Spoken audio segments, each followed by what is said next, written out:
All right, I'm ready. Good evening. I'm Dr. Emmett Brown. I'm standing on the parking lot at Twin Pines Mall. It's Saturday morning, October 26, 1985, 1:18 a.m. And this is temporal experiment number 1. Come on, Einie. Hey, boy, get in there. That a boy. In you go. Get down. Get your seatbelt on. That's it. Whoa. Okay. Please note that Einstein's clock is in precise synchronization with my control watch. Got it? Right, check, Doc. Good. Have a good trip, Einstein. Watch your head.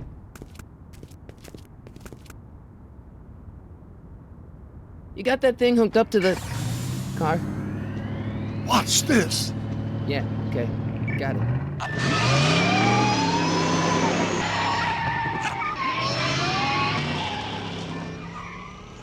Not me. The car. The car.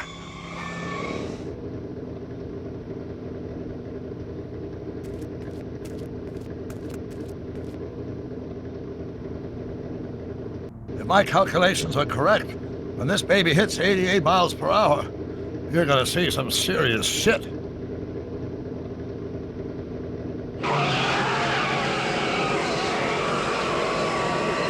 Watch this, watch this.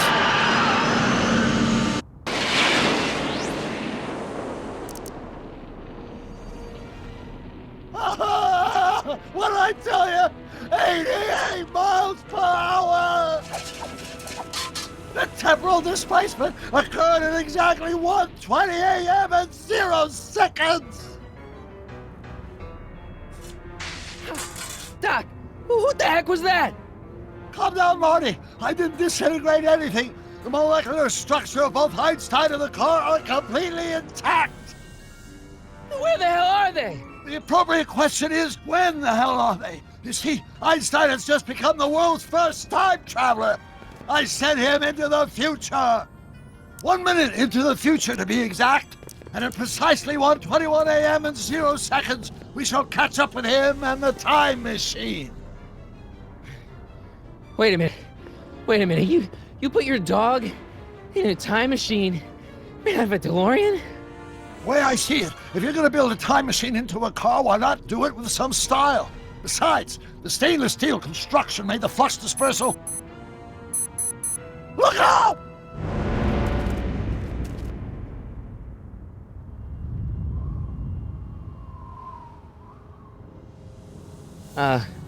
Doc? Huh, that's peculiar. Where's the car, Doc? It should have caught up with us 27 seconds ago. Doc, what happened to Einstein? No need for concern. It's probably just a minor miscalibration of the time circuits. Marty, could you get my notebook? It should be in the toolbox.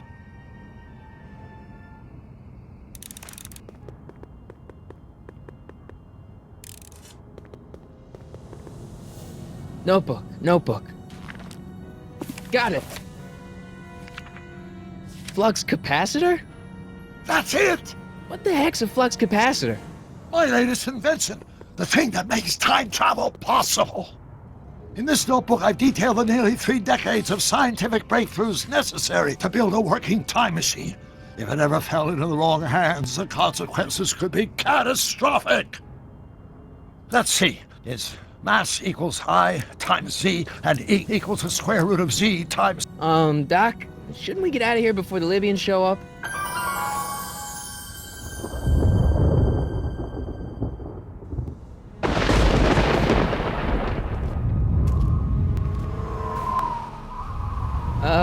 Doc?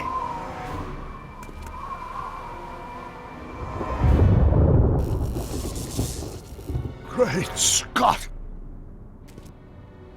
Doc, what is it? I've made a horrible mistake!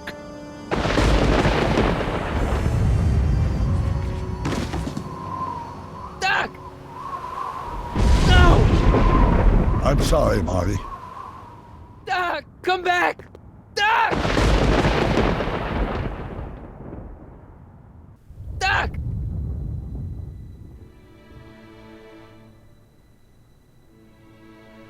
Marty, is everything okay?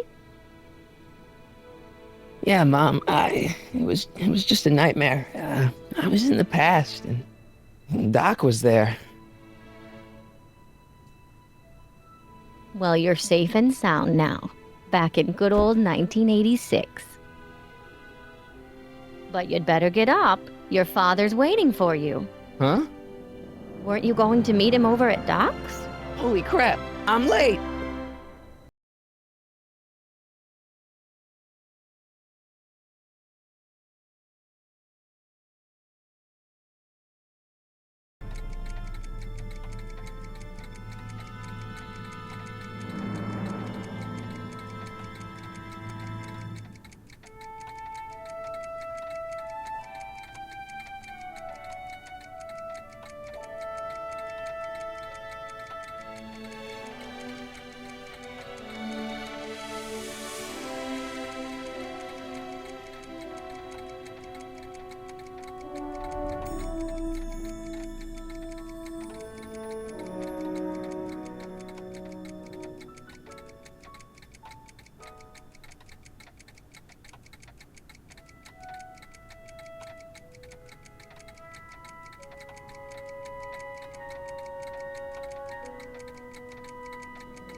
Dad! Are we too late to stop the sale? Better late than never. You wouldn't believe how much rare stuff there is back here. That's Doc stuff. The city has no right to. Now, son, I know you're upset, but your friend's been gone for months, and the city really seems hell-bent on using his land for that new parking garage. And, hey, is that a first edition Jules Verne? It's just not fair. But at least things can't get any worse. Hey, Marty! Hi, Biff. Come to see if the old crackpot had any buried treasure? Nah, I guess I'm just remembering.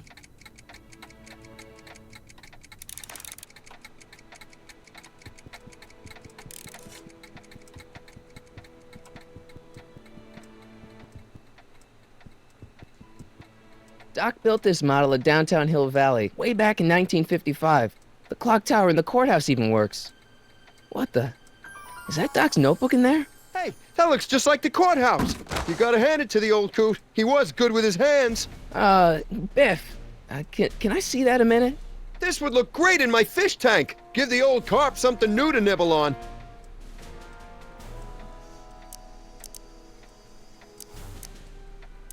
Can I see that model courthouse for just a second? I need to get something out of it. Like what? A not guilty verdict? That was a joke. Oh, ha. But really, can I? Nah, I think I'll hold on to it. Give it here, Biff. Well, well, look at what we have here. Looks like plans for something. What's a flux catheter? It's none of your business. Doc asked me to... Brown's worm food, kid. But this looks like it might be worth something. Ha!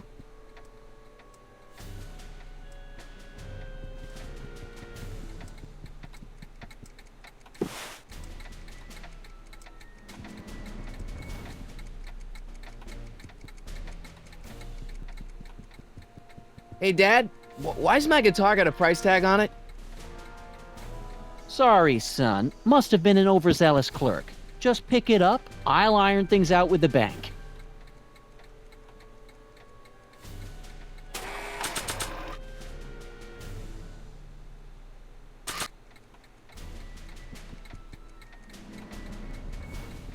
Hey, Dad.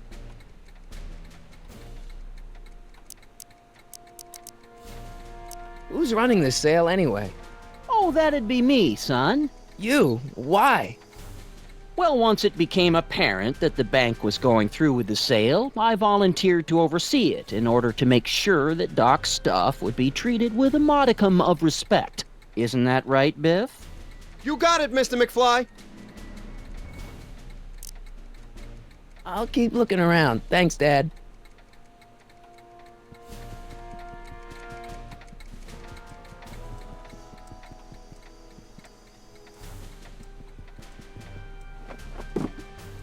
Hey, let me try, Marty. Now, Biff, let Marty have his turn. You got it, Mr. McFly.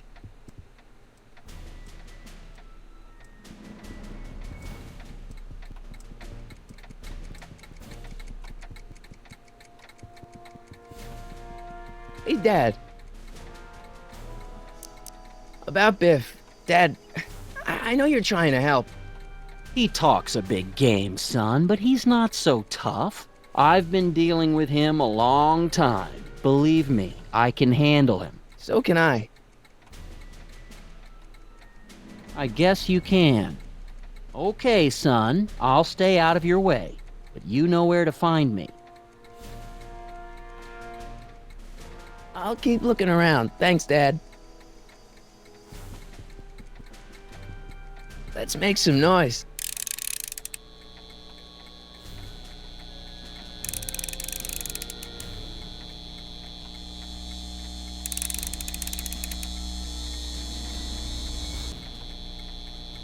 I better not crank it up anymore. I really don't want to blow this thing out again.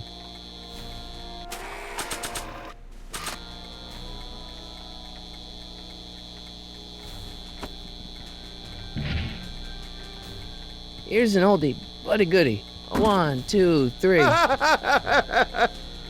look, it's Chuck Butthead. Let me show you how it's done.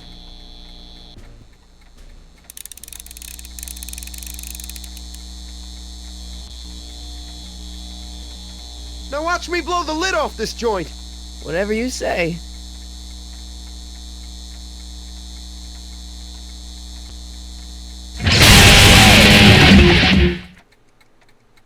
Rock on, Biff. Oh, shit.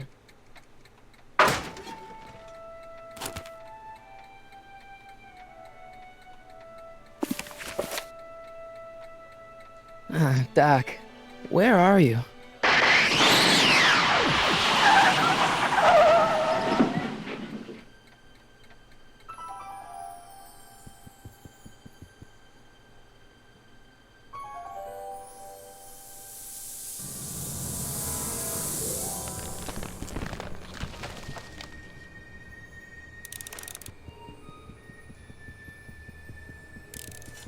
Doc?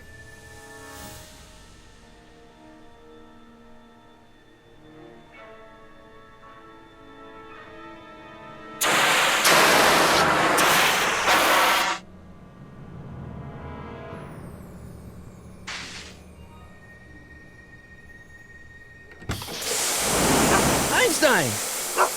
Where do you come from, boy? Didn't you bring Doc with you?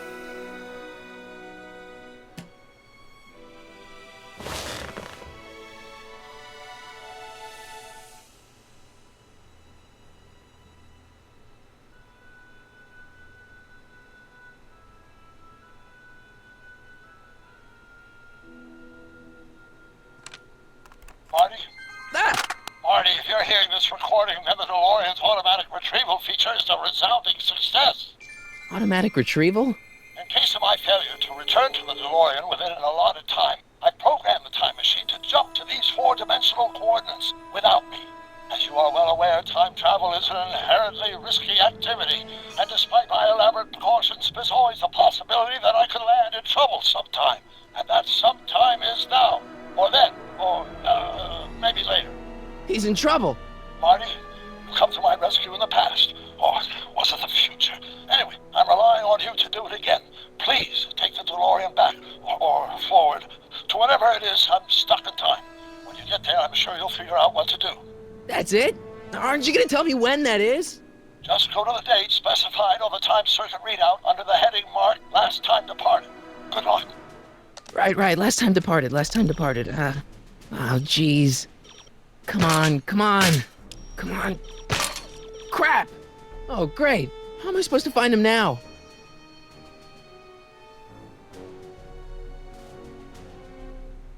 I can use those to enter a date into the time circuits.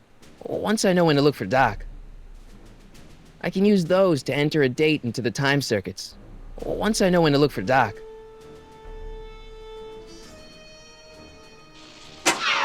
Looks like the time circuits still work. Now I only need to know when to look for Doc.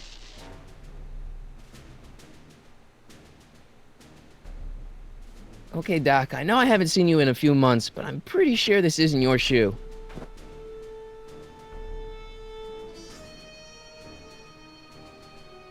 I can use those to enter a date into the time circuits.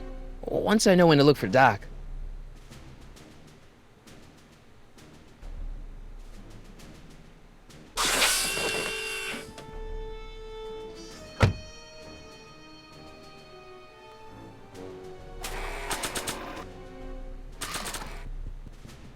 What do you know about this shoe, Einie?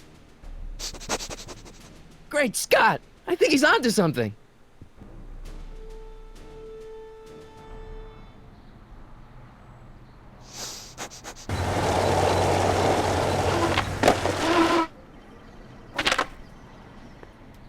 Okay, now we're getting somewhere.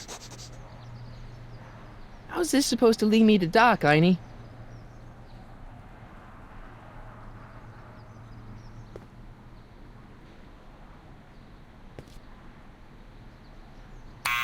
Step away from the door! Ah! Now, let me get a look at you. Einstein, come on! Just as I suspected. Hooligans! Get along now! Scat!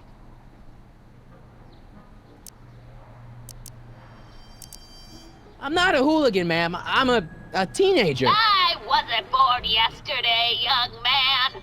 Aren't you the miscreant who skateboards through the town square every morning between 8 and 8:30 in a decidedly unpunctual manner? Yeah?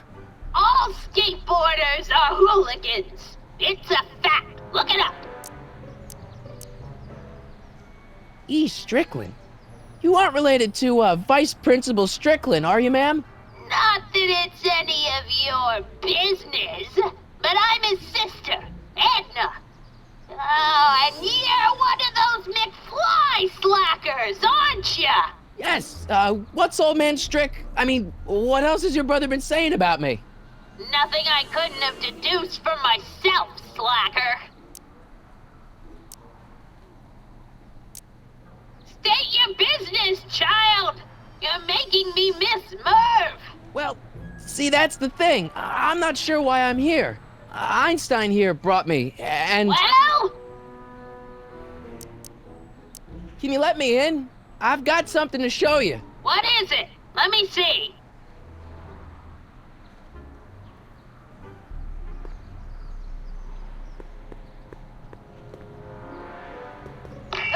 I see you sneaking into that liquor store, young man!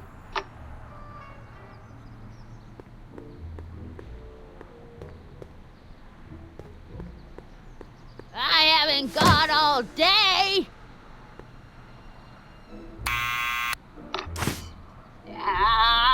You're trying my patience, young man. Can you let me in? I've got something to show you. What is it? Let me see.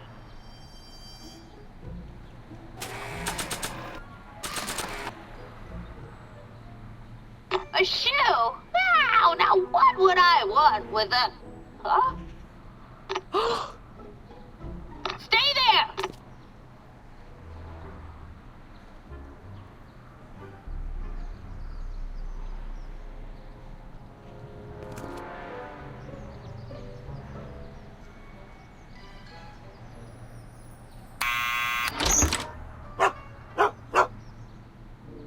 Leave that creature outside!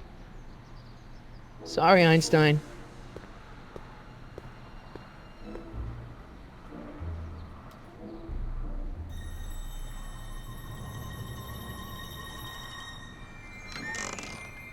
Well, took you long enough. There's a lot of stairs. To return the shoe, I mean. I lost it ages ago. You can put it down next to the other one. Much better. So neat and orderly.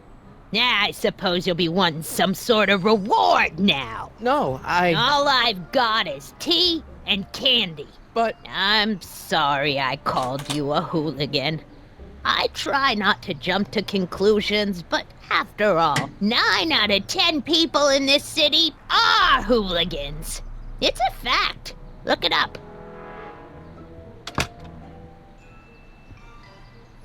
Have a seat, Sonny.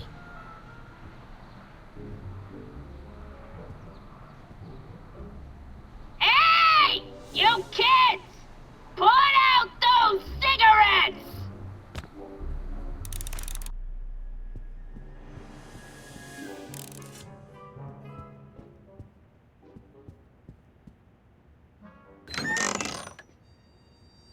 Miss Strickland, about your tea. You forgot to turn on the... You! It's spelled with a U! You illiterate vandal!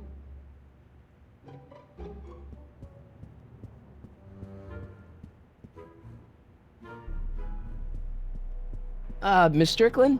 Jack! Diane! I know what you're doing behind that tree! Yes? Do you remember when you lost your shoe? Shoe? That shoe over there. Oh, that shoe! Huh. Hi, what a nosy Nelly! No one likes a busybody, you know. But... Oh, fine, let me think about it. Yes, I remember. I lost it in a scuffle with a dog. Oh, when was it? Oh, yes. The day that speakeasy burned down. a speakeasy? In Hill Valley? Don't act so surprised, young man. Your generation doesn't hold a copyright on moral depravity, you know. Sin has been on the prowl in Hill Valley since the day it was founded.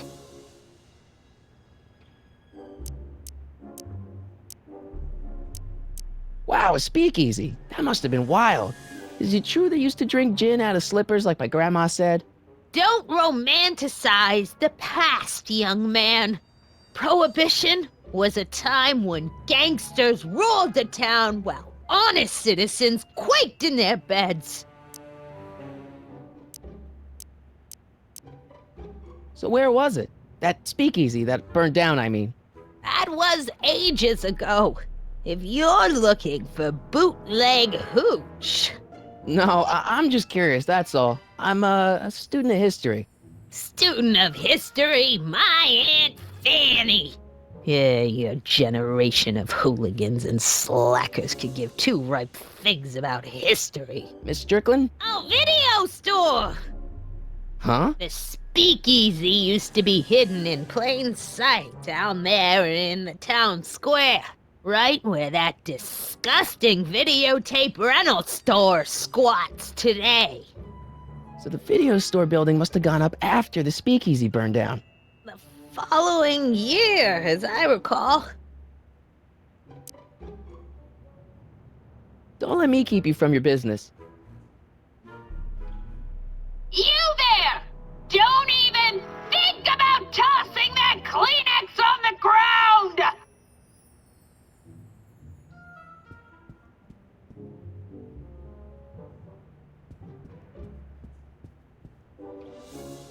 That tea's never gonna boil.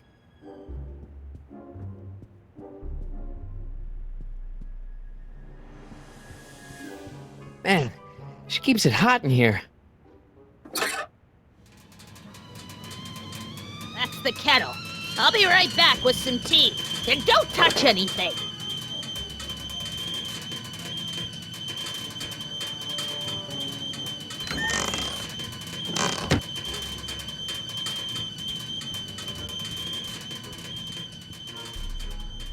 The polite guest stays out of the host's kitchen, Mr. McFly.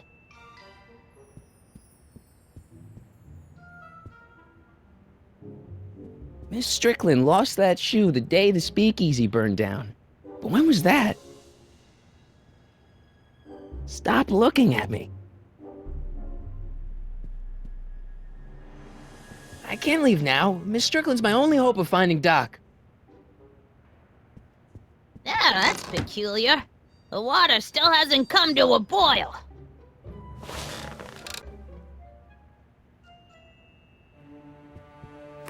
Don't touch those! My newspapers are in pristine condition and meticulously organized. Not about to let some street punk get jam all over them.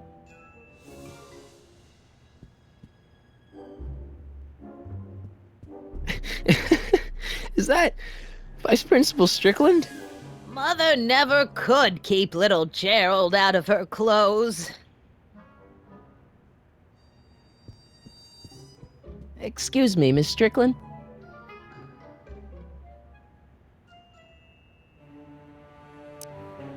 Doing some stargazing? No, I set my sights on lower things. Is that? Biff Tannen! Get away from that hubcap before I call your father!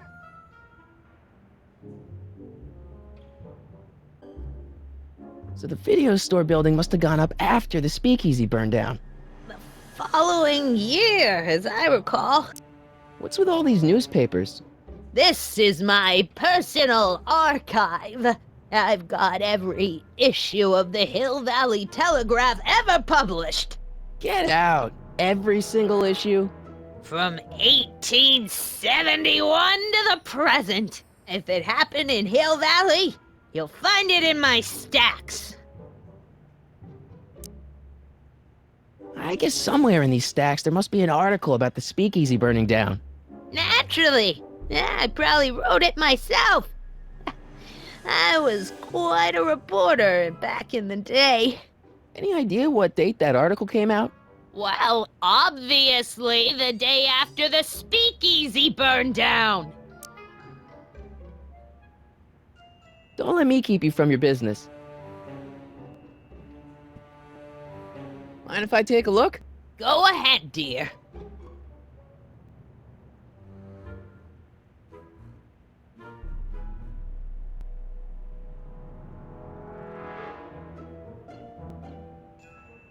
Rebuilt in February 1932. So the fire must have happened before then. But when? I need a date. Don't look at me. I'm far too old for you.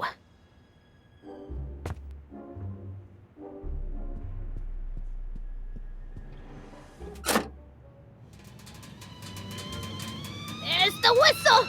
Surely the water's boiling by now.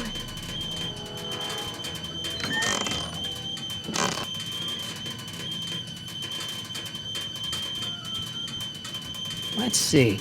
Ground broken on site of former speakeasy. Singer vanishes. Hill Valley Expo delights crowd. Soup kitchen exposed. Here we go. Speakeasy arsonist slain. Legal procedure gave way to old-fashioned vengeance last night when a mob descended on the Hill Valley Police Station. The suspect in the speakeasy arson case, a drifter known as Carl Sagan, was pulled from his... Carl Sagan? It's Doc! Killed by a mob. What's the date? June 14th, 1931. Jeez, I gotta rescue him. My newspapers! Sorry, Miss Strickland. Let me... No! You've gotten my history out of order! Oh, do you know how long it'll take to fix what you've done? Oh, get out! Get out! Get out! Help! Police! I'm being attacked by hooligans!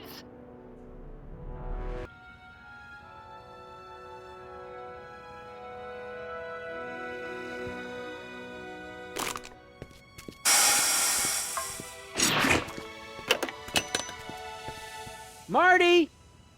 Where you been, son? And what are you doing in that getup?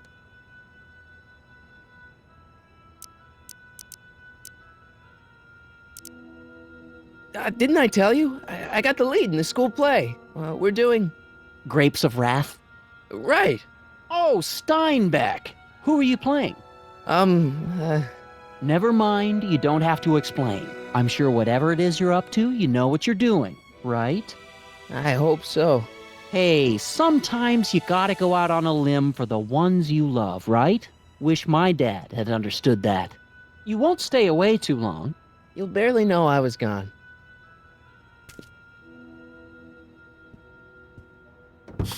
You ready to go, Einstein?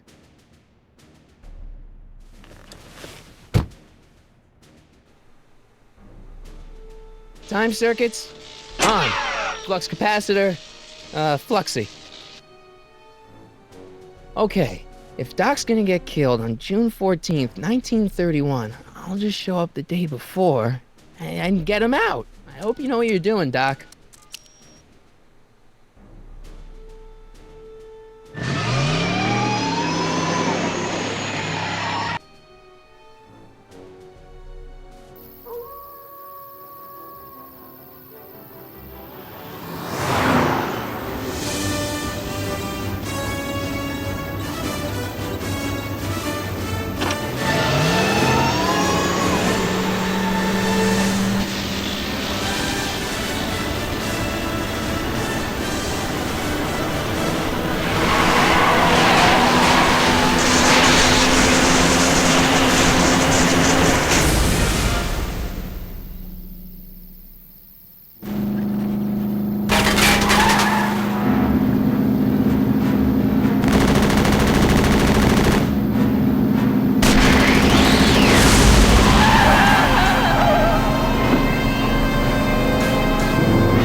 Einstein, where'd you go now, boy?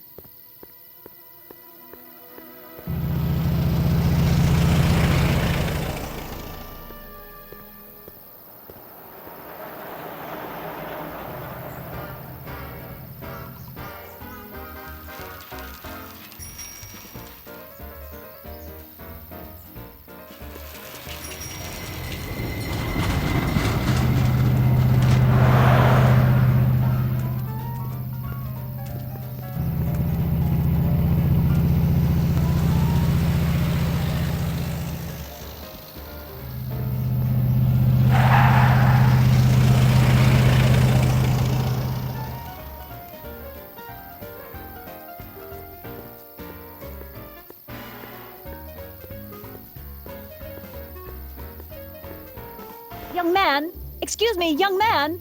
Who, me? You're the only man in the street, and I'm looking for a man-in-the-street reaction. Naturally, you know about the explosion that destroyed this illegal gin establishment. I read about it, yeah. What's your opinion of Carl Sagan, the stranger who single-handedly did what the law has been unable to do for 10 long years, namely, rid Hill Valley of the scourge of liquor? How'd Doc get himself into... Doc? Doc is his nickname. I'm good friends with Carl. You are? Really? Oh, but I need an unbiased opinion for my story. Pretend you don't know him. How would you feel about his heroic act of destruction? You can mark me down as a supporter. The young man said, flashing a boyish yet virile grin. Hill Valley needs more upstanding youths like yourself. Do you have a message for the vicious gangsters who still roam these streets, no doubt plotting to corrupt our citizens with another den of booze, sin, and debauchery? Yeah, tell him, go ahead, make my day. Make your day what? Never mind. I'll play around with it and see if I can come up with something better. Mr. May I get your name? Yeah, it's... Harry Callahan. Thank you for sharing your candid opinions, Mr. Callahan. Edna Strickland, Hill Valley Herald. I know. I met you back. I'm familiar with your work. You read my column? How sweet! I know it's just an etiquette column, but I believe it'll lead to bigger and better... Oh! Einstein, no. Down, boy. Is this wretched creature yours? He assaulted me once before. What's got into you? Aggressive dogs must be kept on leash at all times. It's the law. Look it up. Doc. I gotta find Doc.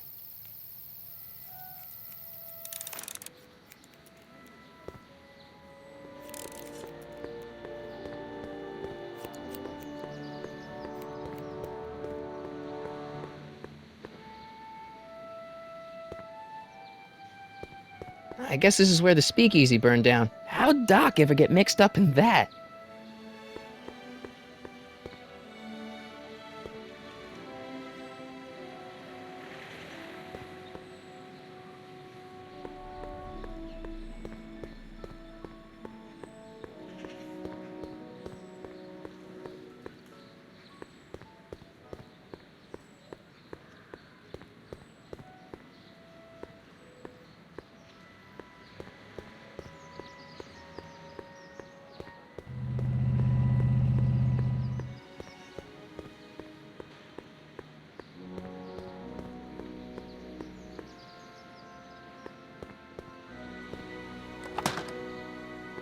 Who are you and what do you want? Can I talk to, Carl Sagan? Are you his lawyer? No. Then scram. I think I'll just talk to Doc from out here. Psst, Doc!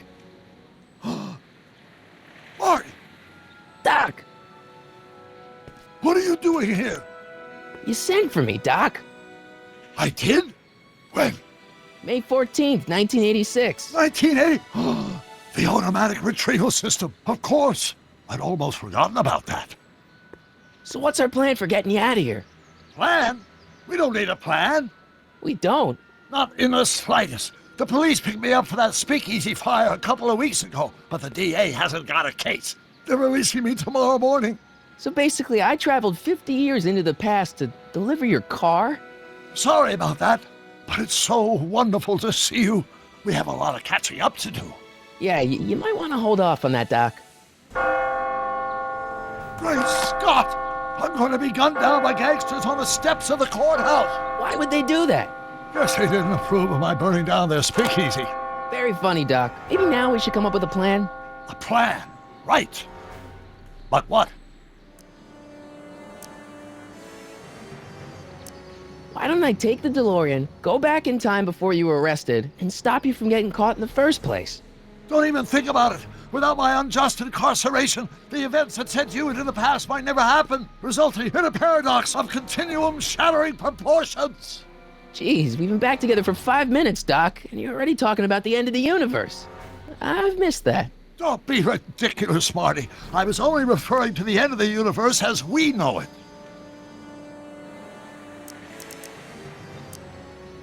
Well, I suppose I could just get some dynamite and break you out of jail. No, that's far too dangerous. Not just to me, but to random innocent people in the past. The repercussions could be... That's it! What's it? My rocket-powered drill. You have a rocket-powered drill? Not yet. I haven't built it yet. You've lost me, Doc. Listen, a few months ago, my 17-year-old self sent in a patent application for a rocket-powered drill. I abandoned the project after I never heard back from the patent office, but the prototype should be nearly complete. Great, I'll just run back to your lab and... No, I said nearly complete. You'll need me to help you finish it. How the hell am I supposed to sneak a half-finished rocket-powered drill into your cell? Not me! 1931 me! Wait a minute, Doc. You want me to convince your 1931 self to build a rocket-powered drill to break you out of jail? Precisely! Won't talking to yourself cause, irreparable damage to the space-time continuum or something? It should be fine. I've already invented the idea of the rocket drill. You've just got to goad my younger self into finishing the prototype. Okay, let's say I go along with this crazy idea. Where can I find you? I mean, the other you. How should I know? It was over 50 years ago. Why don't you go over to the soup kitchen next door and give my house a call? They'll know where to find me. Soup kitchen. Got it. Just stay away from the soup. It'll cause irreparable damage to your digestive system.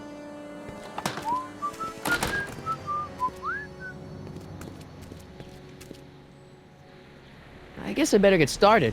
Don't worry, Doc. I'll get you out of here in no time. I'm not worried. Once you and my younger self put your heads together, you'll be unstoppable.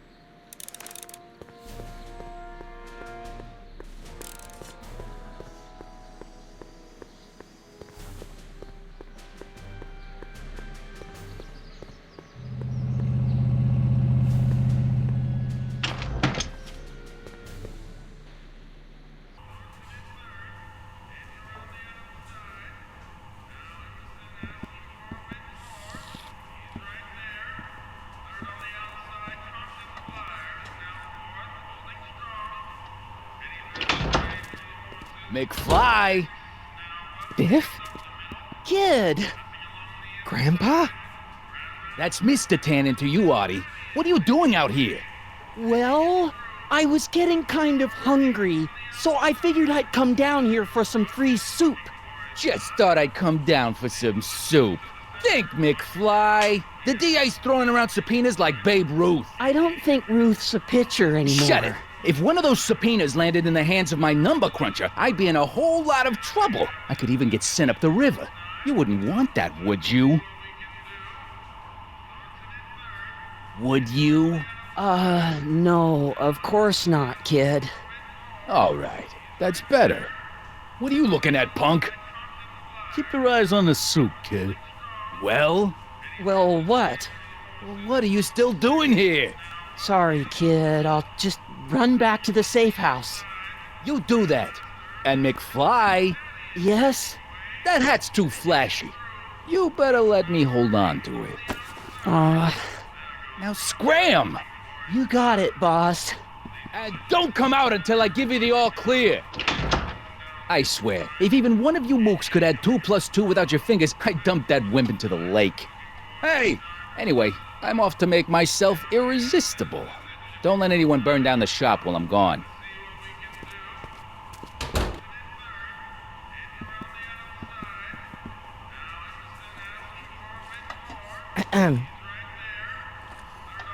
Okay. Hey, never mind.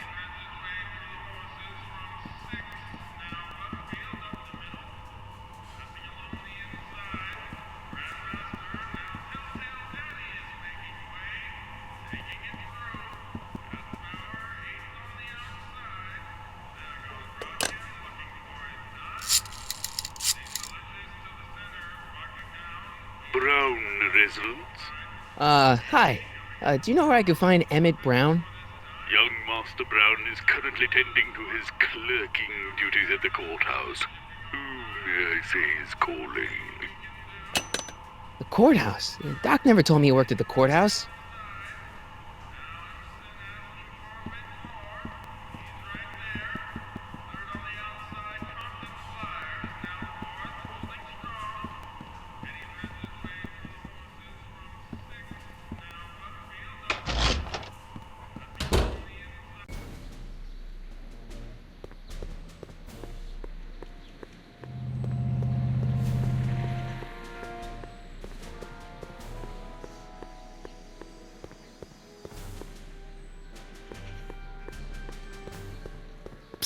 Doc!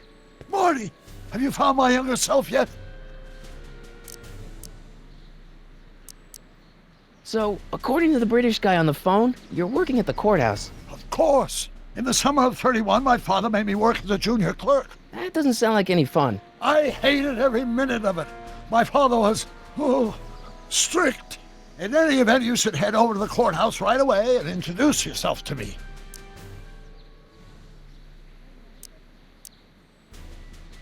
Guess who I bumped into at the soup kitchen? My grandfather. No! Don't worry, I didn't talk to him or change his future or anything. Good. I wish I could, though. This era's Tannen is treating him like dirt. Don't worry. If history plays out as it's supposed to, he'll soon be out from under Kit Tannen's thumb and free to live out his life as a humble accountant with your grandma. What was her name again? Sylvia. Right, Sylvia. What does a law clerk do anyway? Horrible paper shuffling task, but that's unimportant. Get yourself to the courthouse and find me.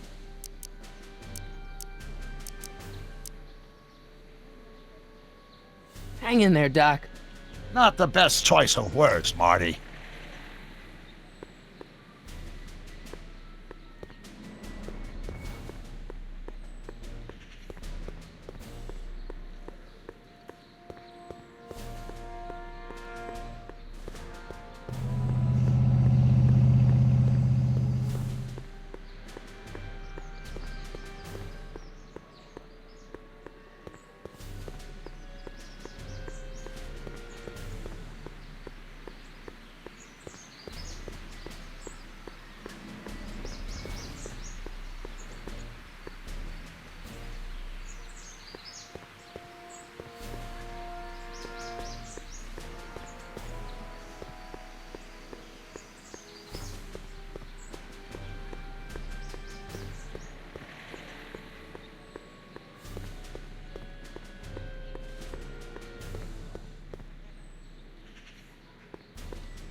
Touch those. These are very sensitive legal documents. Nobody is supposed to handle them but sworn officers of the court.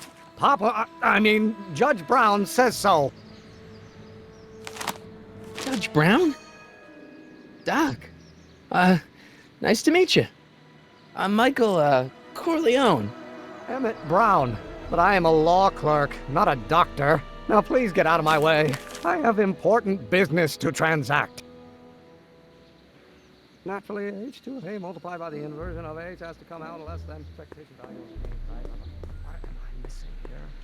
Or do we take H standard?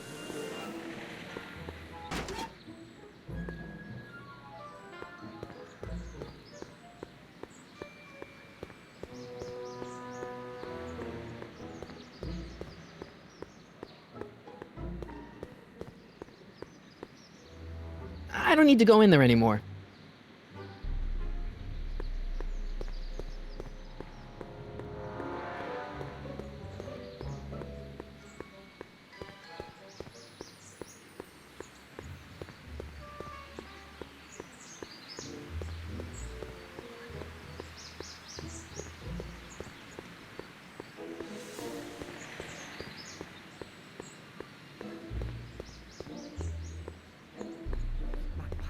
Whoa. Or do we take... Listen, Emmett, you don't know me, but I'm your friend. I'm not big on friends. They get in the way of work. Come on, Doc. Emmett, drop the Legal Eagle Act. I got something more important for you to do. Mr. Corleone, I'll have you know that the law is the very mortar that holds society together, and we in the legal profession are like brick masons building the edifice of the future. Your dad tell you that? Every morning. Listen, I understand you're working on a new invention in your lab. Invention? You must have me mixed up with somebody else. I'm in law. I have absolutely no interest in science. It's an variable. Wait, is that even possible? Now, if H stands for one-dimensional harmonic oscillator, then naturally H2 of A multiplied by the inversion of H has to come out less than expectation value of Oh, no. Gonna be the inverse. No. Not possible. Whoa.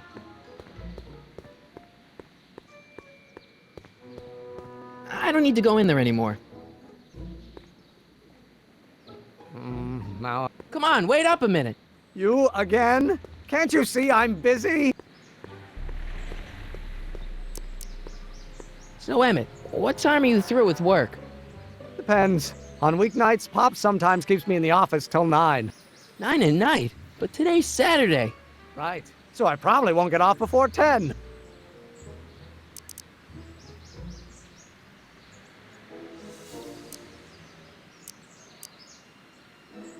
See, I'm sort of in the science business myself. That's why I sought you out. Not that I care in the least, because science is the furthest thing from my own area of interest, which is law, but I don't believe you.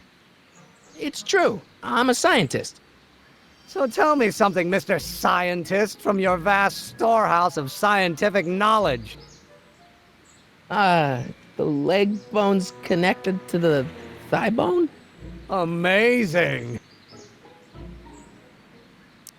Okay, so you don't want your old man to know. That's fine. Listen, we all keep secrets. But I'm telling you, you can level with me about this science project of yours. I am not a scientist. Go ahead, ask me what E equals. What does E equal? I have absolutely no idea. See? I don't know where you got your information from about me, mister, but you're wrong, wrong, wrong. Or do we take H to stand for the Hermitian line operator? But in that case, H to the A multiplied by the inverse of A might well be equal to A's expectation value, but only if the coefficient of friction remains constant and the gravitational constant is variable. Wait, is that even possible?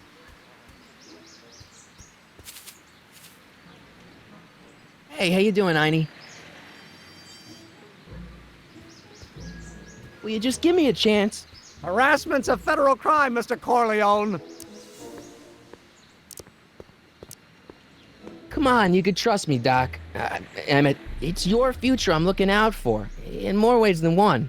What are you talking about? I'm talking about you and science. Oh, that word again! If you insinuate I'm a scientist once more, I'll sue you for defamation of character!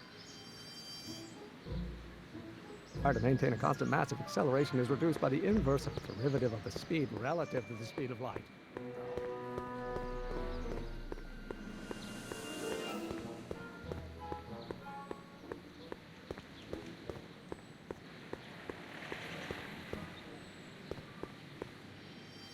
Psst, Doc!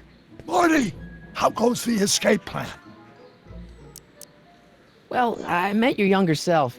Great. And I gotta say, you're kind of uptight. What?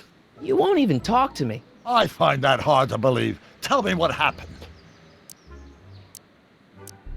Why does your younger self mutter all the time? Muttering? Why would I be muttering? I never mutter unless... The Hill Valley Expo! The Expo? Yes, the Expo. How could I have forgotten? In a few months, the younger me will put on a demonstration at the Hill Valley Exposition, my first public foray into the world of science. Everyone in town will be there, including a number of noted inventors who shaped my career. So, it was a big success? No, it was a miserable failure, but it was a spectacularly miserable failure, one which marked my transition from an amateur garage scientist into a professional seeker of truth. I tried asking him about your rocket drill, but he says he's not a scientist. What? What? Father. What's he got to do with this? In 1931, I was still deathly afraid of my father discovering the truth about my scientific predilections, so I carefully kept them under wraps, practicing science at odd hours, away from his prying eyes. That sucks. It sucked a lot. Fortunately, I eventually stood up to him, but right now, my younger self probably thinks you've been sent by my father to check up on me. What does this expo have to do with you muttering all the time? When I was younger, I used to relieve stress by working on complex mathematical conundrums. No doubt my younger self is working on some impossible problem in an attempt to work off cerebral steam in the weeks before the exposition. What was I muttering about? I don't know, h to the something with an inverse of something else. I'm not so good at equations. That's too bad. I bet if we could solve my younger self's problem, he'd be more inclined to listen to you.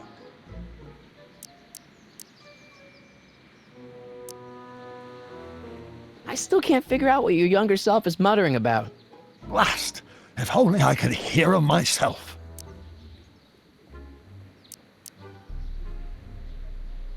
Let's talk about your younger self's problems later. Okay, but don't forget we're on a bit of a deadline here. Or do we take H to stand for the Hermitian line operator? Well, in that case... H to the A... Oh, think, Emmett, think. H to the A multiplied by the inverse of A. H to the A multiplied by the inverse of A.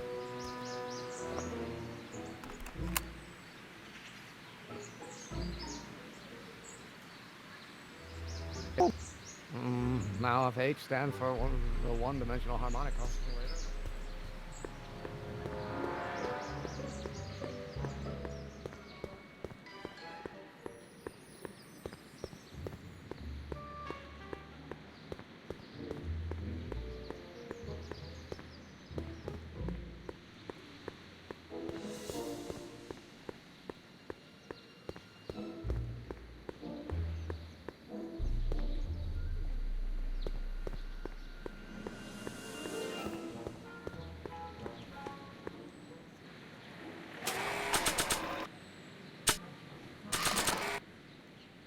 So, Doc, does this ring a bell? Oh, think, Emmett, think. H to the A multiplied by the inverse of A. H to the A multiplied by the inverse of A. Good grief! Is that me? I sound so... Young? I was gonna say intense. I forgot how wound up I used to get. Yeah, but what are you muttering about? Oh, that's easy. It's Ivanov's conundrum. Just tell my younger self that H equals a Hamiltonian operator. Won't giving him the answer mess up the time stream? Only if it turns out that reality is actually nothing more than a holographic illusion created by the interplay of subatomic particles on a vast two-dimensional membrane. So... It'll be fine.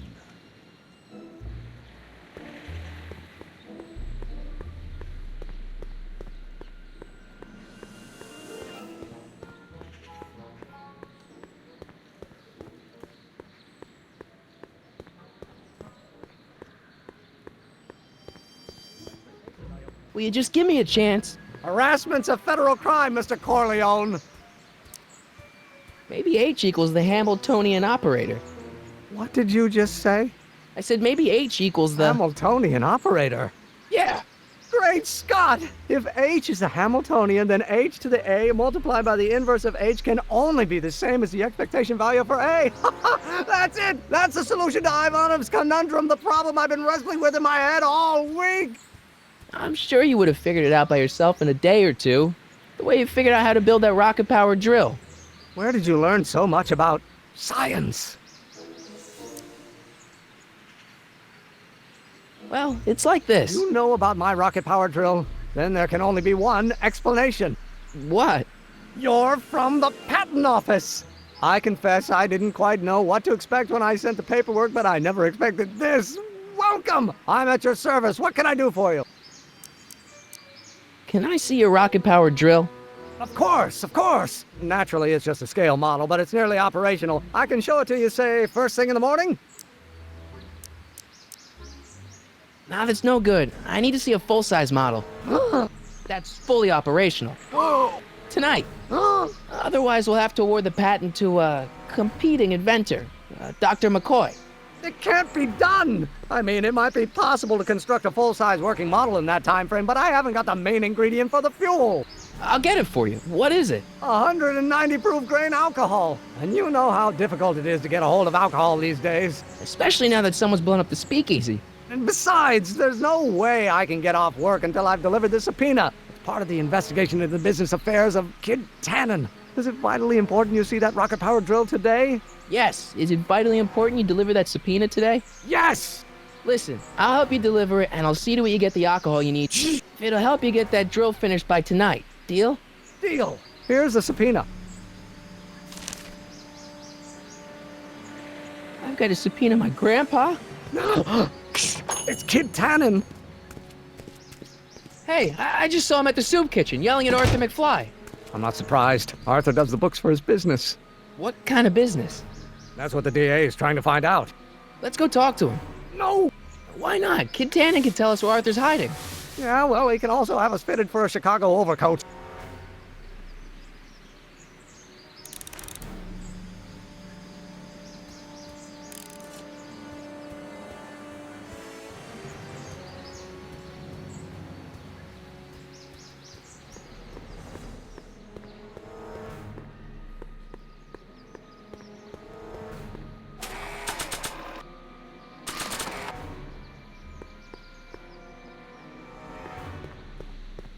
Not sure what that'll do.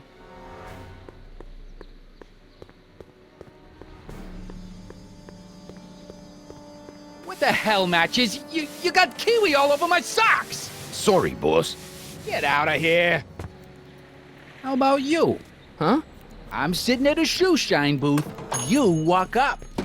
Either you're here to shine my shoes, or you got a death wish. Which is it?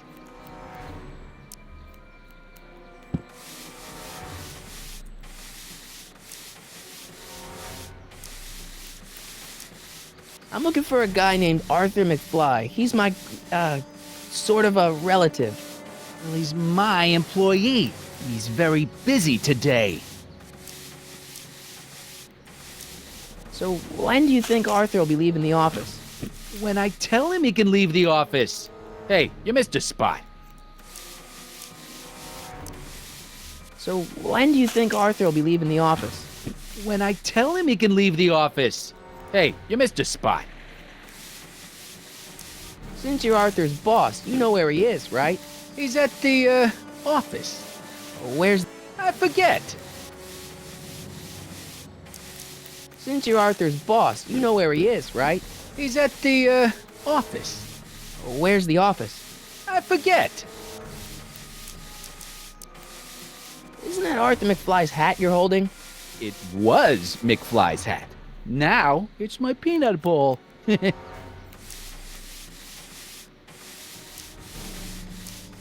Never mind. I guess you won't talk about your business. Why not? I got nothing to hide. I recently acquired controlling interest in the Sisters of Mercy soup kitchen. Isn't a soup kitchen an odd line of business for a guy like you? I like soup. Plus, I got a heart as big as all outdoors. Buff a little harder. I want to see myself in the toes.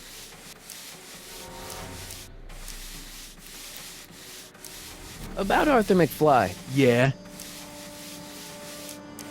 So, one more thing about that hat. You're testing my patience, boy. Never mind. So, one more thing about that hat. You're testing my patience, boy. Could I buy Arthur's hat off you? Could you keep your mind on your work, huh? Shoeshine boy? I'm hanging on to my peanut ball.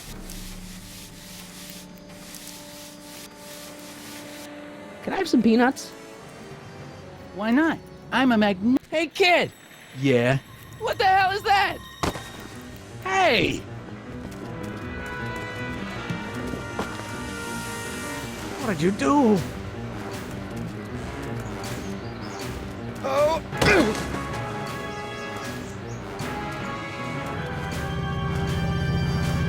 Give me that hat, you lousy crook! Emmett!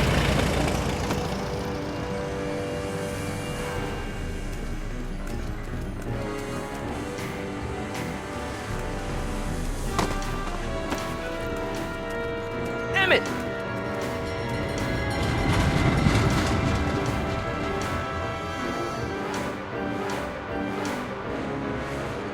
Nobody makes a monkey out of Kid Tannen!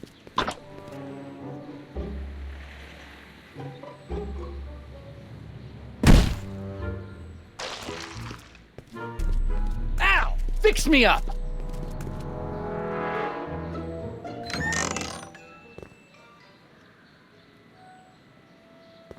Where'd you learn how to move like that? Sandlot football. They used to call me the Streak. Get out!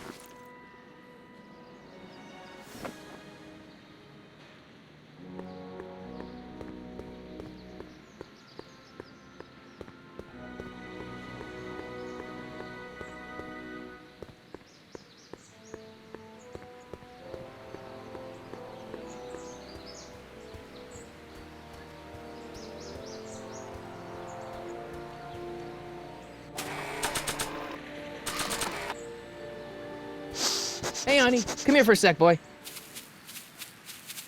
Hey, boy, can you find the guy who belongs to this hat?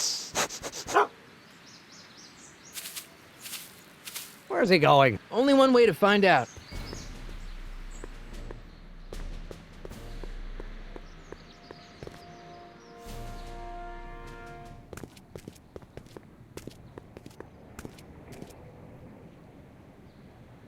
Huh, deja vu.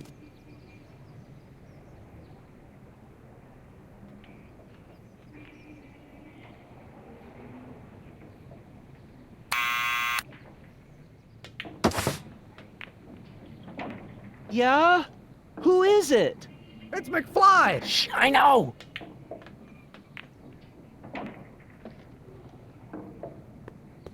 Hey, Arthur, can you come down a minute? Do I know you? We've got something for you.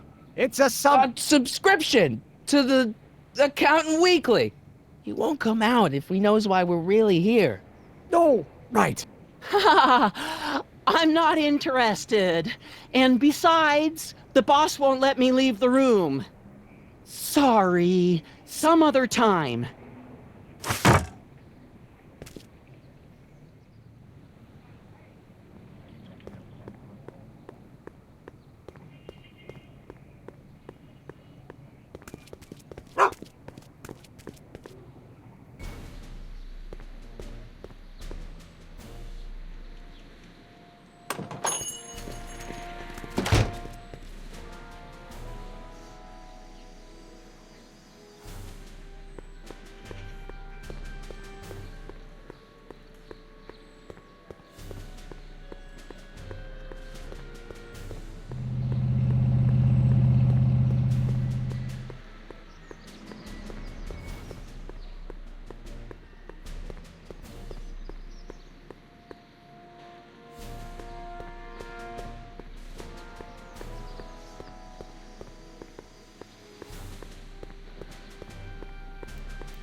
Well, well, look who's back! They say rats always return to the scene of the sinking ship.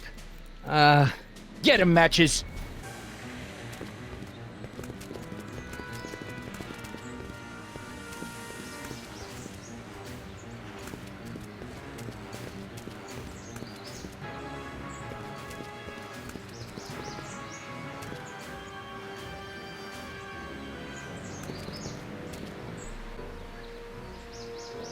We're only making it worse for yourself.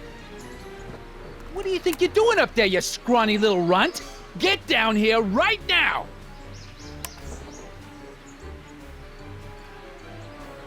Hey, Einie! Look out, boss. It's that crazy mud again.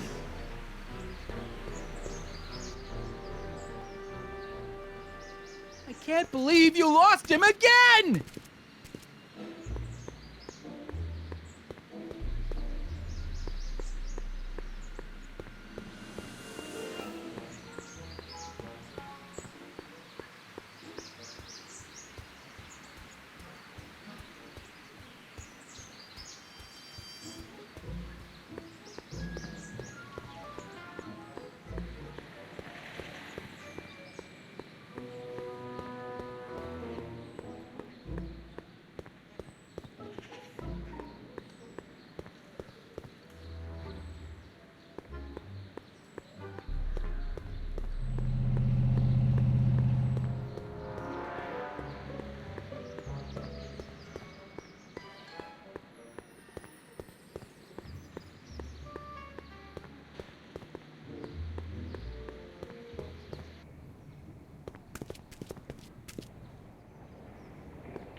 What now?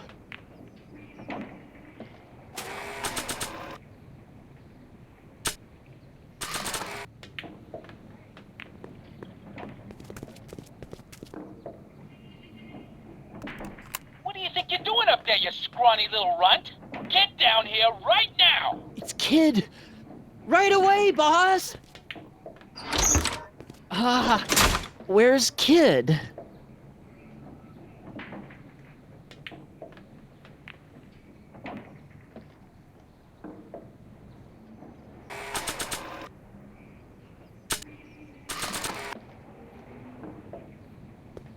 Arthur McFly, Yeah? got something for you. Thanks. A subpoena? Ordering you to appear in court and provide evidence in the investigation into... Kid Tannen? Take it back! You can't get rid of it, Mr. McFly. Once you've been served, it's your duty to report to the court at the earliest possible time. Failure to do so could lead to a warrant for your arrest. Arrest! That kid'll kill me. Stupid Artie. Holy cats, what am I gonna do? I suggest you avail yourself to the protection of the court. Oh gosh.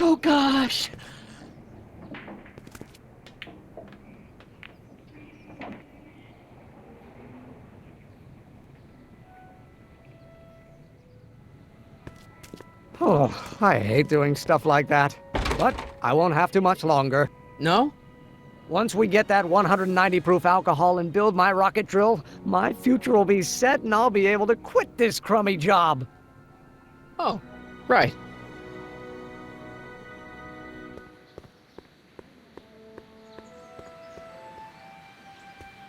Hey, Miss Strickland.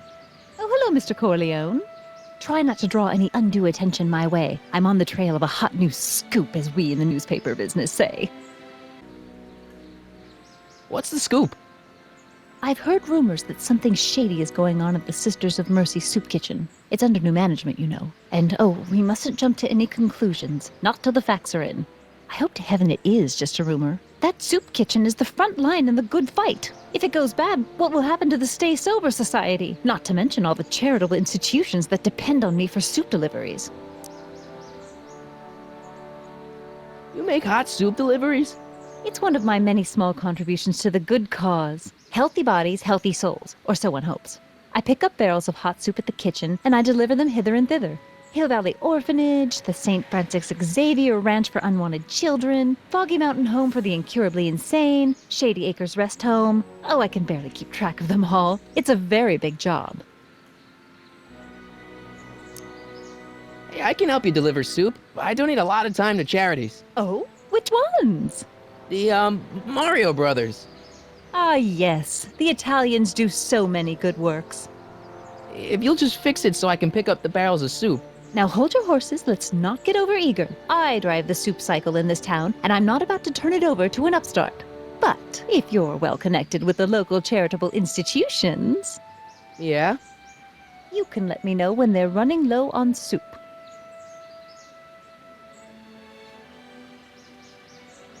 What's the Stay Sober Society? You haven't heard of the SSS? They do the most marvelous work, taking hopeless drunken bums and turning them into former hopeless drunken bums. I'm one of the founding members. And not to say that I was ever, well, you know. Anyway, we've always met in the cellar of the Sisters of Mercy soup kitchen, but for some reason the new managers don't want us down there, so we're stuck. We've got nowhere to meet. I know a place where the Stay Sober Society can meet. Oh? Where?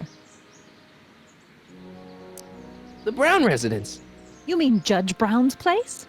Yeah, I happen to be good friends with his son Emmett, and he's told me the judge would love to lend his place out for, you know, good causes like yours. Really? Why, that's the most generous, public-spirited offer I've received in a month of Sundays. Please, tell your friend Emmett we accept. The meeting isn't due to start for a little while, so that'll give our people some time to set up.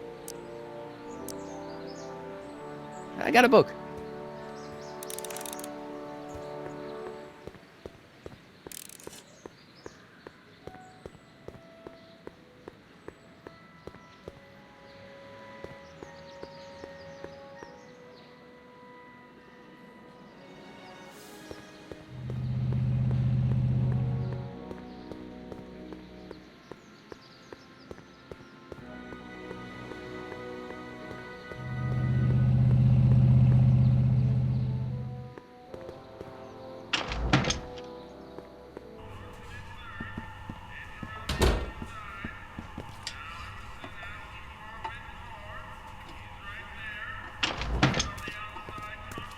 Hey, cue ball. What? The truck just arrived with a fresh shipment of, soup. Soup? Well, this is the regular soup, and this is the special soup. Right. Special.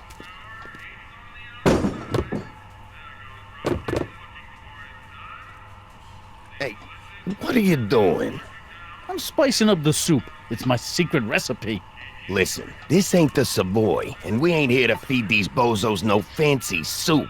The boss has got a business to rebuild, so knock off the goofing and mind your post. All right. Just try the soup. Well? I can see why you want to keep this a secret.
Huddle up, Emmett. Huddle? Just listen up for a second.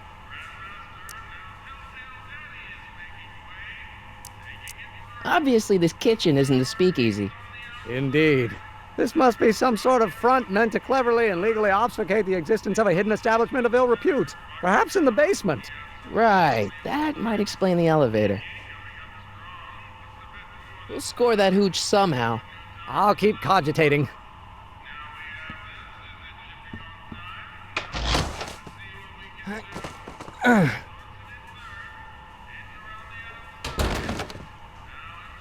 There's no way I'm gonna keep that door open without some help. Emmett. Yes? Emmett, I can't get into the door over there. Those tables are jamming it shut. The door? So your plan is to just waltz in there and take a barrel of alcohol? No, of course not. That would be stupid, right? I'll say. Still, I'd like to get that door open. I can't do anything from out here. Well, it's a simple matter of physics. A lever, some sort of stop. Let me see what I can come up with.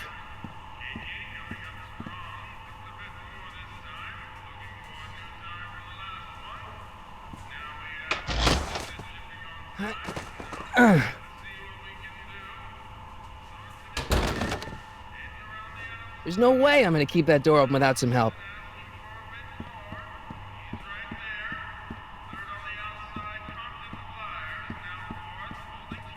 Eureka!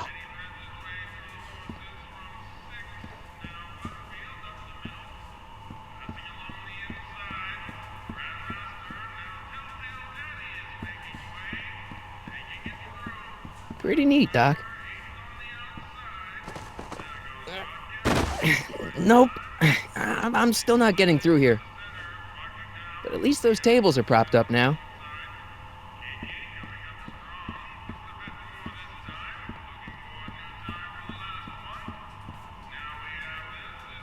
Excuse me.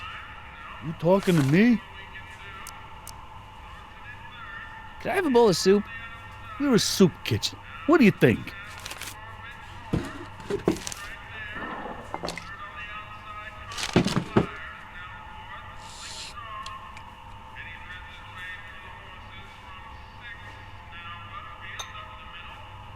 What kind of soup is this? It tastes like... Scrolle ribollita? I was gonna say week-old cabbage. Everyone's a critic. Look, all I got to work with is this 2-bit soup in a barrel and spice rack that hadn't been restocked since the Coolidge administration. What do you think I should do to perk this slop up? Let's see. Have you tried... giving the soup a little heat, maybe? Why, is it getting cold? No, I mean, like chili powder. Muy caliente. Oh, bit of a tough guy, huh? Actually, I like it spicy too, but it's gotta be edible for the common folks. Come on, a little dash isn't gonna kill anyone. Aw, heck. You got moxie, kid. Let's spice it up a bit, shall we?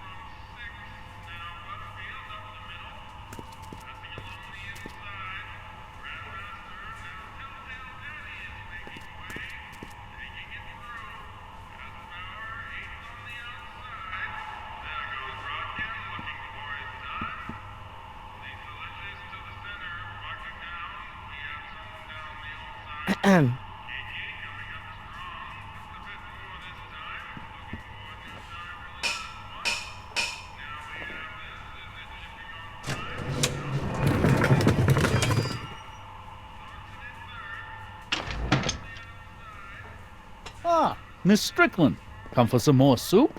Come now, Mr. Donnelly. You know I wouldn't set one foot in this mockery of all that is good and decent if the poor of Hill Valley weren't so dependent on Mr. Tannen's overblown show of generosity.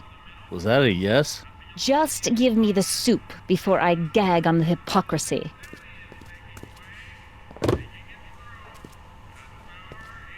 I'll tell the boss you said hello. I'll just bet you will. Edna picked up the barrel of hooch. Now all I have to do is to get it from her somehow.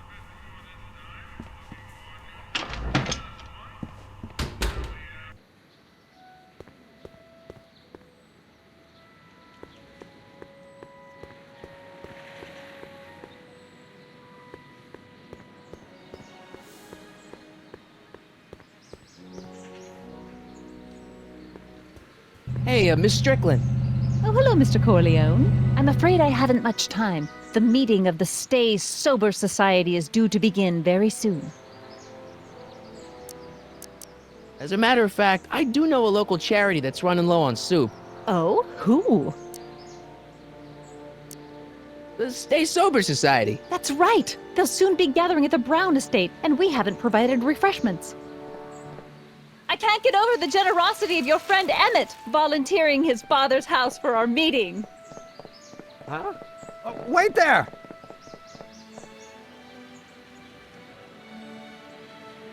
Michael! What in the name of Thomas Alva Edison do you think you're doing? Don't you get it? You need alcohol to run your drill, right? Those bootleggers at the soup kitchen won't let us get our hands on any of their hooch. But we can get Miss Strickland to pick it up for us and deliver it right to your door. No, out of the question. Why? I can't just let strangers invade my parents' house. What do we know about these people? They're sober. It says so right in the name. Well, okay, but a Pop needs his peace and quiet at the end of the day. This meeting is sure to be too noisy for him. They'll be quiet. You'll be quiet, right? Oh, yes! I play my tambourine very softly. You hear that? Yes, but... But what? But it's still impossible.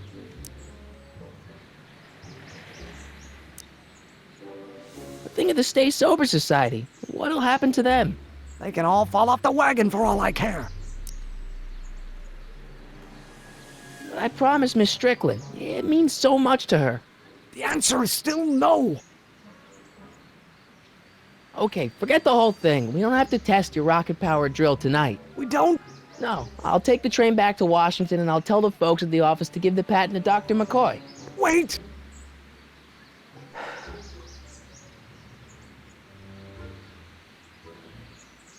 You will instruct the members of the society to wipe their feet before they come inside. Then you are Emmett Brown. I thought as much. You have such a righteous face. Edna Strickland, I don't know how to thank you for your generosity. Pleased to meet you. The feeling is mutual. I've got a bad feeling about this. You worry too much, Emmett. Well, we've served the subpoena and gotten a barrel of booze delivered to your house. Looks like we're off to your lab to build your rocket drill. You do have a lab, right? What kind of future patent holder would I be without a lab? Come on. Doc! I'm off to get the rocket drill. Good. Come on, let's go. Time waits for no man.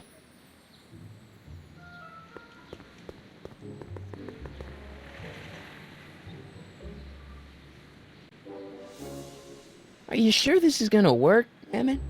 Don't let the ramshackle nature of my laboratory fool you. If all goes according to plan, we'll soon be in possession of the most powerful rocket fuel known to man. That's great. How? Well, it's very simple. This crankshaft induces a powerful direct current into the electrolysis chamber, producing hydrogen, which must be periodically released into the primary distillation barrel. While tending to the hydrogen, we'll also need to regularly sprinkle these shredded protein flakes into this aquarium of tuber bacteria to generate the necessary nitrogen to catalyze the reaction. Cool. Oh, hot! Extremely hot! The temperature of the reaction must be kept at a steady temperature of 623 degrees Kelvin by carefully pumping these bellows. Any questions? Emmett? Why is there a brace of drunkards gathering on our lawn? Sweet fancy Moses, it's my father! So? So, he doesn't know I'm engaging in acts of scientific exploration in here. He thinks this is where I go to pour through my law books. Oh. You tend to the reaction. I'll try to get rid of him. Tend to the what? Can't we just start over after he's gone? It's too late. The reaction's already started. Don't worry. I'll try to help you out where I can. But... coming, Father! Father! Don't you father me, child. This may come as a shock to you, Pop, but not everyone wants to be a lawyer. You don't know what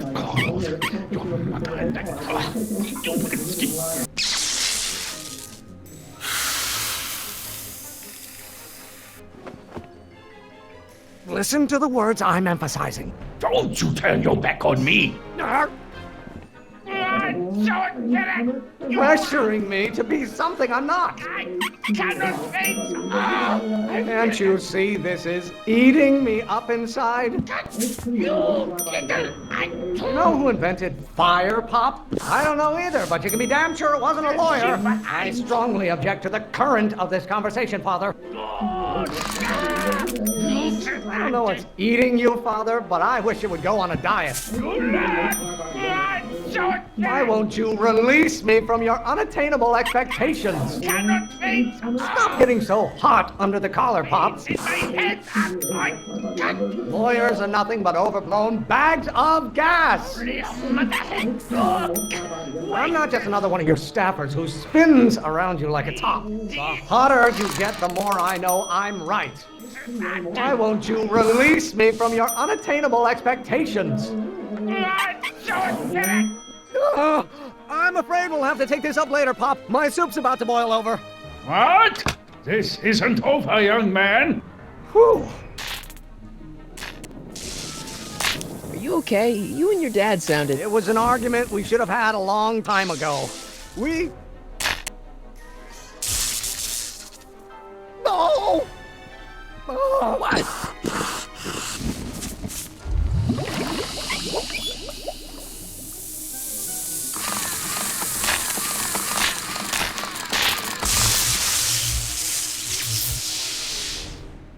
Eureka! Now all we gotta do is fuel up the old rocket power drill and you and I can take it and go. But don't you want to test it first? No time. The last train for DC leaves in just a few minutes. All right. You've got to get this baby to the U.S. Patent Office. Exactly. So tell me, Michael, when can I expect to hear back from the Patent Office? Oh, in about, I'd say... I can't. Huh? Emmett, I'm not from the Patent Office. I don't understand. I lied to you, but I didn't want to. It was the only way I can get you to trust me. See, there's somebody who's in big trouble. Someone very important to me, to both of us. I can't tell you who, but I need to save him tonight, and I need your invention to do it.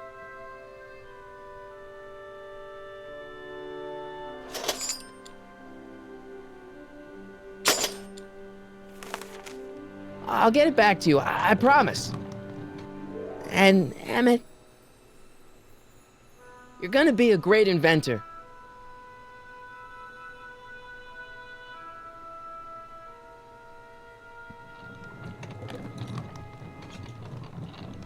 Wait! Keep the throttle at about 8.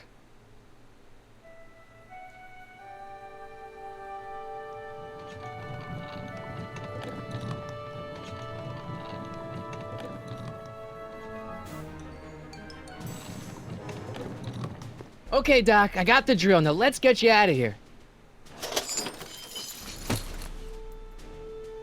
Come on, start.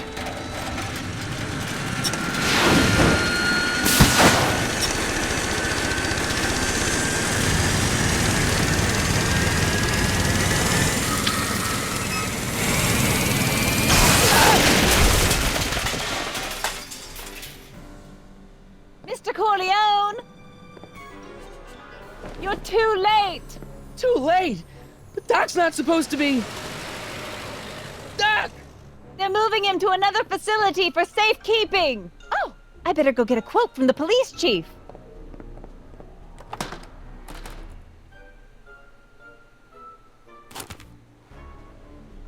Paddy wagon intercepted, suspect slain. Then they're still after him. But how am I gonna rescue him now? There's no way Ed and his bike is gonna be fast enough to catch up with that paddy wagon. Or is there? At least the rocket part came out of this in one piece.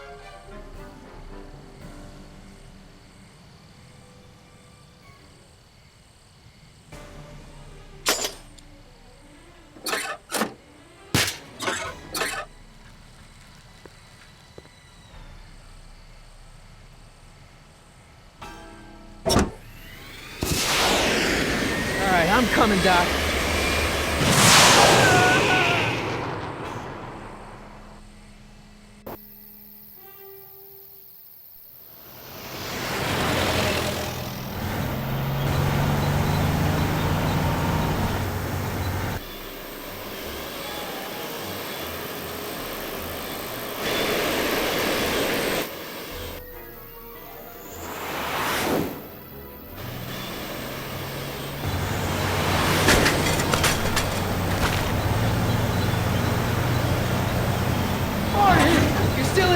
Doc, I've got to get you out of here. What's that? I said you're still in danger. Never mind, never mind. Get me out of here, and we'll talk later.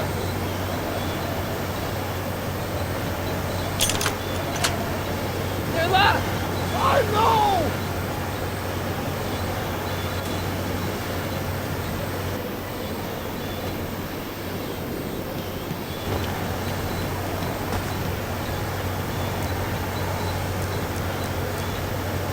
Doc, I'll get you out. Be careful, Marty.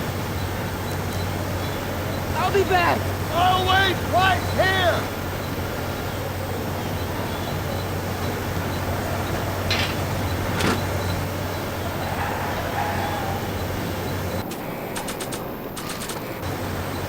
Why on earth would I want to whack that with a tire iron?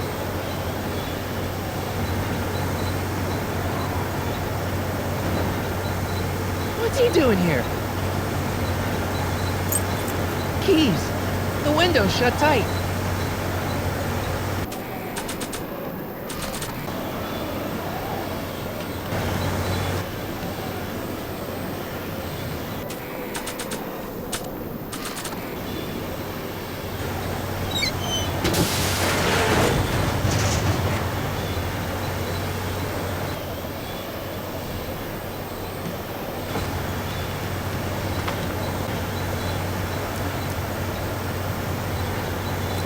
I need a distraction. Leave it to me! Hey, driver! You're driving too fast! Watch how you take those curves! What are you trying to do? Kill me? Not quick! I object to your tone of voice! And I find this seat distinctly uncomfortable! Do you have a pillow I can sit on? Hey! I'm talking to you, driver! Don't ignore me! You! Thanks, Doc. I guess that's why they call you the Streak. How did you know that? I have my sources.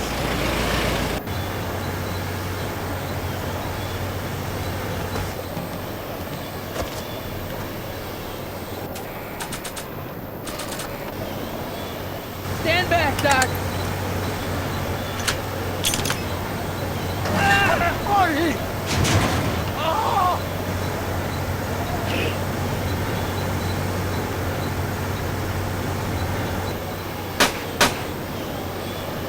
How you doing, Doc? Keep lead, Sagan!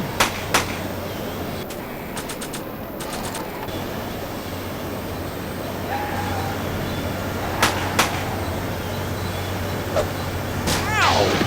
Son of a bitch!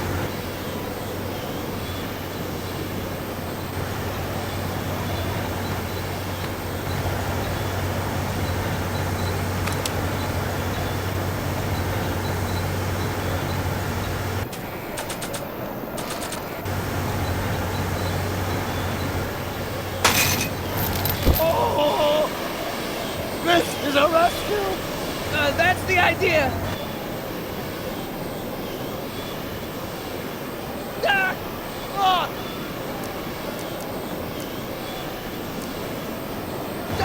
The throttle! Oh!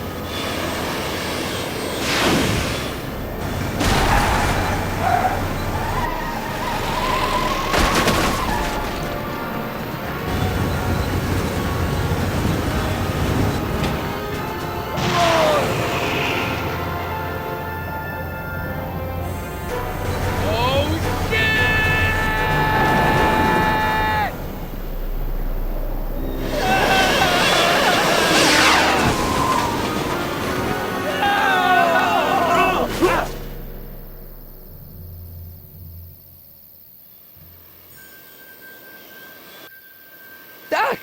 Are you okay? I'm fine.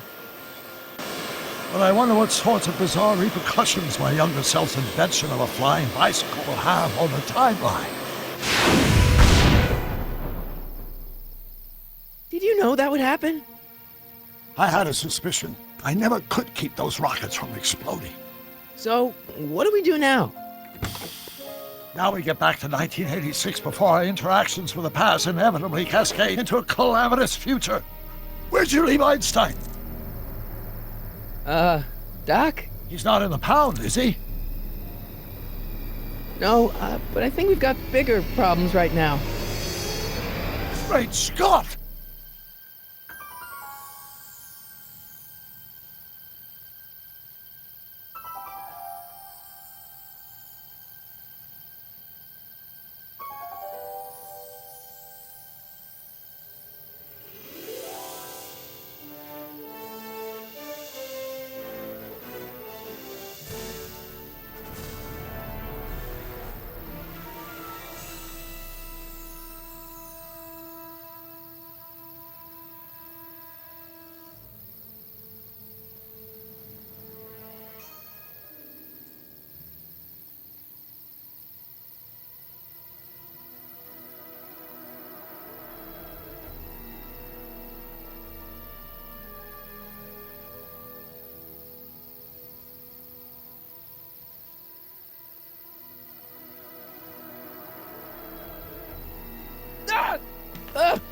What's happening? I don't know, unless...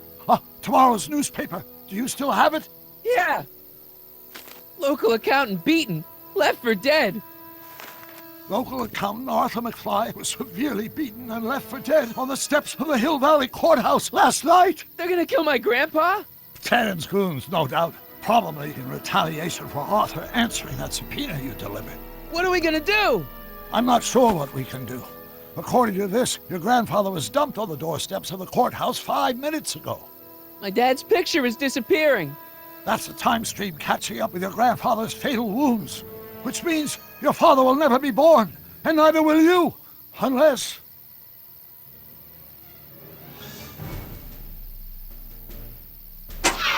When did you last see your grandfather? 4 o'clock, in the town square. Let's give him enough time to make his deposition. Right. We'll have to be careful not to run into ourselves. That shouldn't be a problem in your case. I mean, you were in jail. All right, let's get moving before the police find us. Freeze! Ah! Step out of the car with your hands up.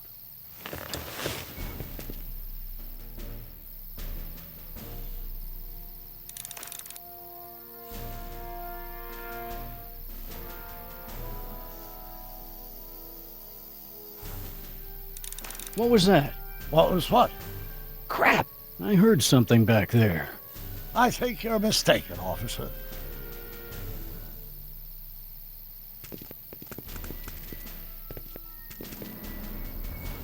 Well, looks like I caught me a fugitive. Carl Sagan, the speakeasy arsonist. Alleged speakeasy arsonist, if you don't mind.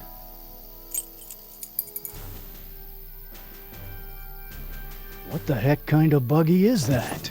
Stay back. It's a prototype, still untested, liable to blow up at any moment. Or suddenly take off without warning. That's so. There it is again. I think the night air is playing tricks on you, officer.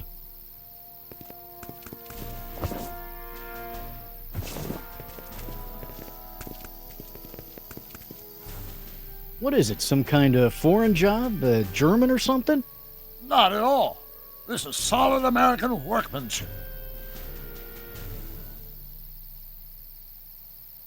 Now I'm sure something's back there.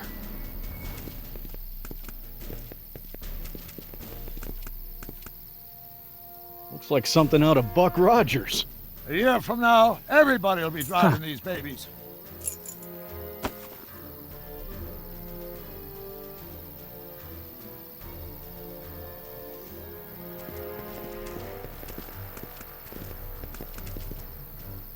I wouldn't be surprised right, if Doc. there's a Keep 'em off promotion in balance. this. You're getting to be a valuable commodity in Hill Valley.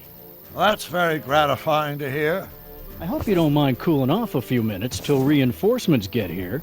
I don't mind, but the car may have other ideas. I can't let him know I'm here. What was that? What was what? Crap! I heard something back there. I think you're mistaken, officer.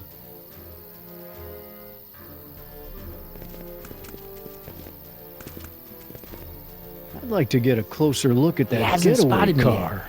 What's that? Off in those bushes. Huh? I didn't hear anything. I thought it was my...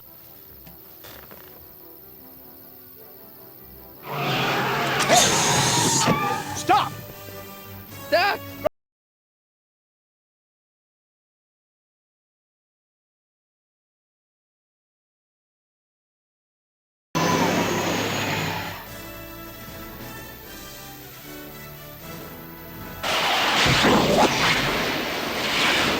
What was that?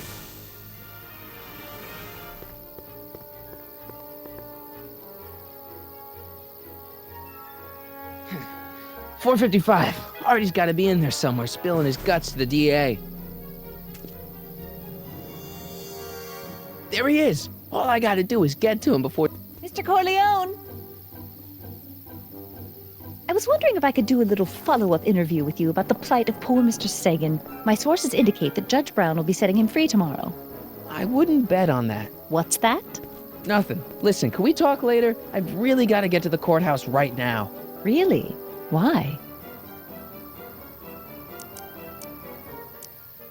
My grandpa's being sued for alimony by his niece. It's complicated. Oh, well then. Carry on. And do put that vicious dog of yours on a leash, will you? We have laws about that sort of thing, you know. Sure, no problem. Ah!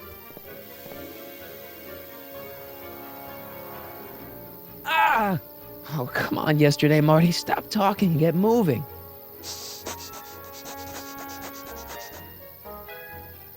Einstein? Einstein, what is it, boy? Go away, boy! Crap!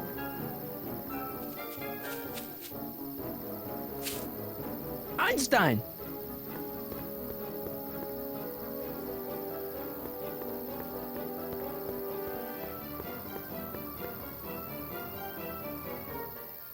Is it a squirrel, Einie?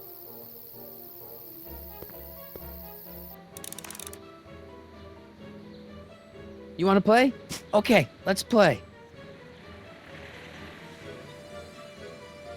What are you up? I am not bonking my cell phone the head with a stick. Want the stick, boy? Want to chase it?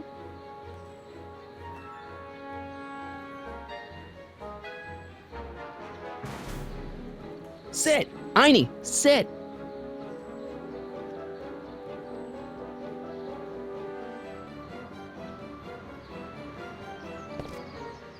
Go get her, Einie! You! Oh, get this mangy animal away from me! Come on, Einstein. Get away from the nice lady. My shoes! Einstein, no. No!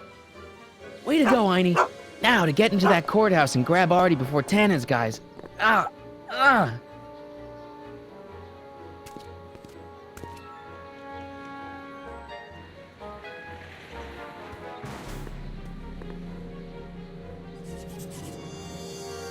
Hey! Oh, God.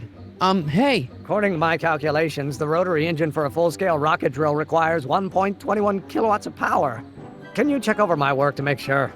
Are you all right? Yeah, but I need to get to Arthur. Why? I have to brief him on what to say to the DA. Oh, are you the legal expert now? Come on, shouldn't we be getting on with our work? We're on a strict deadline, right?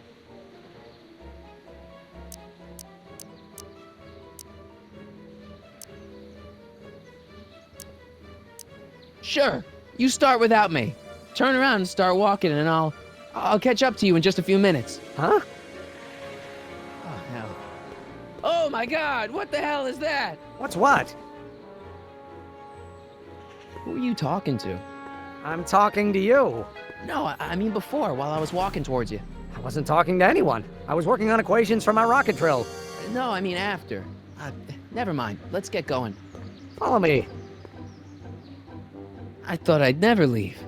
At least now I have a clear shot to the courthouse.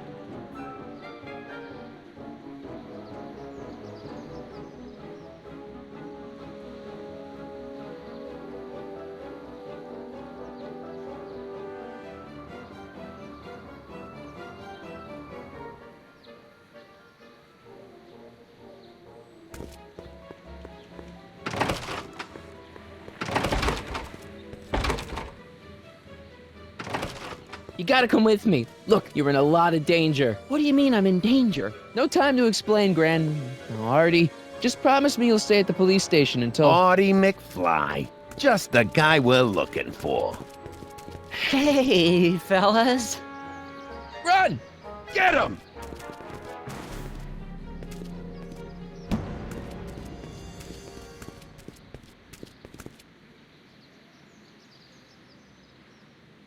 Artie?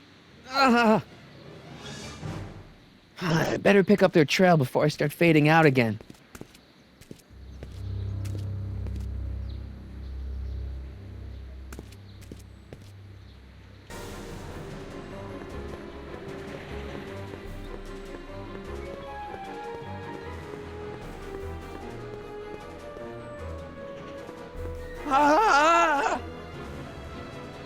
Guess Artie's not over there.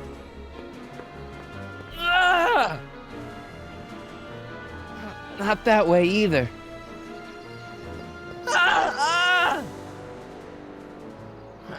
Maybe towards the soup kitchen.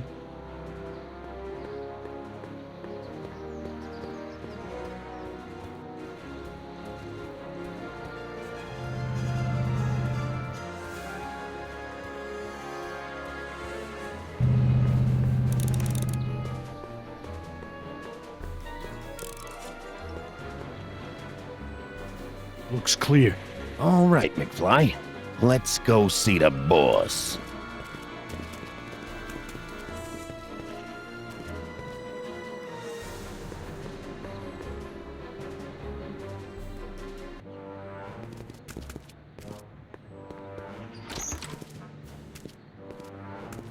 Artie, how's my favorite accountant doing? Oh, I've been better. Oh, I'm so sorry to hear that, McFly.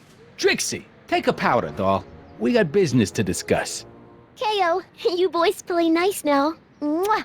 Nice to see you again, Artie. You too, Miss Trotter. Yeah, we're all happy as clams. Now scram.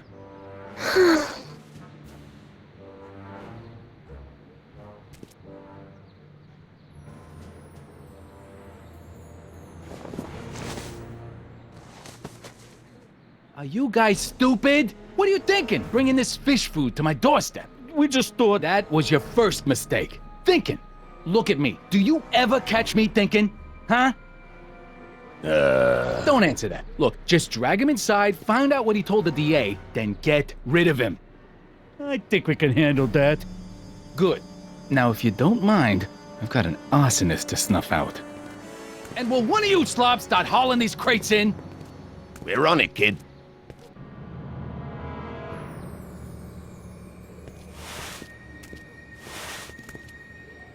So far, so good. Huh.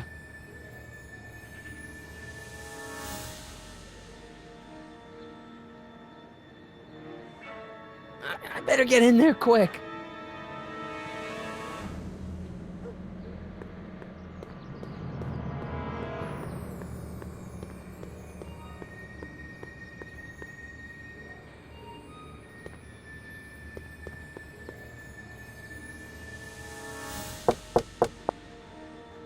What do you want?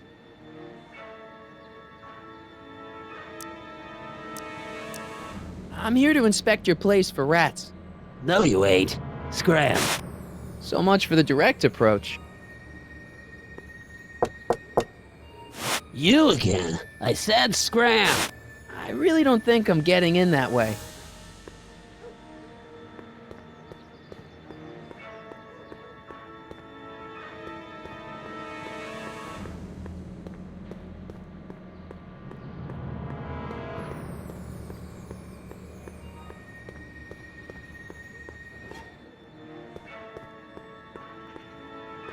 Contents: one winged goddess. Oops.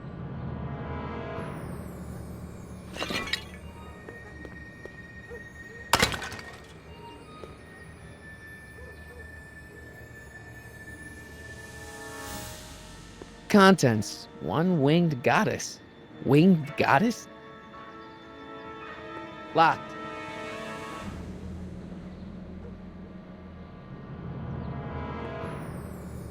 Flanged sconces. Snazzy.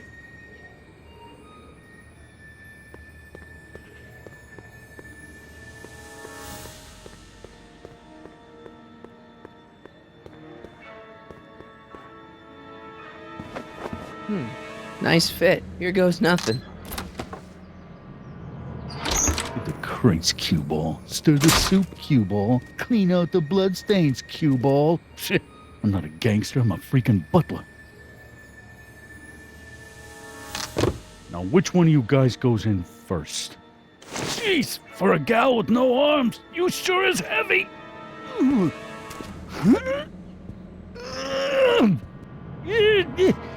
Whoops. Ow!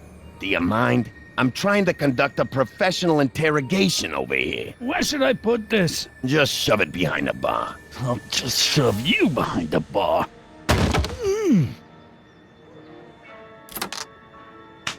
Come on, Artie. Jeez, how much chloroform did you put on that rag anyway? What? Because I'm having a hard time bringing Sleeping Beauty here around. Let me see.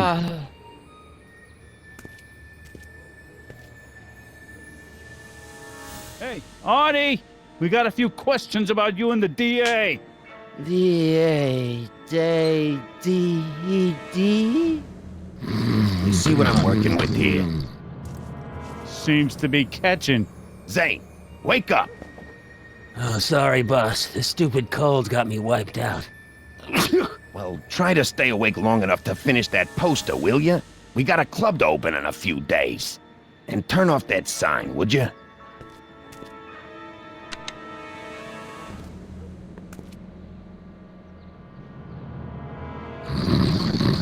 Wake up, sleepyhead.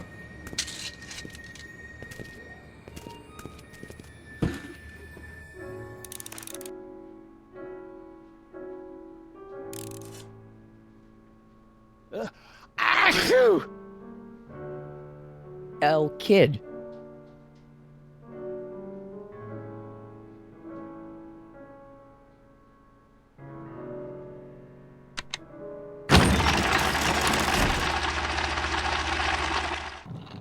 Hey!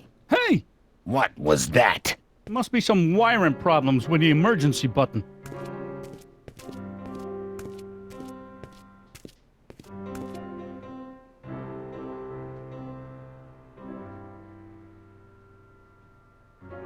I hope the Sisters of Mercy approve of our redecorating.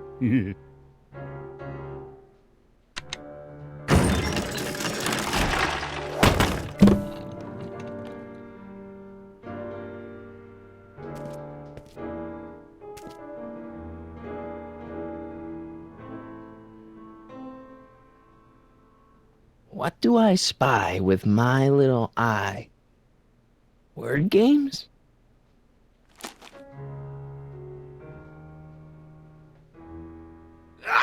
Whew,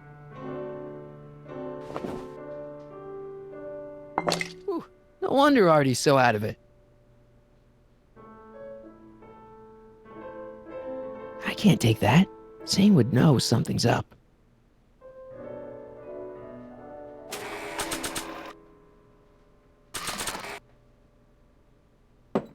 Dermot's Canadian whiskey.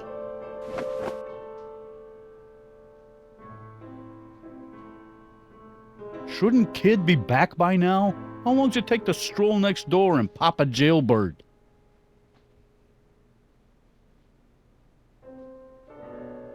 Come on, Artie. Oh, I gotta get rid of these guys before Artie wakes up.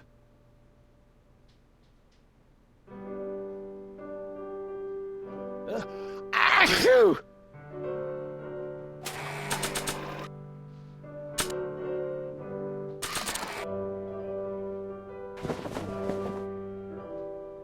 I'll get caught for sure if I try that again.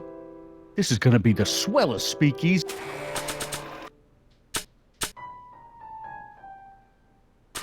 In Hill Valley. I'm sure he could explain it to me, but it's probably not a good idea to ask. I can't take that. Zane would know something's up.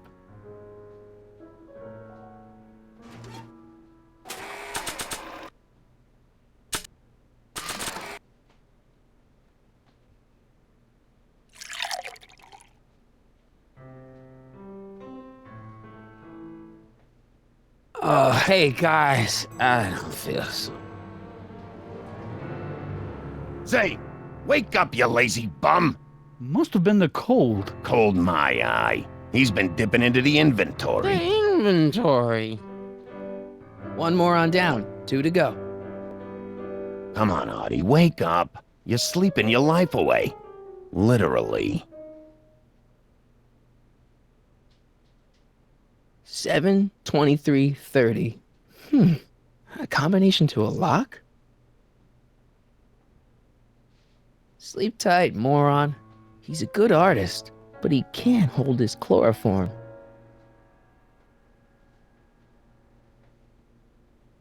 Trixie Trotter, world-famous chanteuse. I never heard of her.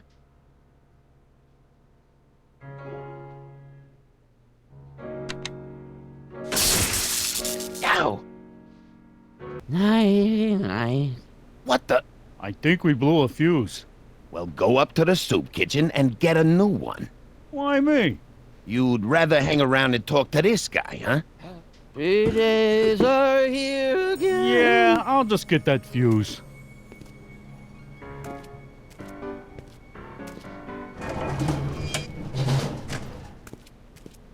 Wake up, sleepyhead.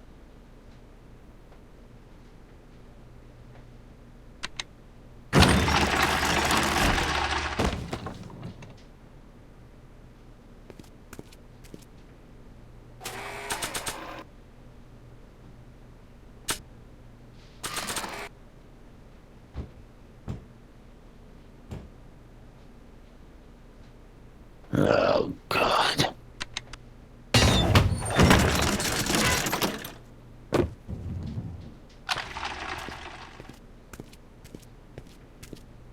You're trying my patience, Artie. Wake up, sleepyhead.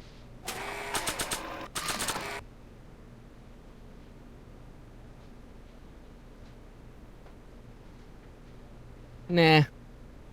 I don't think so.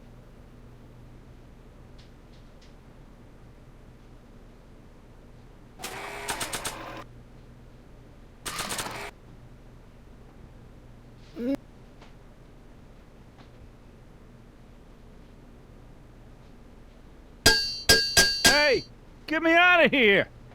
Keep your shirt on. I'm not sure I can promise that, madam.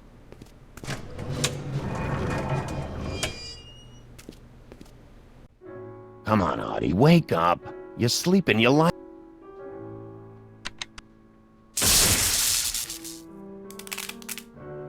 Again? Must have been a faulty fuse. Well, go get one that ain't so faulty.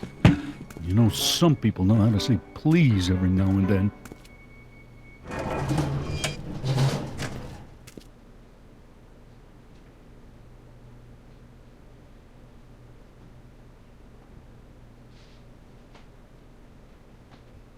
Wake up, sleepyhead.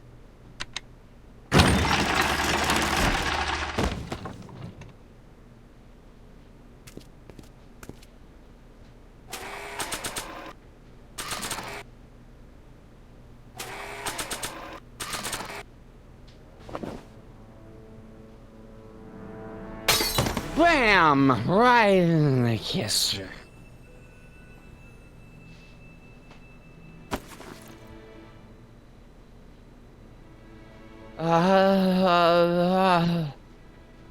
Hey, you. Wait, do I know you? Not for about 40 years. Is anyone Whoa. down there? Everything's spinning. Come on, Artie. Let's get out of here before these jerks get a chance to kill you. Wait a minute. They were gonna kill me?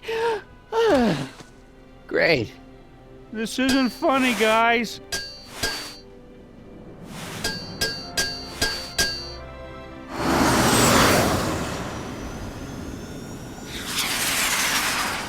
Perfect timing. Hang on, Grandpa. We've got a pickup to make.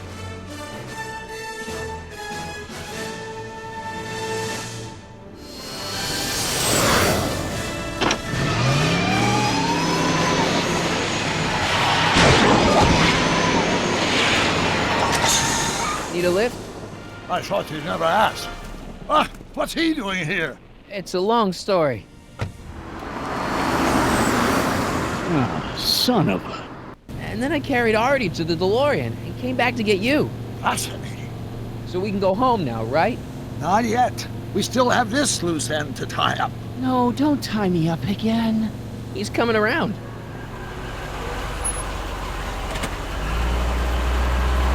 Please be careful.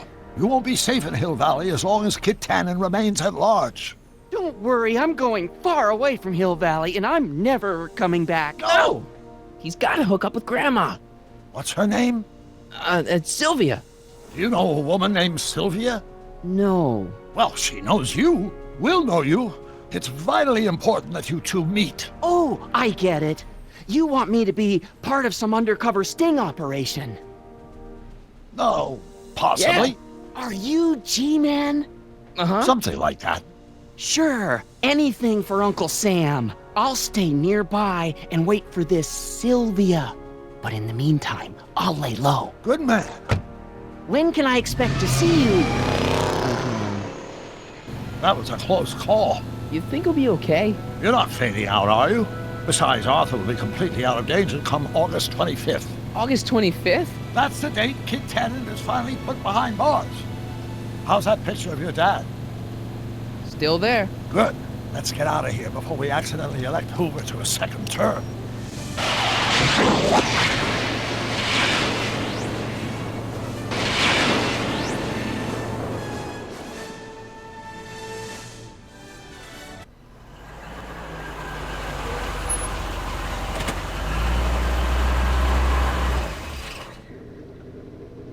Well, everything looks okay. Are you sure? See, McFly residence. So, want to come in? Maybe hang out a while? I want my dad to see for himself that you're still around. I'd love to, Marty, but... You've got to go. I understand, Doc. You've got a life to lead, kids to raise and all that. No, I've got to go to the bank and stop that estate sale you told me about. Oh. You go find your pop. I'll be back within the hour. See you soon, Doc.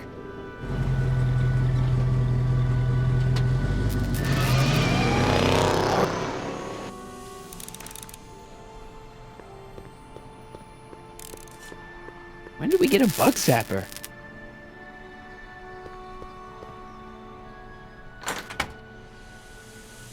Hey, anyone home? There's something wrong with my key.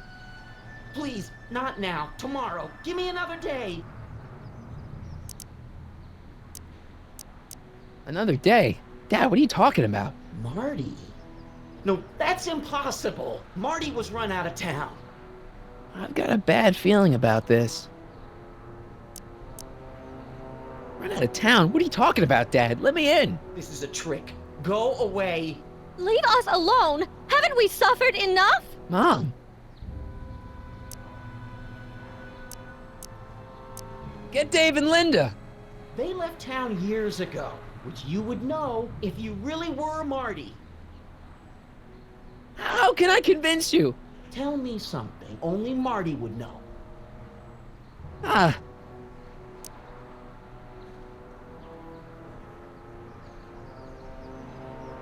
When I was 8 years old, I set fire to the living room rug. That's right. Oh my lord! What are you waiting for, George? Let him in! Stupid locks. Marty! Oh my God, Dad. What happened to you? What do you think happened, butthead? Biff. I thought we told you to stay out of town, shrimp. Biff, whatever's going on, I'm sure we can handle it. Reasonably. Who were they? Like you don't know Cliff and Riff. What do you think we should do with them, baby bro? What we should have done years ago, big bro. I'm gonna enjoy this, McFly. Wait, I'm trying to process here. What the hell did you do to my dad? Your dad's been in that wheelchair since before you were born, butthead. And you better hope he has a spare, cause you're gonna need one in like 3 seconds. Ooh, Biff! So now the Tannens are some kind of minor league mafia? Hey, watch who you're calling minor league. The Tannen gang's the 5th most dangerous crime family in California. We got connections all over the place. No way. You don't believe me? Biff, no! Bang! Ha ha! Check it out. So you're a family from mine. In gratitude for your continued service, J.J. Valenti. That's Don Valenti, godfather of the Sacramento mob. The 3rd most dangerous crime family in California. Ooh! I got a question. Why are you guys so pissed at me? You don't remember? You've really lost it, McFly. Think back. The thing with the manure truck. Which one? Ooh. Hey! And another thing.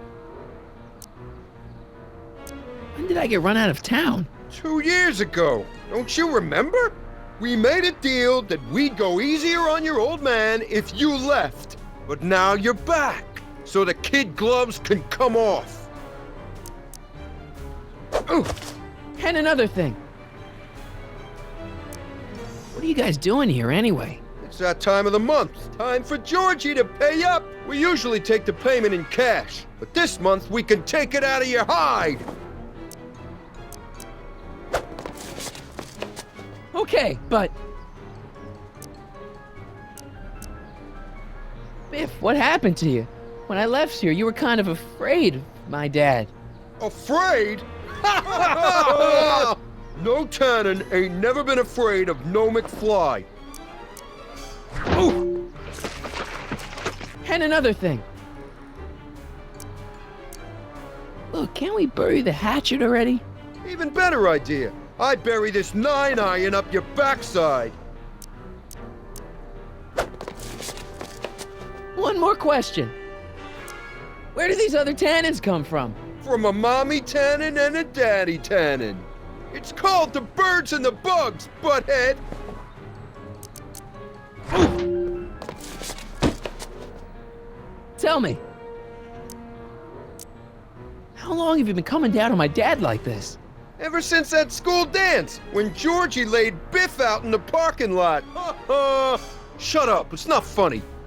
Someone messes with the Tannen family never lets him forget about it. Oh! Here's what I still don't understand. What about my mom? I mean, how did she end up with my dad? Beats us. Guess she has a thing for losers. She could have had any one of us, but she went for old Gimpy McFly. Here's what I still don't understand.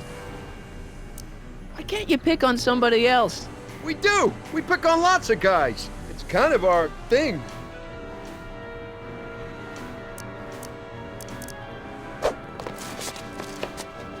Let me ask. Shut it. Ooh. Let me ask. Shut it.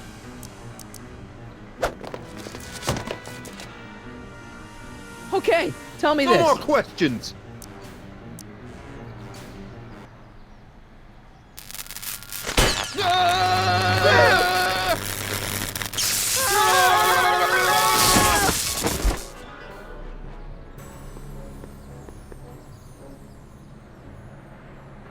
Piece of cake.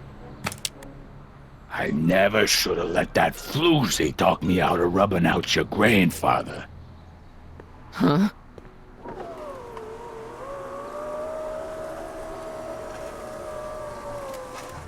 Kid?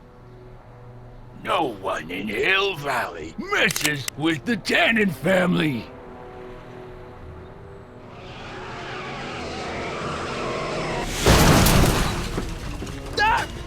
Marty, get in! This timeline's been compromised! No kidding!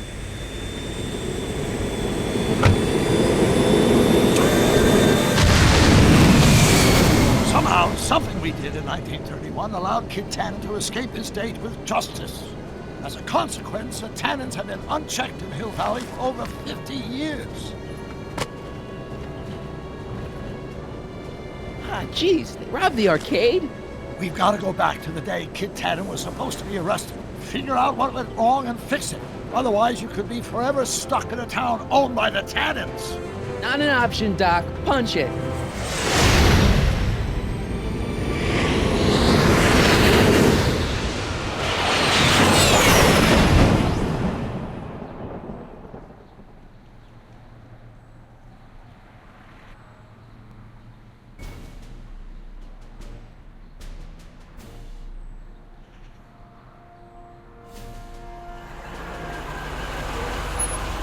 Okay, Doc, let's run through this again.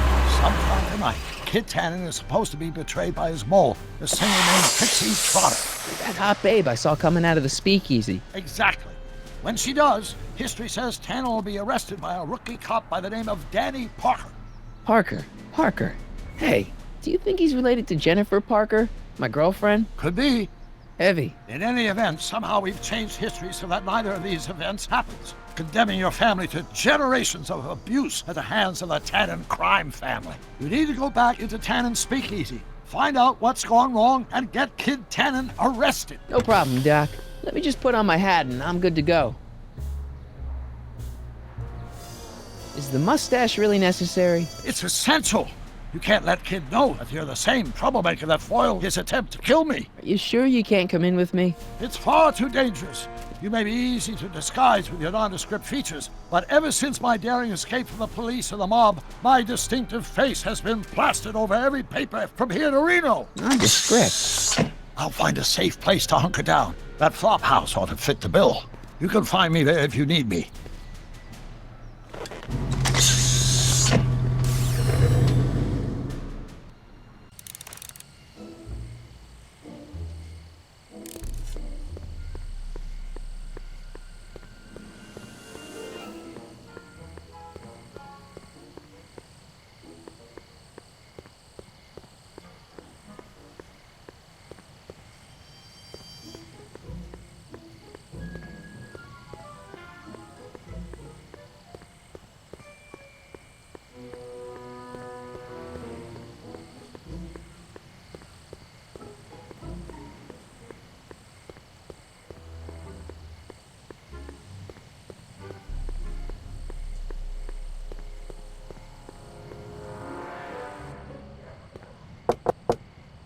Who sent you? Ulysses S. Grant. What did you bring me? Meat and potatoes. What's the word? Words are for wimps.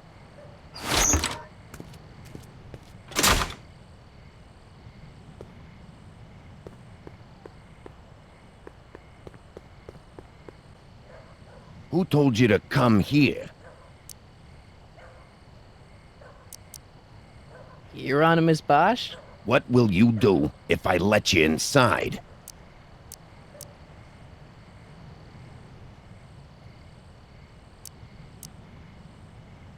Sidle up to your boss? Where do you live?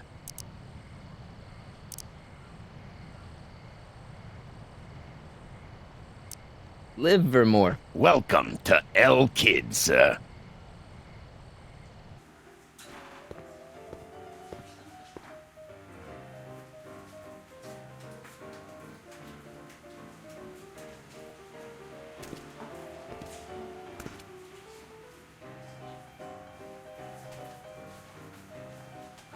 Ladies and gentlemen, it's my pleasure to once again present the hottest little number this side of the Rockies.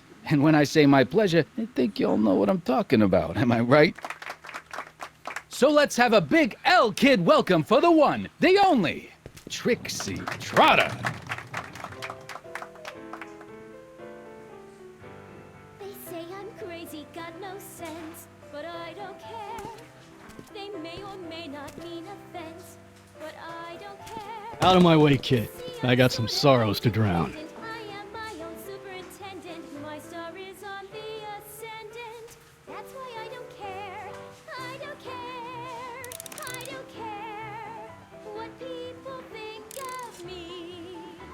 I'm happy-go-lucky and say I am plucky. So jolly. She's no Pat Benatar, but not bad, not bad.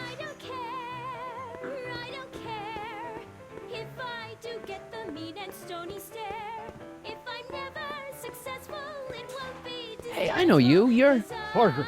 Oscar Danny Parker, Hill Valley PD. Have we met? You look familiar. Nah. Well, stranger, sit down and have a drink on me.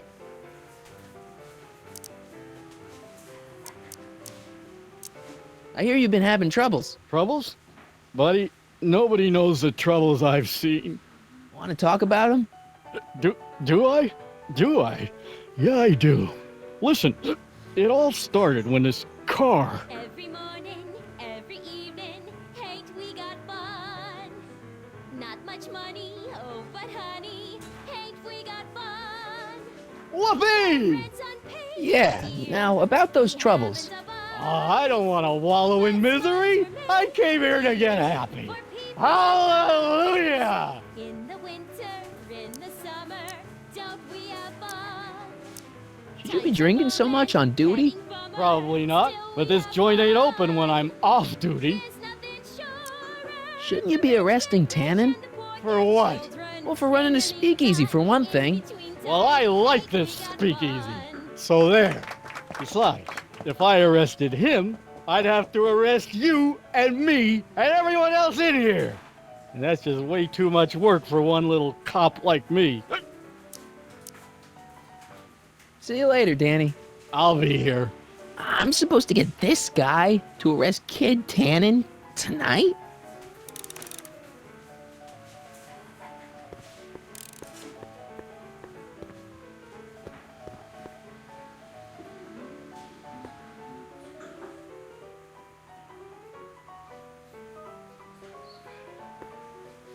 Way down in Louisiana, down in New Orleans.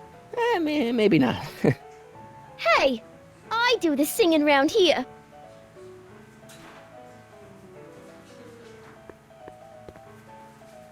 Excuse me, are you Trixie Trotter? That's what it says on my dressing room door.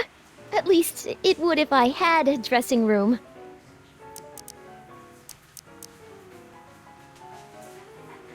Hey, your songs seem to have a big effect on Officer Parker over there. I am humbled and gratified that my musical gifts have fallen upon such receptive ears. Break a leg out there. Thanks. She's supposed to turn on Kid Tannen tonight? Okay, Doc, if you say so. Trixie? Yeah? What's a nice gal like you doing with a guy like Tannen? Kid ain't so bad. He just takes some... Hey, Toots, any chance you could sing that can-can number? The guys really love the way it shows off your, assets. Whatever you say, kid. And quit lazing around. I ain't paying you to yak with the drunks. You ain't paying me at all, you bum. What were we talking about again? You were telling me what a great guy Kid is. Yeah, I guess he is a pretty crummy boyfriend. But until my insurance policy checks out, I guess I'm stuck with him. Insurance? Yeah. Look, I may not be the brightest bulb in the marquee, but even I know you don't break up with a creep like Kid without something to keep him from going all crazy on you. What's this insurance policy all about? Are you kidding? There's only one person I trust with my secrets. But I ain't seen him in weeks. You don't mean... Marty McFly. Marty McFly. You know him? Not as well as I thought. Before he took a powder, Artie was tutoring me in all sorts of stuff. Etiquette, philosophy, accountant. He's a regular Renaissance man. He even had one of those smart guy professor's pipes, see? Can I borrow this? Sure. I've been secretly working on my get-out-of-kid card for weeks now. But Artie's the only one I trust to check my work. You can't be too careful when you're dealing with a maniac like Kid, you know. Hey, you can trust me. Come on, what's the dirt you got on Kid? Nix on that. Hey, if I arrange a meeting with Artie, could you use that insurance of yours? Use it. Heck, if what I'm sitting on pans out, I could send that bozo all the way to the big house. I'll see what I can do. Break a leg out there. Thanks.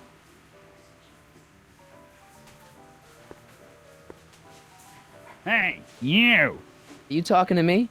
Yeah, jerk. I saw you making eyes at my Eunice. Oh, lay off, Ernie.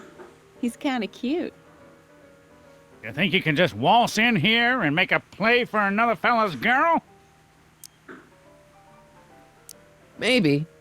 What are you gonna do about it, chicken? That's it! You're toast!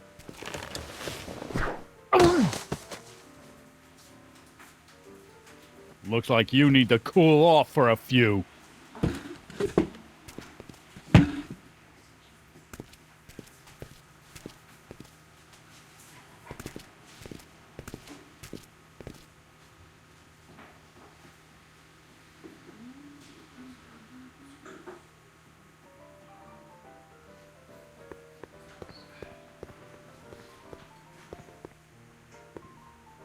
Hey, nice suit. Where'd you get it? Costume shop at the mall. I had it custom made. Yeah? Quality material. Who are you? Where you from? The name's, Michael Corleone. Nobody. I mean, you don't know me. I come from a very different place. Come on, what's the dope? Spill it, or I'll... Go easy, kid. From the cut of the suit, I'm thinking he might be with the Valenti gang. Is that so? Yes? Prove it. You ain't leaving till you show me some bona fides.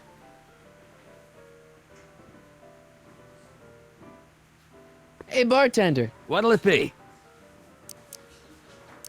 I'll have a drink. What's your poison? Pepsi. On second thought, forget it. Suit yourself.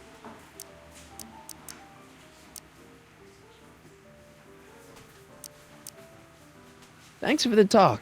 Next time, order a drink. This ain't no library, you know. Wait, you ain't leaving till I get the dope on you. You really with the Valenti gang? Hey! Take a hike, Squirt. There's only a few people, and maybe an animal or two, who'd be interested in Grandpa's smelly old pipe. But this isn't one of them.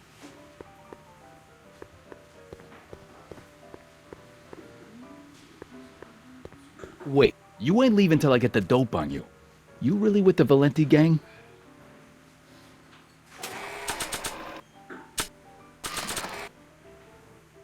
I've got a little something here that might convince you. Don't even blink. It's not a real gun. It's not a real gun, I swear. It's a gift from Don Valenti. See? To your family from mine, in gratitude for your continued service, J.J. Valenti. Looks like little Mikey Corleone here really is with the Sacramento boys. You got stones, Pee-wee. I like that. Have yourself a drink, on the house. Matches, put down your gun. You look like a moron.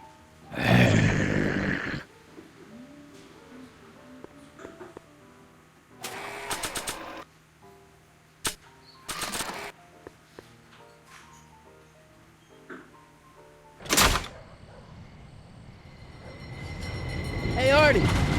He's back.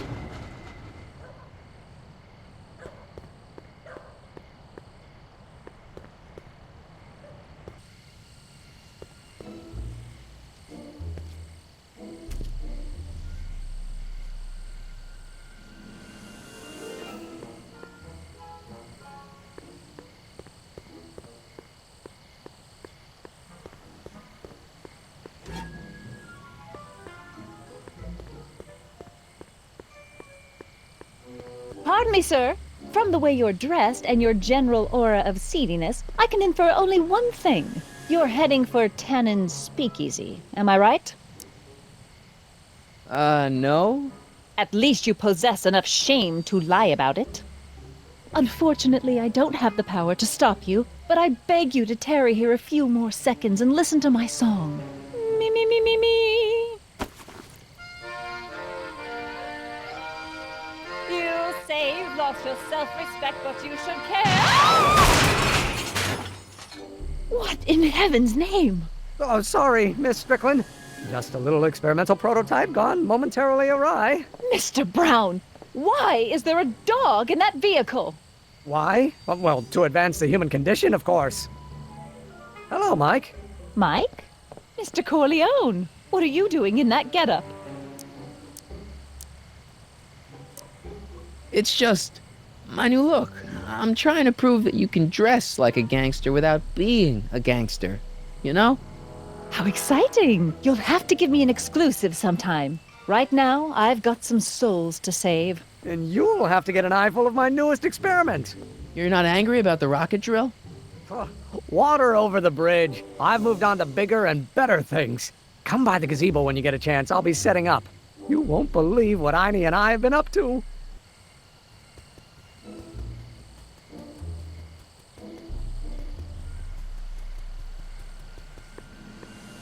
Mike, you're just in time.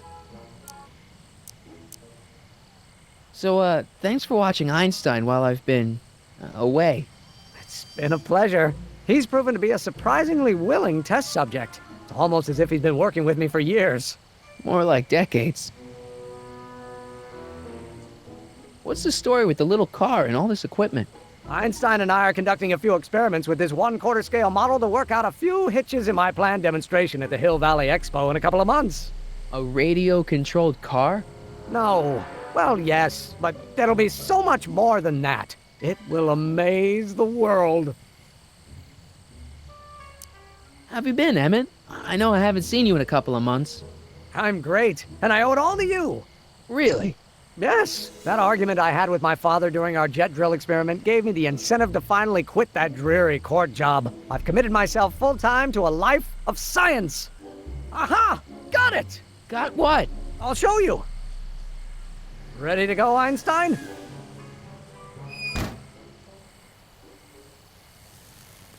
Watch this! When this baby hits 23 miles per hour, you're gonna see some serious cow flop.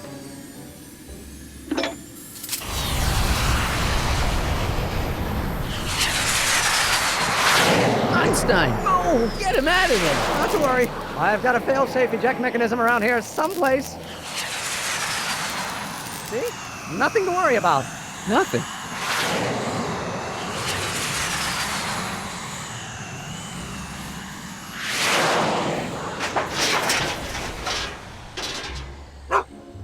I'll go see if I can find something to help. Or someone.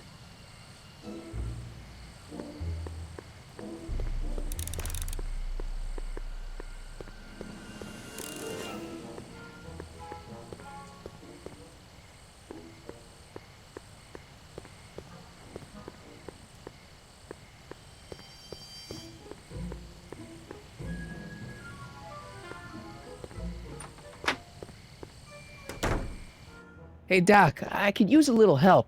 What's the problem? I saw him. Who? My grandpa, on his streetcar for just a second. Doc, we gotta find him. Why? Trixie thinks she's got something that could put Kid away, but Artie's the only one who can tell her for sure. I guess he's kind of her tutor or something. Ah, so that's the connection. When your grandfather disappeared from Hill Valley for 2 months, the bond between him and Miss Trotter was severed, eventually leading to a timeline in which Trixie lost the nerve to betray Tannen. Yeah? We've got to find your grandfather.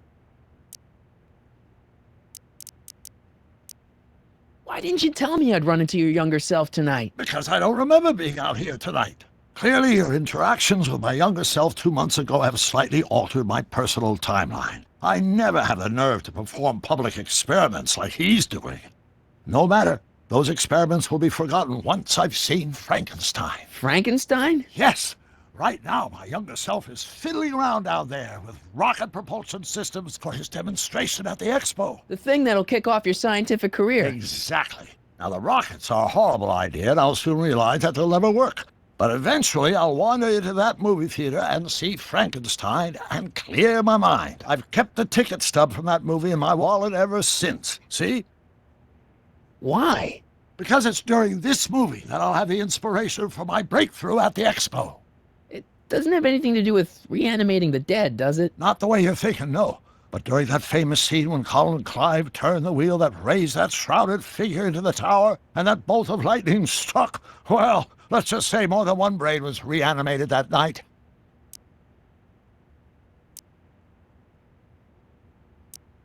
Emmett's not having much luck getting Einstein off the courthouse. I'm not surprised. Einstein's a smart dog, but heights give him the willies. What can we do? I've got it. What? Just get my younger self distracted and I'll handle the rest.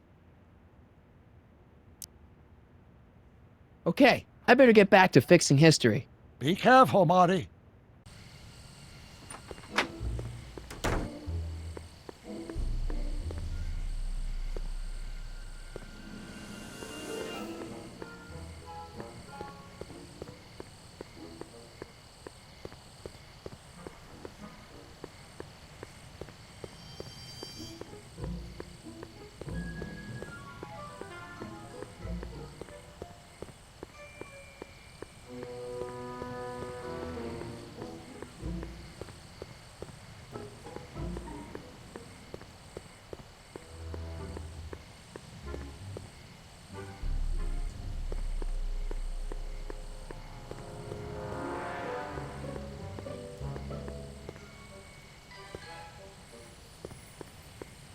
Don't worry, Emmett. I'm sure you'll get it right someday. Oh, I'm not worried about that. Right now, I'm more concerned with Einstein. Why don't you take a break from Einstein Patrol for a minute? Maybe go see a movie or something. Thanks for the offer, Mike. But once Emmett Lathrop Brown sets his mind on a task, nothing can distract him from his purpose. And right now, that purpose is rescuing your dog.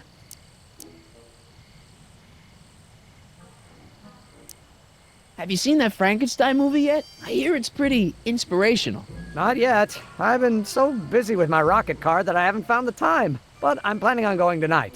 At least I will once I get Einstein down. Do you know anything about Officer Danny Parker? My pop says he's a good cop when he's not drinking. Good. Of course, now I hear he drinks all the time. What's up with you and Edna? A couple months ago, I could swear she was making goo-goo eyes at you. That was before my father had her stay-sober society meeting thrown out of our house. Now she takes every opportunity she can get to snipe at me and my work. It's very distracting. You know anything about Trixie Trotter? The songbird of the Sierras? The nightingale of the north? The floozy of the foothills? Never heard of her. Man, I've definitely never snuck into Tannen's speakeasy to listen to her.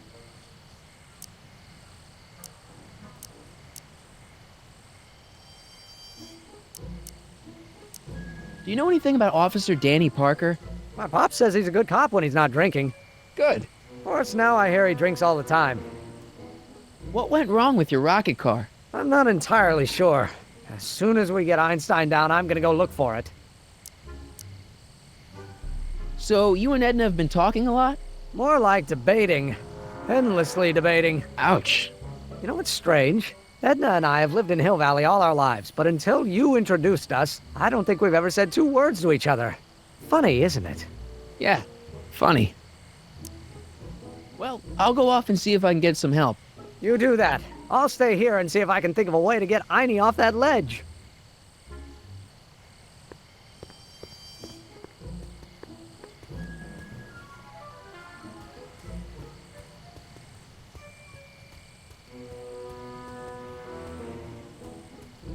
Hey, Edna. Mr. Crockett, what can I do for you? Hey, I got a hot lead for you. Oh? What is it? Young scientist strands dog on courthouse roof. What? Look over there. Oh, for goodness sake. Mr. Brown! Please, Miss Strickland, not now. Can't you see I've got a rather delicate situation on my hands at the moment? My trial run... Trial run? Public hazard, I call it. And I'm sure my editor will agree. This scientific enterprise of yours represents a clear and present danger to public safety. You know what represents a clear and present danger to public safety? Your singing voice. There's no need to get personal, Mr. Brown. Believe me, I have no intention of getting personal with you. I'm relieved to hear it. Flying cars, of all the ridiculous juvenile You mock me, notions. but just imagine. A world in which traffic jams and car crashes are a thing of the past. I might be more inclined to listen to you if your maiden voyage hadn't ended in a crash on one roof and a stranded dog on another. I'm working on getting him down. Heine, how'd you get down? Clever dog. Well, fortune favors you tonight, but I warn you to be more careful in the future. Now, how to get that rocket car back down?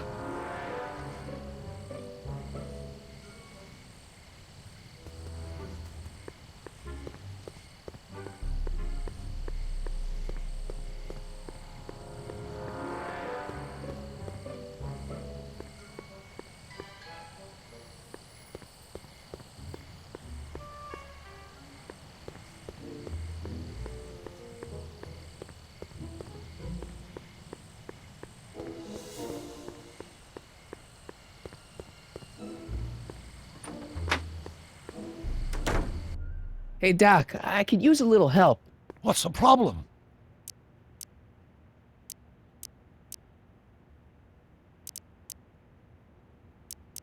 Where'd you park the DeLorean? I hid it in the DeSoto lot. Nobody's buying cars these days, so it should be safe in there. Should we be worried about your younger self and Enda Strickland? That is a peculiar wrinkle in the space-time continuum, but I'm sure nothing will come of it. I can't possibly imagine myself becoming attached to a woman like that. Hey, who did burn down Tannen's original speakeasy anyway? I still don't know. I'd really like to find out before we go home. Okay, I better get back to fixing history. Be careful, Marty.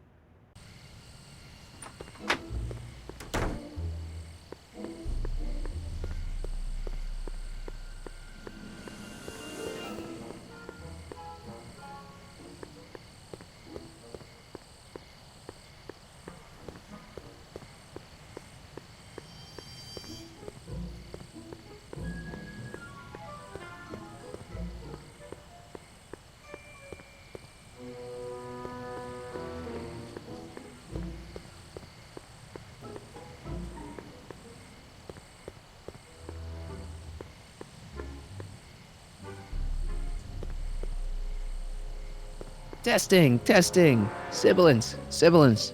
Hey, quit playing with my equipment. Sorry.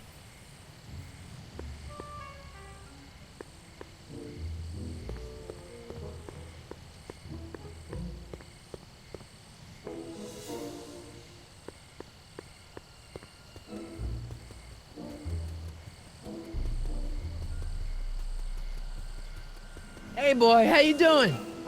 Good dog.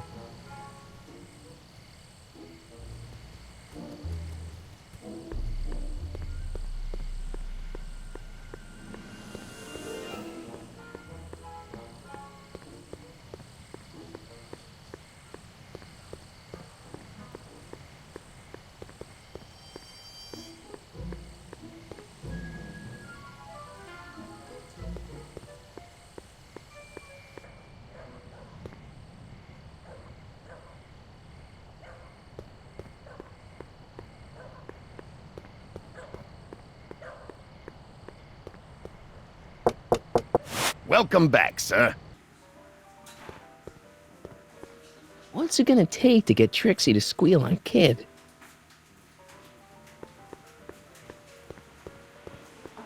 Trixie? Yeah?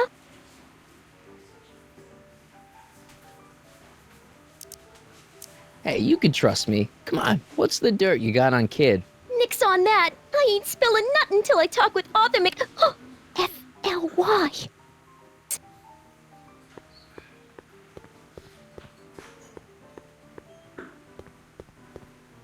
Hey, bartender. What'll it be?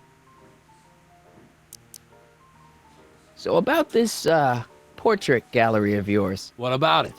What's it all about? Who are those guys? The caricatures hanging along the wall of honor commemorate those who are no longer with us on account of having ticked off one Irving Kid Tannen. They're the guys the kids killed?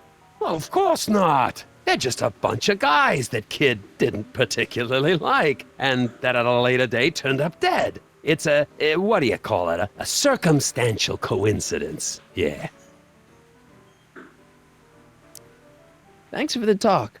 Next time, order a drink. This ain't no library, you know. Hey. What? I'll have a drink. What's your poison? Pepsi. On second thought, forget it. Suit yourself. I'm looking for a cop named Parker. Then this is your lucky night. He's sitting next to you.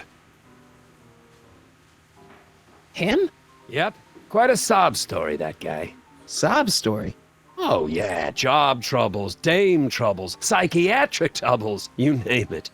You get him in the right frame of mind, he'll talk your ear off about him.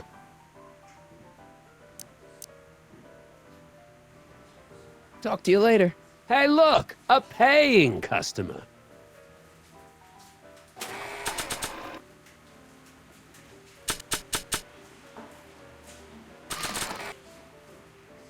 You think you could draw a picture of this guy? Sure. Hey, that looks like that Marty McFly think. I never noticed that before. Hey, can you give him a hat like Artie wears? Should I come back for it? Suit yourself.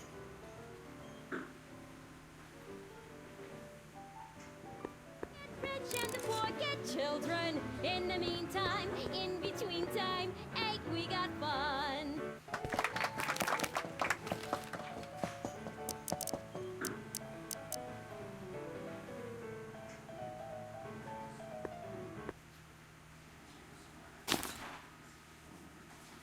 Come to me, my melancholy baby.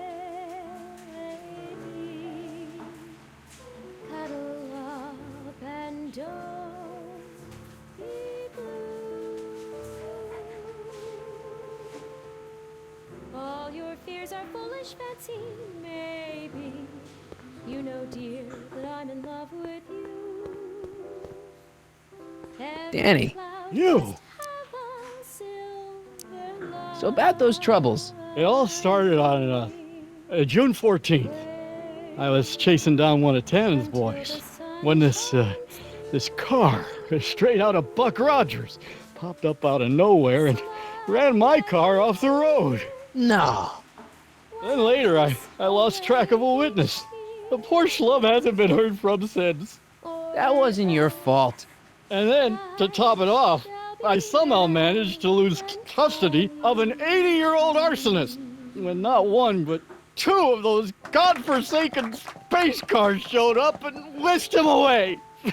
That's unbelievable. That's what the chief said. Demoted me on the spot. My family sent me to a psychiatrist because they thought I was seeing things. And worst of all, my gal Betty left me because she thinks I'm a bad provider and a head case. Betty, as in Jennifer's grandma Betty? What? Listen, Danny, it's really important that you get back together with Betty. Ah, that ship sailed. What the heck with her? I got a little secret that'll set me up with women twice as classy as Betty will ever be. Shouldn't you be arresting Tannen? For what? Well, for running a speakeasy, for one thing. Well, I like this speakeasy. So there. Besides, if I arrested him, I'd have to arrest you and me and everyone else in here. And that's just way too much work for one little cop like me. So jolly and carefree. I don't care if I do get the mean and stony stare. If I'm never successful, it won't be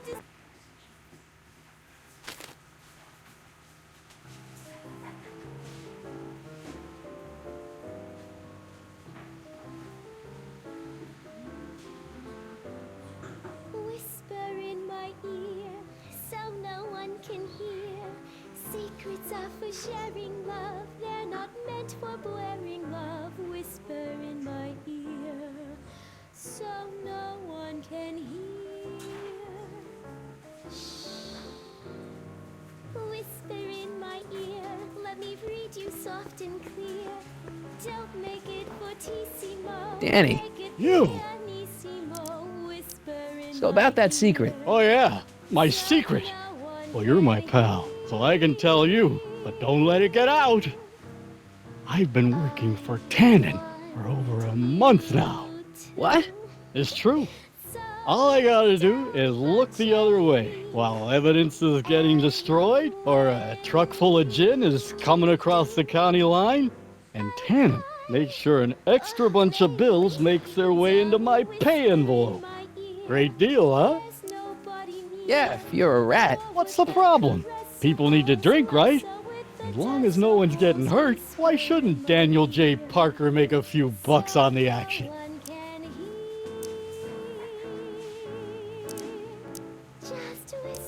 But people are getting hurt. Kid's a killer.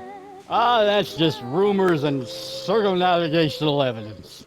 Although, that wall of fame is pretty spooky.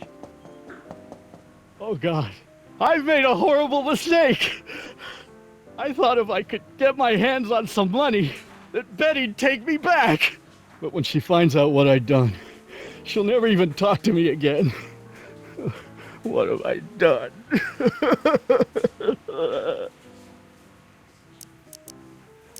Come on, Danny, pull yourself together. It's not so bad. Not so bad. I'm a corrupt cop who's lost his only chance at true love. How's that not so bad? You know, drinking that much is really bad for your health. What are you, my mother?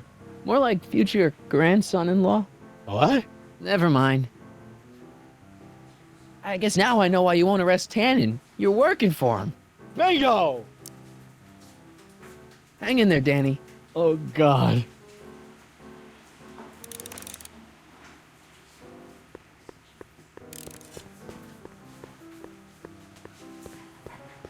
Danny. You. You know, drinking that much is really bad for your health. What are you, my mother? More like future grandson-in-law. What? Never mind. Hang in there, Danny. Oh, God.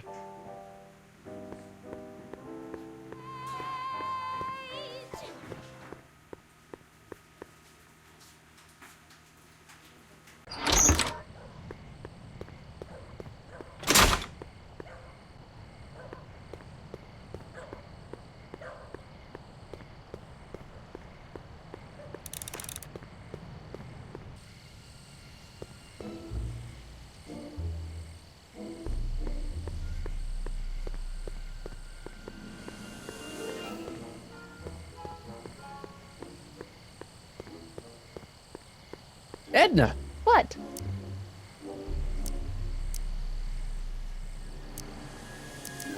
Hey, I got a hot lead for you. Oh? What is it? Officer Parker reformed. He has? Really? Soon. Just you wait. Hmm.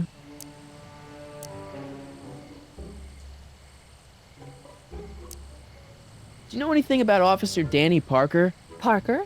Just another soul lost to the twin vices of booze and despair. I've asked him to tell me his story for my column. Sort of a cautionary tale, but he's never in the mood to talk to me.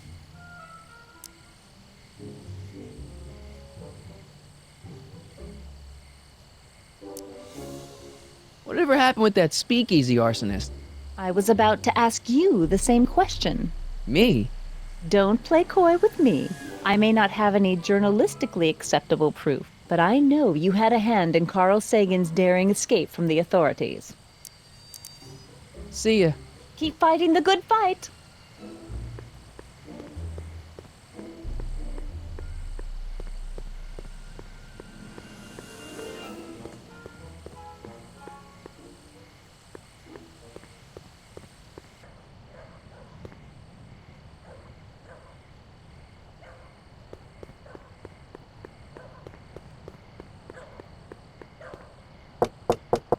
Welcome back, sir. Looks like Parker's still parked.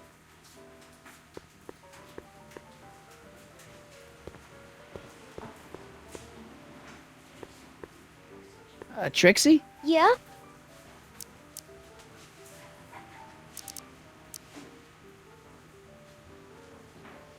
Hey, your songs seem to have a big effect on Officer Parker over there. I am humbled and gratified that my musical gifts have fallen upon such receptive ears. I happen to see Arthur McFly. Tonight? Uh-huh. How is he? Where's he staying? I didn't manage to find out. If you see him again, tell him I'm looking for him, okay? I could really use his advice in regards to my you-know-what. Nice caricatures up there, huh? Yeah, Zane's an ace cartoonist, but it's kinda hard for me to look at all those faces knowing the guys they belong to are all 6 feet under.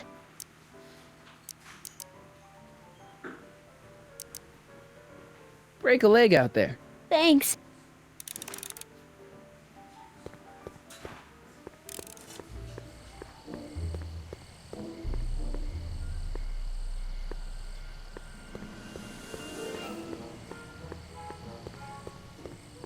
Edna! What? What was that song you were singing earlier? Do you like it? I wrote it myself. It really gets the toes tapping at the Stay Sober Society meetings. Although I suppose that could be the Shakes. Would you like to hear it again? Sure. I knew if I waited long enough, somebody would request it. You say you've lost your self-respect, but you should care. It's not too late to redirect and start to care. Don't despise the good and pure. Time to rise up from the sewer. Wash off all that foul manure. Show the world you care. You should care. You should care what people think of you. Of goals that you could name, reclaiming your good name is what you ought to do. You should care. You should care.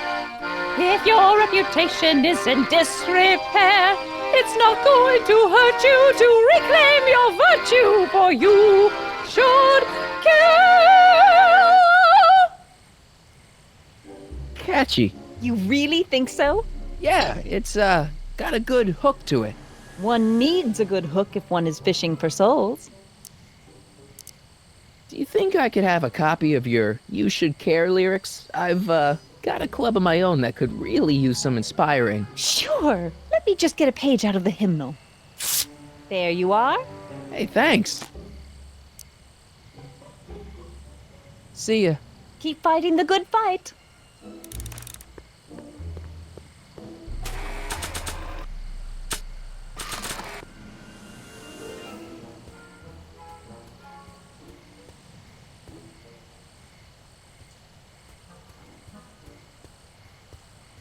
Hey, boy, take a whiff of this. Gotta love that nose.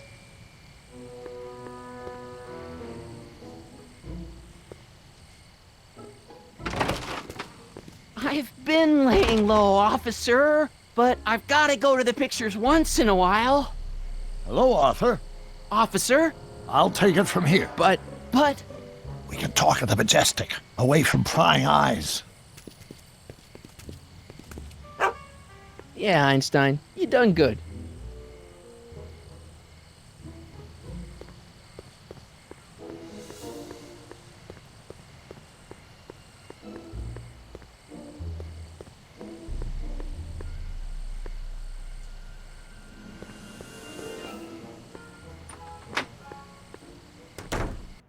Hey, Doc, I could use a little help.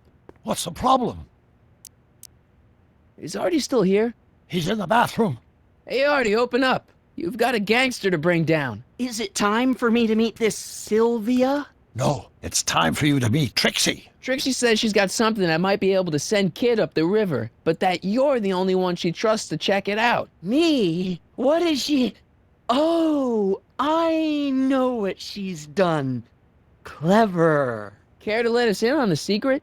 Sorry, guys, but if Trixie's keeping it a secret, then so am I. That's all well and good, Mr. McFly, but if you and Trixie are going to collaborate on this evidence, we'll need to arrange a rendezvous. Well, Trixie's chained to Kid's speakeasy. So we'll have to bring Arthur to Trixie. No way am I getting anywhere near that place again. I don't know how you talked me into this. Just stay back here in the shadows and don't come out until you see Trixie. You're sure I'll be safe here? Perfectly safe. We'd never make you take any unnecessary... Sagan. Where's Kid? Don't worry.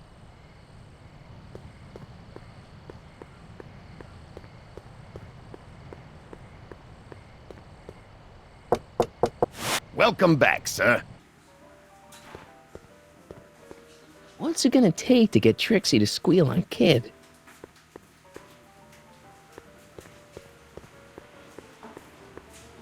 I don't care. Trixie? Yeah?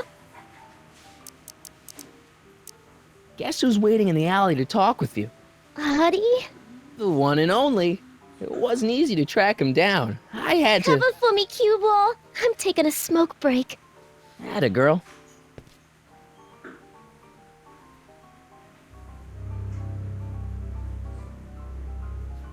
Hey, you! Huh?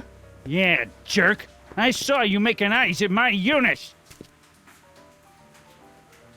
Sorry, pal. I don't have time for a fight. Why, you... I'll never get to Carnegie Hall at this rate. All right, fella, I think you're done for the night. Hey, where do you think you're going? Me? Yeah, you. What do you know about this? Nothing. Ah!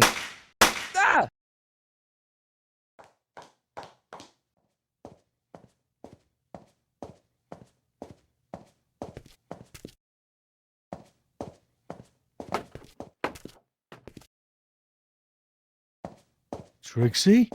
Break's over, cue ball. Whatever you say, babe. What was that?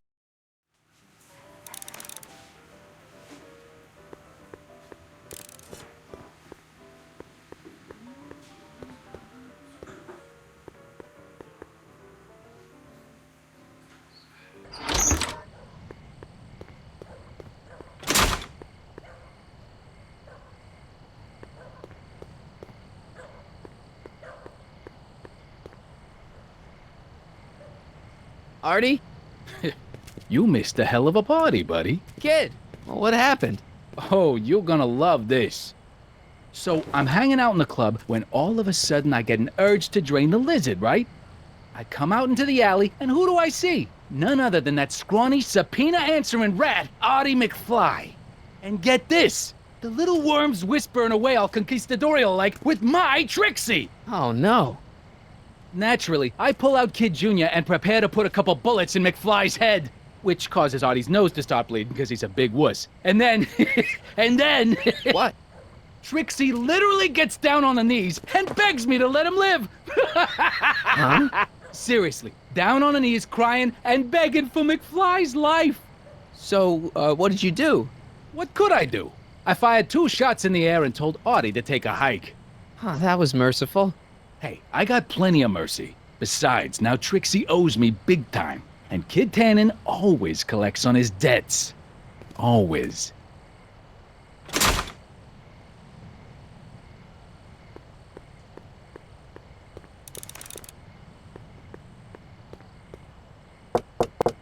Welcome back, sir. Voila! Nice job.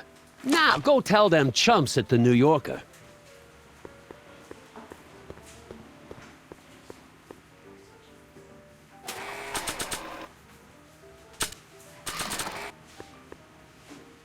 Hey, Trixie, look over there. Why? Didn't you see it? No. Ah, never mind.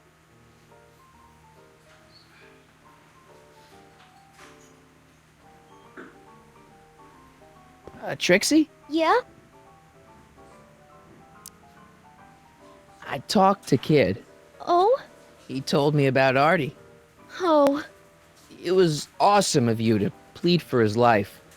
And it was awesome of Kid to spare it. So you see why I gotta get rid of all the dirt I got on Kid. As long as he's loyal to me, I gotta stay loyal to him. Okay, so Kid spared Artie's life, but that doesn't make him a saint. Believe me, no one knows that better than me. But if Kid can let Artie off the hook, I guess I can let him off the hook. Know what I mean? Break a leg out there. Thanks.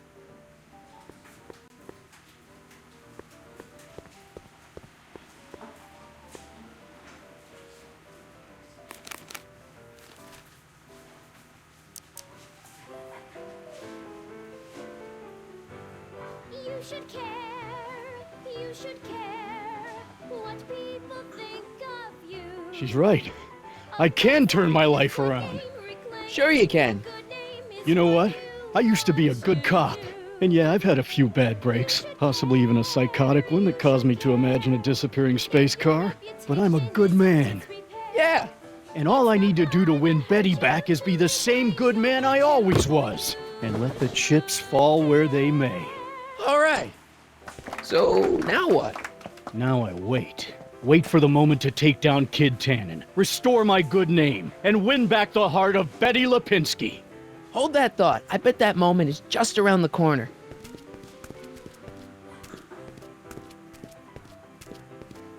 Boss? Do you mind? I'm trying to have a good time here. I think you'll want to see this. Are you crazy? Bringing a stick of dynamite into my club? That's just it, boss. It's all over the place. I think our speakeasy arsonist is getting ready to strike again.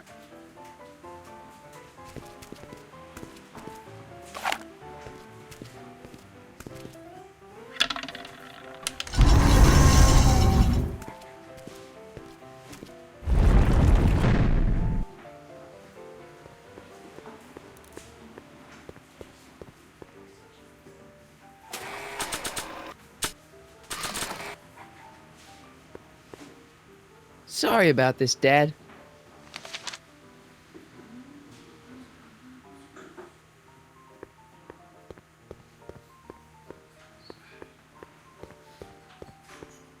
Trixie? Yeah? About Marty McFly. What about him? Have you heard from him? Is he okay? I think something bad might have happened to him. What? You mean Kid went back on his promise? Yeah, that's right. Oh no! Oh, poor Artie! Poor sweet little Artie! I know. That rattlesnake kid! He can't get away with this! You gonna turn over the evidence you got against him? Am I ever? Just watch me! Wait a minute. What evidence do you have that kid bumped Artie off? It's just a hunch. Keep your hunches for the racetrack. It ain't nice to get a girl all worked up over unsubstantiated rumors. I don't know how to tell you this, but I think you should check out the Wall of Fame. Why? What is it? Artie! I don't believe it! We had a deal. Artie was supposed to be safe. I don't know what to say. Well, I do. Felony tax evasion. What? Before he died, Artie was teaching me about all sorts of stuff. Literature, history, accounting. And I made a big discovery while I was copying all of Kid's books. This establishment ain't entirely on the up and up. Really? Oh, I knew about all the gangster stuff. That kind of thing you expect from tough guys like Kid. But when I found out he ain't been paying taxes on his speakeasy profits, well, cheating Uncle Sam is one step over the line. Once I turn this over to the police, they'll throw the book at him. This book! Hey, copper!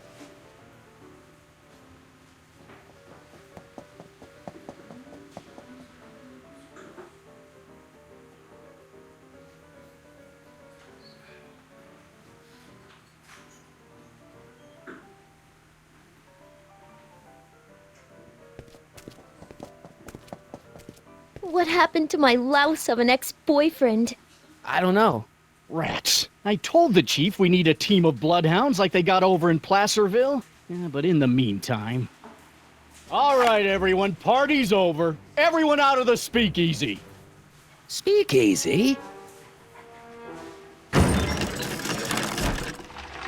You're mistaken, officer. This is an ice cream parlor. Nice try, you. Out!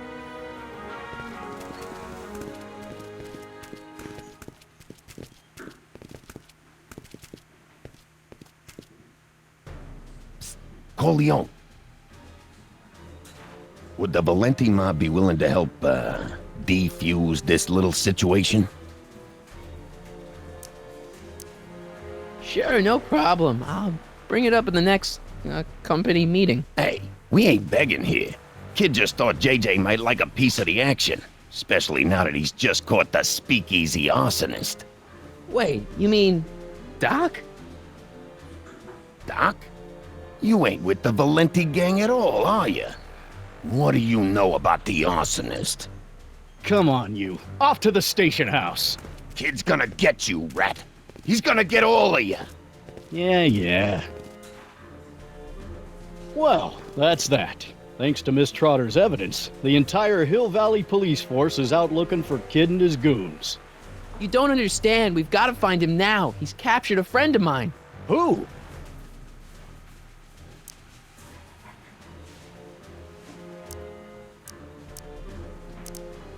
Never mind. Don't worry. We've got the entire town square sealed off. If Tannen's within a mile of here, we'll find him eventually. I don't think we have time for eventually.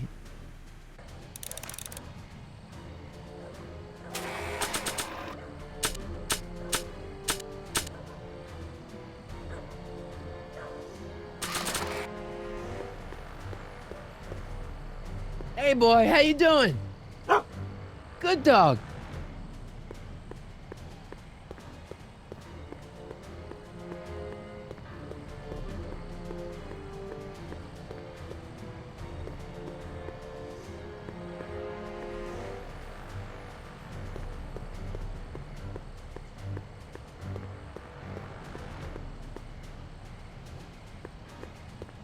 Ew.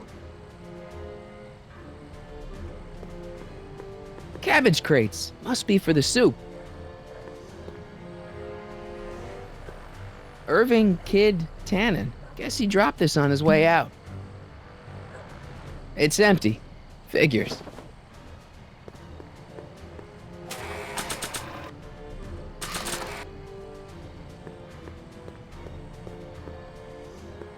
Hey, Einie, get your nose over here. All right. I really don't think Tannen and Doc are with Herbert Hoover, Einie. Okay, I'll check it out.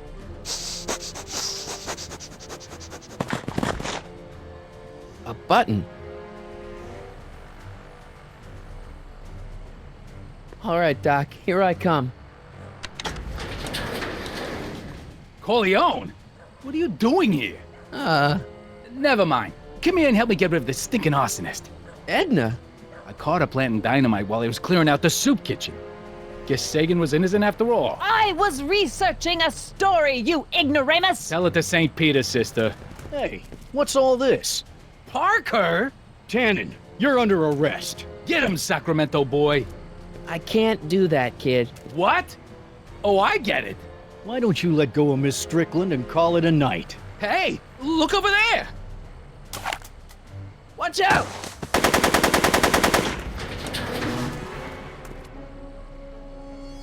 Give it up, Tannen. The alley's blocked off and so are the roads out of town. It's over. Over? Nothing is over until Kid Tannen says it's over.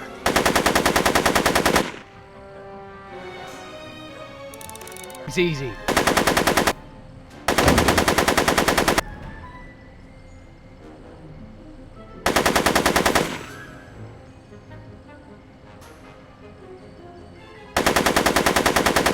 He's not about to let me in.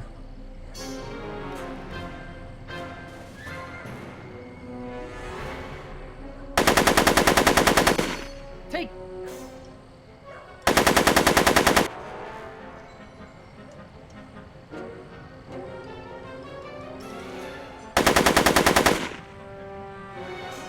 No one messes with Kid Tannen. Yeah, with me. Yo, Tannen! Make like a tree and die, rat!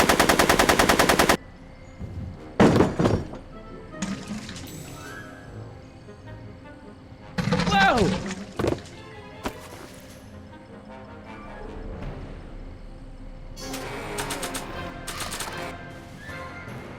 Bowling for 10. Are you shooting at me? Are you shooting at me? A trail of explosive booze, leading right into the garage. I could...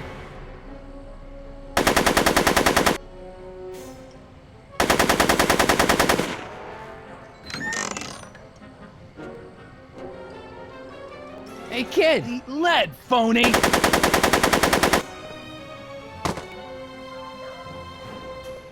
Make it easy on yourself, Tannen. Hey, moron! More on this!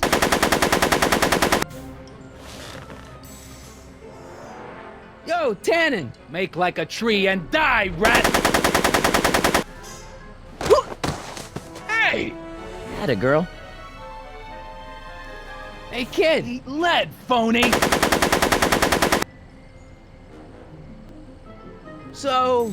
I'm afraid I'm finding it difficult to concentrate with all the bullets flying around my head, Mr. Corleone. Right! No one messes with Kid Tannen!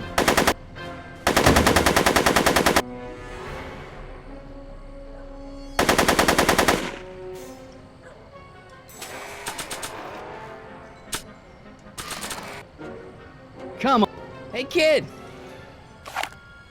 Ha! That ain't a real gun! Oh, right. I forgot. I better just get rid of it then. Oh, crap.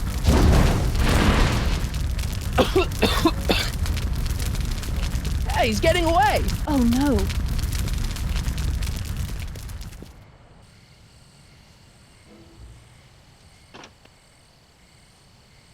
Yes. No. There. Good as new. Oh, look! Tannen? The judge's son! All right, Parker. I want a getaway car and a clear road to Nevada, or the brown kid gets it! Doc! Marty. Doc? Yes, it's me. I'm talking to you through the radio apparatus my younger self has installed in the rocket car. What's going on up there? It's not good, Doc. Trixie and Parker did their part, but now Kid's holding you hostage. Great Scott! No kidding. Try to get Kid in the car. Once he's inside, give me a signal, and I'll do the rest. How am I... You! Emmett! You're the cause of all of this, ain't you? Should have known. What kind of gangster's named Michael...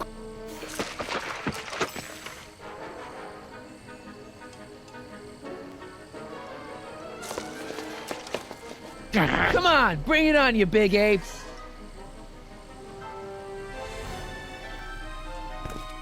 Hey! Doc, hit it!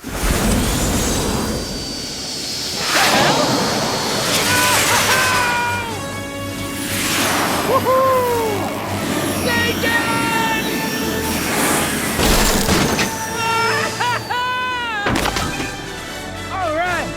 That's what you get for messing with Carl Sagan. Irving Tannen, I'm placing you under arrest for kidnapping, attempted murder, tax evasion, and smelling like a piece of crap. Tax evasion? Haven't you heard? The feds are practically drooling over Trixie's books. Trixie? That's what you get for killing Artie, you bastard!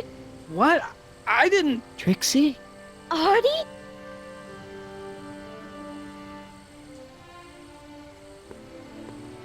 All right, Grandpa. My poor car. I believe I owe you an apology, Mr. Brown. Thanks to your ridiculous contraption, Hill Valley's most notorious criminal is finally headed to prison. No apologies necessary, Miss Strickland. My rocket car may have accidentally saved the day, but only because it's a completely out-of-control failure. I need a new idea. If you're willing to listen, I might have a few suggestions. But first, I think we should take in a movie. I'm all yours, Mr. Brown.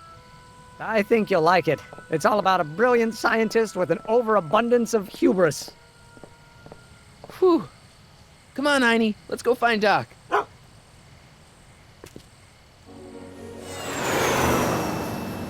Thanks for letting me fly the DeLorean, Doc. This thing's a blast. Are you absolutely sure that everything's back to normal? Totally. Kid's going to jail, Emmett's going to see Frankenstein, and there's no such thing as a Tannen crime family in 1986. And we remembered Einstein this time, too. Hill Valley crime rate at all-time low. Well, except for Grandpa necking with Trixie, I think we're ready to go back to 1986. Do you feel yourself fading out of existence? No. Then as long as your father's still born in 7 years, I say, let your grandfather sow his oats. Sowing oats? Is that what's going on with you and Edna? What are you talking about? Emmett and Edna. They're gonna go see Frankenstein together. That's odd.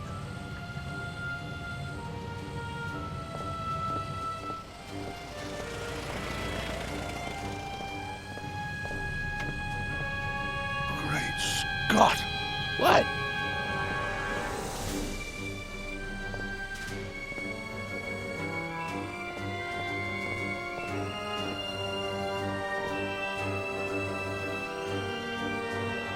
We've got to get back in. Oh, this could be disastrous. Doc!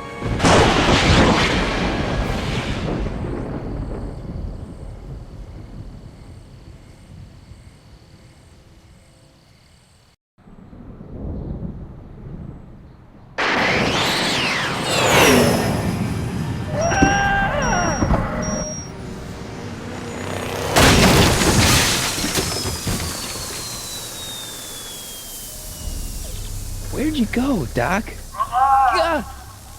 We've got everything under control. Doc?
Doc! Relax. We've got everything under control.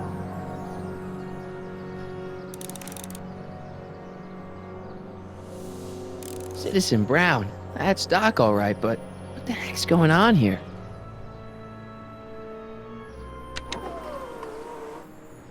This is the dumbest design ever. Hello? She can't hear me.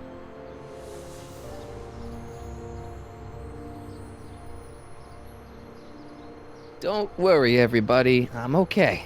The billboard broke my fall.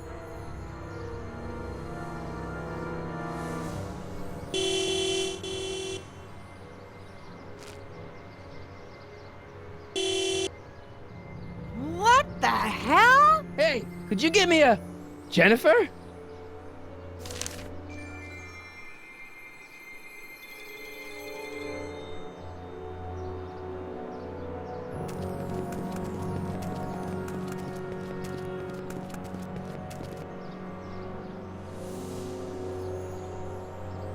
Jennifer, I need some help. Martin? It is you. Is that a DeLorean? Yes! No! I mean, sorta. You don't remember the DeLorean? Well, I'll certainly remember it now. It's sticking out of the friggin' billboard. Never mind that. Just give me a hand, okay?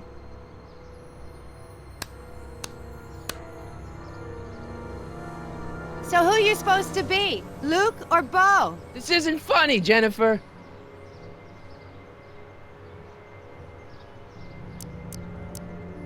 All right, let me think this through.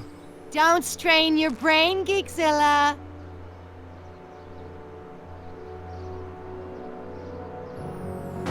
It's jammed.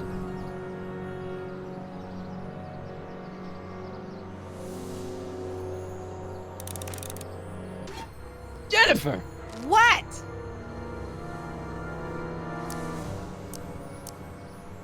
Can you help me down? Why don't you just jump? I'll break my neck. And?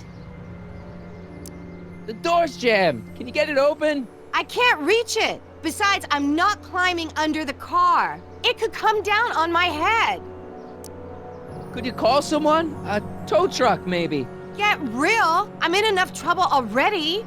I'm not gonna explain your DeLorean violating a billboard to anyone. You got any rope you can toss me? All I have is this rusty wrench thing I found in the dirt. A tire iron. I think that'll do. Toss it here. Oh, back off, Martin. This is my whatchamacallit. What do you give me for it?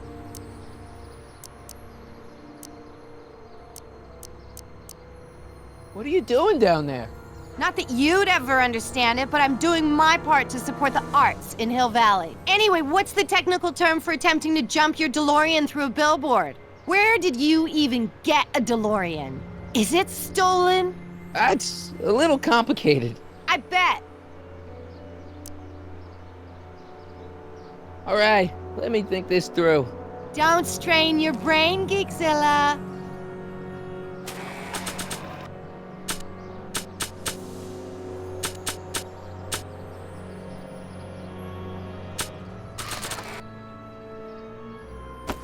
Jennifer! This is all I got. Is there anything in it? Give it here.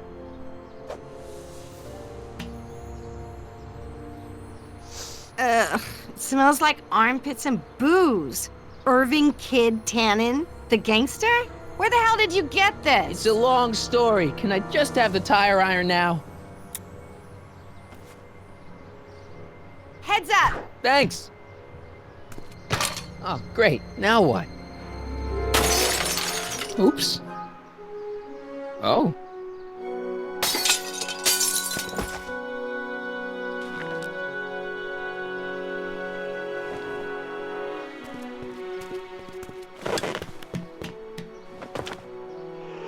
Well, your dorkness, my debt to society is paid. As for you, good luck with your car. Way to stick it to Big Brother. Just don't expect your sudden cry for attention to change anything between us, dig? Doesn't change what? Look, Jennifer, I think there are some things we need to talk about. Hey, maybe you can give me a lift into town. Oh, sure, Martin. Climb on in. Hey, Jennifer, wait! I told you, we're through, McFly. I'll never date such a square again. My own girlfriend thinks I'm a square? Jesus, could this get any worse? Whoa, whoa, whoa!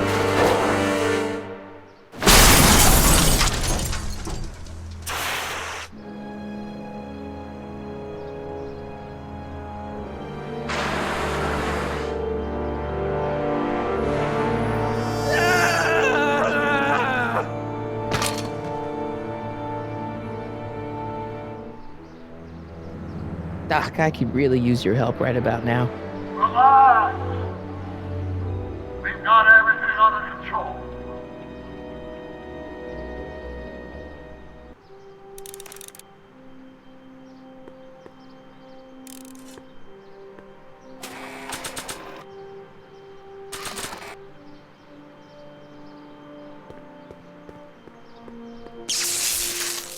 Dead.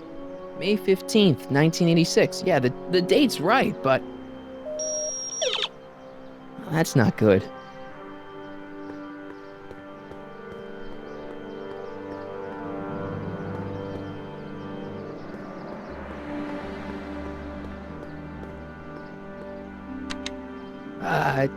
Check. Sibilance. Who is this? Stop messing with the intercom. Oh, hi. Can you buzz me in? Visitors must check in at the north gate. Oh, North Gate? I'm not walking clear around Hill Valley. There's gotta be another way.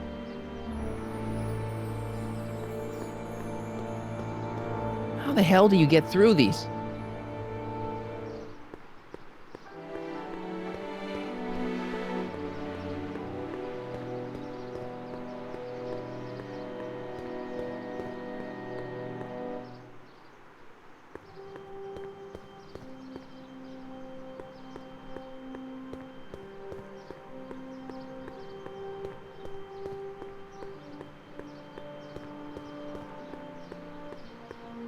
These walls couldn't possibly go around the entire city, could they?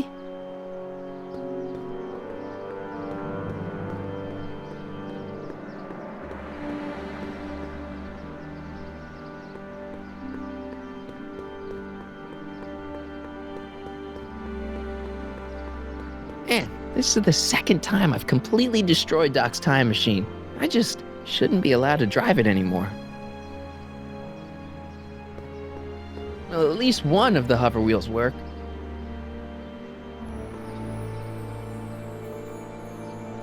It's barely hanging on to the axle.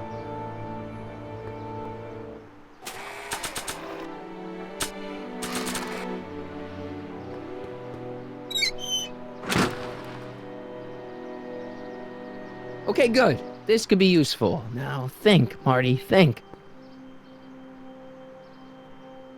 Now that it's off the car, it looks like the power cables for the hover system have disconnected.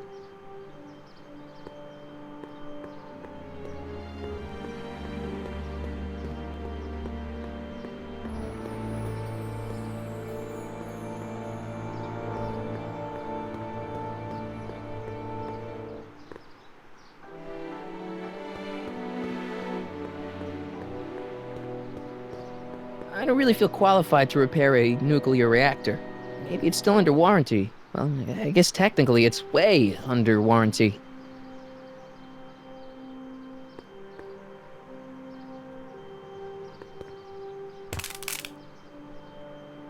"12 volts. Wait, this is the car battery? Must have been installed in 2015 with the Mr. Fusion. Still has plenty of juice."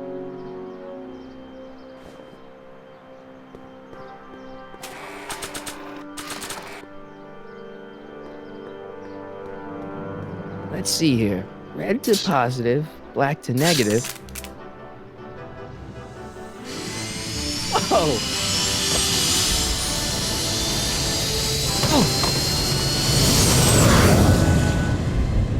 Far out. Okay, Doc, let's see what kind of nightmare alternate timeline I've landed in this time.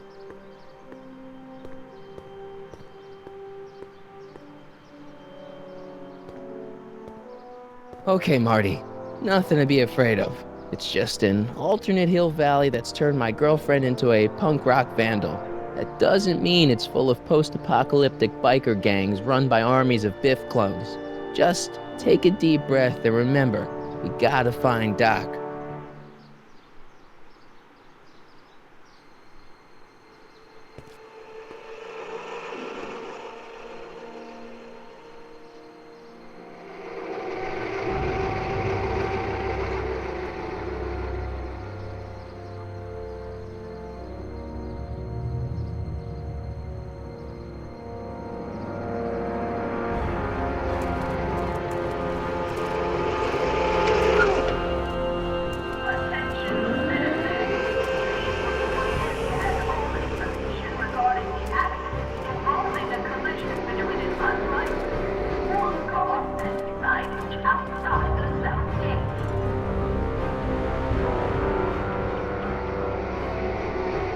It's so clean. Good morning, citizen. Good morning to you too, citizen.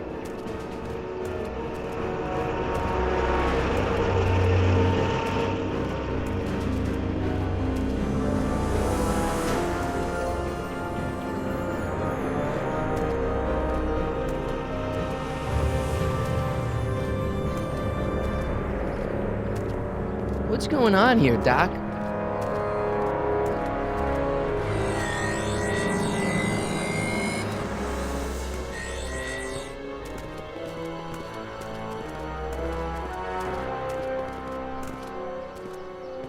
Jeez, my Hill Valley never looked this good. Watch where you're going, citizen. Sorry. Mr. Parker. That's Officer Parker to you, Martin. Now what's with the outfit? It's Thursday. Yeah? Polo shirt Thursday. You're out of uniform. That's a violation of Civic Ordinance 9EEE. And you're not wearing an ID, in direct violation of Ordinance WB 714. What are you up to, citizen? Polo shirt. Are you on the pot, citizen? Put your arms up, spread your legs. Hey, what are you doing? Quiet. Hold still. Nothing. What's your deal today, McFly?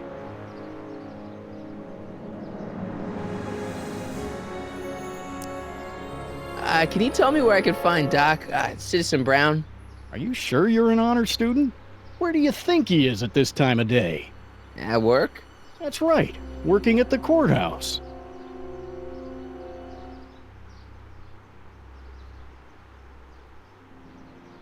Heavy.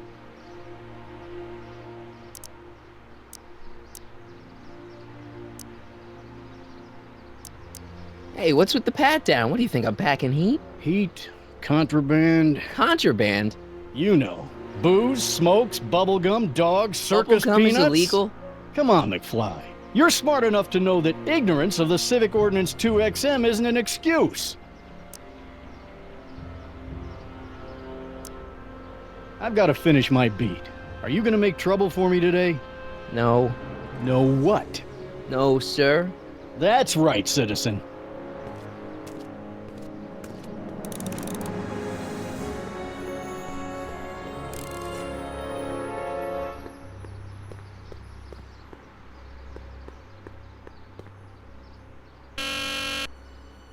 Hill Valley Courthouse.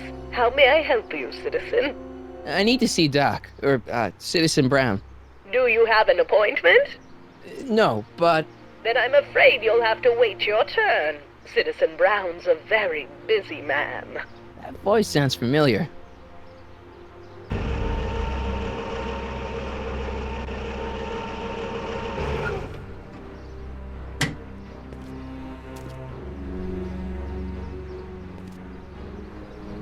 Biff? Doc?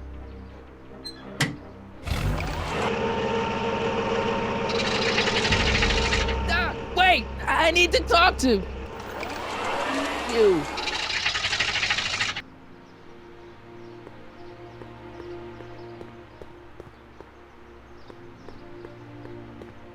You are standing in front of the Hill Valley Courthouse.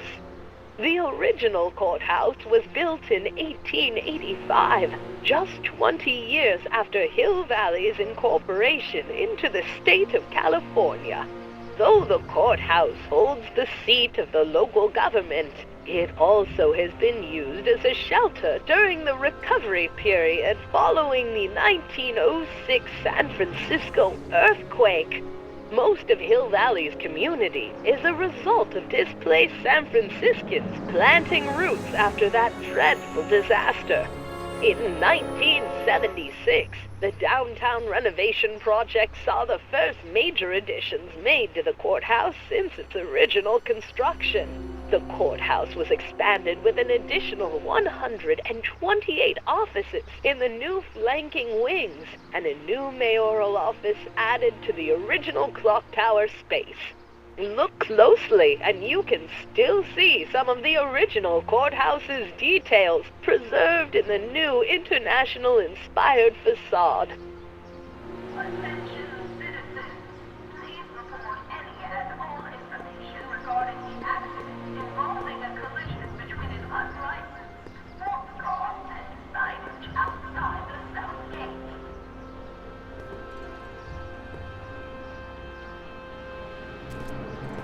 Step away from the decycling bin, citizen. Decycling? final resting place for all contraband within Hill Valley, the decycling bin ensures that socially toxic items will never find their way back into the hands of the general public in any way, shape, or form. So it's where all the cool stuff goes to die. If by cool you mean dangerous, then yes.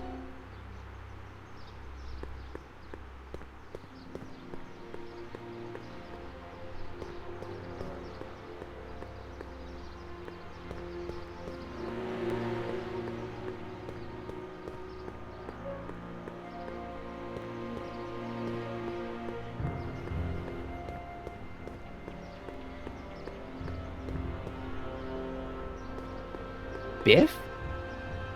Hey, you're George and Lorraine's youngest. Martin, right? What? You don't know me? Only by reputation. Brown Cadet of the Month, 3 months running. Impressive. Are you interested in the Citizen Plus program? What is this Citizen Plus? It's Citizen Brown's new re-education program, and I'm the first of Hill Valley's Citizen Plus. Pluses. Plus I? A re-education program? What the hell? Please don't swear, Martin. It makes me uncomfortable. Listen, Biff, that car I saw you get out of, was that Doc Brown in there with you? Ah, Doc! That should be his new nickname! But yeah, that was Citizen Brown. What an inspirational guy. How'd you get FaceTime with him? He seems so busy. You got that right, Martin. Citizen Brown's a busy guy, but unfortunately, I'm a special case. See, Martin, I used to be a real bad apple. A real butthead. I don't see why that would make you a special case. What can I say, Martin? I was always getting into trouble. Too much trouble, what with the booze, the partying, the women. Even my dogs were a pack of trouble. Pack, get it? Yeah. What does this have to do with Citizen Brown? Well, after getting in so much trouble, the authorities, they took me in to see Citizen Brown and gave me an ultimatum. Citizen Plus or bust.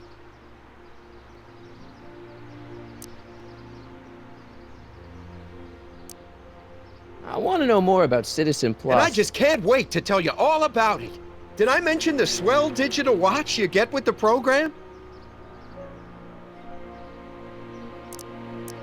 What do you got to do to be a Citizen Plus? It starts with an application. They take a complete medical evaluation and give you a stack of contracts to fill out. It sounds boring already.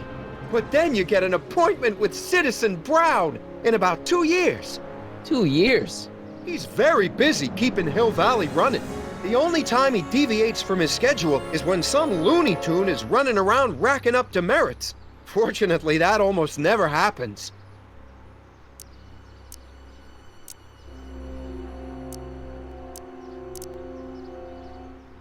So what's the point of Citizen Plus? Well, it may not be as noticeable for an upstanding citizen like yourself, but the hypnotherapy sessions help to tame the urges to break the rules. Whoa. Hypnotherapy? Well, sure, Martin. Why, it makes obedience automatic. Obedience? Some kind of brainwashing? That's a good way to think about it. Scrubbing all those nasty thoughts right out of your noggin.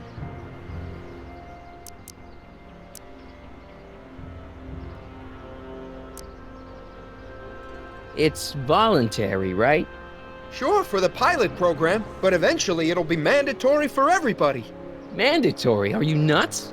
Nah, I used to be nuts. But now, thanks to the Citizen Plus program, I'm probably the sanest guy in Hill Valley. Okay, let's stop talking about Citizen Plus right now.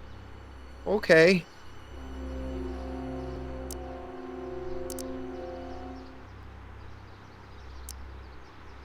So you won't break any rules anymore? Can't. The Citizen Plus treatment makes it physically impossible for me to break rules. How so? Now I get physically ill if I try to break a rule. Do you think I could get to see Citizen Brown if I did all the bad stuff you used to do?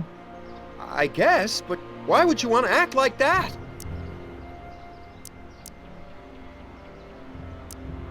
How How's your re-education holding up? Still incapable and uninterested in breaking the rules. Sure you aren't craving a beer? I do kind of miss beer. On second thought, blah.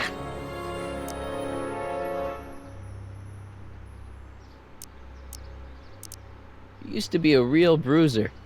That's all behind me now. So what? You wouldn't even defend yourself? I don't know if I could, actually. Wuss. Oh, you're just aching to find out, though. Don't torment me. So, about all the bad things you used to do. Gosh, Martin, I really don't like dredging up the past. But, alright, if it'll help you make a decision about Citizen Plus.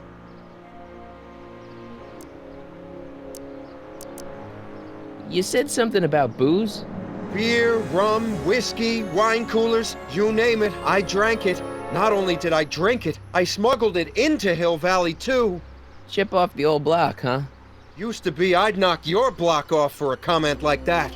But yeah, I guess I was following in Pop's crummy footsteps.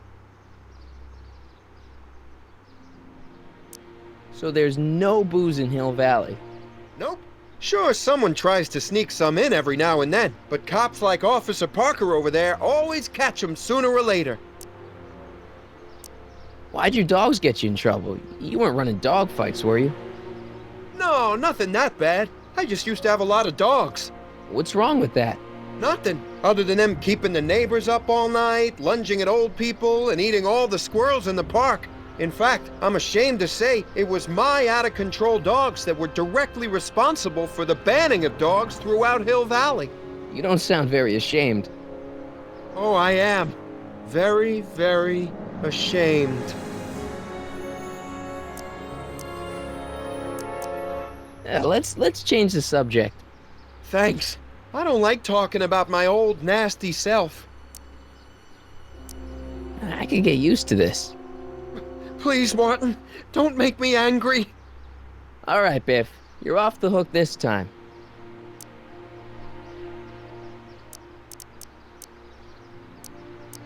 So, about all the bad things you used to do. Gosh, Martin, I really don't like dredging up the past. But, alright, if it'll help you make a decision about Citizen Plus. What kind of trouble did you get into with women? They weren't hookers?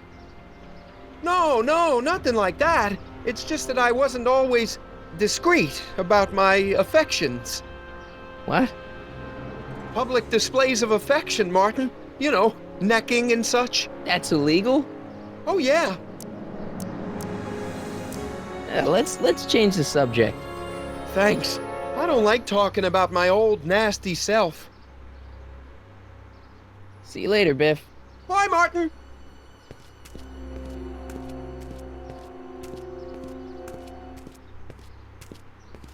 What's Jen up to now?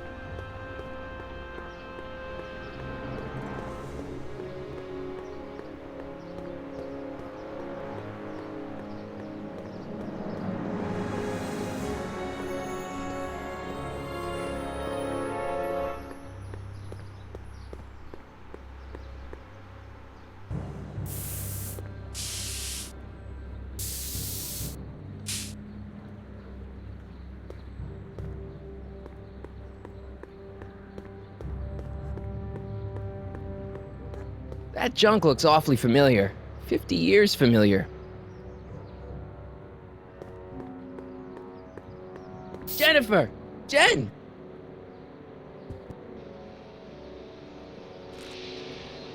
You got a problem? Your paint's starting to streak. Ah!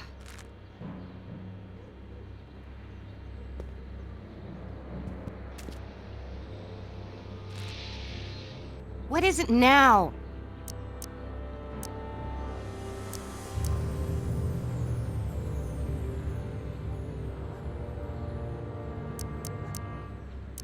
Hill Valley's totally screwed up, but I got a plan to fix everything. You do, huh? I'm gonna go talk to Citizen Brown and get him to make it all better. That sounds like the kind of plan you'd come up with, weirdo. So do you spend most of your time vandalizing public property? Don't even think about snitching on me, unless you want this spray can up your... No, listen, you got me wrong. I'm looking to, break a few rules myself. You?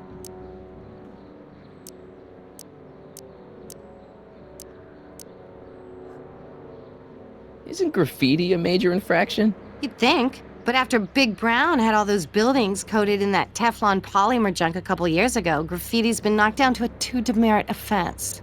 Go fig.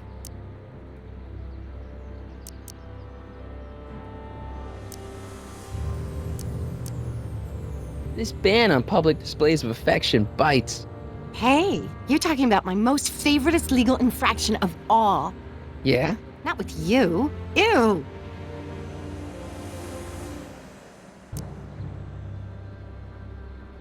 Do you know where I could score some forbidden materials? Do I strike you as somebody who would possess illegal substances? Kinda, yeah. And you strike me as somebody who would turn in somebody like me. Next topic. What do you know about harboring dangerous animals? So you met my new boyfriend. Oh, lighten up. This law against public kissing is a load of bull, right? Yeah, this town is full of it. What are you gonna do? Protest, that's what. Let's go stage a public kiss-in. Let's not, and say we did. On second thought, maybe I don't want to know any more about breaking the rules. Wuss.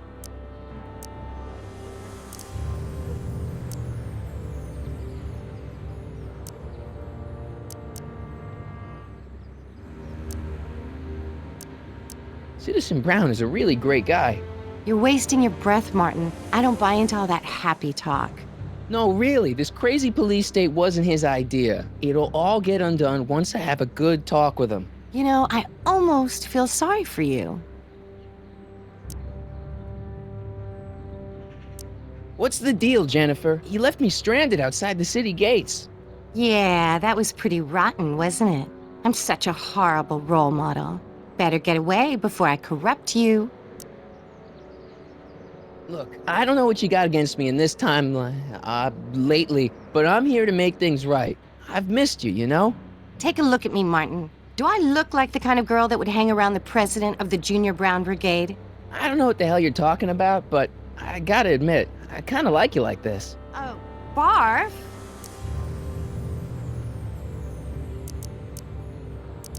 You act like I'm a turnoff, but I don't buy it. We were meant to be together. Look, just because I let you tag along to a couple of concerts doesn't mean we're Romeo and Juliet. I mean, sure, you're a little cute, but you're into all this honor student crap. Honor student? And I'm into more interesting things. And guys. Are you going out with someone else? I bet I can make you forget him. Sorry, Martin, but you just don't rate anymore. So, Jennifer. Uh-huh. What do you think of me? I don't.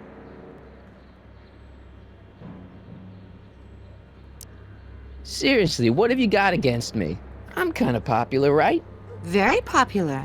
Among a certain crowd. What crowd? Dorks. Your paint's starting to streak. Ah!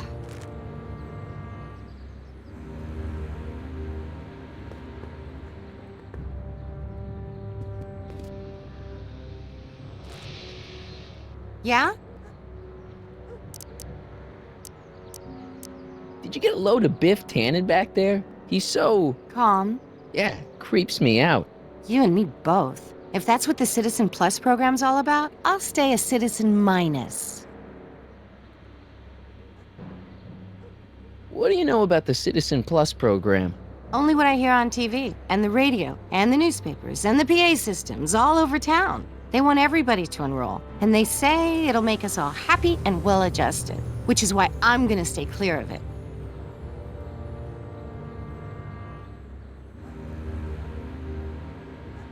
Your paint's starting to streak. Ah!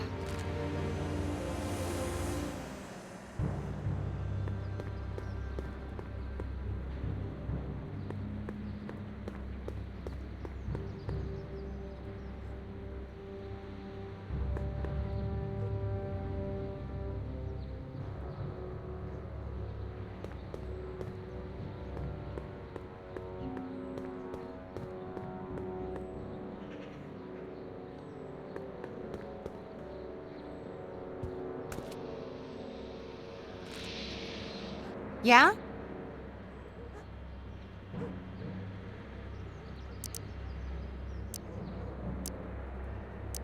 Marty McFly a dork?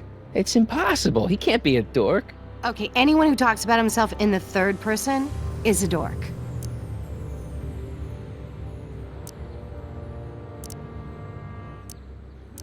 My mom and dad.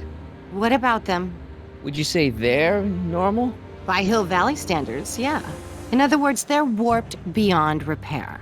Sorry to be the one to break it to you.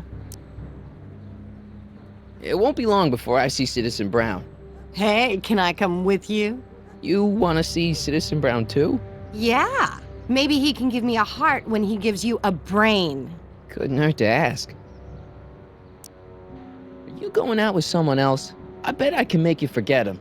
Sorry, Martin, but you just don't rate anymore. Leech and the Whoosh Bags. Never heard of them. No, you wouldn't have. They don't play much punk on those smooth jazz stations you listen to. Smooth jazz? I couldn't possibly be that square, even in an alternate timeline. Give me a can of spray paint. I got an urge to paint something. Happy little trees? Get yourself a watercolor kit. I'm not sharing my wall. Your paint's starting to streak. Ah! Give me a can of spray paint. I got an urge to paint something. Happy little trees? Get yourself a watercolor kit. I'm not sharing my wall.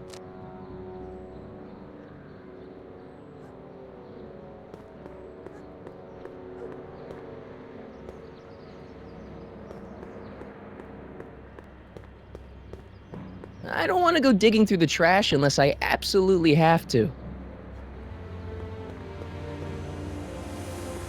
Must be where Jen keeps her paints. Locked.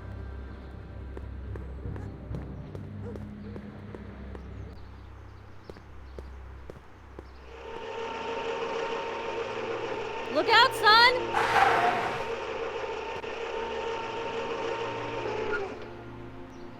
Mom?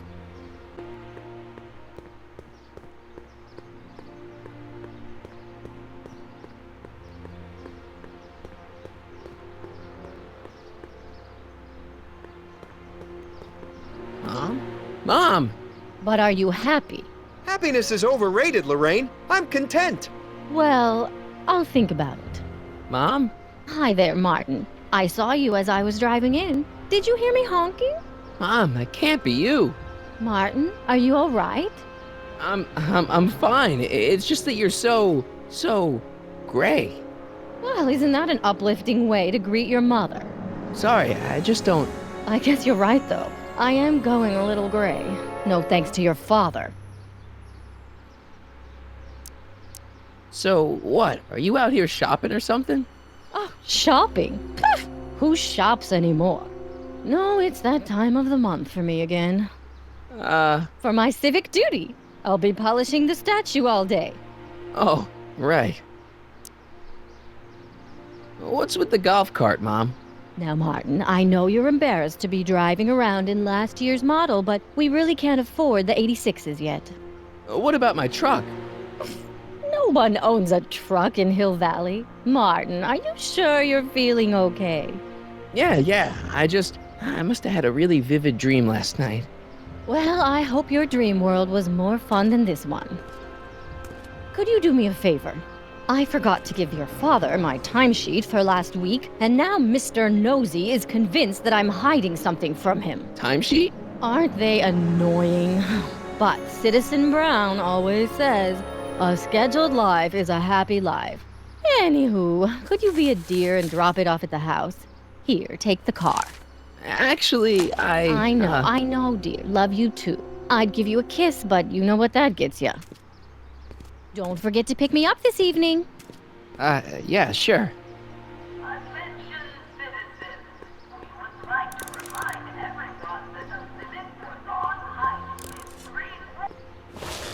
Well, it's not the truck, but I guess it'll do.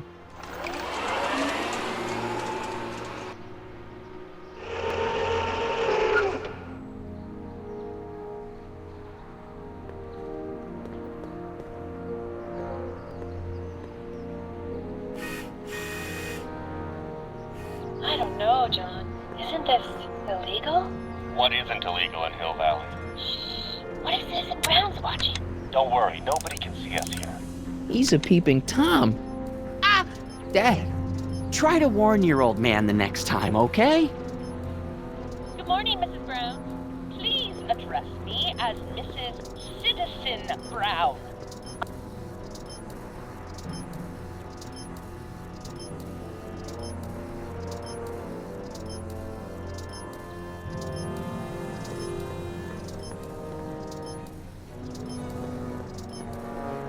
Hey, what's my guitar doing out here? Your mother and I convinced you to give it up, remember? Rock and roll music is frowned on by the Brown administration. It sets a poor example for all the kids who look up to you as a model of studiousness and moral gravity. And besides, you're not very good. Come on, Dad, I need that guitar. Give me one good reason why I should give it back to you. Because...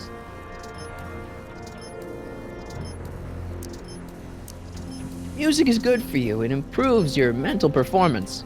Then take up the piccolo. Leave the electric guitar to the rebels and malcontents. Rock and roll is my destiny. Destiny? What would you know about destiny? Now quit fooling around and get back to your studies. A certain girl is only gonna like me if I can play the guitar. A certain girl? You don't mean... Jennifer. Oh, Martin. Why are you fixated on that little hellion? She's nothing but trouble. Yeah, my kind of trouble. And besides, the way you play guitar, you're only gonna drive her further Go ahead, son. Do your worst. Thanks, Dad. Hey, I hear you got hit with some more demerits, Nathan. Good on you, I'd say. Sure. Never trust a guy with less than 1,000 demerits, am I right?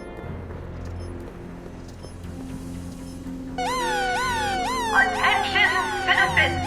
This domicile is in violation of Civic Ordinance CZ-36 and has been placed in protective quarantine until corrective measures can be taken. Please back away from the house and have a nice day. What the hell? Don't violate the perimeter, son! Hey, demerit? Hey, what for? Insufficiently polished shoes. Good day, citizen.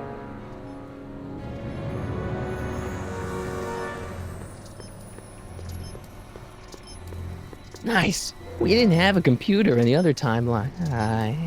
Well, no joystick. That's lame.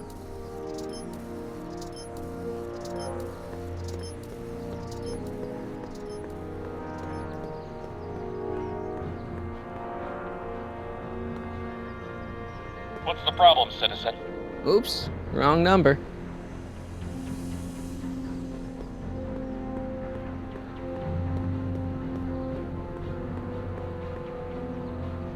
Wait, Mom asked me to do something while I was here.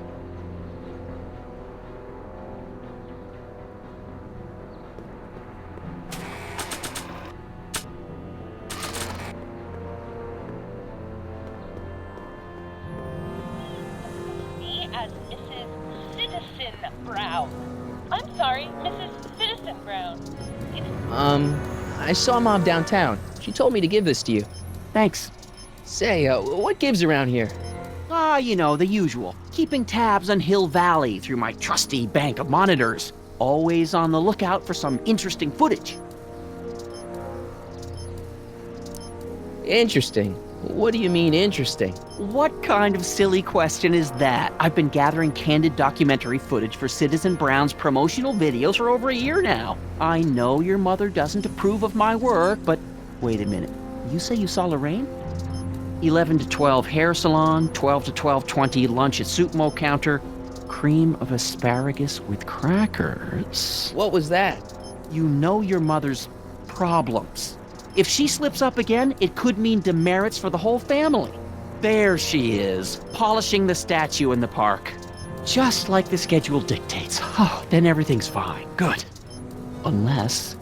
How was she when you spoke to her? Lucid? Sober? Whoa, Dad, what are you telling me? Are you saying Mom's a drunk? Shh, I don't know for sure that your mother has relapsed into her old ways, but she's been acting very odd lately, almost as if she didn't like my constant supervision. Confidentially, I suspect she's got a flask hidden somewhere, probably very near the spot where she's working right now. Do me a favor, son, will you? See if you can worm the truth out of her. She won't confide in me, but she may be less guarded with you. Double rations this week if you help your old man out. What do you say? That's a good boy. Okay, Dad, we need to talk.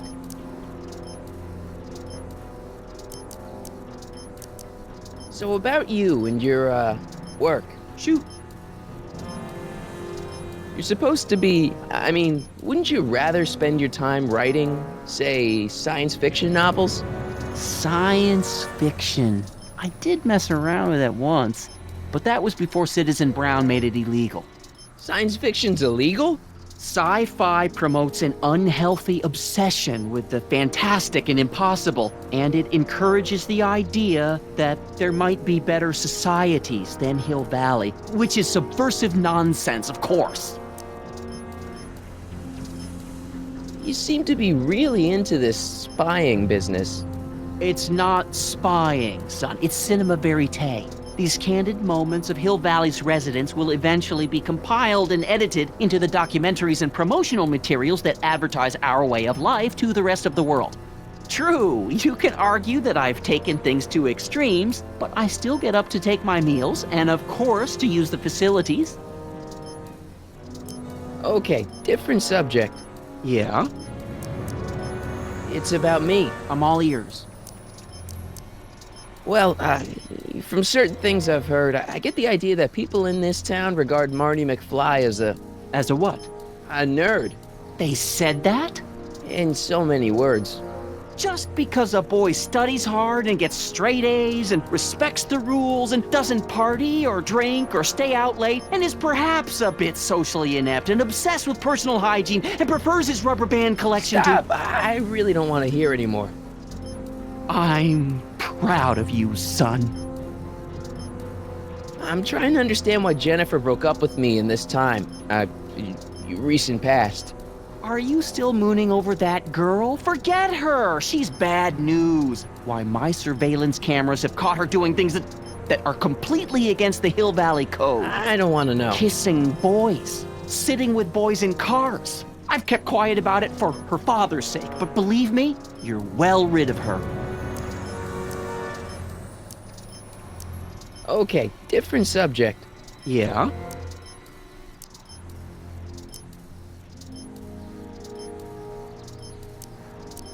What's the deal with the house, Dad? I don't know how to tell you this, son, but while you were away at your math-magic competition, our house got slapped with a CZ36 violation. What? I know, it's so embarrassing. Your mother's mortified. She works so hard to keep a clean house, but those dust mites are so hard to keep down.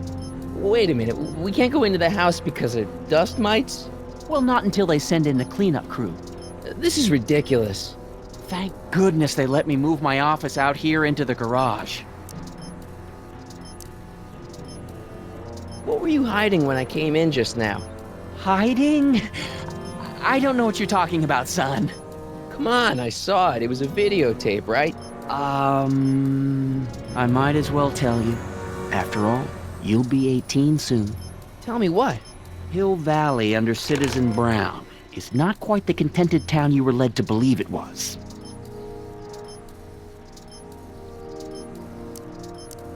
I don't believe it. This isn't a criticism of the great man himself, of course, or his sainted wife, Edna. No one's worked harder than they to apply the most advanced social planning techniques to our municipality. But... What? Confidentially, not everybody appreciates it. A great many citizens, perhaps even the majority, actively resent the Brown administration. They don't say so publicly, of course. But in private, well, just listen. I tell you, Bert, this regime is a joke. They're all laughing at us over in Fairfax. A toast to Citizen Brown. May his beloved courthouse be struck by lightning. Shh, Agnes, you're awful. Are you coming to the town square, Lester? Citizen Brown's about to give another speech. Citizen Brown can kiss my hairy... Well, you get the idea. Sounds like people can't stand what the Browns have done to Hill Valley. Not everyone. Only around 50%, maybe 60. Does Citizen Brown know? He should. Whenever I send copies of my raw footage to the Public Relations Department over at the courthouse, I get a memo telling me how much Citizen Brown thanks me for my service. But how could he see those videos and not do anything about it? Maybe you should take your tapes directly to Brown. Oh, I don't know about that. I mean, sure, he might appreciate my bringing these problems to his attention and reward me for my public service, but then again, they say it's never wise to be the bearer of bad news.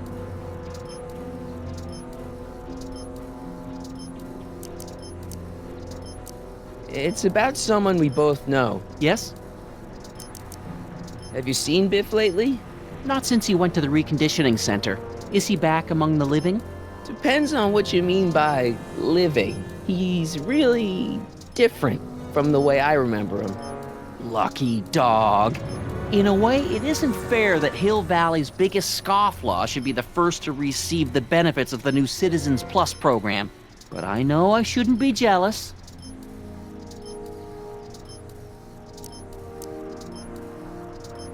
David and Linda. Have you heard from them? No, I thought maybe you had. Not in ages. As far as I know, he's still working for the big city newspaper, and she's still in that women's boarding house. I'll never understand why they decided to leave Hill Valley. What can you tell me about Edna?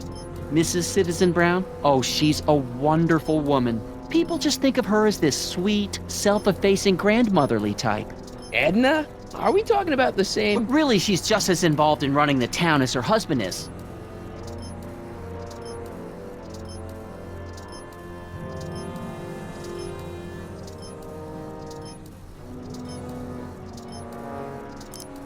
Have you ever spent time with Citizen Brown? Well, of course I'm in the audience for every one of his public addresses. One-on-one, I mean. Oh, no. He'd never notice a common Sector L citizen like me. But I dream that someday he'll recognize me for my public service and maybe let me shake his hand. Something on your mind? Hill Valley has a lot of rules. It certainly does, for our own good. Did you ever harbor a dangerous animal? Aha! Couldn't if I wanted to. They've all been banned. But I did catch something very interesting on one of my monitors yesterday. Which one was it? Oh, yes! Does that look like a stray dog to you? Whatever it is, Edna's Animal Patrol will make short work of it.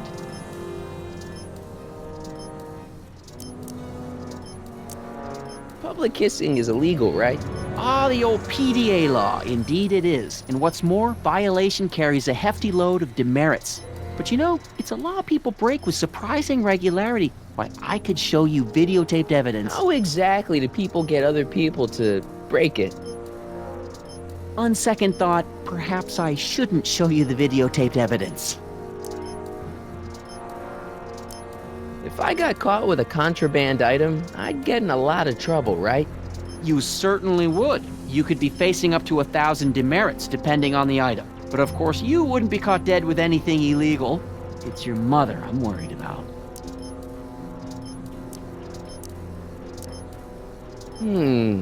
Something on your mind? Well, I'll leave you to your snooping. Supervising, son, supervising. I'll leave you to it. Right. Hey, demerit. Hey, what for? Insufficiently polished shoes. Good day, citizen.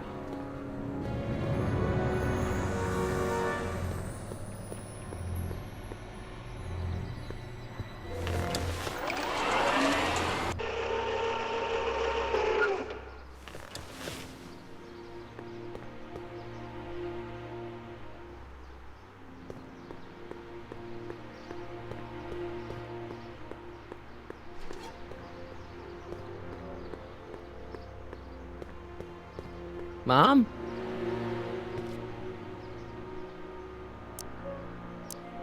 Mom, are you drinking again? Don't be silly, dear. Booze is illegal, you know. Yeah, Mom. It's just that Dad mentioned... Your father.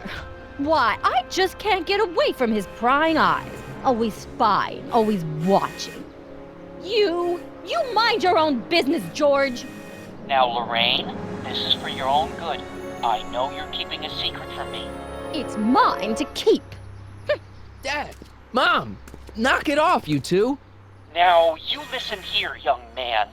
This is an adult matter between your mother and me. Dad, I know, but your way isn't working. You gotta give her some space here. Huh? Where'd she go? Mom? Aha! I knew it. What is that in your hand? Rum? Gin? A wine cooler? For your information, it's brass cleaner. I have a job to do here, you know. Lorraine. No. Lorraine, I'm just trying to look out for you. Mom?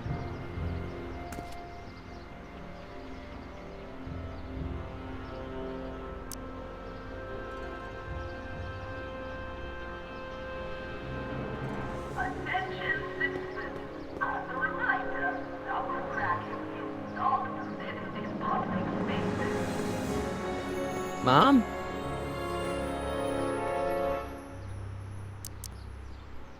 What about you, Mom? What about me? What are you doing out here polishing the statue? I know. I was scheduled to clean the clock this month, but then Needle's mom ate some of that bad tofu that's been going around. So there was some reshuffling in the L sector duty roster, and here I am. I kinda wish I was cleaning the clock, though. So much nicer up there without all the cameras. The cameras? Wave to Big Brother. Or Big Husband in this case. I saw you talking to Biff about the Citizen Plus program. Biff says I'd be a perfect candidate for it. I know Biff, and if that's what the Citizen Plus program does to people, then you don't want any part of it. But Biff has been reformed. Look at him. He seems so happy now. So at peace with this town. What I wouldn't give. He's a total veg, Mom. Your father is always telling me that I don't invest enough in the workings of our great citizen Brown. Maybe it's time for me to turn a new leaf and just go with the flow. Okay, just hold off for a bit, please. I don't want you doing anything rash. All right, let's talk about something else. Alrighty, dear. Mom, look, I'm on your side. If you've got a problem, I want to help, but this is a choice you gotta make yourself. Oh, look at you. You're such a sweet boy. I'm so glad you take after me rather than your father. What, Lorraine? What? Ugh! I can't live like this! Dad, you're not helping. Oh, but I disagree, Martin. It's important that I catch her in the act so I can get it on tape. Once it's on tape, I can show her that she has a problem.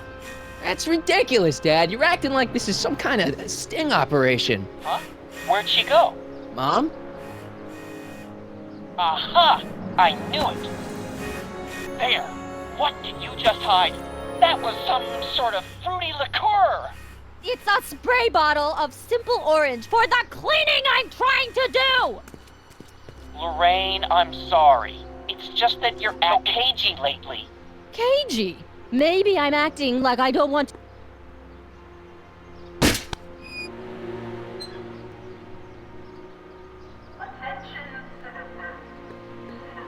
Mom? Mom, please. Yeah, Lorraine. Listen to us. Oh! Damn it, Dad. What? Cut out. Mom?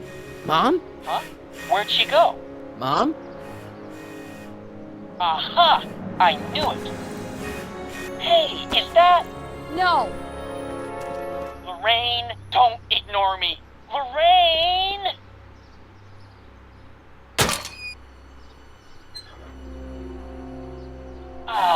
What happened? What the heck am I looking at? Yes.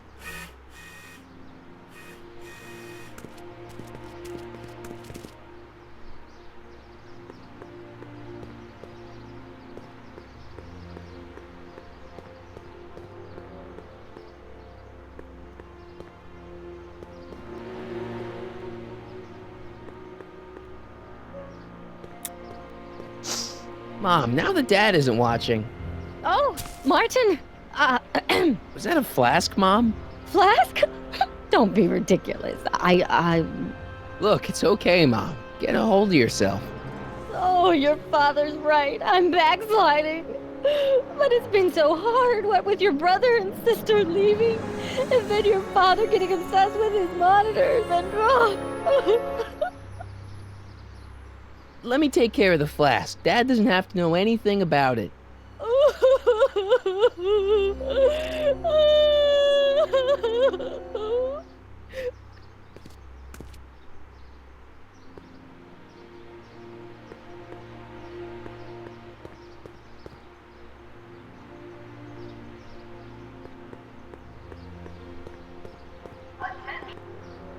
This timeline sucks. Mom and Dad are fighting again, Mom's drinking. It's like everything Doc and I ever did to fix things is falling apart. Time to get some attention.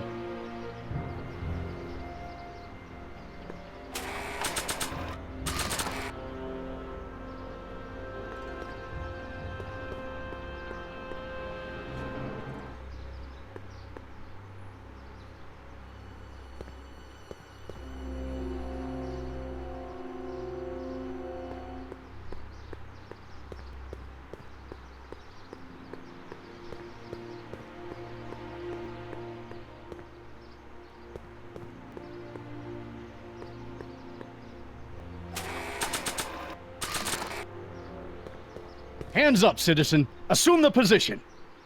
Here goes nothing. There better be apple juice in this. Why don't you open it and find out? Don't get smart with me. I knew you were no good, McFly. Officer Parker, what seems to be the problem here? Citizen McFly, ma'am. Came strolling up with a 181B violation in his pocket. Ugh.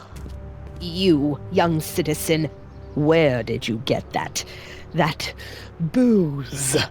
Nowhere? Is he being smart with me? Yeah, he played that attitude on me as well. Could we just fast forward the lecture and just get this over with already? No! Officer, demerit him severely. And as for the alcohol, drop it into the recycling bin. With pleasure, ma'am.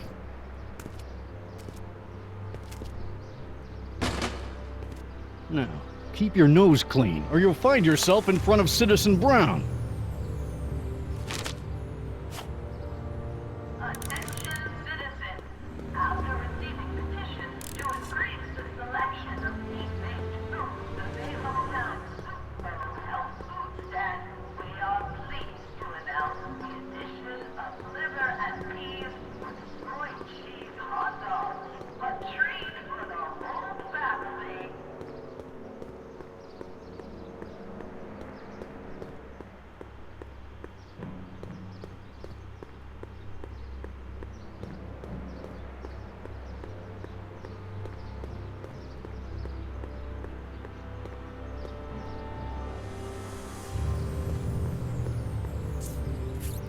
Okay.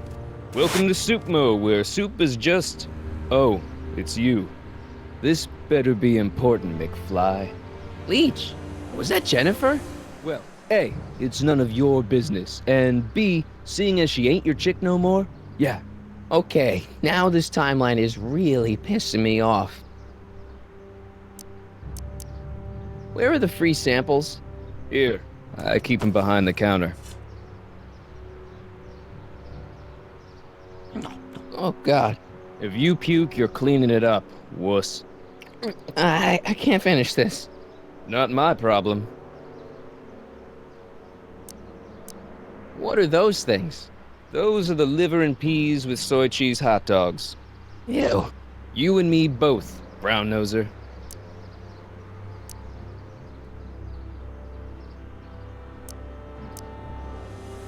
What's on the menu? Soup. Just soup? And more. What falls under the more category? We got neat loaf. It's made with textured wheat protein. No thanks. What else falls under the more category? Well, there's the hum burger. It's made from pressed roasted hummus. Do you have any real meat back there? Define real. I'm afraid to ask, but what other non-soup food do you have? Anything edible? Well, we have these pea and liver with soy cheese hot dogs. They're new, and we're offering free samples. You want one?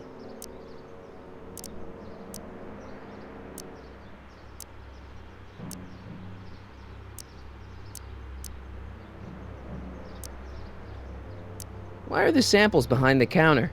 I can't leave them out, dude. There's a DOG running around town, and he keeps going after the sample tray, knocking them all over the ground. A dog? Wait, these samples haven't been on the ground, have they? Geez, McFly, relax. They're fresh. Mostly. About this dog, what's he look like? Beats me. He's a smart little SOB. He only comes around when my back is turned. Then how do you know it's a dog? You can smell him? Allergies, dimwit.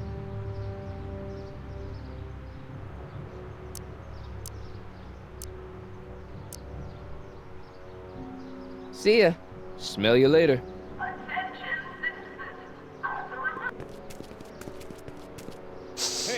Hey! There's that mangy. Go get him, McFly!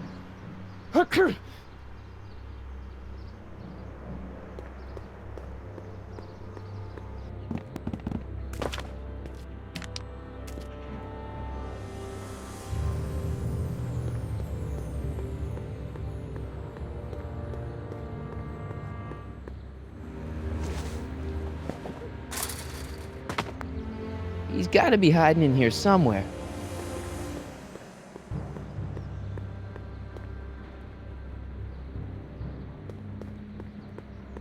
I bet you're under here. Not a sign of him.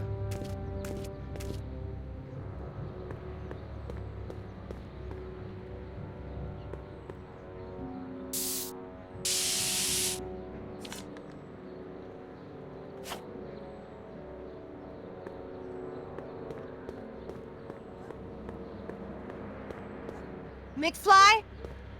My spray can? Oh. Dork.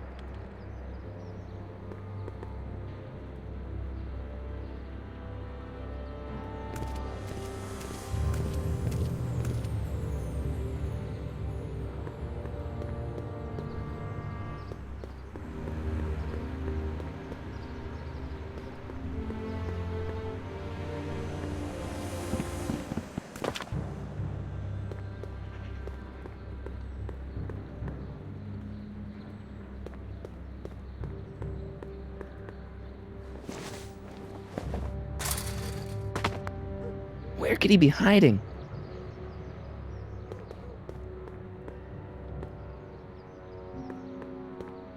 Stay put now, boy.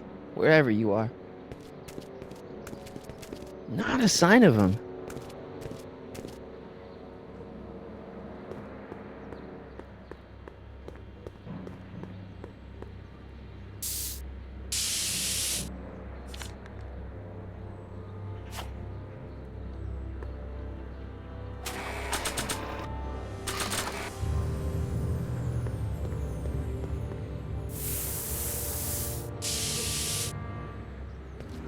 Pinheads, huh? Figures? Give me that.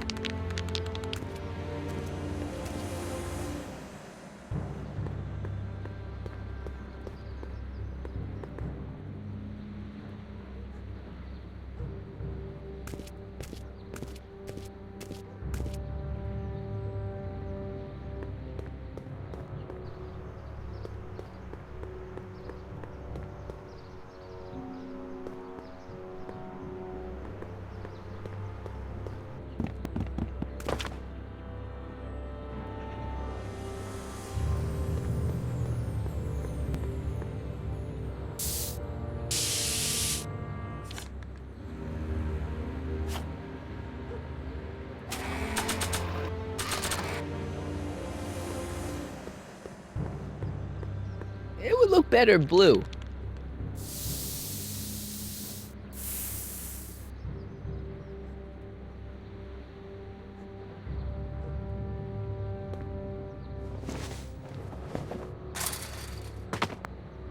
Where could he be hiding?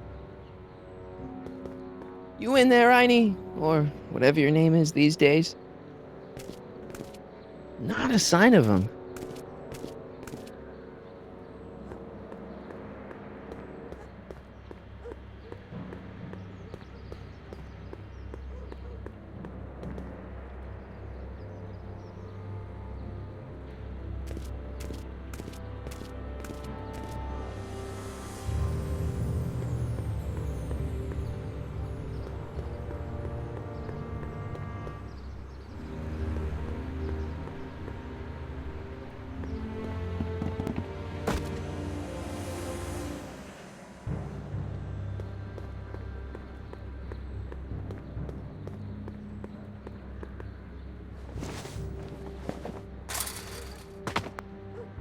Now we're in business.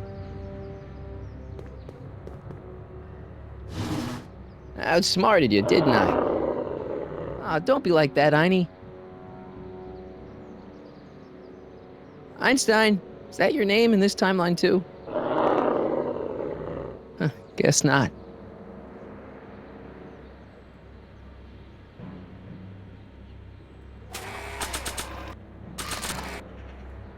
Look, Einie, I've got a treat for you. Attaboy, now hold still. See, I'm not such a bad guy, right? Whoa, okay. I guess I've won you over. I wish they were all this easy.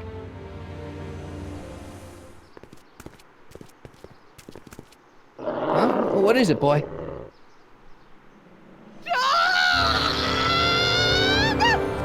Einstein, wait! No! Help!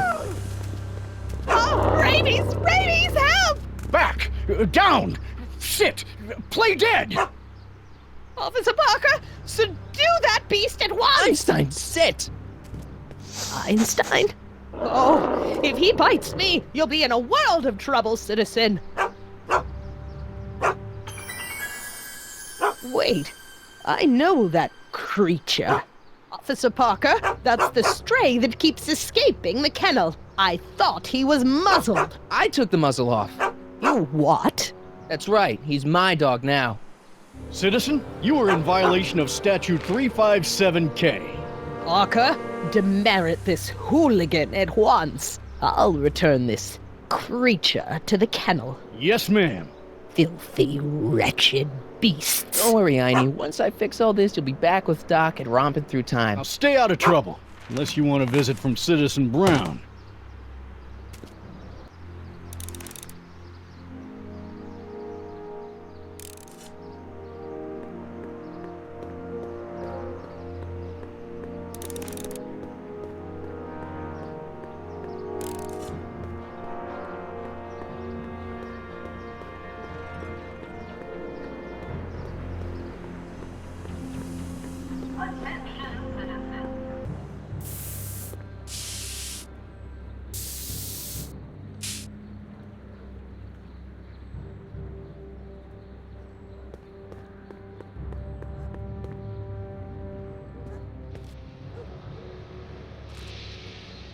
Yeah?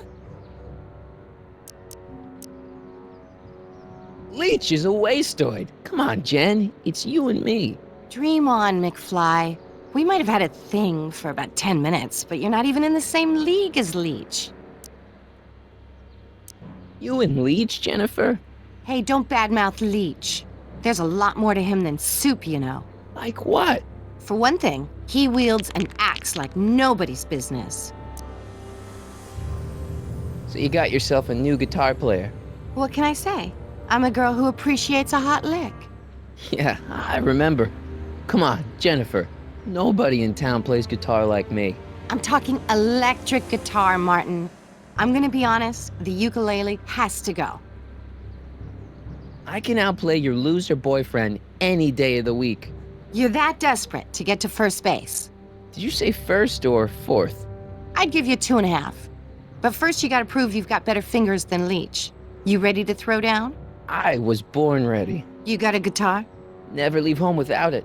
Hold on. You can knock on my door anytime. Hold it, we got company. McFly, what's that was doing here? He says he can outplay you. I told him, there's no one in Hill Valley better than you.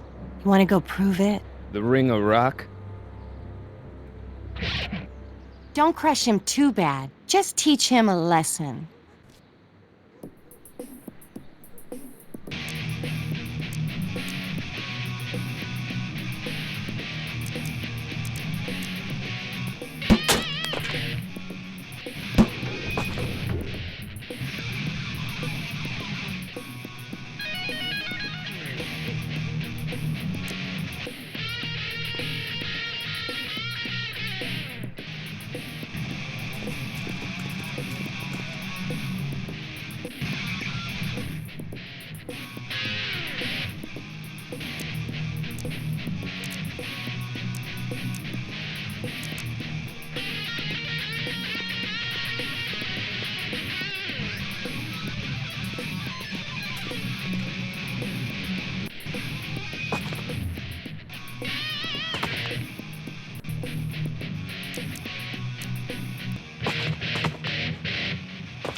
Martin McFly, that was totally awesome. What can I say? Some guys got it and some guys don't. You broke my headstock. I think I've got a new idol. Come here. Wait, I got a better idea. What was it you called me? A square? A girl's entitled to make a mistake, isn't she? Oh.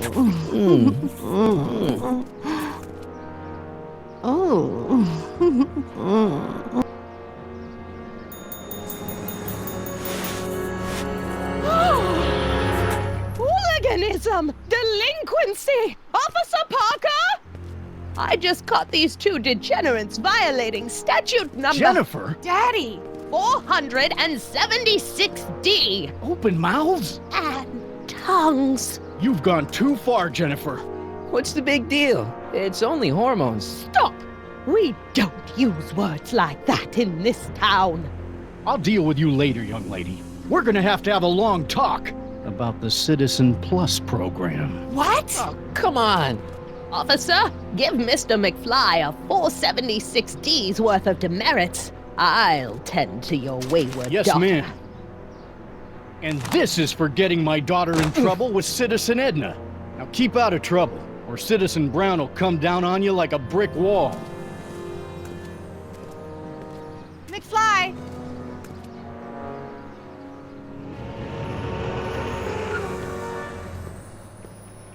Hey, Jennifer.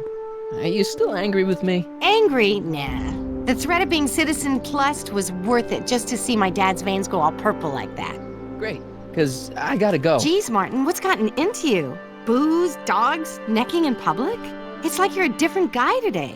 A way cooler guy. I know this is gonna be hard to believe, but I'm the same guy I've always been. It's everyone else who's messed up. And stop calling me Martin. It's Marty. Well, Marty, what's next on the agenda?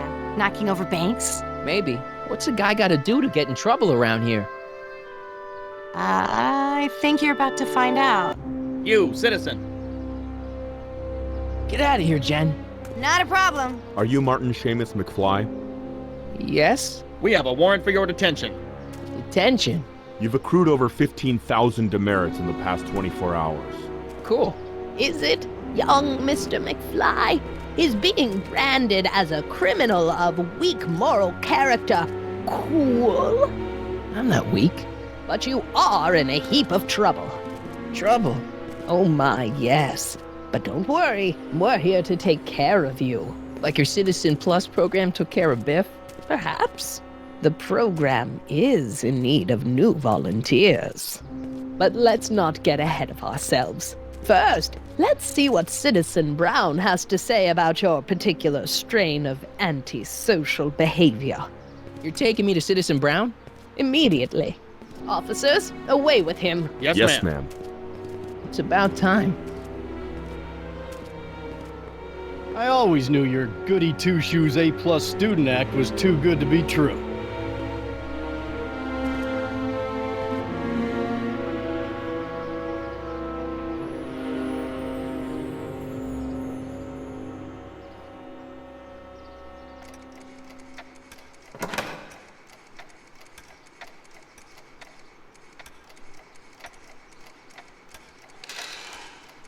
Come in, citizen.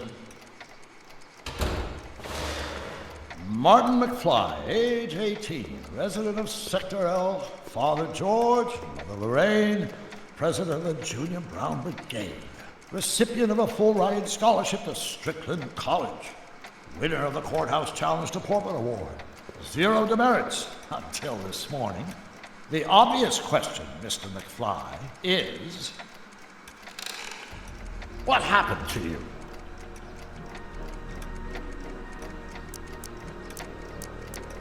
Gotta believe me, Doc. I only did it to get your attention. Doc. Interesting. You regard me as a doctor, indicating awareness that you're suffering from some variety of mental disorder. That's a hopeful sign, Martin. Of course, I'm not actually a doctor, but I do have the tools to turn you around and put you back on the road to societal normalization. Shall we begin with a few questions to establish a baseline? Forget questions. You're the one who needs to turn around. Explain. This whole crazy world you've created, it's totally mental. There's all these stupid rules and everybody's acting all weird. My dad's turned into this creepy snoop. Mom's completely pathetic. And Jennifer's kind of scary. And Biff, it's like he's a zombie or something. And it's all basically your fault. So you believe this interview is really more about me than you? Yes. You went to all this trouble just to deliver a message to me in person? Yes. A cry for help, as it were. Yes. No. Wait. Tell me, Martin, is your mother on the sauce again? Forget my mother. She's not the issue here. Don't ever forget your mother, Martin. Your parents are your superiors, and respect for one's superiors is absolutely essential to the Hill Valley Order. I'm surprised your father hasn't set you straight on this point. He's shown himself to be a very obedient and cooperative citizen.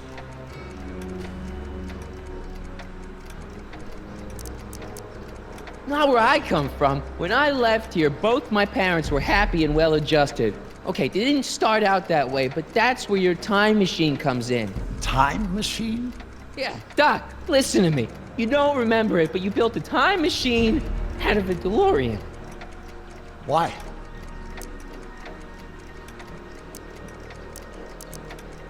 Well, just for the hell of it, I guess. Plus, the steel frame of the DeLorean, dispersal, I don't know. It was important for some reason. Fascinating. Yes, it is fascinating. It's amazing. It's incredible. But you don't know it because you've never invented it. You're not the real Doc Brown. You gotta believe me. And this is because? Everything got screwed up when I went back in time to 1931. Sounds like this time machine is a very impractical and dangerous invention. Yes, I mean, no. What I mean is it's messed up a lot of things, but first, it made a lot of things better. Like my mom and my dad. It was only thanks to your time machine that they ever became successful and happy. So they're happy. But they're not, because you summoned me back in time and somehow your timeline got messed up. Everybody else is along with it. I see. No, you don't. Think back. Don't you remember me? We knew each other when you were 18. I'm Michael Corleone. Incredible. This case is more serious than I'd imagined. The boy has fabricated an alternate reality.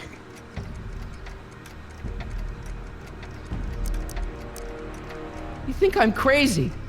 I guess maybe I sound crazy, but you gotta believe me. Calm down, Martin. I'm not blaming you for anything. The failure is ours, not yours. Obviously, there was a drastic flaw in your social conditioning. Yeah, you don't understand. No, I don't understand yet, but I want to. I want to get at the root of your problem. Keep talking.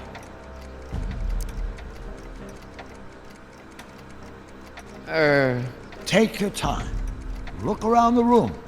Perhaps something here will stimulate your memory.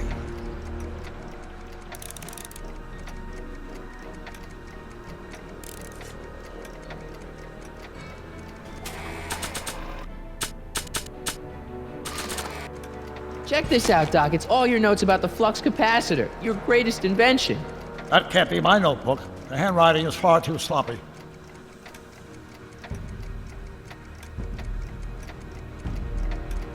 Okay, take a look at this picture of Einstein here. The dog. Harboring dangerous animals is a municipal offense. Yeah, they told me. But you harbored this very same animal once, a long time ago. Remember the test run of your rocket car? Einstein landed on the roof of the courthouse. I do recall something of the sort, but naturally it couldn't have been the same dog. There wasn't anything natural about it. Einstein's a time traveler too, thanks to your invention. An impressively detailed illusion. Keep talking. So that's what Judge Brown looked like. I never actually saw him. Of course not. He died before you were born. He was my biggest supporter, after my wife, of course.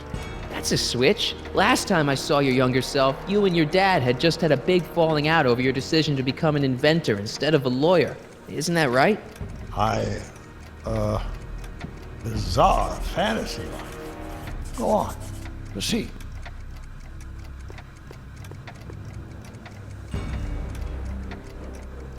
Hey, this is your fish tank. Yes, that is my fish tank. It looks much better without all the bacteria. What? Edna just had it cleaned. Yeah, but in 1931 it was full of bacteria that we used to make rocket fuel. Remember? Stop trying to confuse me! My whole life has been dedicated to the practical use of technology to shape a more efficient, orderly society. Ask anyone. It's a fact. You can look it up. You know better, right? Emmett? Wrong. Do you see this picture? I keep it close by me to remind me of the moment when my life's course became clear. August 25th, 1931, the day I single-handedly captured Kid Tannen, the scourge of Hill Valley. Single-handedly? And not incidentally the day I caught the eye of Edna Strickland, my scientific muse and the love of my life. Take a look. What you see there is a young man who understands his destiny. That's not what I see. What do you see?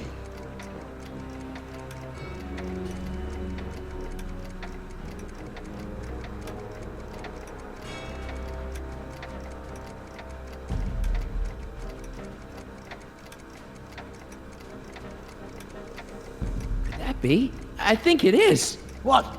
It's me, and you, the other you. It is me, and you. But how? Michael? It's impossible. No, it's science. Your science, Doc. In this other world, the one you say you come from, am I happy there? Very happy. You've got 2 great sons. Sons? Yes, and a fantastic wife. Not Edna? Not even remotely. And your invention. Jeez, Doc, you can go anywhere you want to. Anywhere in time. You're the luckiest guy in the universe. And what about Hill Valley? Hill Valley? You know it's got problems. A little bit of urban decay here, a little bit of crime there. It's a normal city. People are happy, mostly. And even when they're miserable, they're not miserable like they are in your Hill Valley. Stop! There are no miserable people in my Hill Valley. Give me a break. You don't really believe. My citizens lead lives of order and peace. Nobody worries. Nobody complains. Only because they were afraid to. Jeez, open your eyes, will you? You and Edna have got them all terrorized. That's Mrs. Brown to you, Sonny. Doc. Kindly address me as Your Honor. We worked for over 50 years, my wife and I. Every waking moment devoted to ridding Hill Valley of vice and disorder. And you dare to claim that our citizens are unhappy? Yeah, I do. I've seen it. They're just too afraid to speak up. Afraid? Afraid of what? Afraid of the consequences of their actions, Doc. You run this place like it's a police state. Nonsense. I can prove it. All right then, time travel boy. You do that. And until you do, I'm going to treat your wild story as just that. A story told by a madman. And I've determined that the best treatment is simply to let the insanity run its course. So, is the interview over? Should I leave? Please do. I'm very busy. I've got a city to run. Fine, but I'll be back with proof.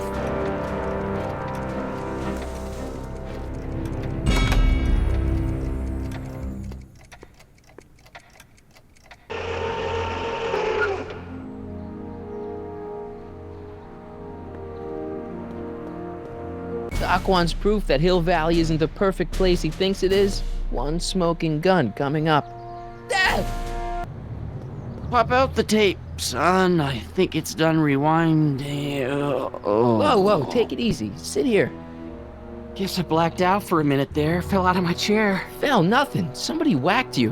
Whacked me? Impossible. We take great pride in the fact that incidences of physical violence in Hill Valley have fallen to virtually Who did it? Can you tell me? This can't be happening. There's gotta be a clue around here somewhere. Dad, that's not one of our bats, is it? No.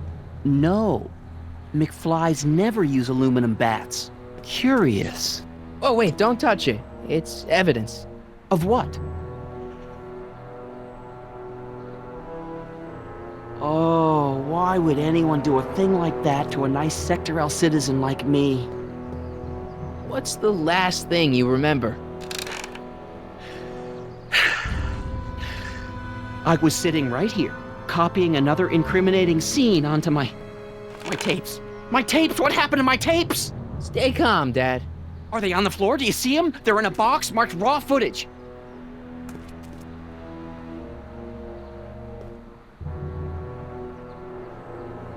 Found my tape yet? I'm telling you, Dad, it was taken by whoever bashed you with that bat. No, it's got to be here. Keep searching. Here it is. Raw footage. Thank heavens. Wait a minute. You see, I told you were just jumping to conclusions. All these dark suspicions about thieves and attackers when all the time it was just empty. What? There's no tapes. But I'm sure they were in there before. Before whoever it was whacked you in the head and took them. Oh my gosh, I've been mugged. Mugged in Hill Valley. They can't get away with it. Oh! Don't worry, Dad. We'll get to the bottom of this. Who could have done this to me? Who wouldn't want Doc to get the straight dope on Hill Valley? Edna! Are you saying I was mugged by the mayor's elderly wife? Not exactly, no. Oh, it's no use. The tapes are gone. All I can do is hope against hope they don't surface and land me in trouble. Come on, Dad. We can't just give up.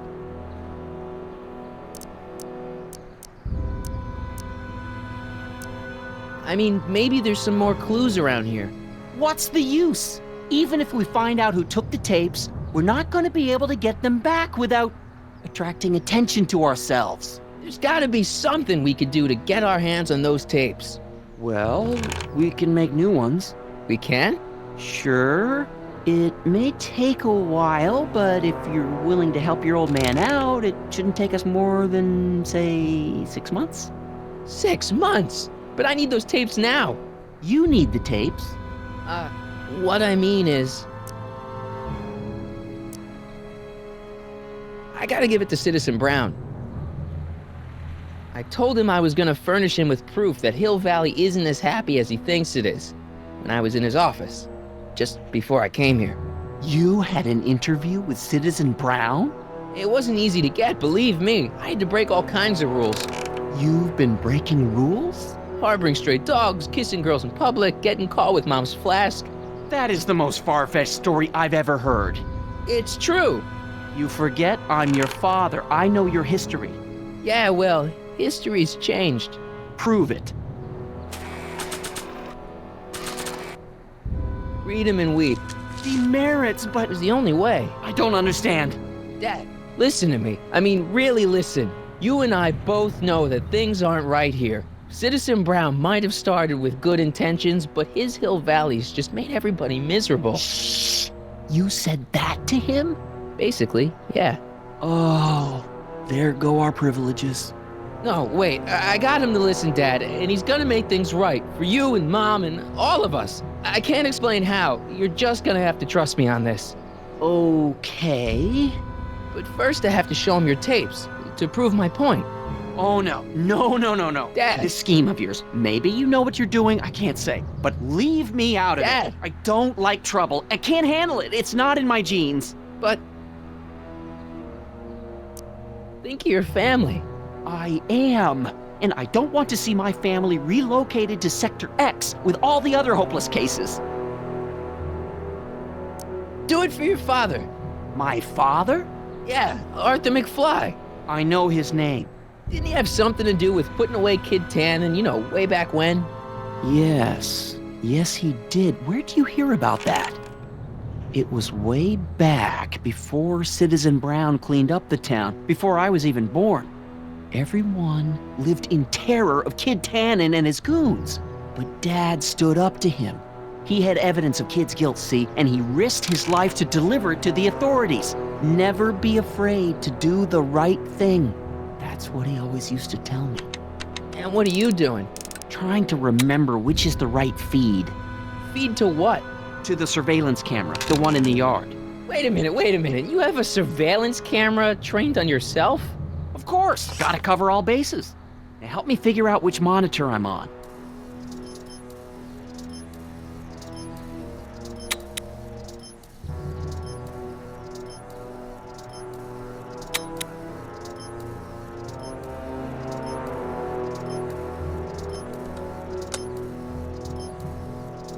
There, that looks like us. So the surveillance tape must be on this VCR. This must be before the attack. Let's see. I remember cleaning the playback heads at 5:30. The attack couldn't have been very long after. Oh, it's Biff! But it can't be him. The Citizens Plus program has rendered him as gentle as a kitten. Huh? I can't understand it. It's not the way he's supposed to behave. Why, even the old Biff would never... Wait, what's that weird flashing on his wrist? Let's find out. I knew this zoom and enhance feature would come in handy someday. Cost me a bundle at the hobby shop. It's his digital watch. I wonder why it's doing that. Hey, wait, stop the picture. Can you zoom in anymore?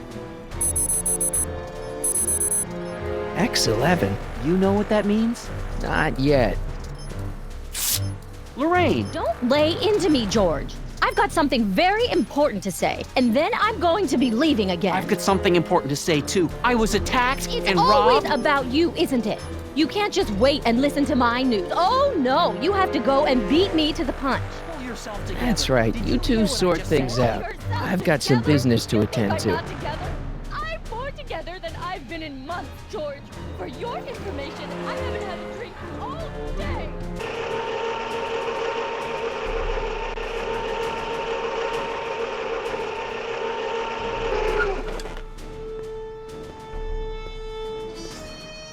Biff! Whoa, settle down there, fella. You beat up my dad. Do we have a problem here, citizens? No, officer. Just a little misunderstanding. I'm sure we can work it out. Right, Martin? Sure. Okay. Let me know if you need any help, Mr. Tannen. Now let's see if we can get to the bottom of this. Yeah, let's. Why'd you hurt my dad, Biff? He never did anything to you in this timeline.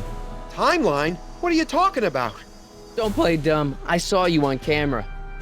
I can't hurt anybody. Thanks to Citizen Plus, I blow chunks whenever I even think about doing bad stuff.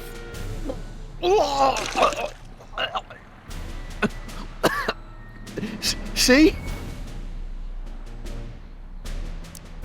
If you didn't beat up my dad, then where have you been for the last couple of hours? Well, I was... What?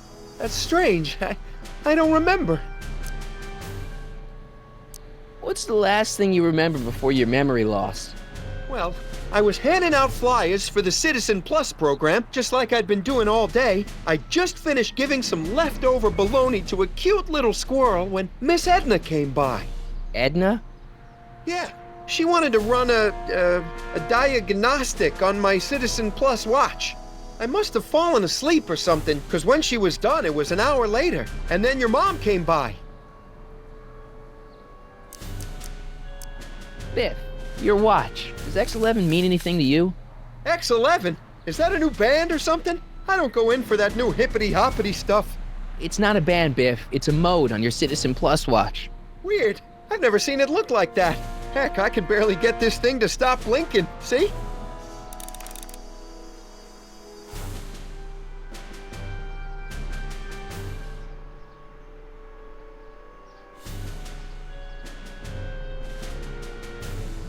Cool!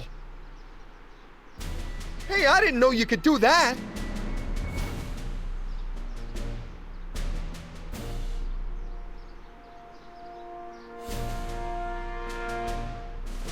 I've got a few more questions, Biff. All right, Martin. What'd you do with my dad's secret videotape? Secret videotape? You know, the one that shows how people are fed up with all these screwy rules and laws. You lost me, Martin. But that tape sounds dangerous. It should probably be dumped in the recycling bin. Stay here, Biff. No problem, Marty. I want to get to the bottom of this, too. I've got a few more questions, Biff. All right, Martin.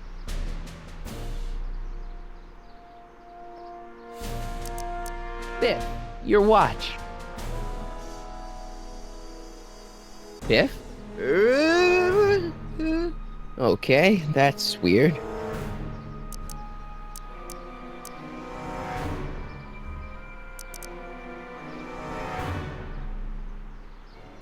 Could you, touch your toes?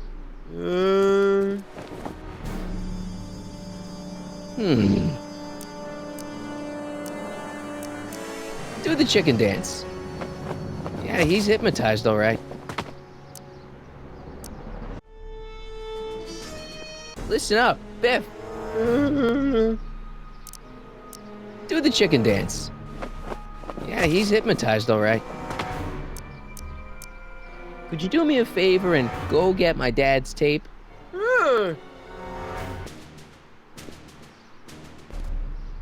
Hey, Mr. Tannen. What's up? Is that McFly kid bothering you?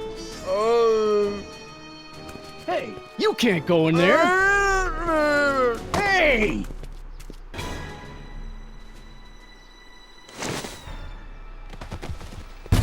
Whoa! Holy smokes! What happened to him? I don't know. No one's ever jumped into the recycling bin before.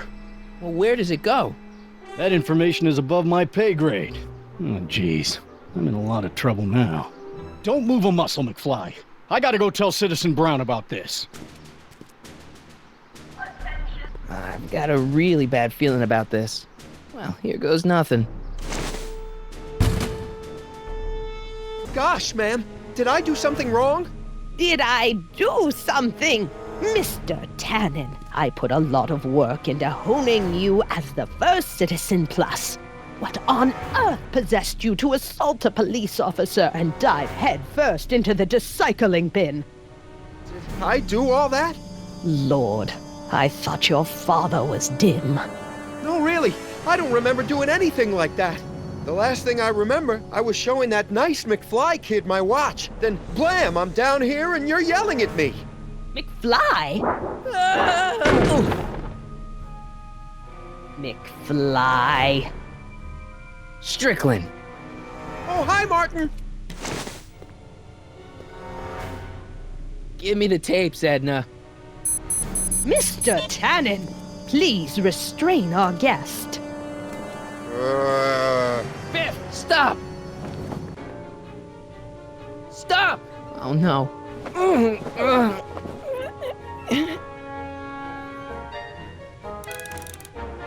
Come on, Biff. Snap out of it. Ah! Edna, what are you doing? What I've always done. Keeping Hill Valley safe from hooligans like you and your father.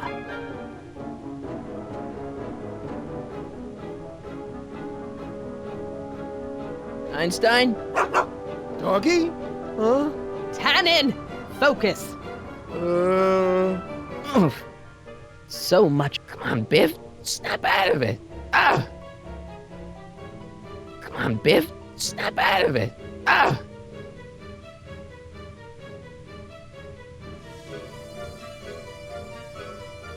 Hey, it's Wild. Not a fan of video games, huh? Novelties? Biff, whoopee cushions. You never had much of a sense of humor. Look at all these unhappy faces on... Biff, isn't that the license plate to your car? Sheila? What's going on? Biff Howard Tannen! Obey your programming!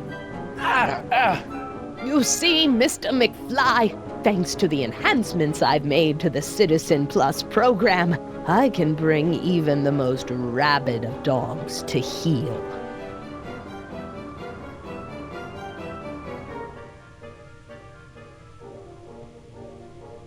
I think Martin... Biff, look! Girly mags! Boobies! Where am I? Tannen, I didn't go behind my namby-pamby husband's back so you could wallow in your vices. Ow!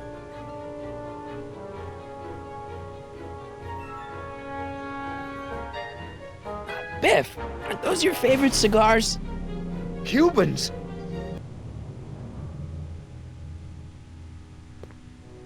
Tannen, listen to me!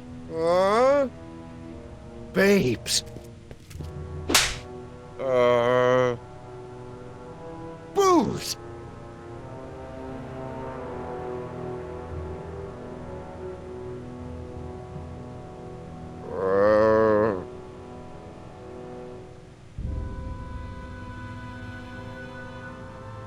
What the fuck? Mommy? Tannen, get up, you useless slacker! Come on, Edna, give the poor jerk a break.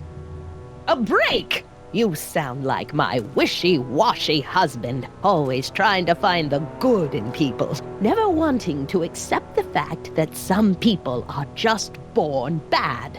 Maybe, but that doesn't give you the right to turn them into zombies. Now, give me my dad's tapes so I can... You mean those tapes I erased while you were struggling with my zombie? What?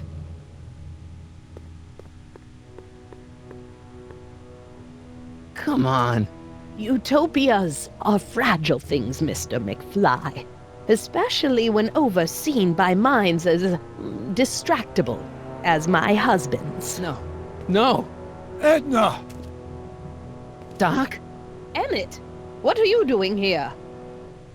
I came down here to investigate a troubling report involving Mr. Tannen. Doc, you gotta stop her. Silence!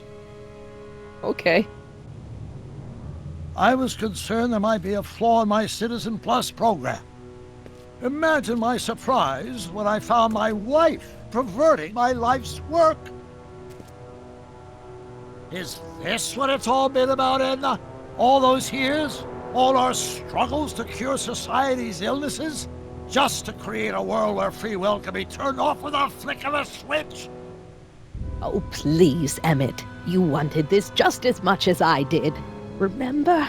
If only we could tell someone to stay off the grass, and so help us, they would never tread foot on a well-manicured lawn again. That's what Citizen Plus does. It makes rules unbreakable. I only gave it the slightest of changes. Enough! We will not have this discussion here. But... Go home and wait for me. Fine.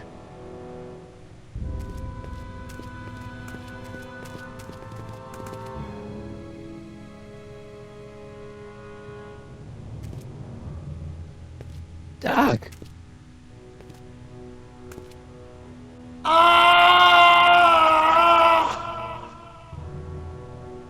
Father, what have I done?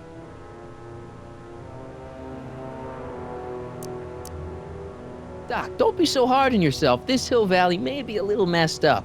Okay, a lot messed up, but you were just trying to help people. Or was I just entranced by the challenge of transforming the human psyche like so many chemicals?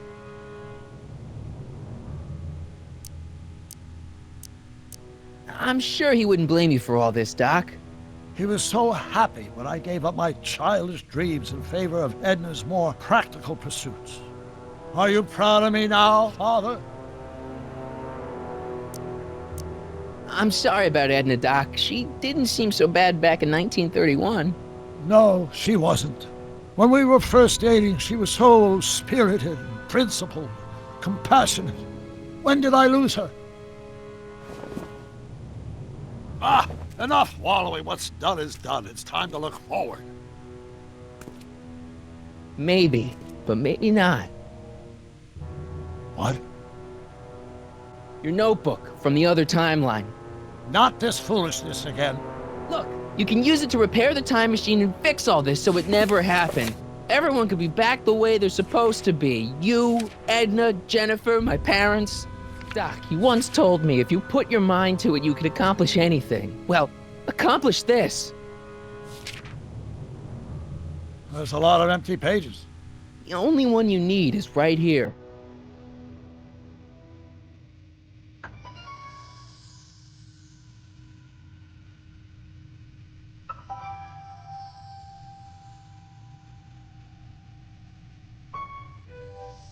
Great Scott.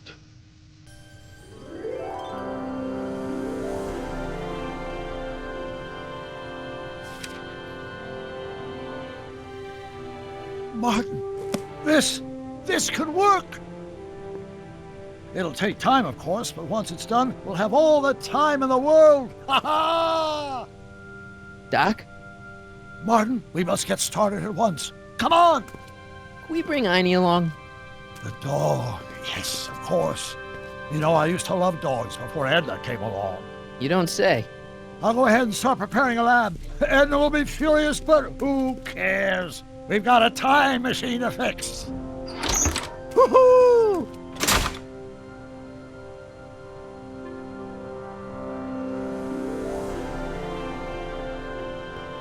Don't worry, boy. I'll get you out of here in no time. What is it, Einie? McFly!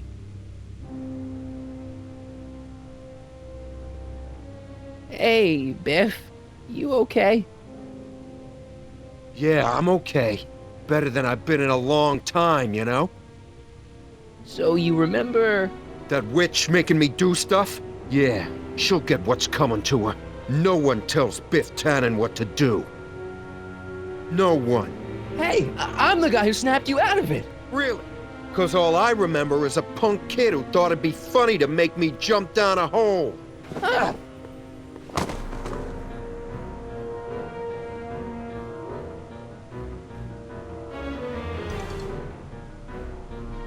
I hope I don't run out of rock.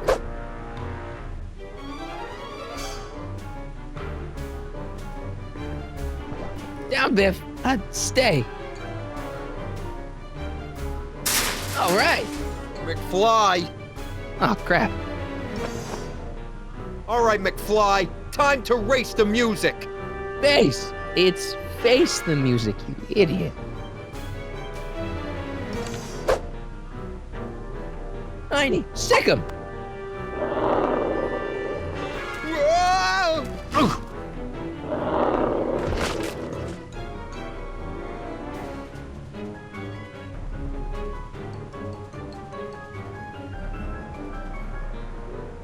Place your bets. What the?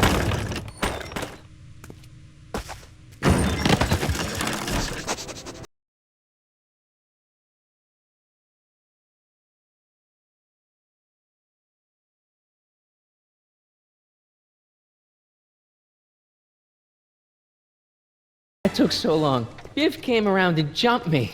I totally laid him out with the old... Martin McFly. Edna? It's almost impressive how many years of work and planning you nearly ruined in just a few short hours. Where's Doc?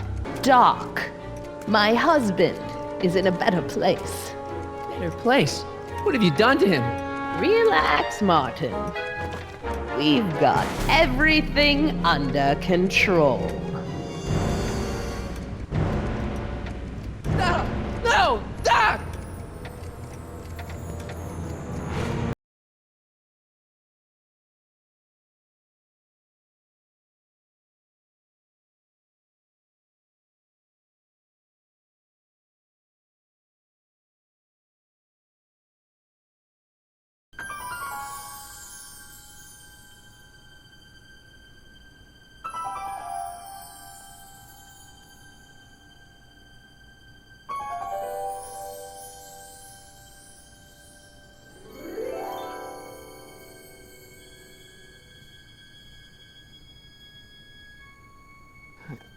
What?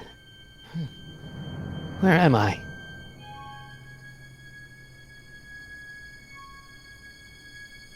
Ah, Citizen Plus? Citizen Plus! Ah!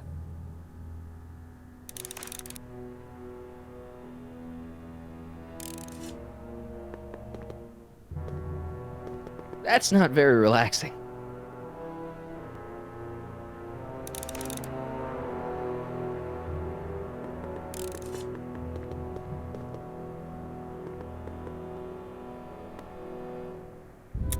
Make sure the McFly boy is prepped for his Citizen Plus treatment by the time I finish with my husband. How is Citizen Brown? I'm afraid it's worse than we imagined. He's gone completely antisocial. Darn. We're using every tool at our disposal to snap him out of it. But I fear that nothing short of a complete personality rebuild will bring our leader back to us. And it's all McFly's fault. Unbelievable, isn't it? One teenage hooligan has brought Hill Valley to the brink of ruin. Ah, well. Let me know when he's ready. I'll be tending to Citizen Brown. I gotta get out of here and rescue Doc. Hey, let me out!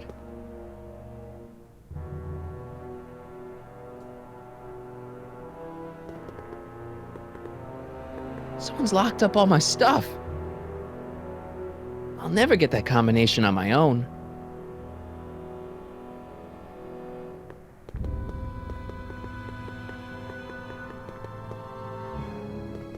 Martin? Ah, Dad, is that you? Who else would it be? Where are you? Back in the garage. What are you doing in the Citizen Plus ward? Edna threw me in here. She can't do that to my son. How can I help? Know anything about cracking combination locks? Sorry, son. I'm more of a peeping Tom than a safecracker.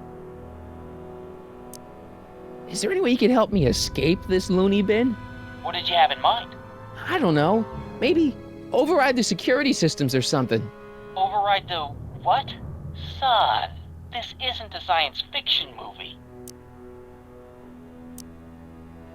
Not that I'm not happy that you're here, but why are you here? I'm looking for your mother. Mom? After you left, she and I had a big old fight, and, well, she went and signed herself up for a full battery of Citizen Plus treatments. Didn't you tell her about Biff? I tried. You know your mother. Once she puts her mind to something, she's a regular force of nature. I figure that if I can just find her, maybe I can talk her out of this foolishness.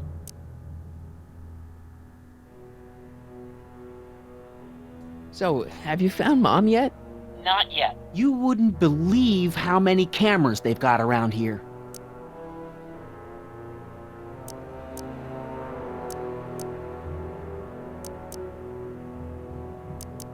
Dad, those Citizen Plus watches are gonna turn everyone in Hill Valley into robots, starting with Citizen Brown.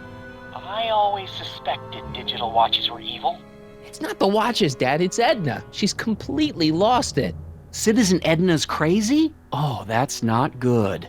Although it would explain a lot. Dad, I know this is a lot to accept, but I've gotta rescue Citizen Brown so that we can go back in time and stop him from ever marrying Edna in the first place. You're right, son. That is a lot to accept. So let's forget you ever said it and just concentrate on getting you out of there. Yeah, maybe that's for the best. Stay close, Dad. I'm as close as I can get, Martin.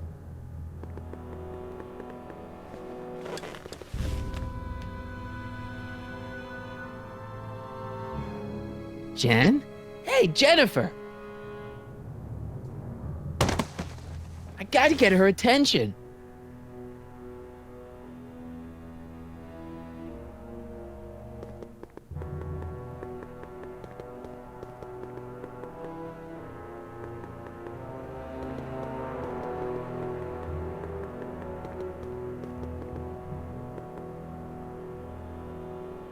Dad, How can I help, son?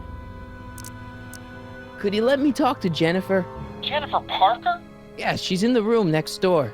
Let's see, that'd be waiting room beta. Got it. You're all patched in, son. Jennifer. Martin, is that you? Where are you? I'm over here, in the camera. Oh, Martin, aren't you in enough trouble already? Trouble? Jen, what are you talking about? You know, with all the drinking and the PDAs. Jennifer, what's wrong with you? You sound strange. I used to be strange, Martin, but thanks to my first Citizen Plus treatment, I'm well on my way to becoming an average, well-adjusted teenager. Citizen Plus? Oh no, Jen, not you too. Why is your door open? Now that I'm finished with my Citizen Plus treatment, I'm free to go whenever I want. I'm just waiting for the nice guard to escort me out.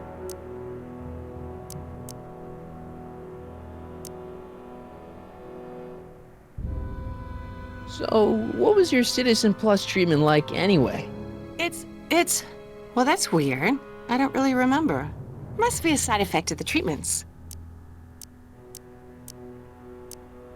How'd you wind up in the Citizen Plus program anyway? My dad signed me up, and it's a good thing, too. I was completely out of control. I kinda liked it.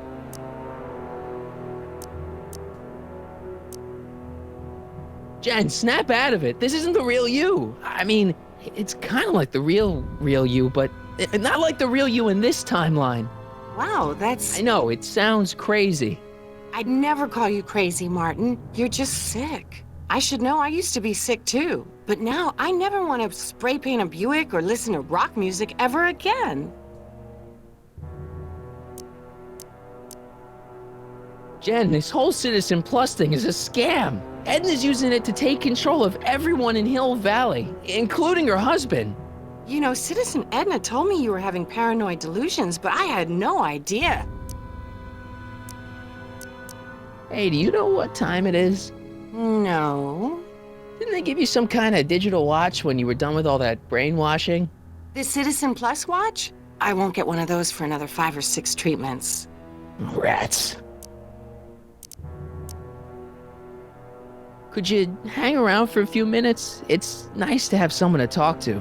I'll be here until the guard comes for me. Then I'll really have to tell him about how you're hijacking the cameras. Oh, come on, don't be a narc. I'm not a narc. I'm a good citizen.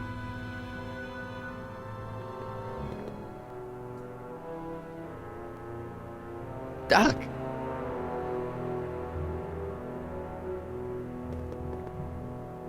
Hello? What?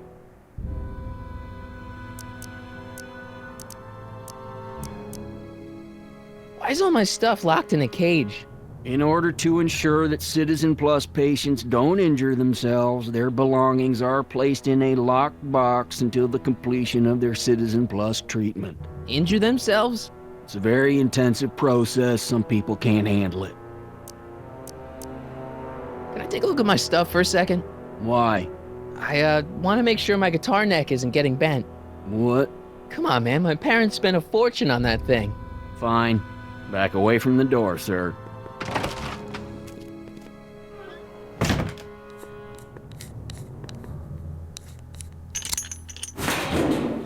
There. How's the guitar? I guess it's okay. Good.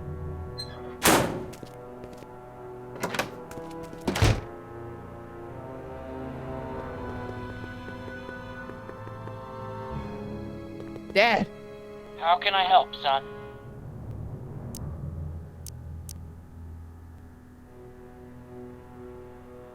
I tried to peek over the guard's shoulder to get the combination, but he's too tall.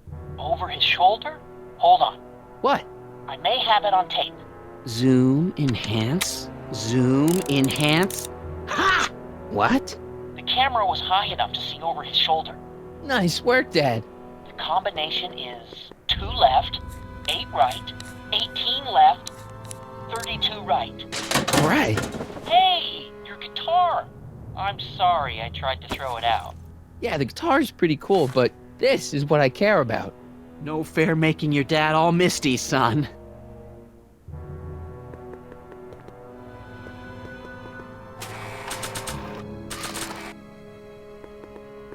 I can't plug my guitar into that. Dad, How can I help, son? could I talk to Jennifer again? Sure thing, son. Jennifer? What is it, Martin? Don't go yet, Jen. I wouldn't dream of it. It'd be against the rules.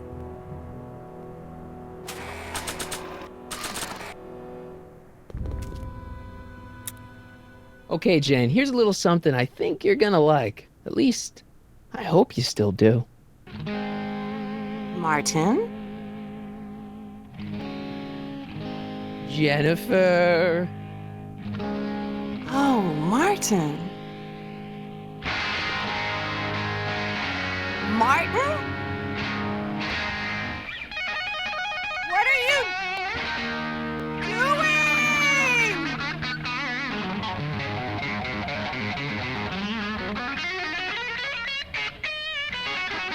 What's going on here? I have no idea, sir. I was minding my own business when all of a sudden a horrible noise started coming out of that camera. Well, that's not right. Yeah, well, neither is this. No one scrambles my brain. You hear me? No one. I'm Jennifer Parker, rock and roller. Jen? Oh, yeah, right.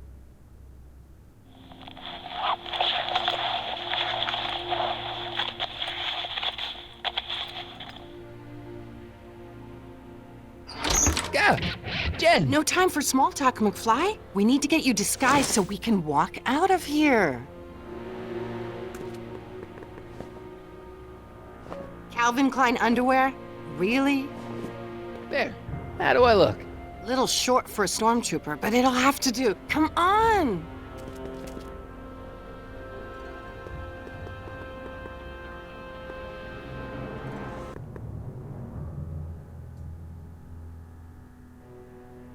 Okay, Hotshot, what's next? Now we rescue Citizen Brown, get the hell out of here, and get things back to the way they're supposed to be. Whatever, just as long as I get to break some stuff. I've got a lot of pent-up hostility right now, you know? Miss Parker, What the? Go! I'm here to escort you to the lobby. Your father's waiting for you.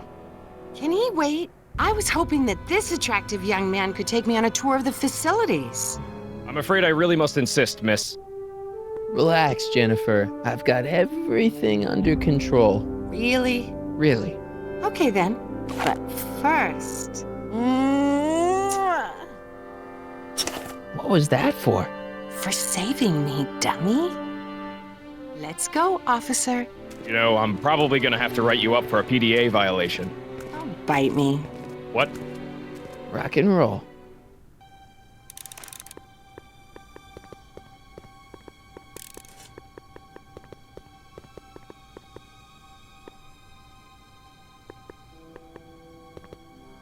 Do you mind? I'm trying to run a complete personality rebuild on the big man himself here. And? And the last thing I need is your stubby little fingers turning Hill Valley's savior into a drooling rutabaga. Is there a problem over there, citizen? No problem, ma'am. Good. Let's get back to it. Stop fighting it, darling. You're... Don't touch that! I need the caffeine.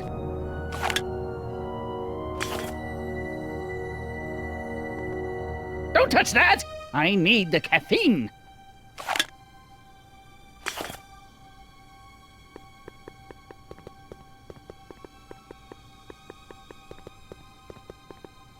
That speaker looks really familiar. Looks like a giant air freshener. Weird. Oh!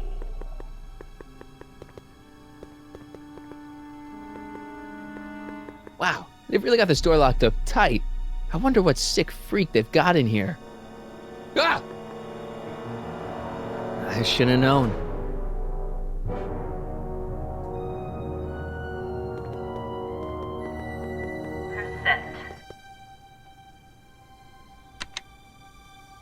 Hi, Biff.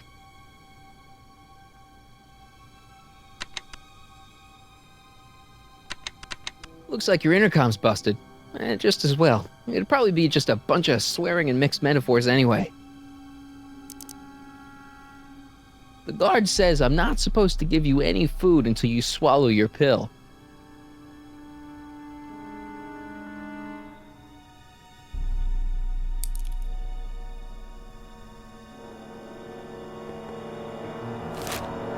Oh, Biff spit.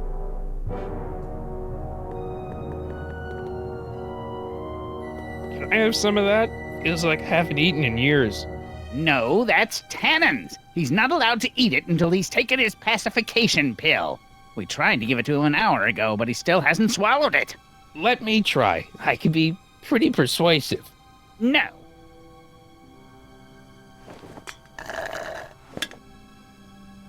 Disengage occipital override. Hey, is that a public display of affection over there? What? Sorry, it was just a shadow. Stop goofing around and get back to work. Yes, sir.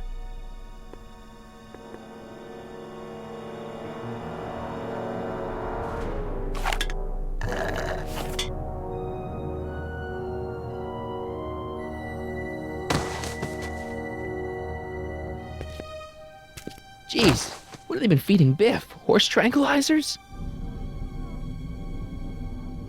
You, God! Who, me?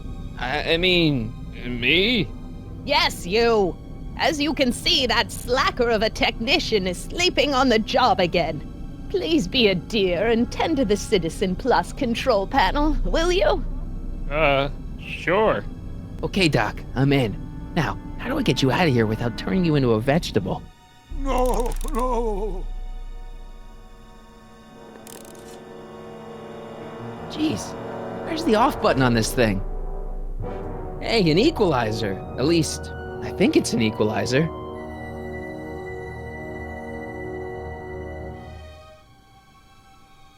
Gastrosensory.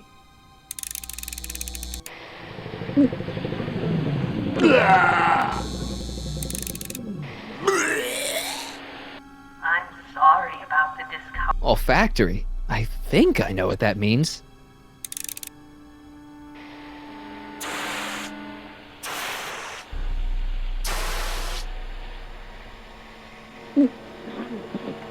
What the? Looks like the aroma tanks have clogged themselves again. Oh, thank you. I hadn't noticed that.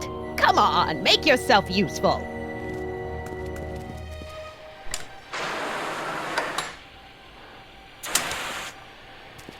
I'm sorry about the delay, dear. This'd go a lot easier if you just gave up this madness about time machines and altering the past. You should concentrate on the future. There is no future for us.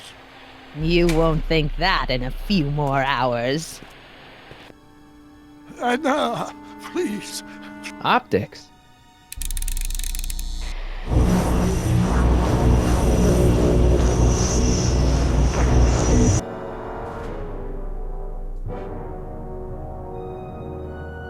Volume. Finally, a word I can understand.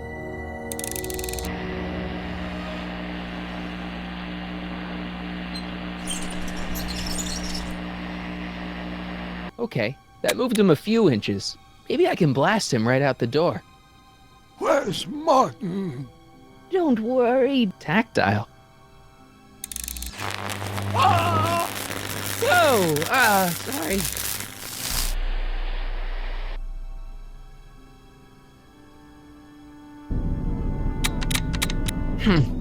It's jammed. I am not doing that again. I'll get him a burger later.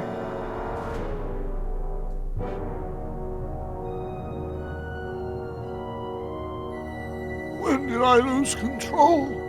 Oh, dearest, you never had control. That's why you needed me in the first place.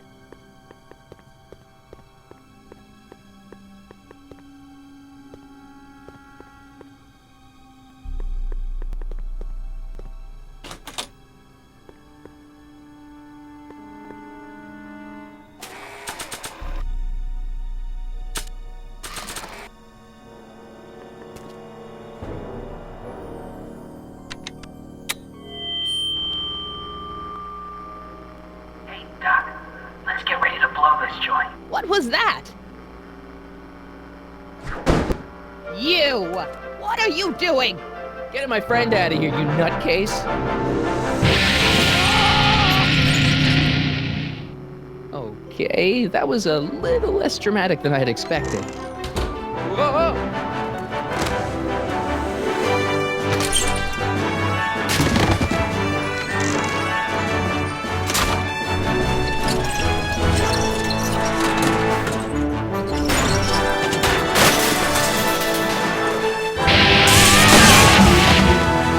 Let's go, Your Honor. What? I can't hear you! You're welcome!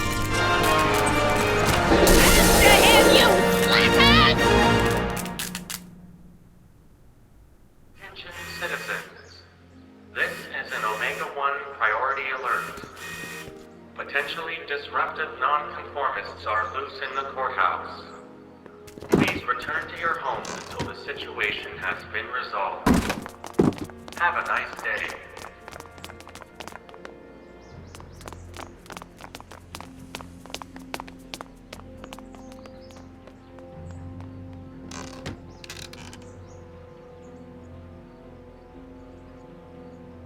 What do we do now? Now we wait for the guards to clear out so we can make a break for your time machine.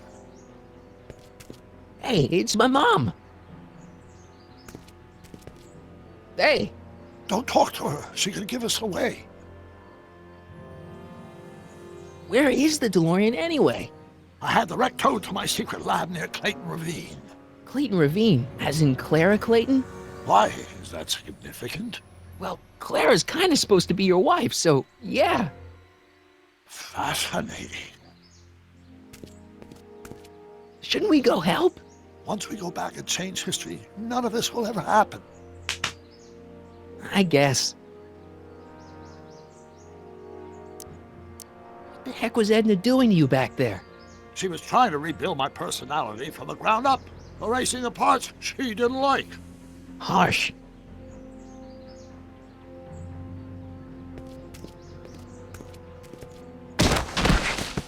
All right, Dad. No offense, Your Honor, but why'd you marry Edna anyway? She's kind of crazy. Yes, now. But back when we were first dating, her madness was tempered by an ironclad sense of right and wrong. At least, that's how it seemed to me at the time.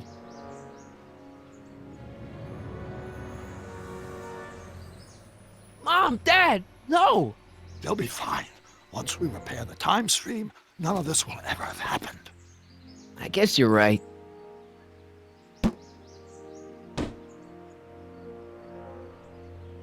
Looks like the coast is clear. Great! Let's go fix the DeLorean. I'm afraid I'll have to do that without you, Martin. What? Why? Well, from what little I understand of time travel, if you help me rebuild the time machine, your presence in the repair efforts could cause some sort of temporal paradox after we return to 1931. So what am I supposed to do? Just hang out here in Bizarro Hill Valley until you fix the time machine? Exactly. But don't worry, if things work out according to plan, you won't even notice I'm gone. You know, for a second there, you sounded almost as confusing as the real Doc. See? We're making progress already. See you soon, Martin. Good luck, Your Honor. Oh, and you might want to stay off the streets for a few seconds. Stay off the street. Citizen Brown? Emmett?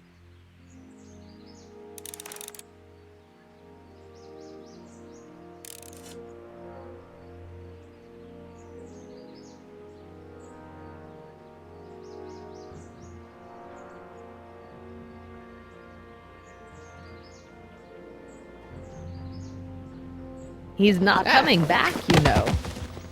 What are you talking about? Emmett.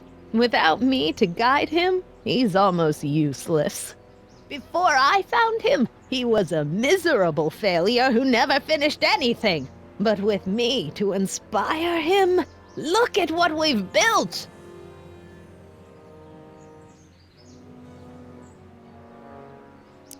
Yeah, you've inspired him all right. Inspired him to turn Hill Valley into a bunch of uptight dorks. I wouldn't expect a delinquent like you to understand. You think you've inspired Doc? I'll have you know that without you, Emmett Brown is destined to build a time-traveling DeLorean and a flying time train. Preposterous. Emmett couldn't even build a dog feeder without me to guide him. Yeah, well, he did that too. Not the only inspiration of Doc's life, you know. In my timeline, he married one of the sweetest women of the 19th century. Sweetness. Yeah. Emmett needs discipline to stay focused. He's so easily distracted. Okay, Your Honor. Starting to get a little concerned here.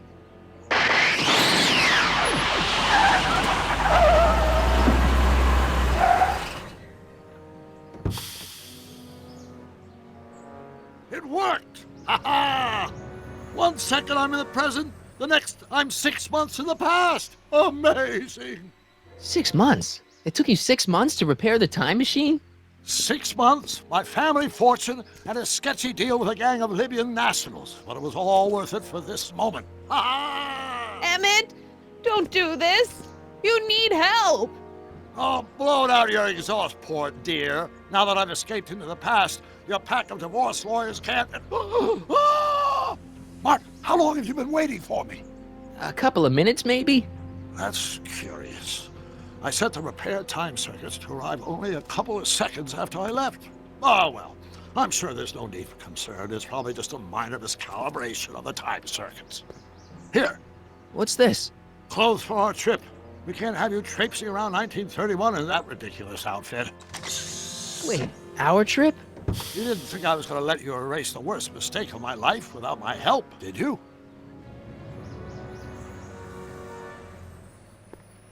Fine, leave!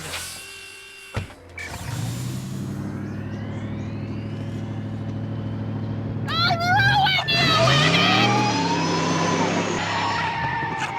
I run this town!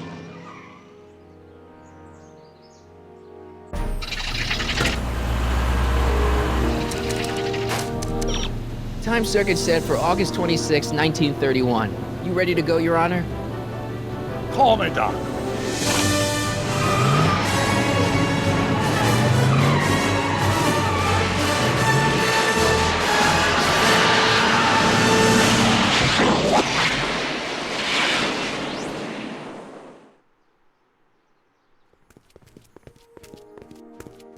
This is where I last saw him. You, teenage you.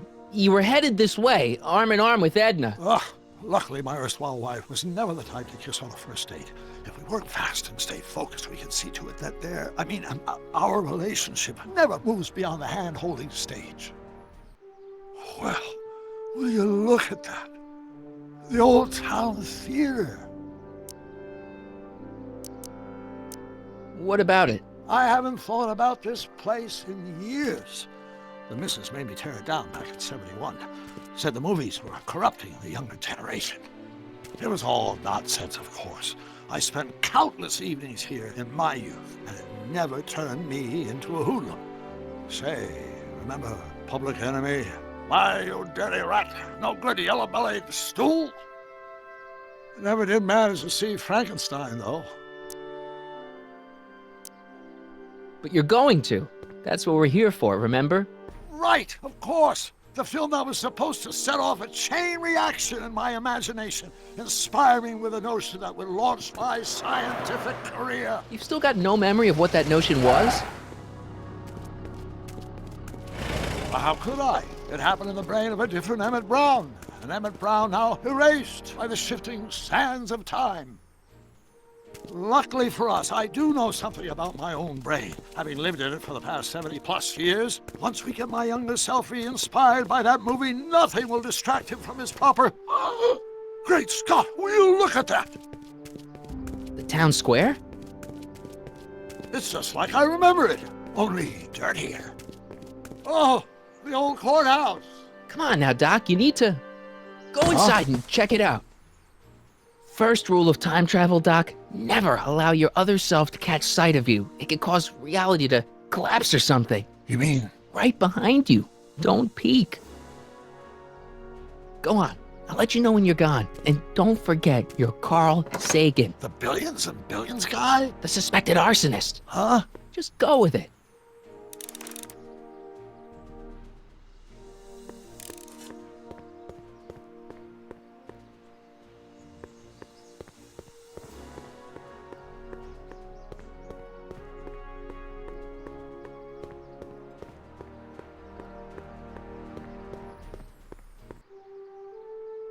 Michael, you do show up at the oddest moments. Where have you been hiding?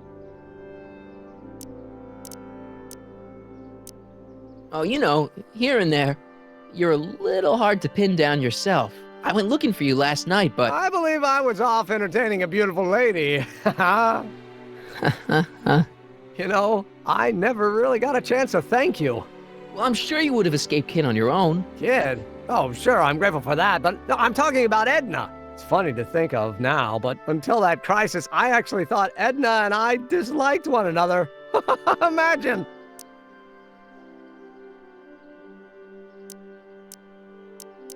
Yeah, well, girls are great and all, but don't get carried away. The thing is, you shouldn't let Edna distract you from, you know, the business at hand. Finishing your project for the expo and going to see Frankenstein. Oh, pshaw. I'm far too busy for movies these days. But, And as for my project, it's practically done. The rocket car? The rocket car? Boy, are you out of date. I've junked the rocket car. But... More trouble than it's worth. I'll never figure out a propulsion system that does what I want it to do. And besides, its social utility is practically non-existent. No, you were really onto something with the rocket car. You've just gotta... The mental alignment meter is a much more worthy project. The what? It was Edna's idea, and she's really been cracking the whip to get me to complete it in time for the expo. Emmett, I'm a little confused here. What day is it? Why, it's opening day. The opening day of the expo. Which reminds me, I'd better skedaddle back to the lab. If Edna catches me dawdling, there'll be heck to pay. Catch you around, Corleone. October 12th? Doc?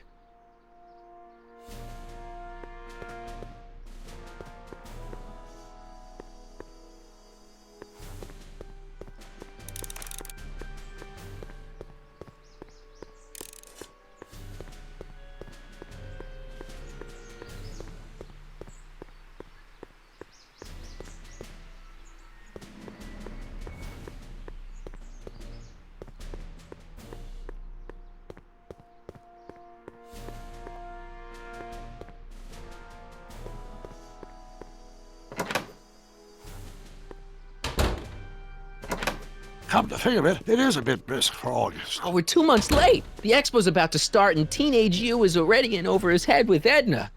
I always did have a tendency to plunge into things. Let's plunge into the DeLorean and get to the right date. No, it's far too risky. Remember how I was late picking you up in '86? Yeah? That should have been a tip-off. Something is horribly wrong with the time circuits, and the problem appears to be getting worse. If we try to jump now, we could find ourselves stranded in the Cenozoic age. Or worse, the Mesozoic. Then we're stuck? For the time being. I'll look into the problem and see what I can do. In the meantime, you can go to work on the other problem. Right. I'll go to the lab and see if I can talk teenage you out of... Impossible. If young me is already as infatuated as you say, you're not going to be able to talk him out of anything. Believe me, I remember. Better to focus on the more clear-headed half of the couple. Edna, where can I find her? Where do you think? I'll drive. The DeLorean should still function adequately as a means of conveyance in the first 3 dimensions.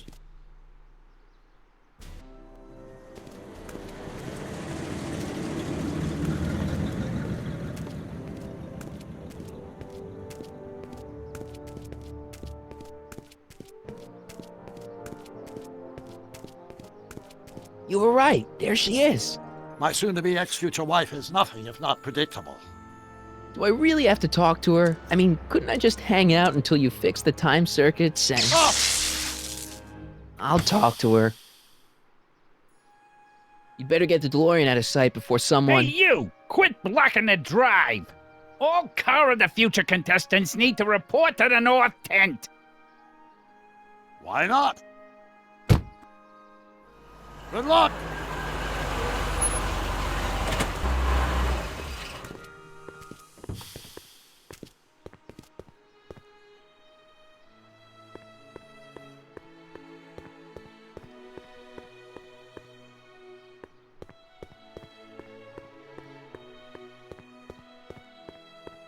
Spell it B-R-O-W-N. It's not exactly an obscure name. I still don't see it on the list. I'm sorry. Oh, for the love... Let me try this one more time. This is the Hill Valley Science Expo, right? First annual. Indeed. The purpose of our fair is to showcase cutting-edge technology. That's right, and to burnish Hill Valley's reputation as a forward-thinking community. And yet, you want to exclude the maker of the most revolutionary breakthrough of all. It's not that I want to, but oh dear. Mr. Corleone! You do pop up at the oddest times. What are you doing here? I need to... Whatever it is, I hope you don't have to deal with Mr. Stonewall here. His sole function seems to be preventing people from accomplishing their business. Honestly, with him keeping the books, it's a wonder the Tannen gang got as far as they did. Have you seen Emmett? No. Oh, then you've heard all about his big breakthrough, the mental alignment meter. Isn't it exciting? And to think, he didn't even realize the import of his discovery until I pointed it out to him. I've never known anyone like him, so oblivious to his own potential.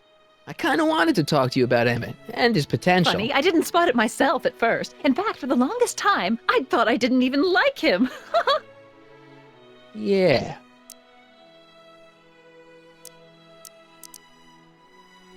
I don't get it. I mean, Emmett's nice and all, but he's not exactly the kind of guy that has girls swarming all over him. Well, I'm not your average girl. Yeah, but... I appreciate your concerns, Mr. Corleone, but I can take care of myself. I know what I'm looking for in a man, and it so happens Emmett fits the bill to a T. That's Emmett Brown. Rhymes with clown, which I'm beginning to think you are. Just a simple mix-up, I'm sure. I've no doubt of that.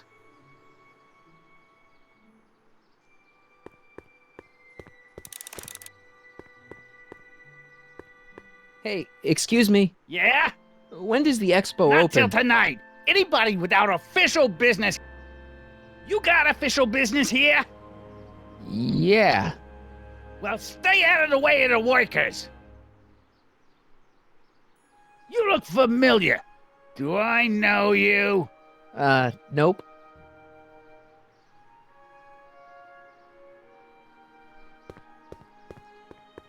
Ahem. You said that Emmett fits your bill of requirements for a man. Yes? What would that list be exactly? You'd make a good reporter, Mr. Corleone, you know that?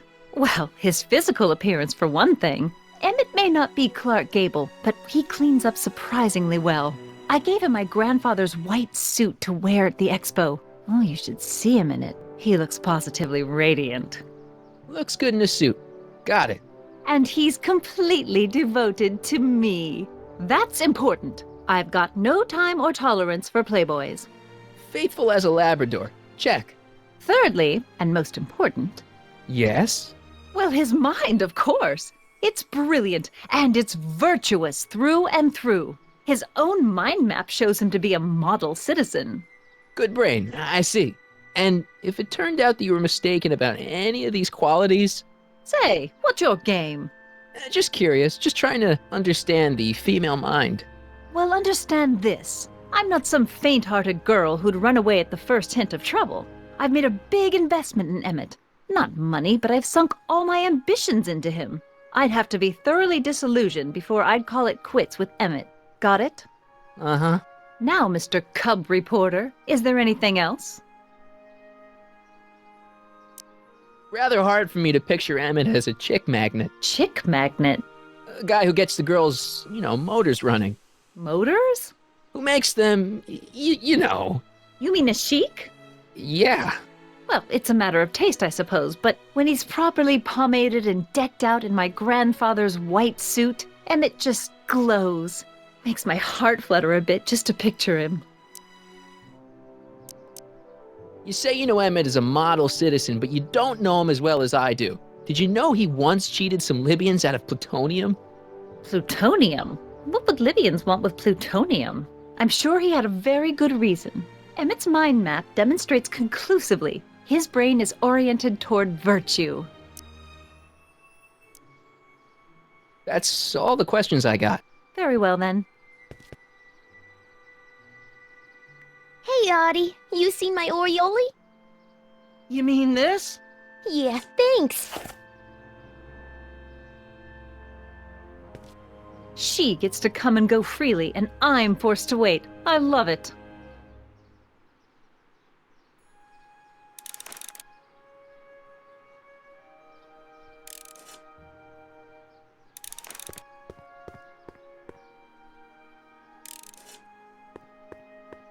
Ahem. Back again, Mr. Corleone? What can I help you with? Well, I was thinking.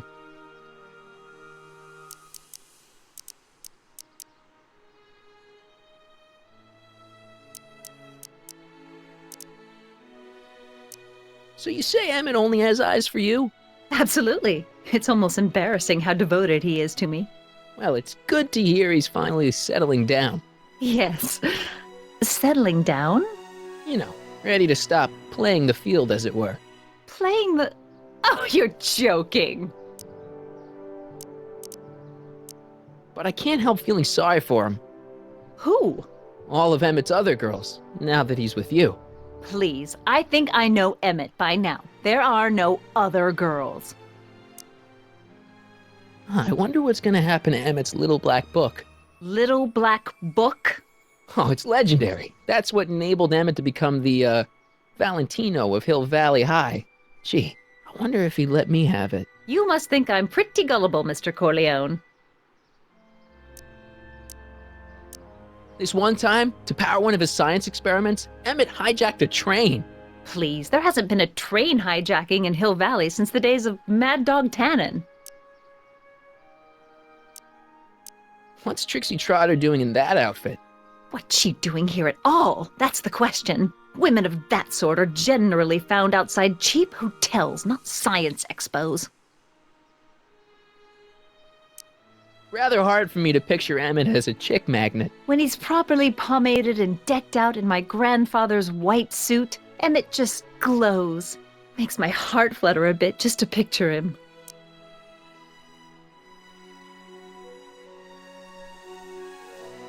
That's all the questions I got. Very well, then. How about you? Have you got any questions for me? No. Then kindly let me pass. I'm afraid I can't until I've located your registration form. Oh, this is absurd!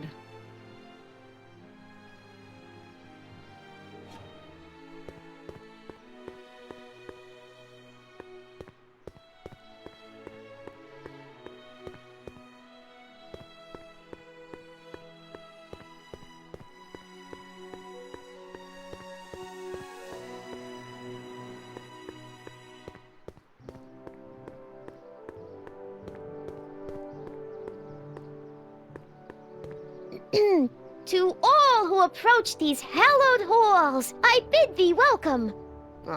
To all who approach these hallowed halls, I bid thee welcome. To all who... Oh, hiya, kid. Say, aren't you the fellow who... Got you to turn on Kid Tannen? You bet. You look younger without your mustache. That was a dirty trick, you know, making me think Kid had gone and iced Artie. I'm sorry, but it was the only way I could... Forget about it. I'm trying to. Yesterday's in the past. That's my motto. You gotta live for today. Right. So what are you doing down here anyway? Do you wish to pull the levers that control the future? At the expo, silly. Technology for a better tomorrow and all that. Oh, yeah, that's actually why I'm here. Listen, I've got a proposal for you. I have this friend, right? No dice. I'm only seeing Artie now. It's not like that. See, my friend's in a relationship with Edna Strickland. Oh, poor schmuck. I wouldn't wish her on anyone. Then you see where I'm coming from. He won't listen to reason, but I thought she might call it off if she thought he and you were, you know. Ah, you are an evil imp, ain't ya? Sometimes a guy's got to resort to underhanded tricks. What do you say? Sorry. Ah. Edna might be a pill, but if I play dirty tricks on every dame who disapproves of me, well, I'd play a lot of dirty tricks. Besides, such stunts are beneath the dignity of Techne, Muse of Progress. Look, my friend Emmett really needs help. The one who's going out with Edna Strickland? You're darn right he needs help. I'm not asking you to actually seduce him. Just make her think that you two have a thing going. It'll drive her crazy.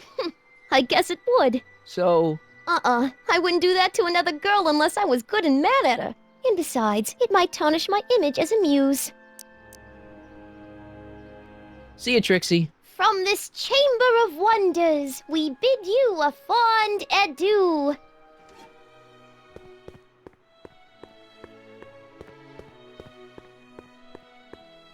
Ahem. Back again, Mr. Corleone? What can I help you with? I was thinking. I found out about Trixie Trotter. Yes? Apparently they made her some sort of queen of the festival. Techne, the muse of progress. They didn't. Well, they said this expo would give Hill Valley a reputation. I didn't realize this is what they meant. What have you got against Trixie? It's the idea of it. Allowing our city to be represented by a woman like that. I won't stand for it. As a socially conscious citizen, I demand you discharge that muse. Trixie? What's wrong with her? Oh, she's hardly qualified for an honorific post at a public event. Look, lady, she fits the costume. She's an American citizen, and she managed to memorize all her lines. What more qualifications do you want?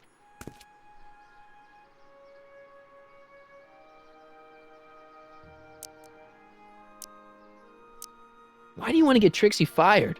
One simply can't allow women like that to attain positions of respect in society. It creates a very bad precedent for the future. Does it?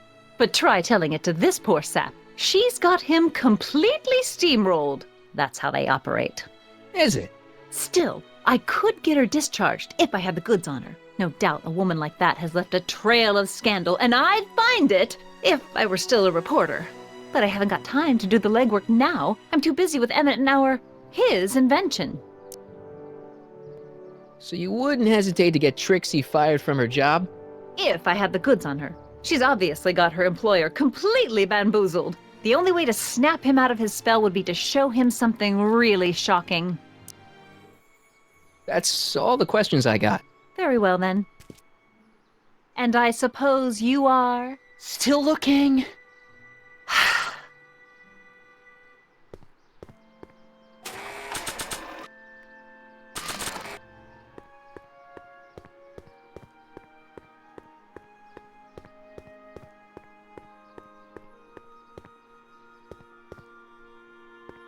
Hey, pal. Oh, geez, this guy again. Funny, I was gonna say the same thing.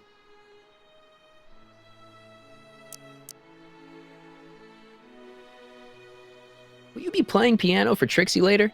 Nah. Why not? 'Cause little Miss Goody Two-Shoes thinks she's too respectable for cue ball these days. You seem kinda angry about Trixie. Angry? Listen, kid, me and Trixie go way back. I know stuff about her that even Kid doesn't know. Stuff that curl your socks. Really? Oh, yeah.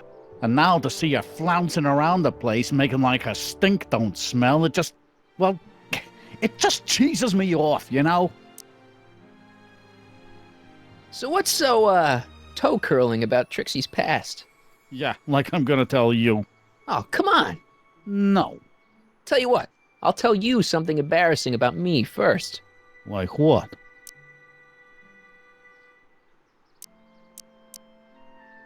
Well, under the influence of alcohol, my mom made a pass at me. Ooh. All right, Junior, you win. That was pretty embarrassing. Almost as embarrassing as this. Is that Trixie? Yep. She's not wearing much. No kidding. She did a lot of these artistic postcards a few years ago. I got a whole set of them.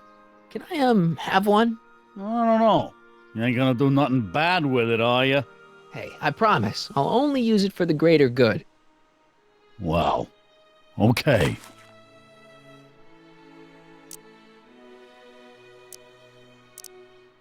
Hey, what's with your teeth? My teeth? Yeah, they're green. I don't know what you're talking about.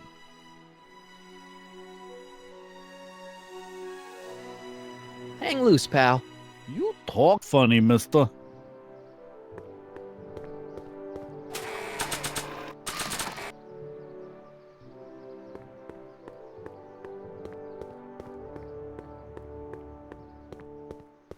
You might want to take a look at this.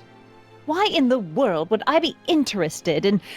Oh, what have we here? Oh, sir! Mr. McFly! It appears your muse has been inspiring more than progress. Trixie? Oh, no. What are you doing with a dirty postcard? What is she doing in a dirty postcard? I swear, Mr. McFly, if that doesn't convince you that Trixie Trotter is unfit to represent Hill I Valley... don't need you to lecture me about who I can or can't hire, Miss Strickland. Trixie's darn good at what she does. I don't care if she was once the winsome wench of Winnipeg. Her past doesn't matter to... Trixie? What is it, Artie? You know I don't like to pry, but what state did you grow up in? Province, Manitoba. Why? Not even an American. See, darling, the charter specifically states that the Expo's hostess must be a U.S. citizen, so if you're really a Canadian... I'm being fired? You're firing me? I don't want to. Here, take it back. Well, I'm glad somebody's listening to reason.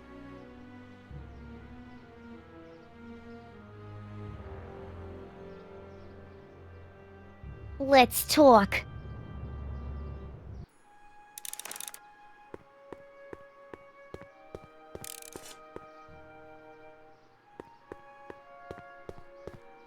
Trixie? I'll do it! I'll make that blue-nosed bitty eat her heart out! That's great. I got it all planned out. When Emmett shows But up... we gotta do it my way. Huh? I'm no good with improvising, and I ain't gonna memorize no lines. But I was in this play once. The Parlourmaid's Predicament.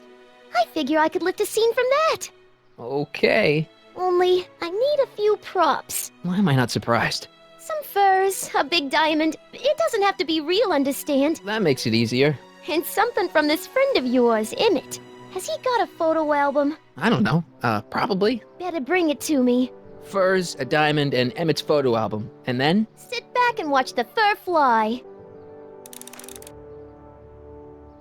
Hi, Trix. Oh, hiya, kiddo. Say, wouldn't it be easiest if I just march up to that Strickland dame and give her a smack in the puss? Well, it would be fun to watch, but it wouldn't get her to break up with my friend Emmett. Oh, right. You got all the props I asked for? The furs and the diamond? And your friend's photo album? Not all of them yet, but I'm working on it. Good. I'm itching to give Miss High and Mighty an eyeful. Hi, Trix. Oh, hiya, kiddo. Say, wouldn't it be easiest if I just march up to that Strickland dame and give her a smack in the puss? Well, it would be fun to watch, but it wouldn't get her to break up with my friend Emmett. Oh, right. You got all the props I asked for? The furs and the diamond? And your friend's photo album? Not all of them yet, but I'm working on it. Good. I'm itching to give Miss High and Mighty an eyeful.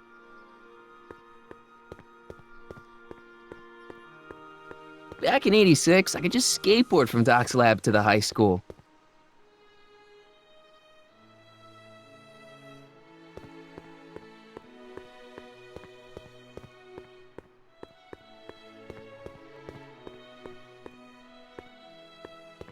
Ah, good. You're back. Give me the full report. She says she likes you because you've got a virtuous mind, you look good in a suit, and you're completely faithful to her. Damn, she's got me dead to rights. Well, you'll just have to find a way to change her mind. I'll be here if you need any help. Do you need any help? Have you figured out what's wrong with the time circuits? Not sure. Possibly. It seems to me to be a simple wiring issue, but I'm double-checking to make sure. All the basic equipment appears to be functional. Any chance I could borrow the DeLorean? I want to drop in on young you at the lab. Well, I don't know. The time circuits... Listen, I promise I won't take it to 88. Even so, I'm worried about letting it out of my sight while it's still behaving unpredictably. Tell you what, I'll take it on a test drive 1 minute into the past. If it passes the test, I'll let you borrow it.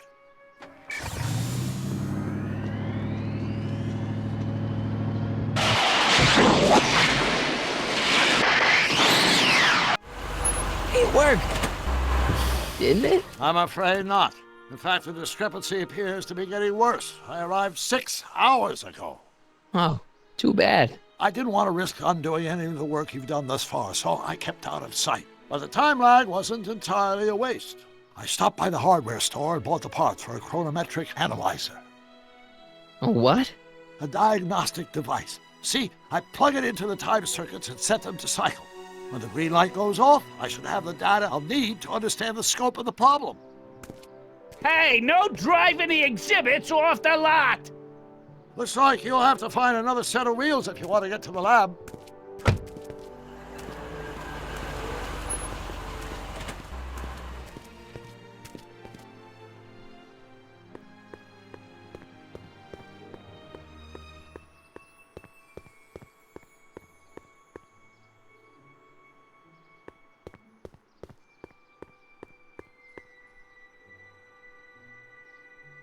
My future wouldn't be built so shoddily.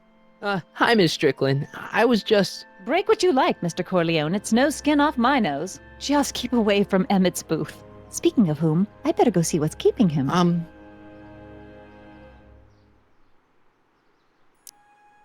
I'll go check on him for you. I was just heading there anyway. No, you weren't. The last thing he needs is another distraction at the 11th hour. But... Tut-tut. Not another word. I've got the rest of the day all mapped out. Miss Strickland! I'm sorry, I don't recognize you. Heavens, you shaved off your hair, but... Carl Sagan? I'd like a word with you, if I may. I'm not sure it would be seemly for me to be seen in the company of an alleged arsonist. I think it may be in your best interest. You see, Let's go somewhere where we can talk privately. Go. I'll keep her occupied till you get back.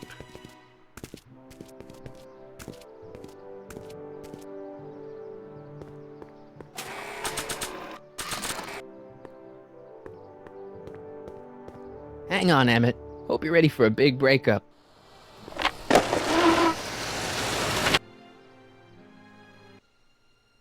Emmett?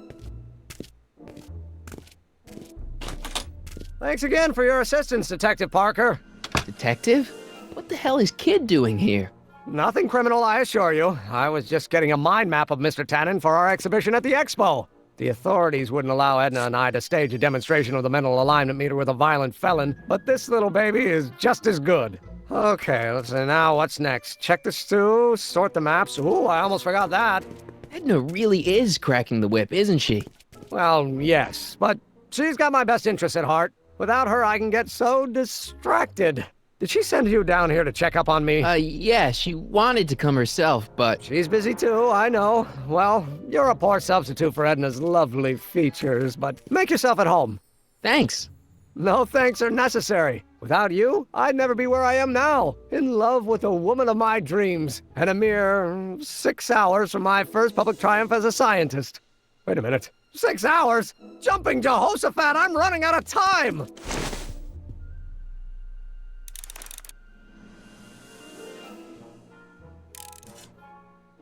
Hey, Emmett, got a sec?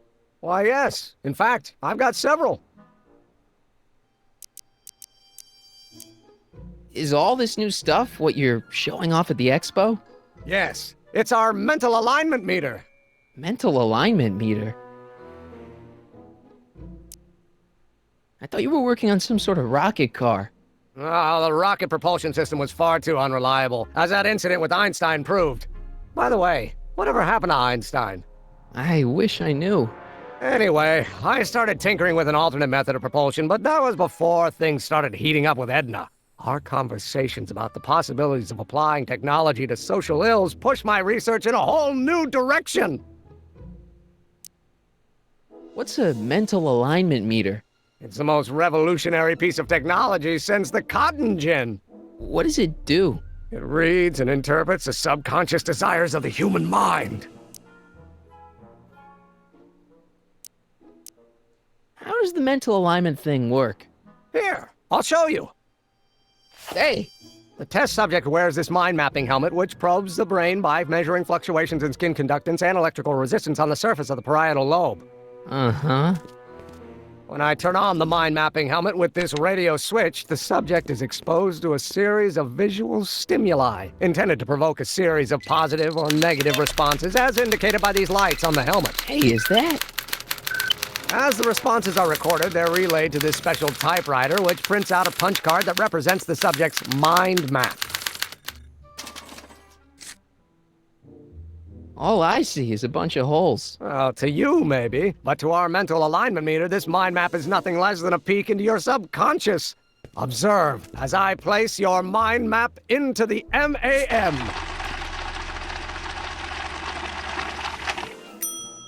Layabout? Is that machine calling me a slacker? No, your own physiological responses did.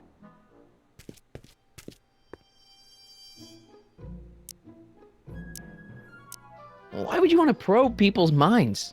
Why wouldn't you? Imagine being able to diagnose mental disorders with a flick of a switch, or detect the truthfulness of courtroom testimony merely by connecting a witness to a small portable device.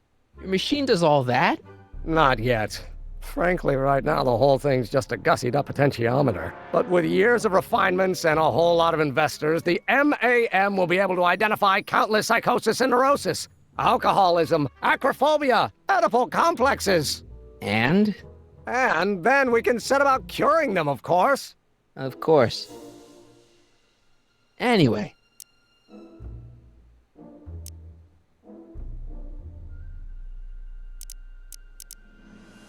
What do you say we take a break for a couple of hours and go see a movie?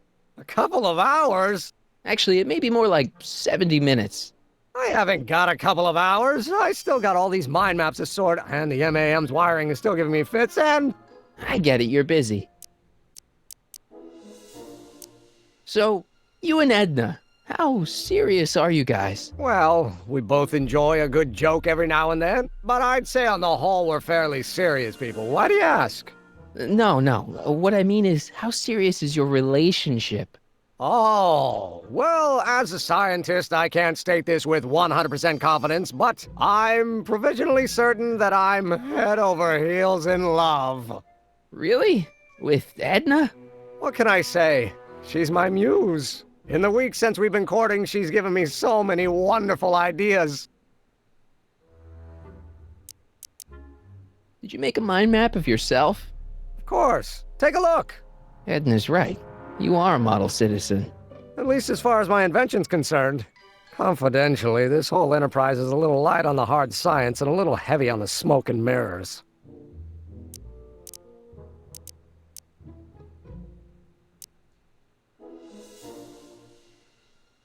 You get back to work. We'll catch up later. Thanks.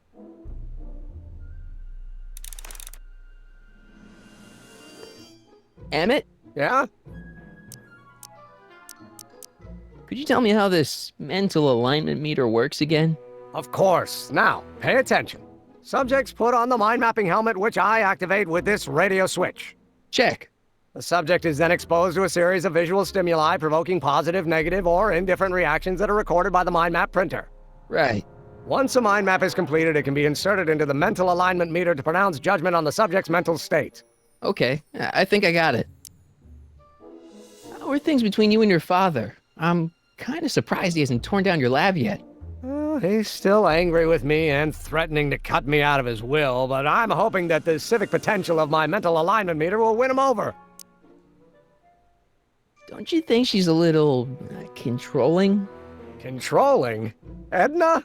No. She's just giving me a little much-needed guidance. Before I met her, I was such a flibberty-gibbet, always getting distracted by the slightest stray idea. But now, thanks to Edna, I stay focused on the task in front of me, like a narrow-band stream of stimulated photon emissions. Focused! I just think you should be careful, that's all. Thanks for the concern, but I'll be fine. You get back to work. We'll catch up later. Thanks.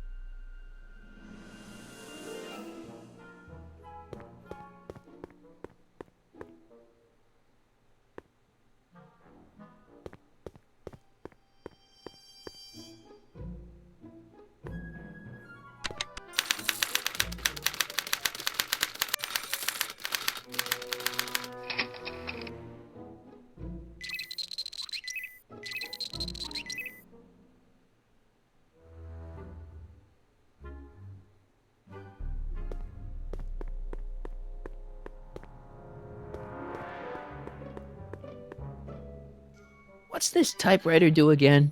During a mental alignment test, it takes messages from the mind map helmet and turns them into punch cards, like the one for Mr. Tannen over there. Seems complicated. Actually, it was all rather easy to put together, once Edna gave me the idea. Sounds to me like you should be working on harder problems then. What?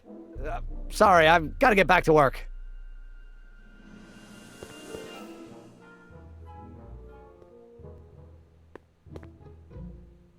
What's this? That's a can of used motor oil, rocket fuel waste, and assorted chemical sludge left over from my abandoned rocket car. Gross. Accounting doesn't enter into it, but it is disgusting. Would you mind disposing of it on your way out? Sure.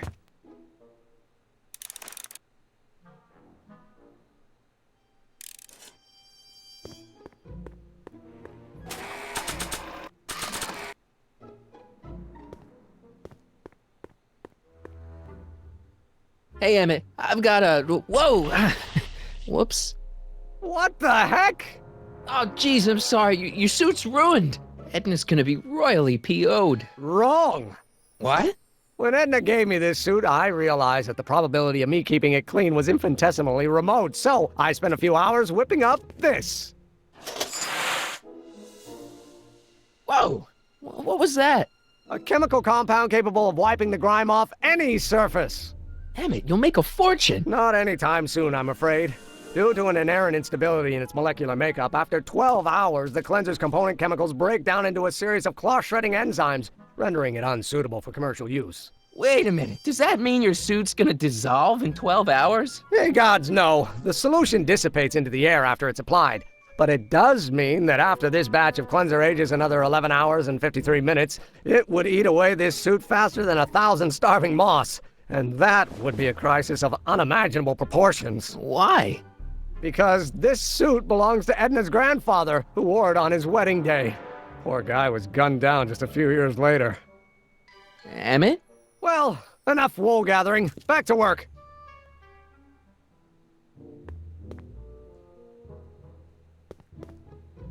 Ah, that's the stuff. They say I'm crazy, got no sense, but I don't care. They may or may not mean offense, but I don't care. What? I was just thinking about the future. All that talk about Edna's grandfather made me realize something. Please let it be something about lightning. Life can be short, sometimes brutally so. So why not seize the day and grab your happiness while you can? I'm not sure I like where this is going. I was saving this for next Valentine's Day, but why should I? I know what I want. Emmett, no. I'm gonna ask Edna to marry me. Right now. No. Oh, right. I'll wait until tonight at the expo. It'll be much more romantic that way. Just think. By this time tomorrow, Edna and I will be engaged and will be the toast of the scientific community. And I owe it all to you. You're welcome. But I don't care. They may or may not mean offense, but I don't That care. cleanser doesn't seem very portable. It isn't, but this is. A perfume bottle? Yes. No. I mean, yes, it's a perfume bottle, but inside is a concentrated dose of my all-purpose cleanser. With a little luck, this should last me through the next 12 hours before its component chemicals break down into a series of cloth-destroying enzymes. Clever.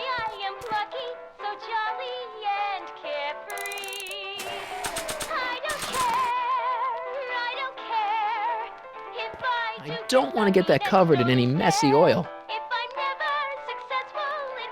What the hell is that? What? Sorry, I thought I saw a tarantula.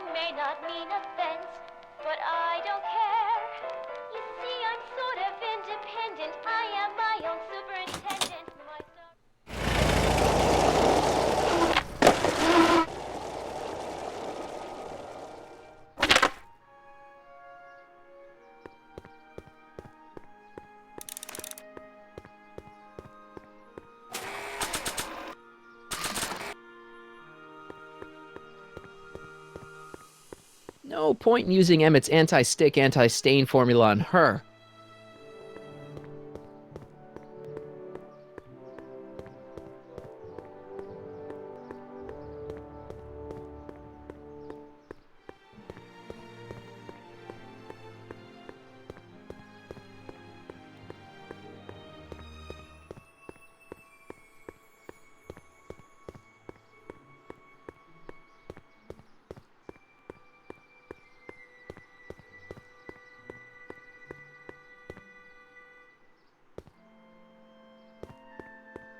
Furs donated by Lamont's House of Ermine.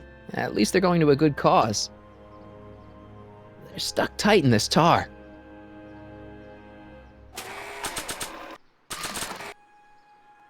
That doesn't need cleaning.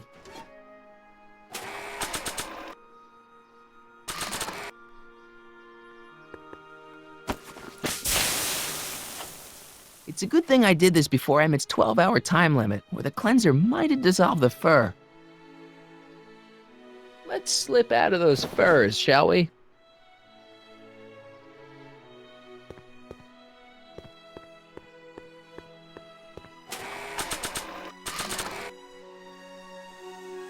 Hey, Trixie. Are these furs good enough? Well, they're a little ratty, but, they'll work.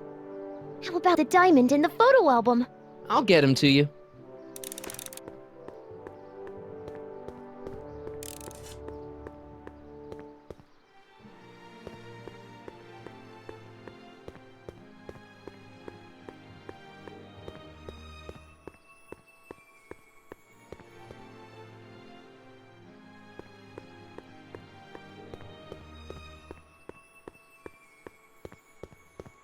Nice rock, but I can't reach it.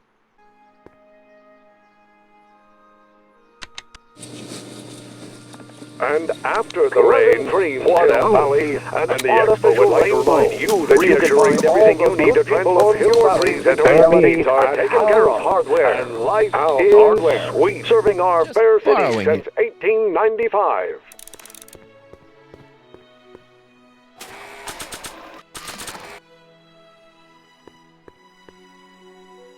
Voila! Say, pretty snazzy for a phony rock. Gimme. Keep that up and I may take a real shine to ya. I'd rather you take a fake shine to Emmett. I'm working on it. Now bring me that photo album and we'll be in business.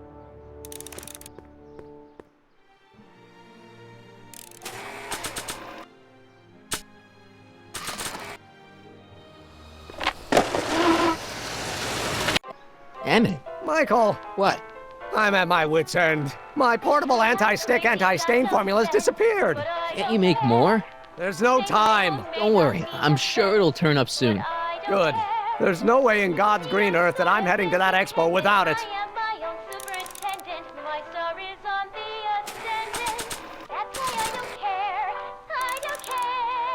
I'd better not return it yet. I might need it to clean something. If only this stuff was several hours older, I could use it to dissolve Emmett's suit.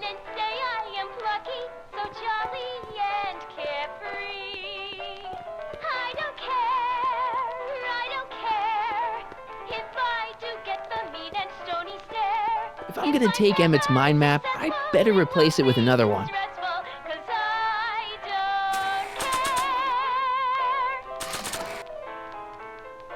The mind of a degenerate criminal. That's Kid Tannen's mind map, as captured by our mind map helmet. You could tell he's a criminal just by looking at this? No, but when it's fed into the mental alignment meter... Weird. Weird nothing. It's science.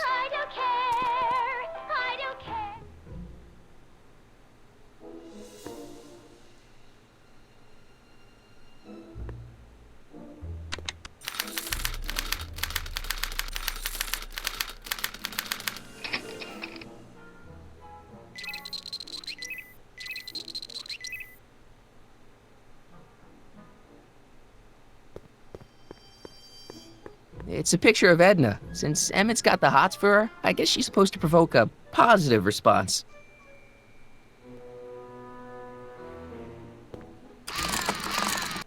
No!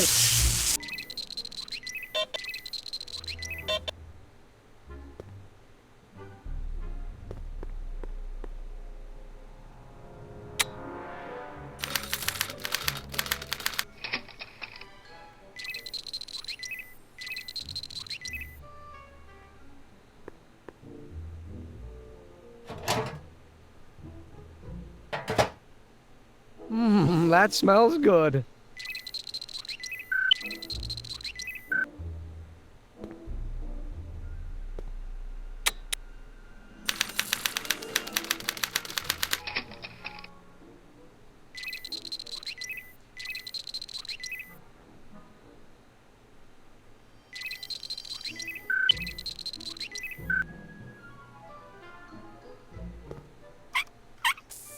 Ew.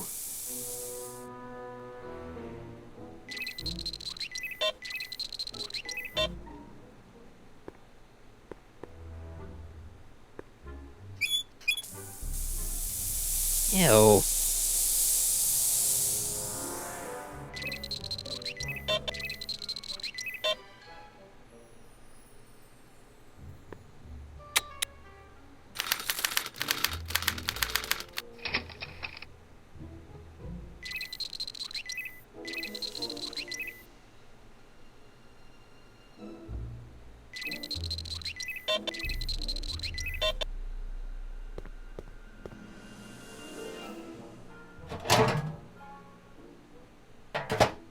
Ah.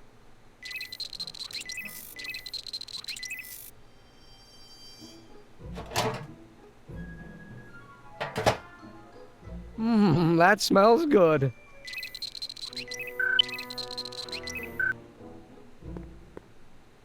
How can I get Emmett to have reactions that are the opposite?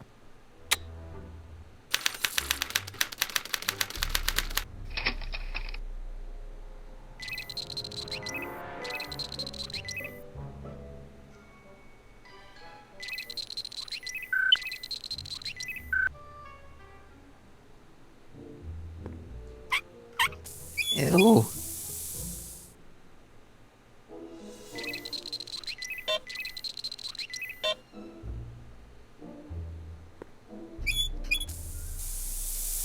Ew.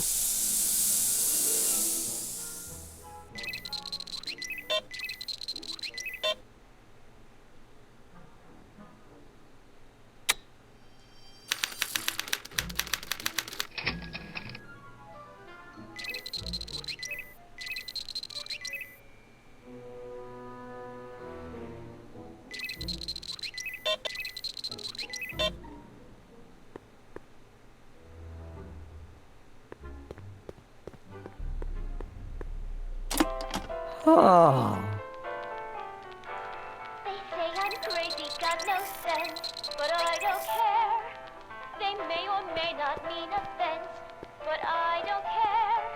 You see, I'm sort of independent. I am my own superintendent. My sorry on the ascendant. That's why I don't care. I don't care. I don't care what people think of me. I'm happy, so lucky, and say I am plucky, so jolly and carefree. I don't Hey, Emmett, I think your mind map test is broken. Oh. Oh, that switch just keeps shorting out on me. No time to fix it now. I'll have to take care of it at the expo. Looks like I'm not going to be doing any more mind maps. I guess I'll test this out and hope for the best.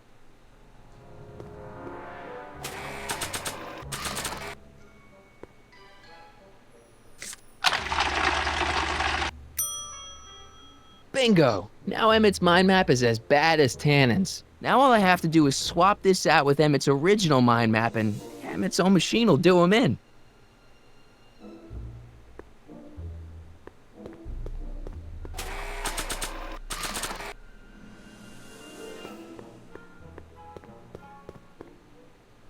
Okay, Emmett, get ready to meet the new you.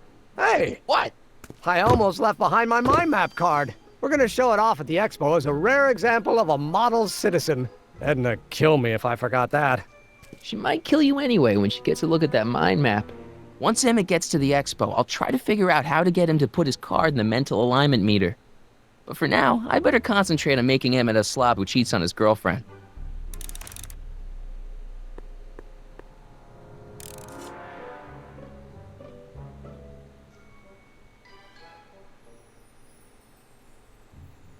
Emmett? Yeah?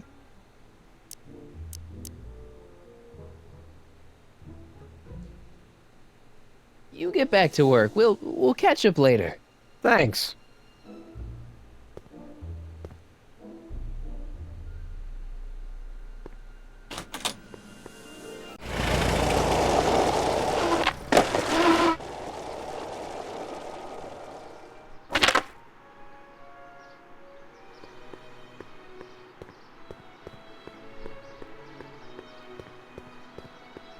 Can I talk to you a minute, Miss Strickland?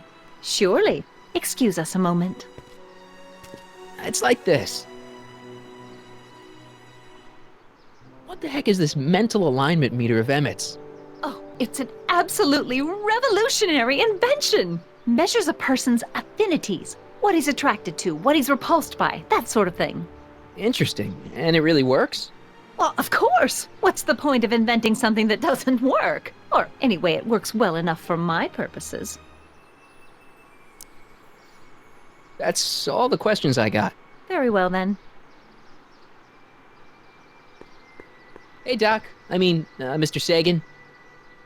Excuse me a moment, Miss Strickland. I've got her neutralized for the moment. How's the plan proceeding on your end?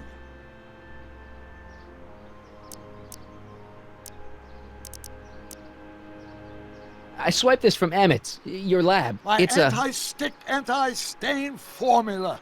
I remember it well. I had high hopes for that concoction, until I discovered that it decays into a cloth-shredding enzyme after 12 hours. That's what your younger self said. About that gizmo you've got hooked up to the DeLorean? The chronometric analyzer? Yeah, what am I supposed to look for again? A signal that it's done evaluating the time circuits. The analysis can take a while. Be sure to let me know when the light turns green, and I'll take her out for another test run. It's about Edna. Don't worry, she's not going anywhere right now. That's good, but...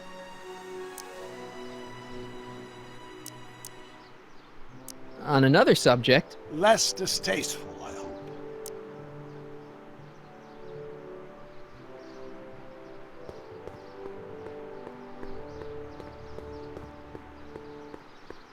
Doc said to tell him when the light on his diagnostic thingy went green. Hey, the light's green. That means Doc could take the DeLorean out again.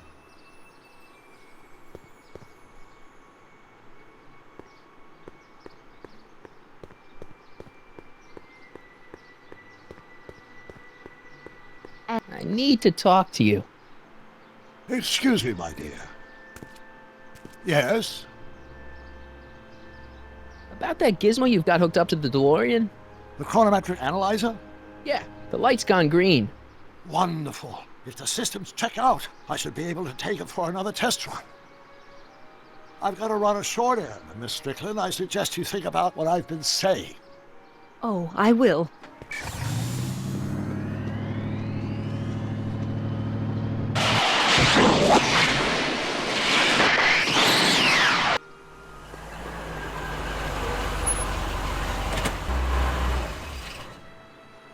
When did you land this time?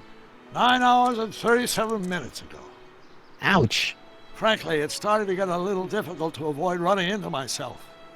Still, the time jump yielded some interesting new data on the flux field. I'll run some more tests and we'll see what we find.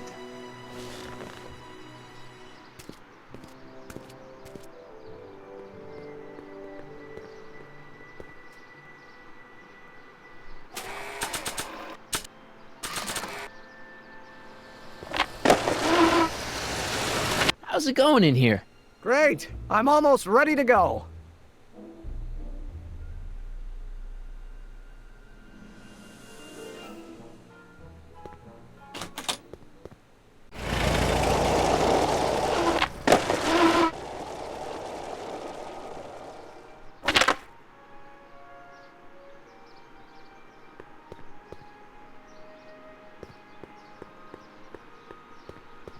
Hey, the light's green.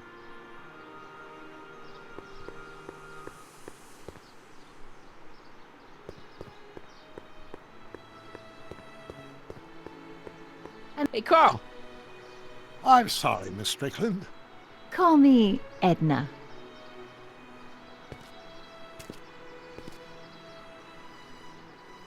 Your chronometer's gone green again. Ah, time for another test run. Miss Strickland? Go. I shall await your return.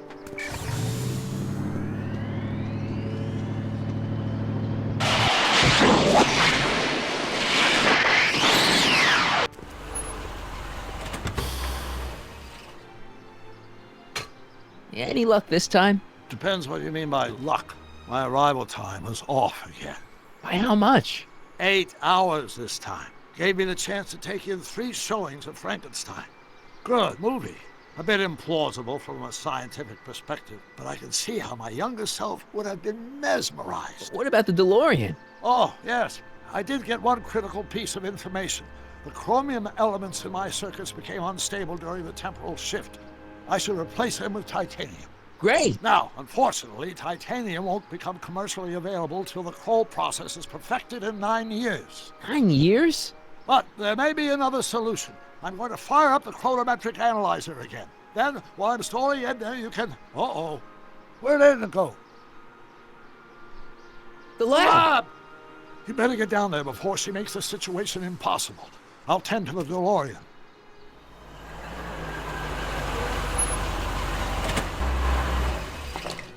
Age to perfection.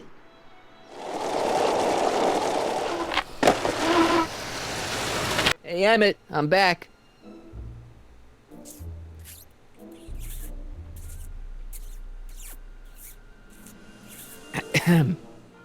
Oh my!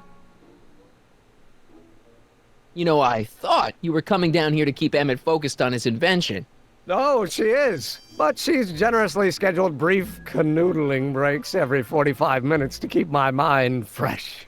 Time's up, dear. Let's get back to work. Shall we? Now, Mr. Corleone, what can I do for you? Mr. Sagan says he needs to talk to you back at the high school. He does? Whatever for?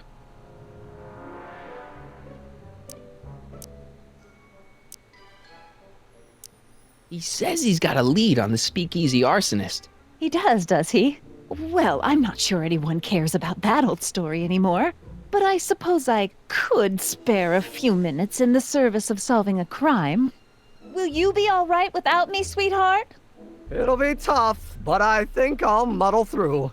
Try to keep him focused. He's so easily distracted. Don't I wish?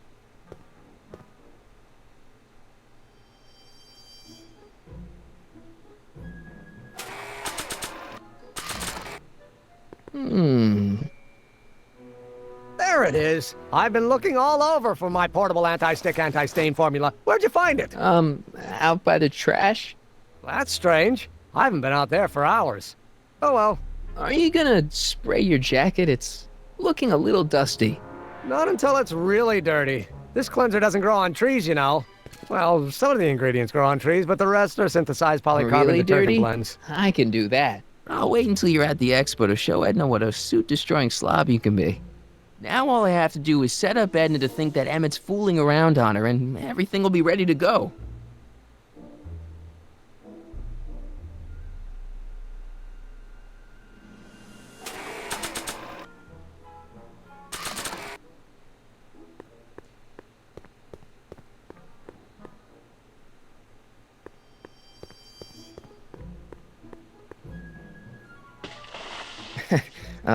Emmett? What? Your jacket's got a little, No, no worries.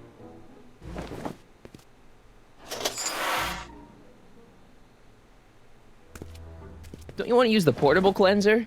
Oh, I'm not going to waste my portable supply until I'm out of the lab. I guess I'll have to wait until you're at the expo then.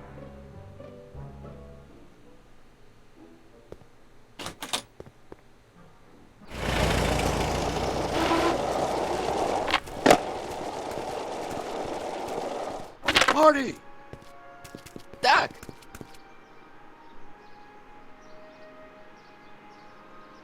What's all the hustle and bustle? It's almost time for the opening ceremony. Holy jeez, I better work fast. I think I got it all worked out. When it all comes together, Edna will think you're the worst guy in town. I just need a couple more pieces. Well, don't go to too much trouble. What do you mean? Oh!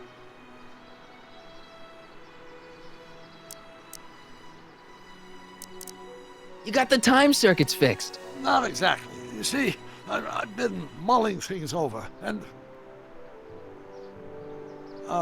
in the timeline you're from... The right timeline? Yes, I've got a wife. A great wife. Clara, and kids, and a dog, and a bitchin' time train, and... And Edna? How does her story turn out? How does she end up? Oh, well, Edna ends up...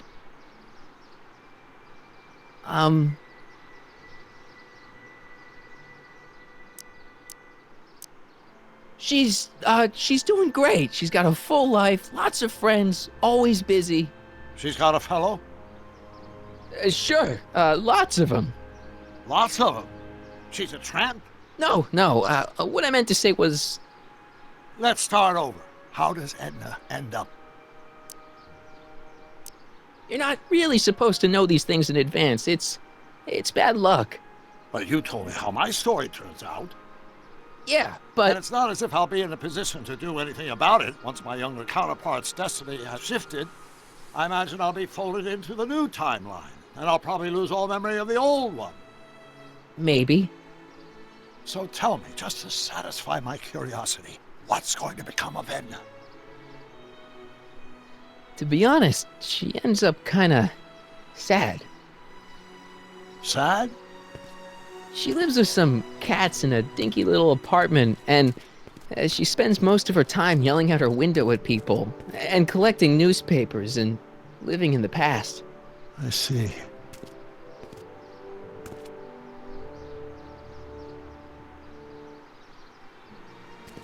Perhaps we've been going about this problem the wrong way. Do we really have to completely obliterate my timeline so we can restore yours? Doc? Maybe we could have the best of both worlds. I could be with Edna, but it could be a little bit, more healthy. Can you hear yourself? Do you know what you're saying? Let me remind you.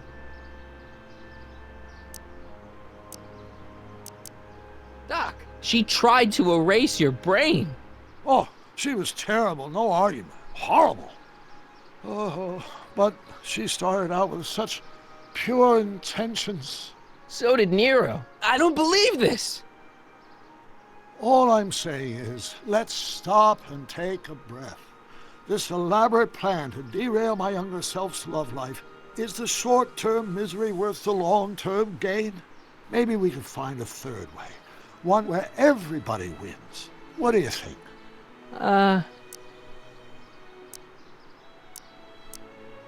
No. I'm sorry, Doc. I can't go along with what you're saying. You don't belong with Edna. So you're determined to break us up, in spite of my stated wishes? Basically, yeah. Then there's nothing left to say? Where are you going? Why should it matter to you? Aren't you planning on overriding me?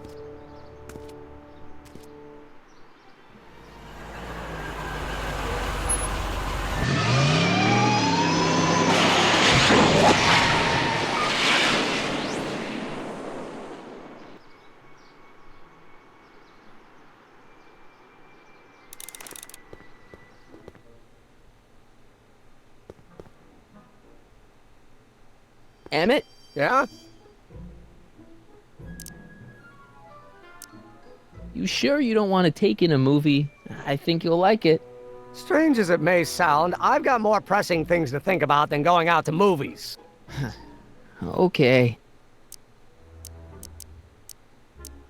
You can't marry Edna. Why not?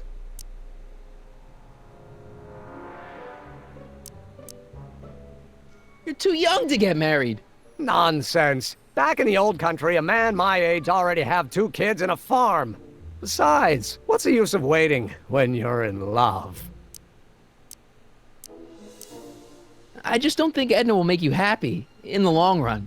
Well, she makes me happy now, and that's what counts. And as for the future, well, the future isn't written yet. You better hope it isn't. Let's just drop it. Fine.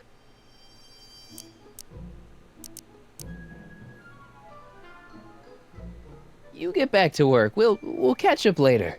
Thanks.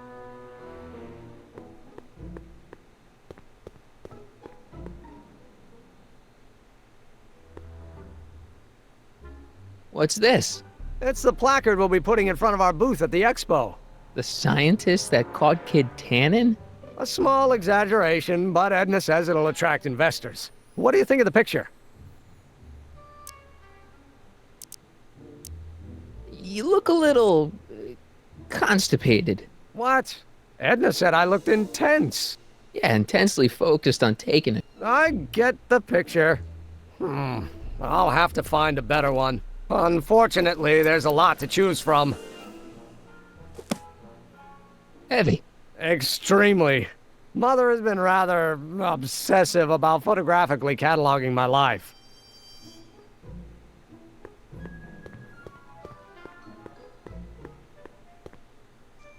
Hey, Emmett, I've got an idea.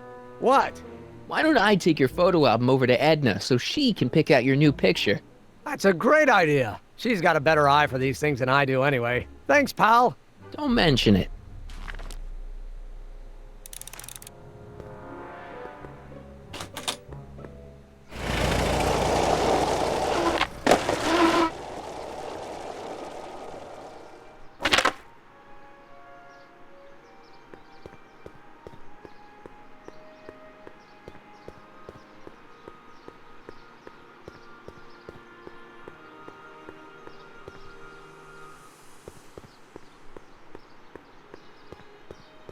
Hi, Trix. Oh, hiya, kiddo. Say, wouldn't it be easiest if I just march up to that Strickland dame and give her a smack in the puss? Well, it would be fun to watch, but it wouldn't get her to break up with my friend Emmett. Oh, right. So, you got everything you need for your big scene? I'm working on it. Now bring me that photo album and we'll be in business.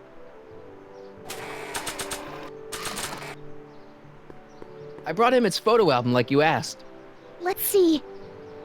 Gee, he's not bad looking. In an egghead kind of way. Remember, I don't want you seducing him for real.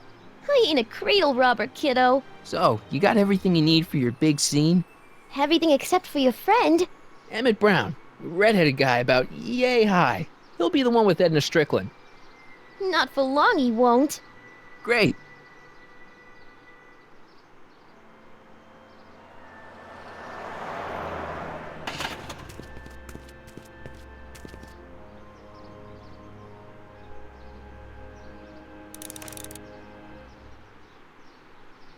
He's here! Emmett's here! Where? Right over there! Perfect. You go distract him, and I'll get ready for my grand entrance.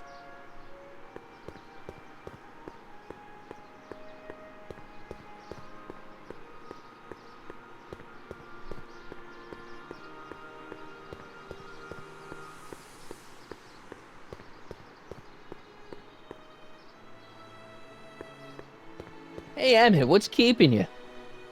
Oh, hello, Michael.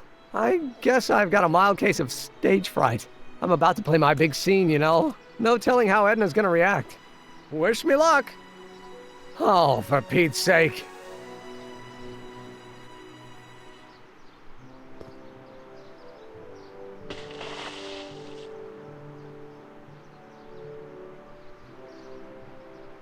You've, got something on your suit. Oh, so I have. Anti-stain formula, work your magic. Emmett! Just in the nick of time. Step back now. We're gonna need a little space here. Oh, aren't you a vision? Like something that descended from the heavens. Yes, I'm feeling a bit elevated at the moment. There's something I've just gotta ask you. Wait, your tie's a bit crooked. I've been holding it inside for weeks now, and I've simply gotta get it off my chest. Oh. Uh-oh. My grandfather's suit! My formula! Oh. Look! Turn your head! I'll be right back, and we can try this all over again. Emmett Lathrop Brown! Huh? Trixie Trotter! How do you know this woman? I don't! I mean, I listened to some of her records, and I may have taken a picture or two of her, but I... Go on! Deny to the world that you know me. Perhaps it is true, but I know you all too well. What is going on here? You rich boys are all alike. You think material possessions can compensate for a broken heart. Well, you can take back your furs, and take back this gaudy diamond, too! I don't need your expensive presents. I need you! And more importantly, little Emmett Jr. needs you. Well, Edna, Don't Edna me. Apparently you are not the man I took you for. But I am, see?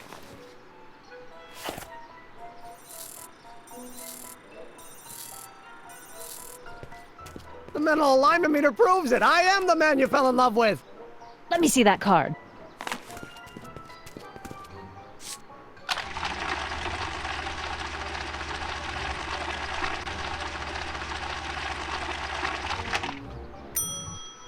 I should have known. A degenerate criminal. What? Get out of my sight! I never want to see you again! That was rough, Emmett. I'm sorry you had to go through it, but things are gonna be okay. You and me can... Emmett? That went off great, huh? Yeah, maybe too great.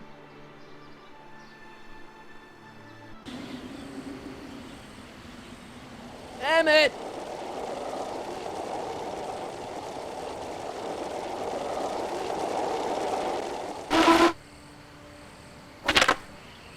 Emmett! Go away. Come on! Where are you?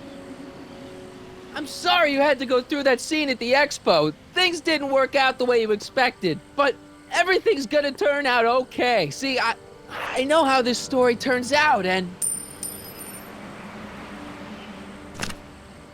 The story is over. Okay, Emmett, hold still. I know your emotions are running a little wild, but don't do anything crazy. Emotions? What emotions? My emotions are dead.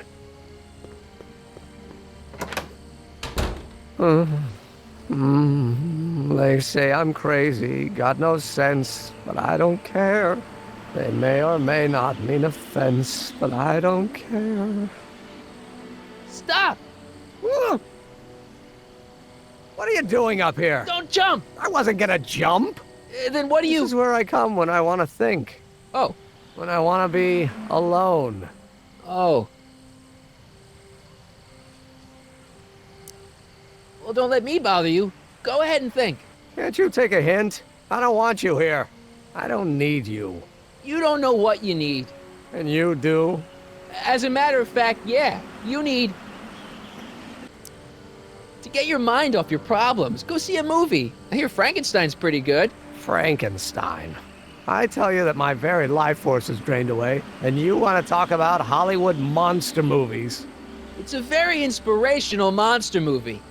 Especially the scene where they bring the monster to life. There's this big gurney that lifts him up into the air, and see, there's this wild storm going on, and lightning crashing everywhere. It's amazing. And you just gotta see it, Emmett. It'll change your life. Look at my helmet. Which light is flashing? Yellow. Apathy. I don't care about movies. I don't care about anything anymore, and I never will. Don't give me that. You care. You still care about inventing things. Inventing is overrated. 99% hype, 10% fraud. Name one invention that ever did anybody any good. How about... think about Edison and the light bulb. That was a great invention. Might have been. If there was anything in this miserable world worth illuminating. The automobile was a great invention, right? You love cars. Yes. If I'm lucky, I may be struck by one today. The telephone. Think how that invention has revolutionized the whole world. Yes. Now a person can be rejected long distance. Help me out here. You're getting on my nerves, Corleone. At least you would be if I still cared about anything. We're all depending on you to pull it together. Why, you're gonna put Hill Valley on the map. Oh, please. My greatest fear is that I'll end up frittering my life away in this miserable town. Your heart's broken, I know. First breakup's a bitch, but you'll fall in love again, sooner or later. There's a woman waiting in the wings, and she's worth waiting for. Spare me the platitudes. Now that Edna has turned my heart into a desiccated husk, I'm done with love. Forever. Me! Care about me, Doc. You? Yeah. You did this to me. Did what?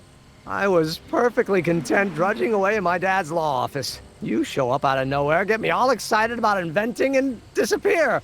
2 months later, you show up again, you trick me into making a hero out of myself and getting involved with Edna Strickland. Then you appear a third time and pretend to be my friend just so you can yank the rug out from under me and send me sprawling into the dirt.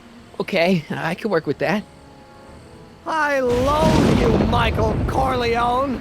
Or is that even your real name? Sure it is. Of course it is. Well, it's a dumb name. And I guess I'm dumb for getting all worked up over somebody with such a dumb name. Marty. My name is Marty. Oh, so everything you've told me's been a lie. More or less. Why? Why did you ruin my life? Edna was no good for you. She was leading you down the wrong path. I see. You had my best interests at heart. Yeah. Just like my father. But there's more to it, see?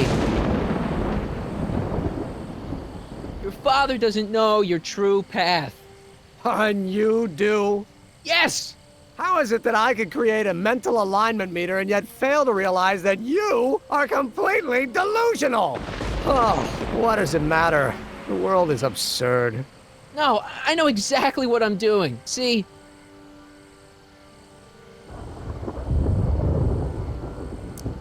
I know this may sound crazy, but you gotta listen. In 1985, you're gonna invent a time machine. You're right. It sounds crazy. I'm just trying to explain where I'm coming from.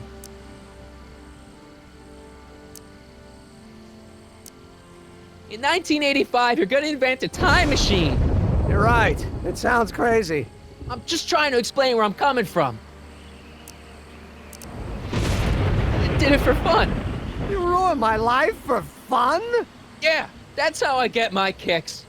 You bastard. And all that time you spent building up my dreams, telling me I was going to be a great scientist.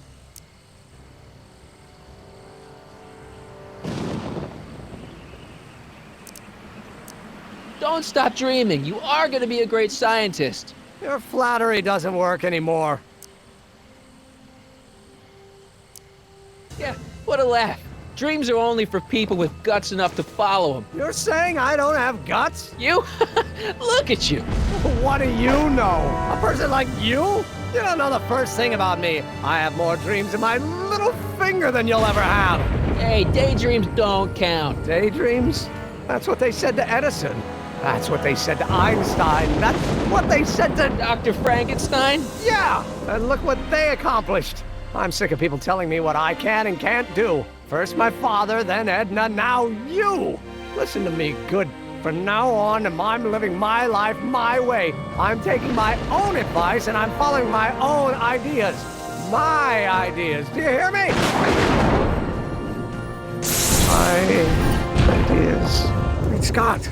I've got it. Got what? A solution. My invention. I know how to make it work. Mental alignment meter? No, my airborne personal transport device. The rocket car? Not rockets at all. That was my mistake. The basic idea was sound, but the propulsion system was unworkable. But the lightning. Suddenly the answer is clear. It came to me all at once, like a bolt of lightning? Exactly. Static electricity. Super ionized static electricity powering the asynchronous oscillation of frictionless plates inside the... What's this stupid thing doing on my head? Emmett, you're you again. Here I've been wasting my time with silly mind-reading tricks when there's serious science to be done. And the expo begins at 8. Let's get the hell out of here before anything else happens. What? I said, let's get out of here before anything... I wasn't planning on doing anything else.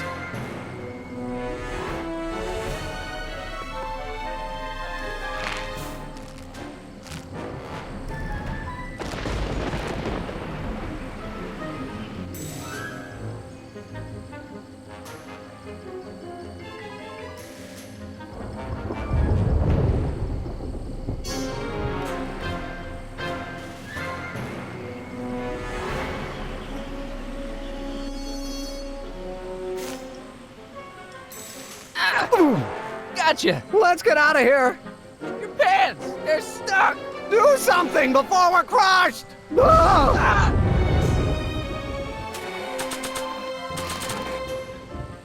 What are you doing? Trust me! Hold on! What did you say your name was again? Marty! Marty?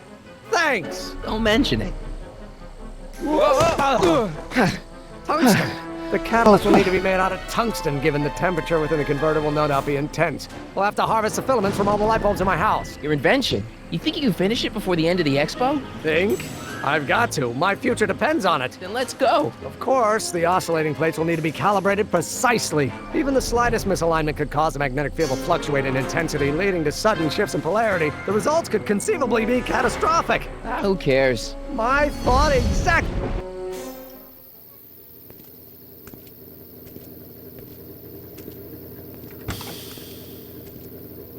Need a lift?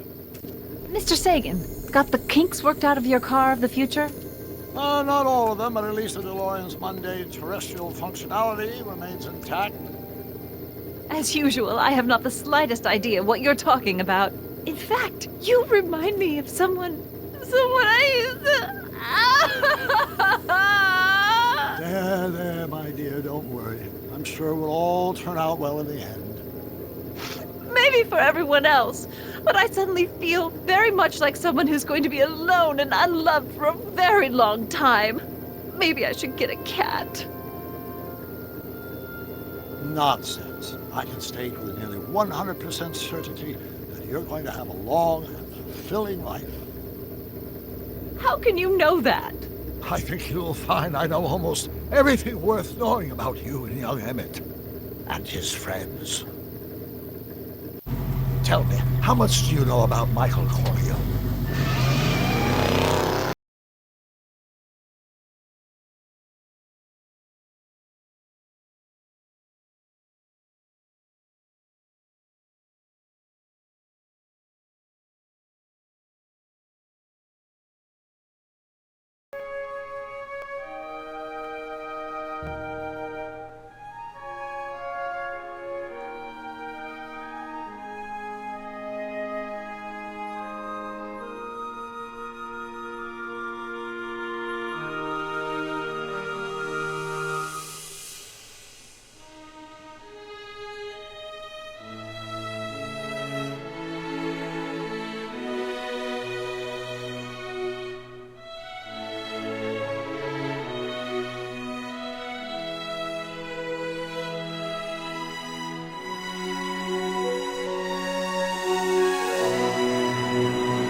Hello? Marty! You're awake! Good! Doc! Emmett, where are you? I'm down at the expo. I snuck out early to avoid my pop. If he knew I was about to make a publicly scientific spectacle of myself, he'd hit the roof. Why didn't you wake me up? I tried to give you a nudge before I left, but you were practically comatose. How long has it been since you slept? Aside from being knocked unconscious, I'm not really sure. Anyway, I left you back at the lab to perform an important mission. On the table next to my law books, there's a device plugged into the wall. I think I see it. Is it glowing? Yeah. Is that good? Good. It's fantastic. Glowing means my static accumulator is charged up and ready for action. Bring it down to the high school and we'll... Damn! What? It's Edna! But... Okay, Emmett. One static accumulator coming up.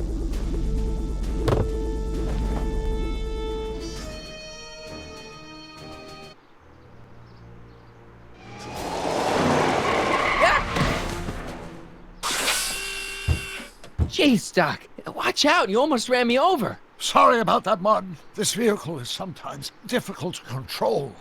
Yeah. Hey, are you okay? After that argument about Emmett last night... I'm fine. Thank you for asking. So, how are the time circuits? Still broken. I've got a few ideas, but I'm occupied with other problems today. So is that what I'm destined to build for the expo? Yeah, it's a static accumulator. Emmett spent all night building it. Turned out he didn't really need to see Frankenstein after all. He just needed a little push. And some lightning. Fascinating. I also had an epiphany last night. Doc? I realized that it wasn't Edna that made my life miserable. Doc! It was science.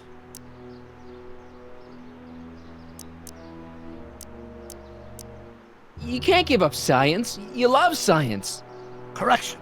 My younger self loves science. But if Emmett doesn't go through with a demonstration at the expo, his dreams of being a scientist will dim just enough for Edna to step back into his life and steer him down another path.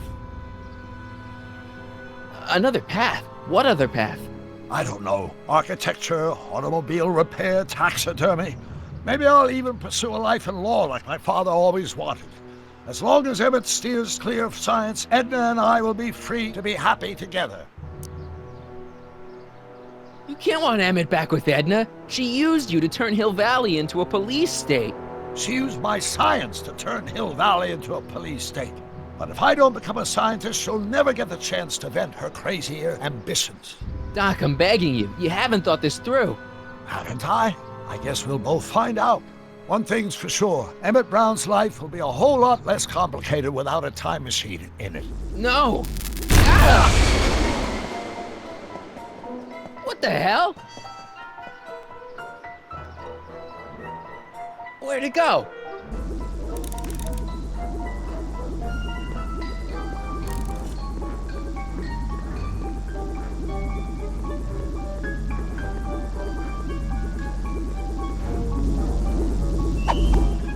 Oh, come on!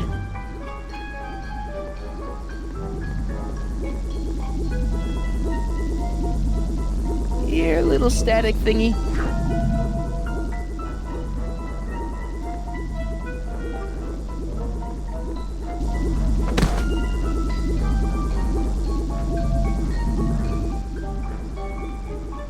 I can't reach it.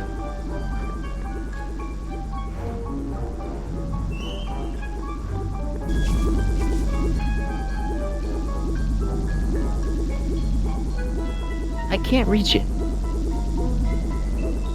I can't reach it. Gotcha!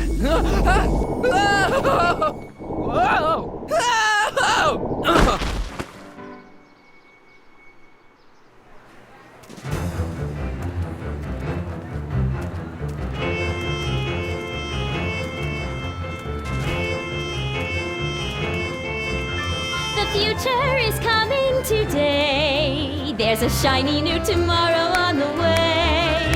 A day of invention is at hand. It's a mystic, futuristic wonderland. Just around the bend, my friend, you'll see a dream or two. If you care to dream and dare to dream, your dreams can all come true. There's a world of wondrous wonder on display. Because the future is coming today. Not bad, eh? Not bad at all, but I thought you fired her. I found a loophole. What kind of loophole?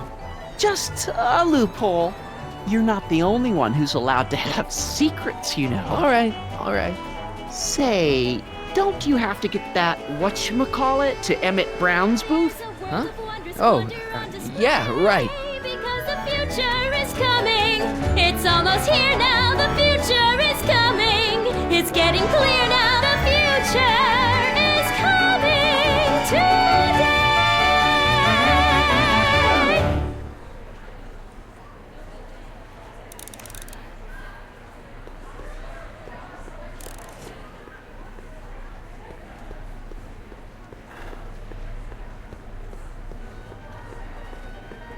And here he comes, right on cue. No doubt he'll try to talk you out of it, Detective, but you mustn't let your resolution waver. Hello, Corleone.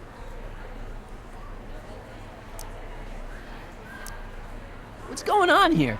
Well, Miss Strickland here seems to think, You should step aside and let the officer do his duty, now.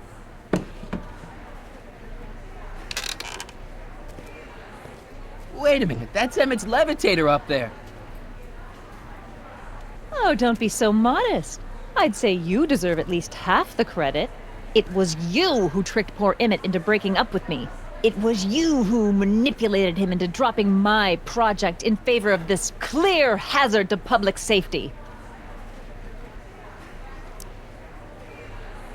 The electrokinetic levitator was Emmett's idea. I just helped. What's your point? Oh, I think you know exactly what my point is. Emmett's invention isn't going to work, is it? At least not the way poor Emmett thinks it is. How do you know this? I had a very interesting chat with Carl Sagan last night. I found out who Michael Corleone really is, and where he comes from. Is there something you want to tell me, Michael? Why don't you call him by his real name? Yakov Smirnov. Thanks a lot, Doc. An anarchist! A foreign agitator bent on sowing chaos and destruction in the Hill Valley Expo! Annie, you don't believe any of this bullshit, do you? Sorry, Yakov, but I really don't have a choice. Very good. And now, arrest this subversive. Come here. Look, here's the thing. I happen to believe this dame's got a screw loose, but she's been getting some clout in town ever since that business with Kid Tannen. But Emmett's gotta fly that electrokinetic levitator at this demo. His whole future depends on it. And my future depends on making sure he doesn't. The chief reads her column religiously. Well, if I don't do what she says, she's gonna start a campaign to have certain tainted officers removed from the force. Isn't there anything I can do? Not unless you've got some dirt on Edna. Something that'll discredit her in the eyes of the law. Well? I'll dig something up. You do that. In the meantime, you and young Mr. Brown better... where is he anyway? Wait, you haven't seen him? Emmett? Has this foreign radical done something to my Emmett? Maybe you should find him. Oh, you're letting him go? This radical subversive? Just like that? Okay, so I gotta find Emmett. And do something about Edna.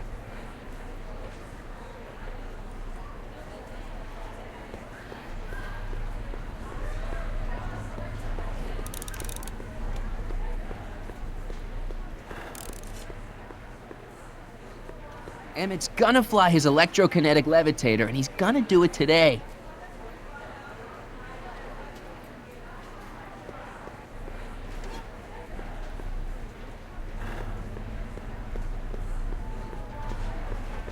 Hi, Trixie. That's Techni to you, kiddo. Right. Congratulations on getting the old job back. Thanks. Justice triumphs in the end, you know? Now what can I do you for? Edna Strickland is trying to get Emmett's booth shut down. That dame don't know how to mind her own business, does she? Is there anything you can do to get Emmett's booth open again? I wish there was, but I'm just a muse. All we can do is inspire people.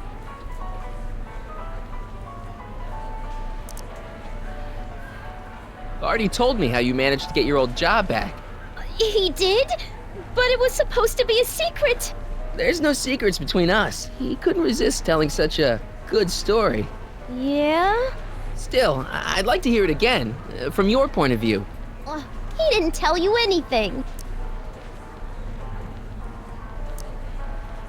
You seen Emmett around? I'm kinda worried that he's not at his booth. Let me think. Yeah. He wandered down that way a little while ago. He was talking real intense with another guy. Older guy? Looked a lot like Emmett in the face? Yeah. Uncle or something? Or something. Thanks. Happy to help.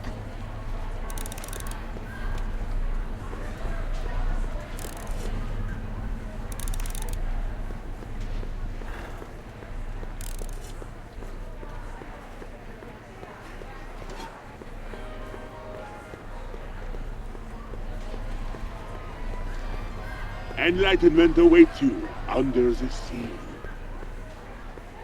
Hey, Artie, what do you think? Quite a setup, huh? The expo? Sure, but I was wondering. Have you seen Emmett? He isn't at his booth. Odd. Well, he hasn't left the hall. I would have seen him. I'm sure he's around here somewhere. See you around.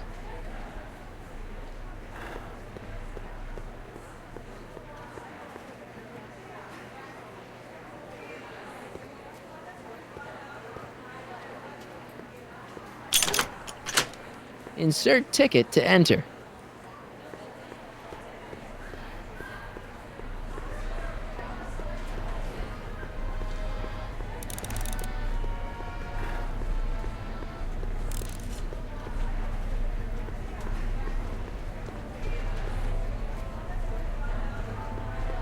Hi, Trixie. Now, what can I do you for?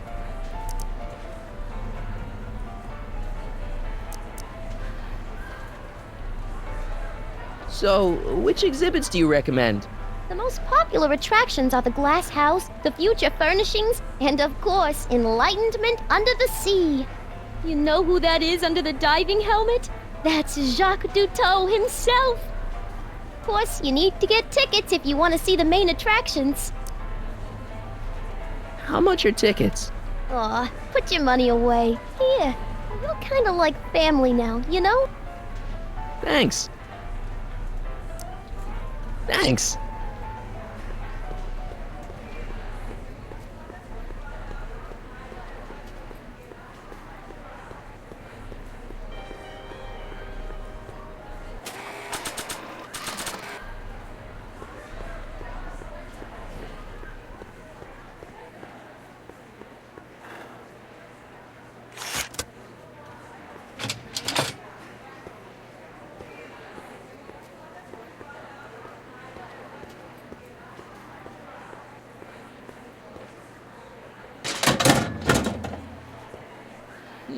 No one in here.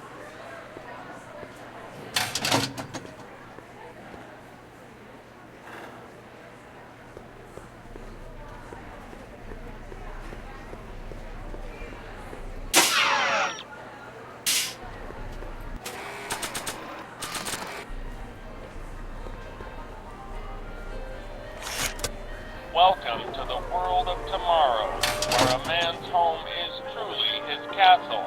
Here, gratification is just always a push of a button away.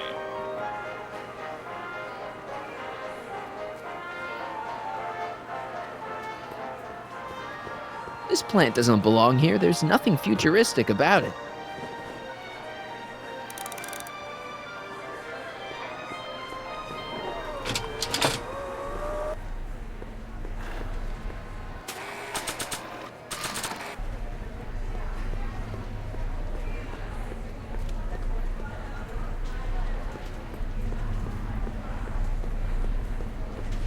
Oh. Nah.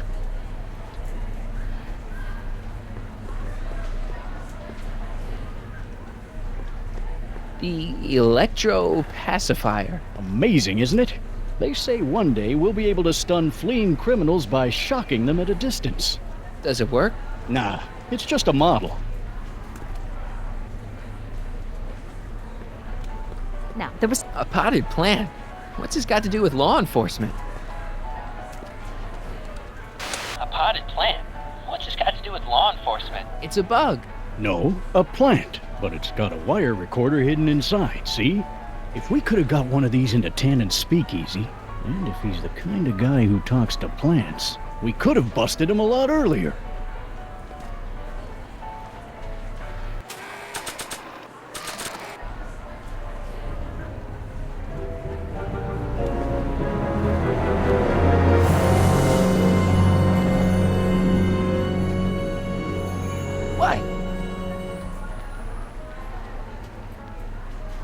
Greetings again, mortals! This is Techne, Muse of Progress. Hoping you're all having a swell time taking in all the exhibits. Don't forget, you can purchase tickets to our main attractions right here at the information booth.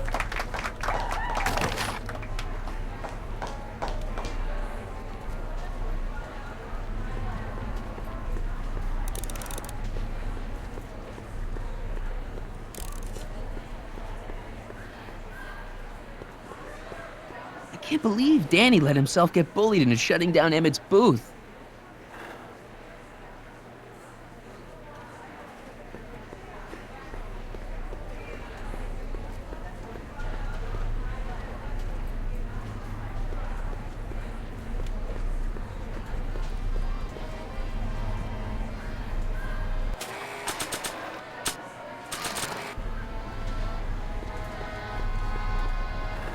Here's my ticket. Give me a ride in that thing. Thank you, monsieur. I hope you will find your trip to the bottom of the sea most delightful.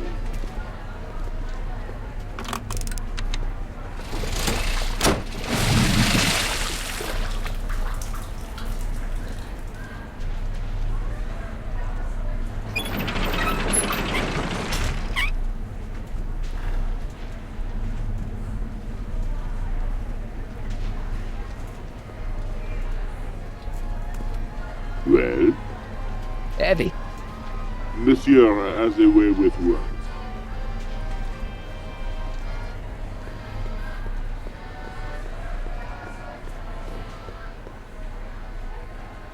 How about an algae king? Sure thing, mister. Wait a minute. You're the guy that makes the algae cakes? What? I thought you couldn't stand them. Hey! You're the guy that tried to pick up on my Eunice! Oh, for the love of... No algae cakes for you, Buster!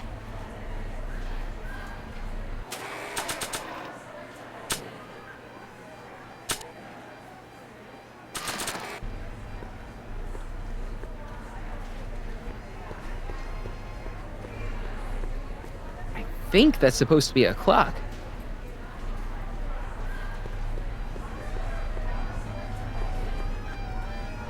Excuse me, Mr. Duto, Jacques Duto, at your service. I'm looking for a friend of mine, Emmett Brown. Tall young guy, reddish brown hair. Distracted look. That's him. Any idea where he went? He just passed by here with an older gentleman. I think they were headed into the House of Glass. Great, thanks.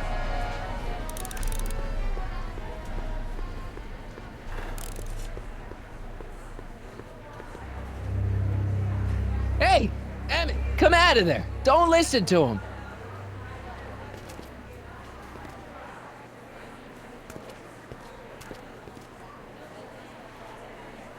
Perfect.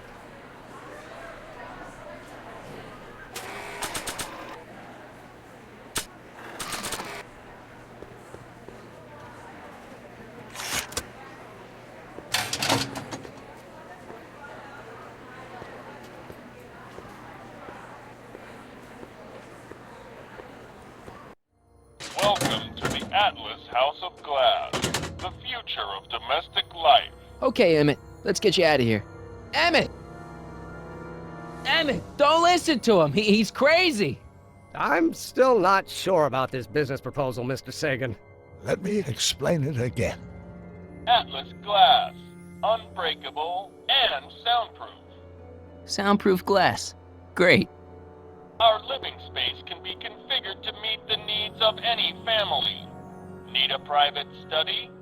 Simply slide the walls in, or slide them out again to create a spacious banquet hall.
Emmett?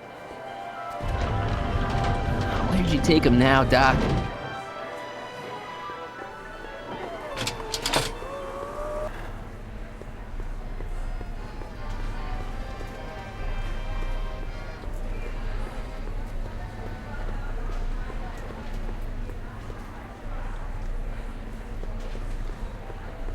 Great! Hi, Trixie. Now what can I do you for?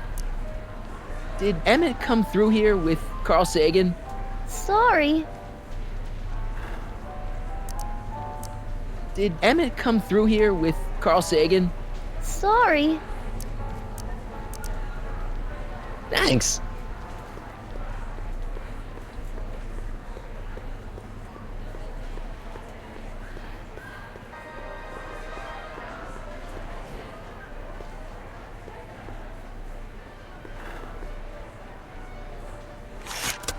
Welcome to the world of tomorrow, where a man's home is truly his castle.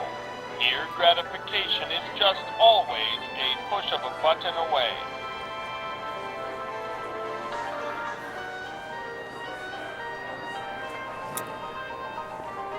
In the house of the future, fresh fruit baskets will be replenished daily by fleets of fruit-bearing helicopters. Ah, it's wax.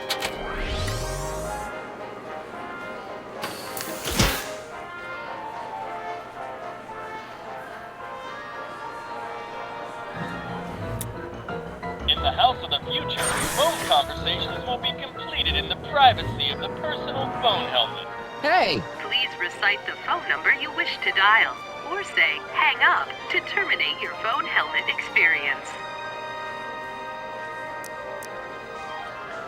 Hang up. Conversation terminated. Next up on our roster, a man who saw the possibilities in pond scum. Welcome, Ernest Philpott! Thanks, Trixie, Technique. I'm truly honored to be here today among all you pointy-headed titans. Like the lady said, I labor in the field of pond scum. Algae, ladies Chinese and checkers and gentlemen, everything. is a mysterious and little-known biological entity. Through diligent study, A fully equipped home entertainment center. So, where's the ColecoVision? I have unlocked the secrets of this noble vegetable, and I am here to present my discoveries to our disbelieving world.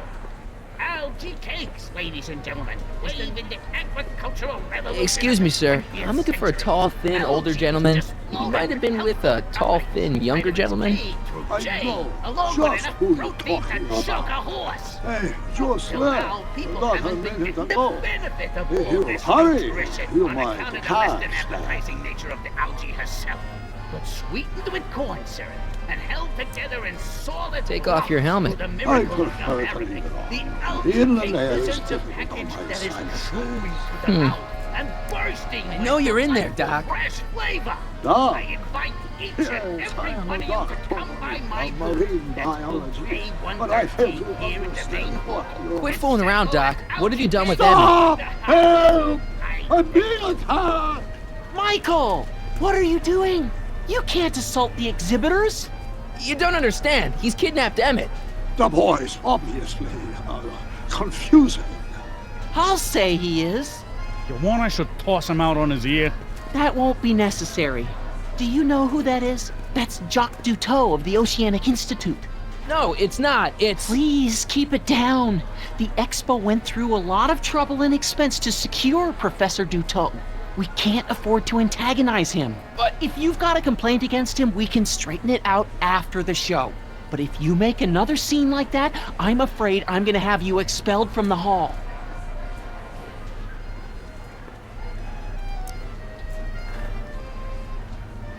Professor Duteau, huh? At your service. Where'd you stash Emmett? In the diving bell? It's called a bathysphere. Aha! So Emmett is in the bathysphere. I don't know what you're talking about. What have you done with the real Professor Duteau? I'm not sure I like your insinuations. I'm not sure I like you kidnapping Emmett. Perhaps I should call the authorities and have you removed from the hall. You're a cold-blooded guy, Duteau. C'est la vie. I think I'm gonna take a closer look at that bathysphere. Not without a ticket, I'm afraid, sir. Hey! Is this guy trying to bum a free ride? No. See that you don't. Feels good to be on the right side of the law.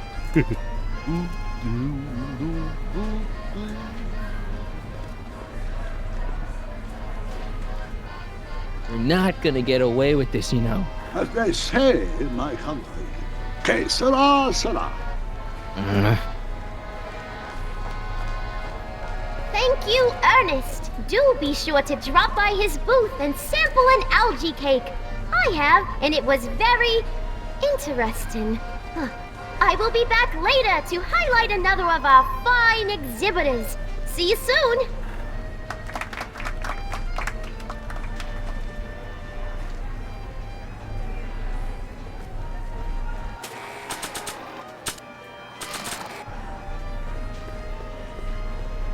Here's my ticket. I want to see inside that bathysphere. I don't think so. What do you mean? I've got a ticket. You have to honor my ticket. It's the wrong kind of ticket. Sorry. Oh, give me a break.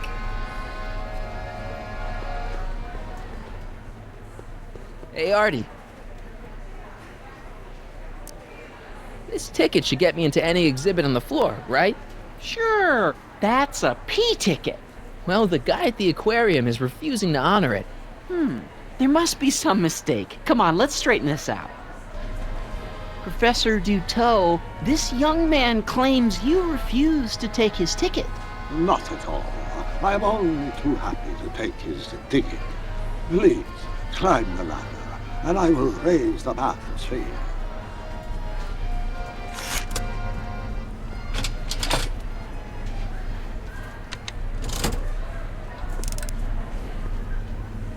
Mon Dieu! What is the matter? The gears, they must have become stuck. I am afraid I cannot raise the bathysphere at this moment. What a shame. Yes, it is. Well, I will work on the problem. Perhaps if you come back later. The next exhibitor on our list is Officer Danny Parker of the Hill Valley Police Force. Officer Parker is going to demonstrate a few of the many marvelous tools that our boys in blue will soon have at their disposal. The criminal element has truly met his match today. Officer Parker? It seems our next exhibitor is unavoidably detained, but I'm sure his presentation would have been both enlightening and exciting. How about a round of applause just for the heck of it? Come down, please. The bathysphere exhibit is currently closed for repairs. I'll wait.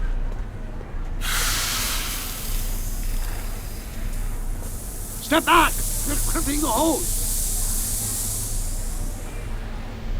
What does it matter if there's nobody in the bathysphere? It's very bad form. Oh, sorry.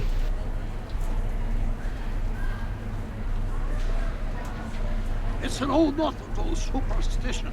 A crimped hose means imminent doom. It does if there's somebody inside the bathysphere, but I thought you said there wasn't anybody in the bathysphere. There's not.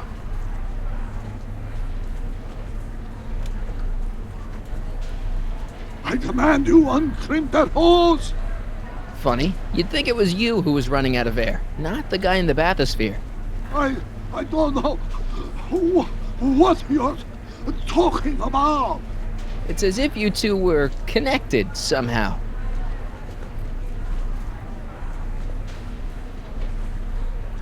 Step off the hose. Raise the bathysphere, Doc. I won't do it. Shit, that's better. Mercy.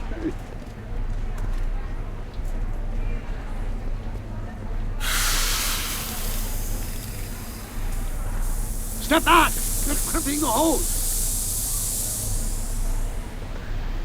What does it matter if there's nobody in the bathysphere? It's very bad form. Oh, sorry.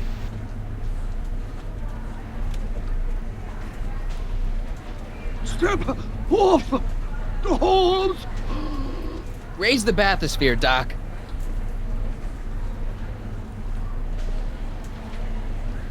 I demand you uncrimp that hose! I demand you let Emmett out of that bathysphere. I don't know what you're talking about.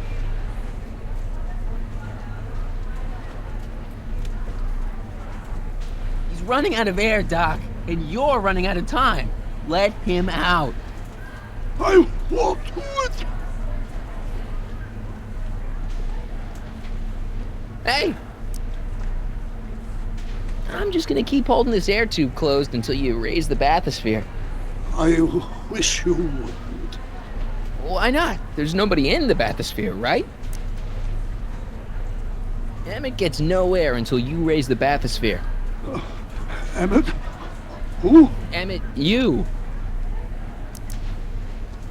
You ready to drop the act now, Jacques Cousteau, a.k.a. Carl Sagan, a.k.a. No!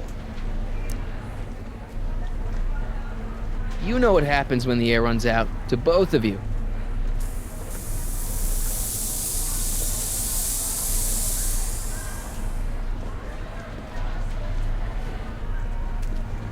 So the years, they have become unstuck. There, see? It was just a malfunction after all.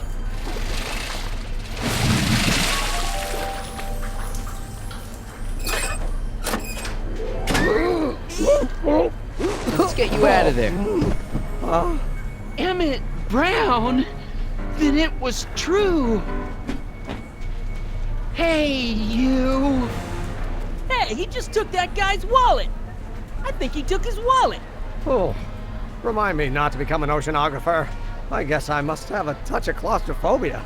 Never should have gone in there. Well, we've all got problems. Now, you'd better get back to your booth Funny before... thing is, I don't even remember going in there. Last thing I recall, I was in the glass house talking to Carl Sagan. Did you know he's really a scientist? I'd heard. What did he say to you? Oh, he had some sort of spur-of-the-moment business proposition. It was all very rush. I never got the details. It would have meant leaving before the expo was over, so I told him that... Say, where'd he go? Do you know? Carl Sagan? He had to leave. One of his experiments blew up on him. No, I know how that is. What's this? Oh, yeah. Edna made Detective Parker shut down your booth. He says he can't go against her. Oh, yeah? Unless we dig up some dirt that'll discredit her in the eyes of the law. So that's what we'll do.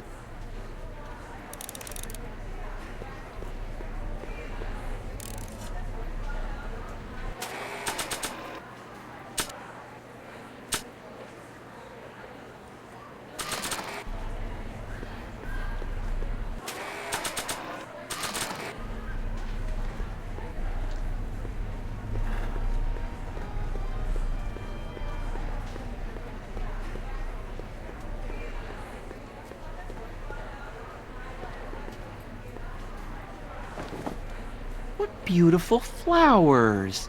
They remind me of the ones she was holding last night. What? Nothing.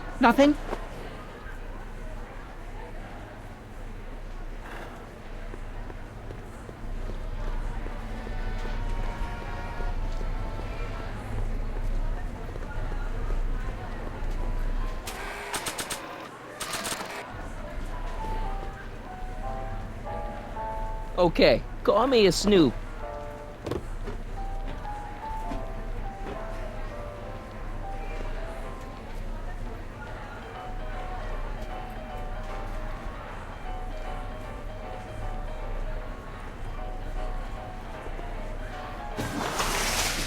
Welcome to the phone booth of the future, made with Atlas glass. Atlas, unbreakable and soundproof.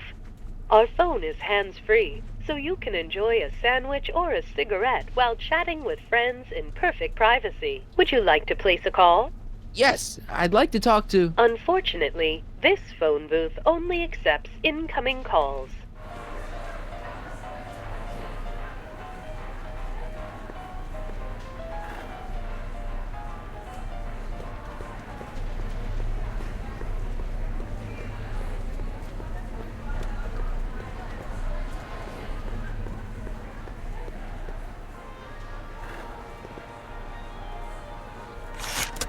Welcome to the world of tomorrow, where a man's home is truly his castle.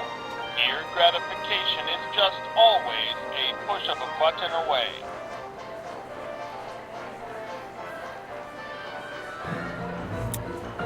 In the house of the future, phone conversations will be completed in the privacy of the personal phone helmet. Please recite the phone number you wish to dial, or say hang up to terminate your phone helmet experience.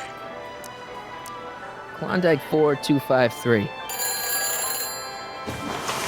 Hill Valley Expo, where the future is coming today. This is Techni News of Progress. To whom am I speaking?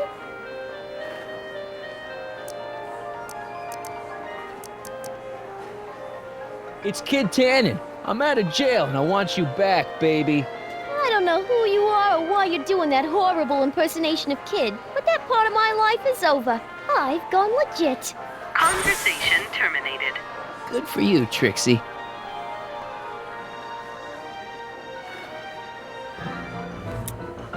In the house of the future, phone conversations will be completed in the privacy of the personal phone helmet. Please recite the phone number you wish to dial, or say hang up to terminate your phone helmet experience. Klondike 4253. Hill Valley Expo, Techni speaking. Who's this? Klondike 4253. Jeez, always with the phones. Yeah? This is Carl Sagan. Ooh, the mysterious Mr. Sagan. What do you want?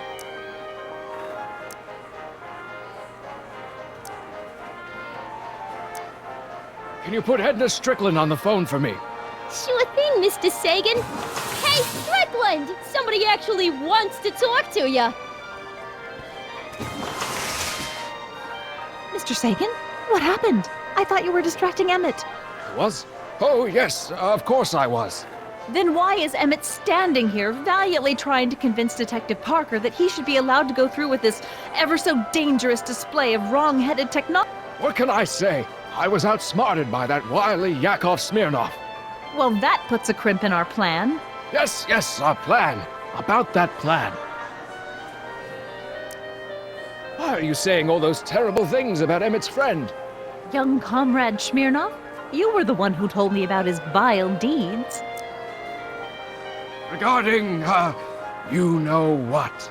You know what? The little matter we were whispering about yesterday. Oh, that! As a matter of fact, I'm glad you brought it up.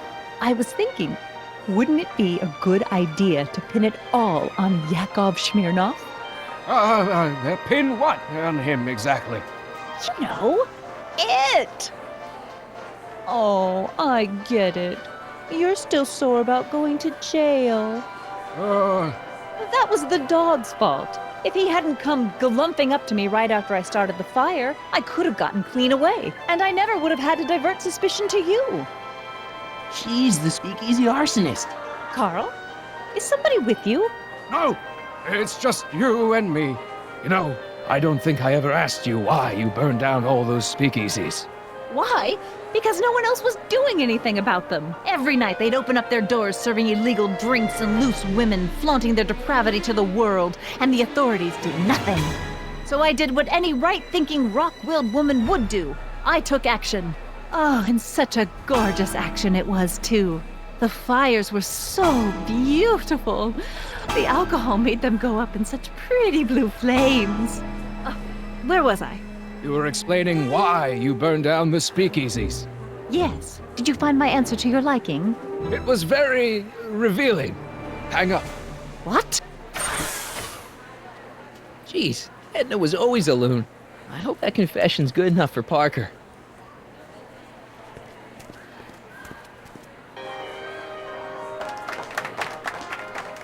Hiya, folks. It's me, Techni, Muse of Progress, gracing you once again with my presence. And speaking of presents, what better gift could Hill Valley offer the world than this magnificent science and technology exhibit? Hey, folks? If you haven't done so already, I urge each and every one of you to take a peek at Furnishings of the Future, right here in our main hall. Tickets are available from me, Techni, at our information desk.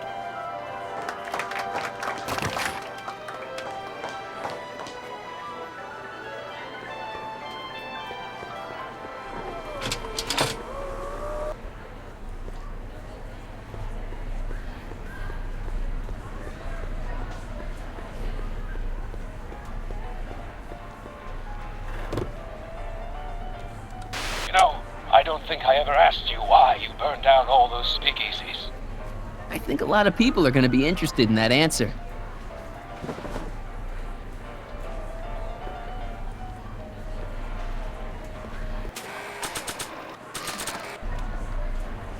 Hiya, folks. Oh. Hey, Danny. Do you mind, comrade? I'm busy trying to keep Emmett from letting you lead him into the biggest mistake of his life. Mistake? My biggest mistake was... This'll only take a minute. Our plant recorder. It's not a good idea to steal police property, you know. Listen. I don't think I ever asked you why you burned down all those speakeasies. Why? Because no one else was doing anything about them. Edna, you're the arsonist? Detective Parker, surely you're not going to believe this crudely manufactured forgery of a recording. I'm not sure what to believe, ma'am. But based on this crudely manufactured forgery, I'm afraid I'm going to have to ask you to come down to the station to answer a few questions about your whereabouts on the night of the speakeasy fires. Emmett? You're on your own, darling. Oh, very well. Heavens, what's that? One of these days I should really stop falling for that. Not to sound callous, but does this mean I can demonstrate my invention? Let's take that as a yes. Greetings and salutations to all our honored guests. I am Techni, Muse of Progress, and it is my pleasant task once again to highlight one of the great minds who is hard at work building a better tomorrow. I think that's me. I'm next on the roster. But are you ready? I don't have a choice. Did you bring the static accumulator? Oh, right. Here you go. Great. Come on, let's get up there. He has been hard at work dreaming up gizmos and banging them together in his garage. And who knows? One of this kid's gizmos just might take off and change the life of everybody in town. Could it be the very thing he's brought to share with us today? It wouldn't be the first time the world was changed by a kid barely out That of ought to do it. Are the block bearings all in the raised position? Block bearings. Raised position. Check. Then it looks like all systems are go. She was only 19. Wish me luck. So hold your snickers. Don't have to. Prepare to be wowed. Ladies and gentlemen, I give you Emmett Brown. Objection! Objection, Your Honor! I hereby demand that the scientific demonstration of one Emmett Lathrop Brown be terminated and forfeit by reason of insanity. I declare him to be in contempt of me, his father. Where is he? Hand him over this instant! You can't hide from justice!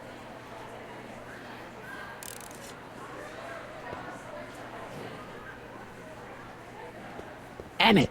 Shh! Don't give me away!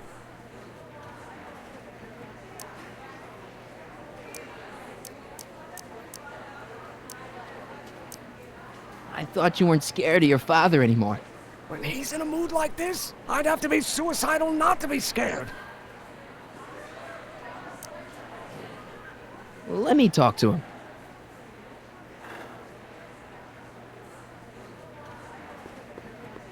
him.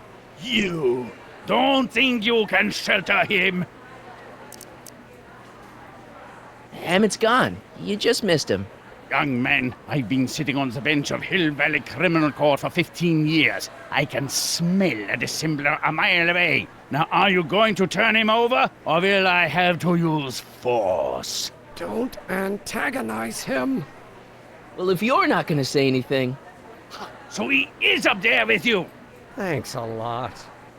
Son, I order you to come down from there this second. Fear!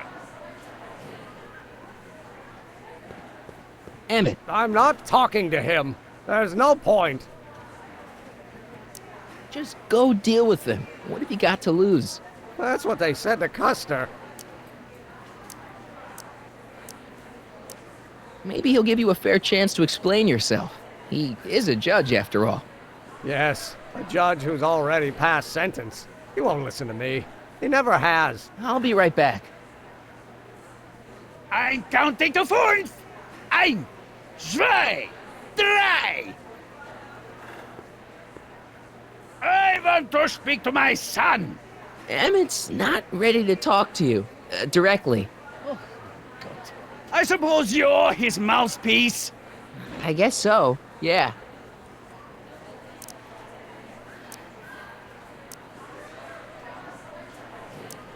He says it's no use talking to you. You never listen? That only shows how pig-headed he is. Of course I'll listen. If he can justify his craziness, I'll be only too happy to indulge it. Stay right there. I'm not going anywhere.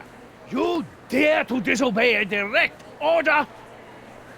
Emmett. I'm not talking to him. There's no point. You heard him. He said he'll listen to you. Well... At least give it a shot. Father? Son? You've never understood the first thing about me. All you want to do is step on me, squelch my natural instincts. You don't know what it's like to be young. You don't know what it's like to have dreams, to have ambitions so great and so powerful that they've got a life of their own. And it's all you can do to hang on for dear life while they gallop on where they must. This is America, Pop. And in America, a person doesn't have to do what his father did. Isn't that why you came to America? To live where there wouldn't be so many rules? Well, we talked. Are you happy? Please, you gotta get out of Emmett's way. I have yet to hear a compelling or even coherent reason why.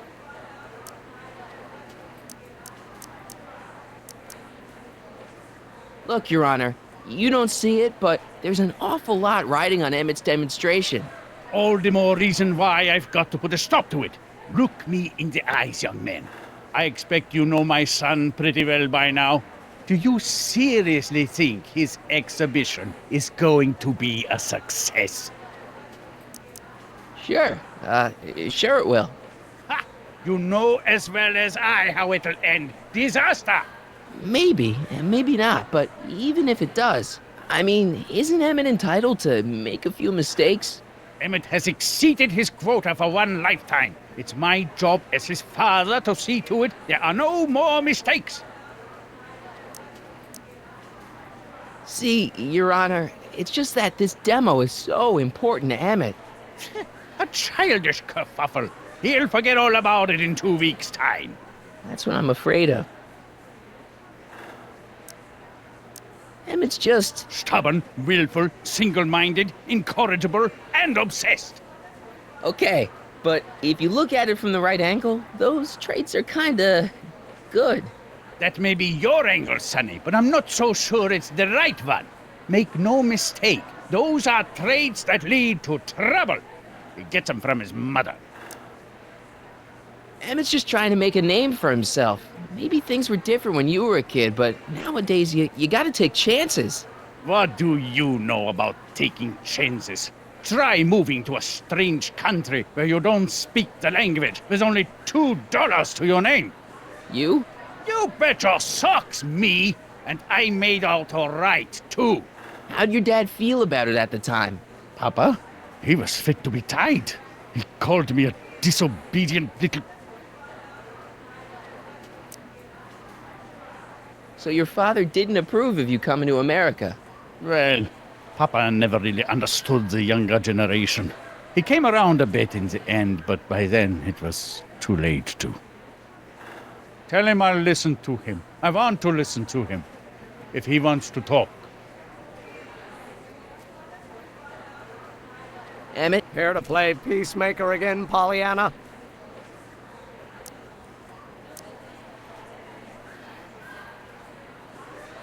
Deep down, he's just worried about you hurting yourself.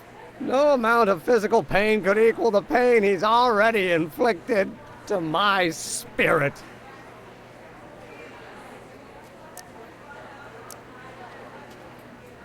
I really think he means it this time. He won't listen to me.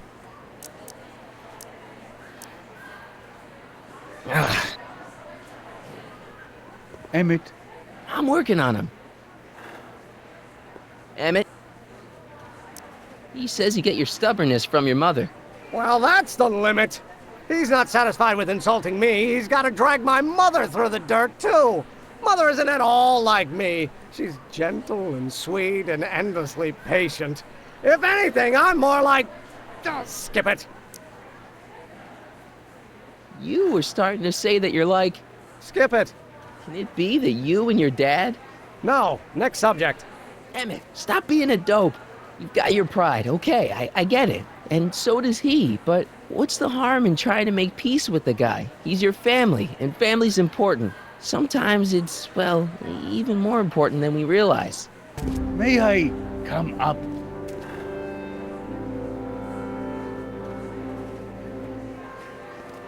So, you think my new invention is a disaster waiting to happen?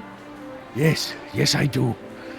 And I'm here to say, if any son of mine is going to make of himself a public disaster, I insist on being there to support him. Pop! You're gonna change your tune once you see this baby go airborne. You see, the force field generated by the static accumulator... Marty, give Trixie the signal. We're ready for liftoff. Oh, good. Ladies and gentlemen, thank you for bearing with us through that unavoidable delay. And now the Hill Valley Expo is pleased as punch to present Mr. Emmett Brown and his electrokinetic levitator.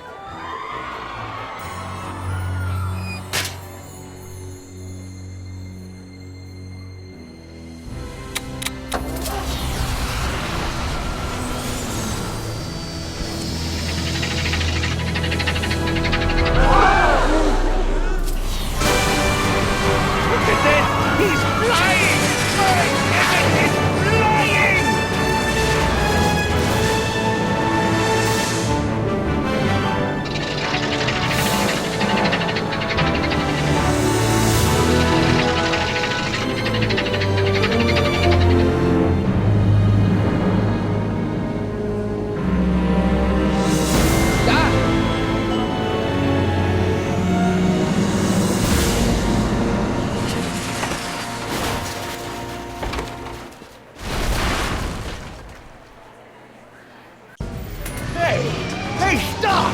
Get back here!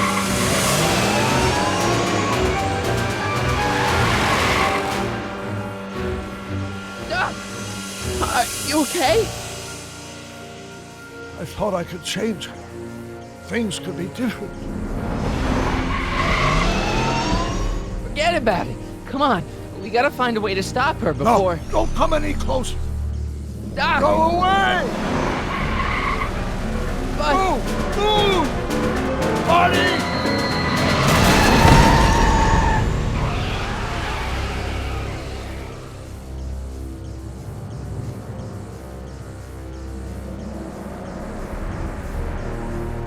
Oh my God! Doc! Say something. Chromium, lithium, potassium, iridium, titanium, ruthenium. I'll get help. Newspaper. What? You mean...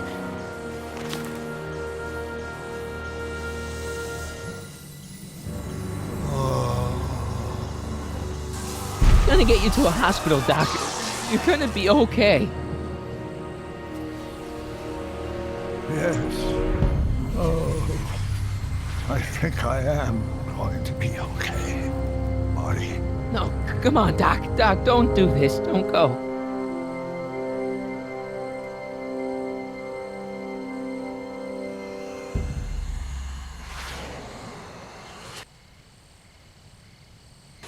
Ah.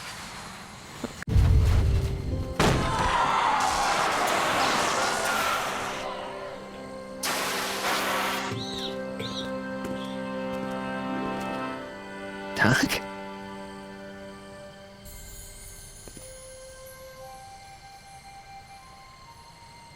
Marty, have you been out here the whole time? Emmett, is it over already? Oh, it's over all right. You missed a very wild party. I'm afraid I've been banned from the expo for the next 50 years. And if I were you, I wouldn't go back in either. At least not until all the broken glass is swept up. Oh, what was I thinking?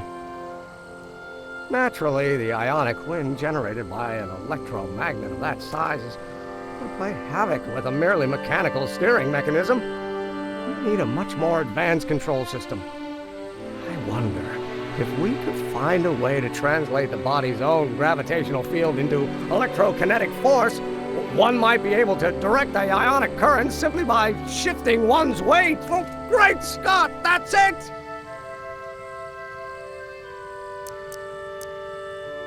And you're not discouraged? Discouraged? By what? You mean what happened in there? Oh, that was a learning experience. The way I see it, it's those little mistakes along the way that advance us along the pathway of knowledge. Come on, there's no time to lose. Let's get back to the lab and... I'm sorry, is something wrong? It's a long story. Let's just say I lost somebody. Oh, how sad. Anyone I know?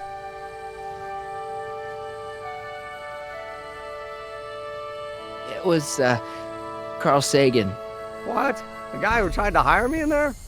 You were friends with him? Strange. But how? Don't worry about it. It's got nothing to do with you. What? You're a complete mystery to me, Marty. Where you come from, what you're doing here. But there's one thing I do know. Whatever it is, it does have something to do with me. Please, Emmett, don't ask any... What's this? Come on, let me see. I deserve an explanation. Okay, here goes.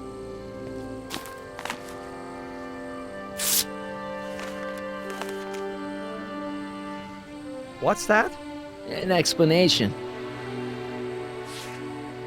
But you've got to promise me, don't look at it until you get the key to the city. Huh? Emmett!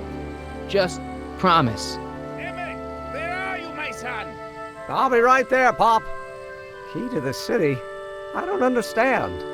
And you can't understand. Not for a long time. It would do irreparable damage to something. Just say you promise. Okay, I promise.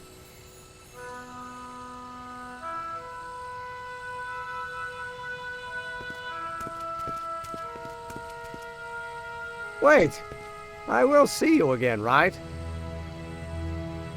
Guarantee it. Emmett!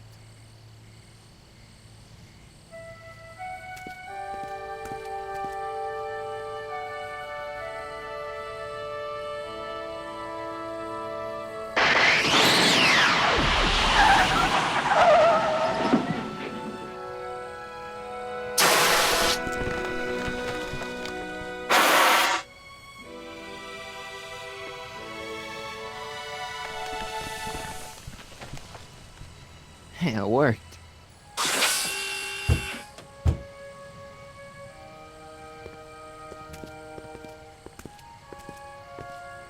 So, you were the same Marty.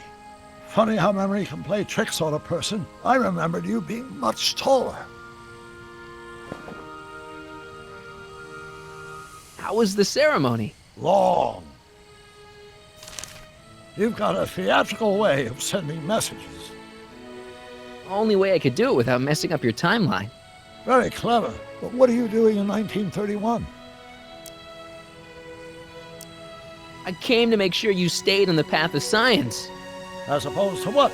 The dog food business? Politics. Politics? That doesn't sound like me. It wasn't. Never mind, it's better I don't know. Let's just get back to 1986. That is, unless your presence has caused any other time anomalies. Me? Nah, no. Well, I'm still a little confused about my...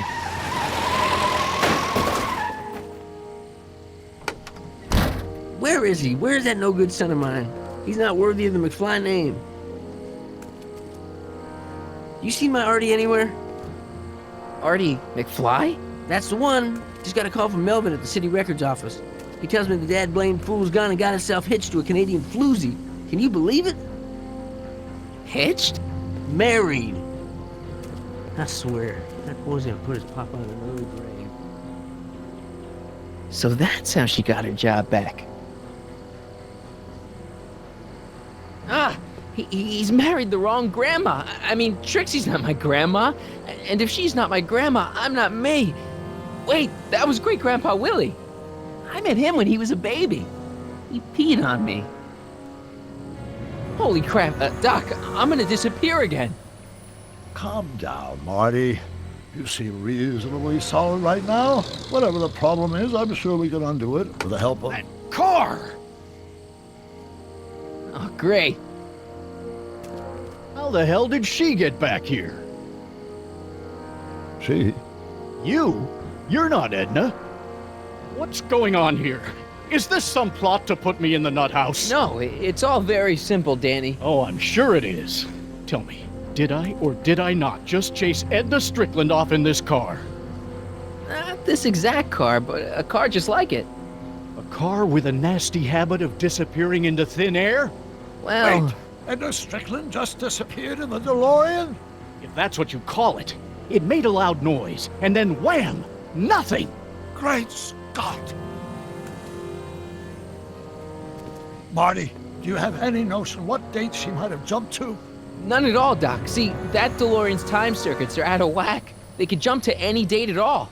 Oh, this is bad. This is very bad. Let's just hope she jumped into the future. The far future. If she's jumped into the past... You think she might mess up the time stream? Wait a minute. This is Edna. Of course she would mess up the time stream. Guys, you mind telling me what the hell you're...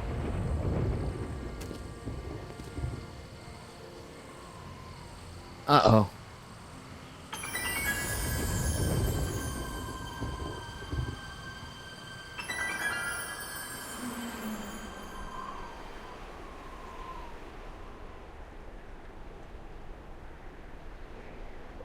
Doc? Did we just leave Hill Valley? No, I believe Hill Valley just left us. How? Something must have happened to it. A long time ago.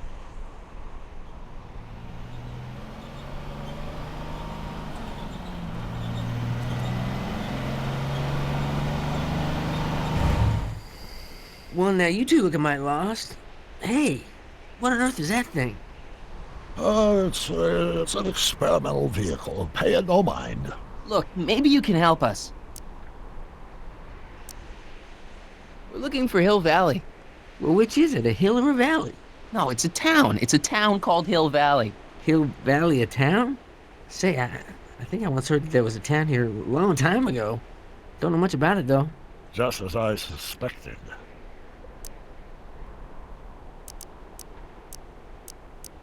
What happened to Hill Valley? Oh, heck, I don't know. That was all before I was born. Then whatever it was must have happened at least 45 years ago. Nobody much cares to settle around here nowadays. My dad tried to buy a farm in this area years ago, but he got run off by Scary Mary. Scary Mary? Well, that's what we all call her. Lives a couple miles from here. I make a monthly drop at her place. She's a fiend for news. Takes all the papers in the county, never throws one away. Say, if there's anybody who can tell you what happened to Hill Valley, it's her. Can you direct us to her? It's imperative that we talk to her. Sorry, fellas, but I'm pretty sure she won't talk to you. Why wouldn't she talk to us? The thing of it is, guys, Mary's older than dirt, but she's also a little tetched, if you catch my drift. She doesn't like strangers. I'm sure we can handle her. We'll be very polite. Please, we gotta see her. Well, okay, if you insist. Take a right turn just after the bridge, then follow the wheel ruts till they come to an end. You'll have to go the last quarter mile on foot. Good luck, and don't say I didn't warn you. I got a notion I'll be kicking myself for sending you up there.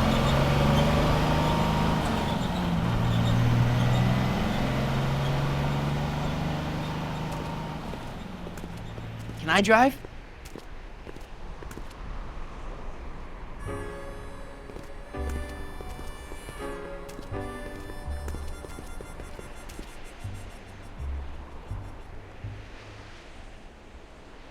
Mary Pickford.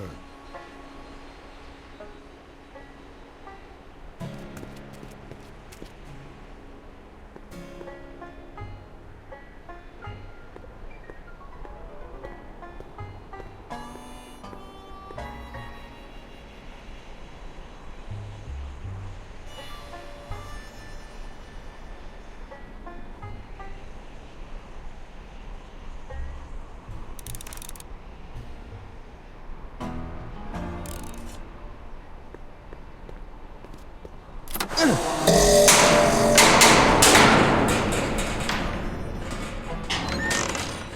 away from the cabin! Pardon us for intruding, madam. We were wondering if you could tell us... I don't talk to hooligans! Not a very friendly sort. Doc, that was Edna. Edna Strickland? Impossible. This is how she was when I first met her. I had to... Listen, just leave it to me. Okay, you think you know how to handle her. Just remember, we need to know what happened to Hill Valley, and just as importantly, the precise time when it happened.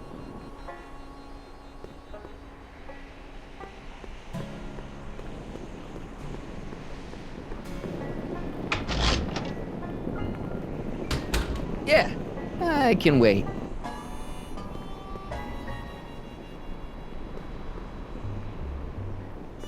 I'm guessing this mop doesn't get much use.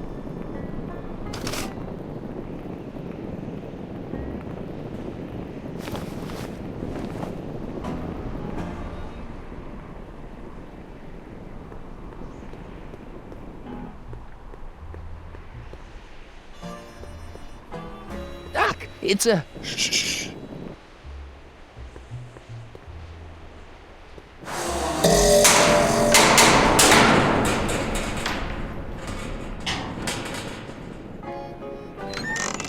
Hey, Miss Strick. Who are you? Michael Corleone. That's a foolish name, and I make it a rule not to talk to strangers with foolish names. But we're not strangers. How do I know you?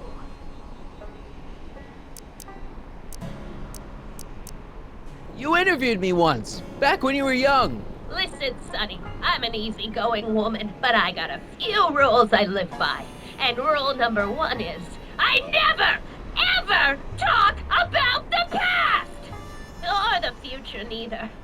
I don't talk about any day but today. I guess that didn't go so well. Of course she doesn't talk about the past, because there's something in her past she's trying to forget. But we're gonna pry it out of her.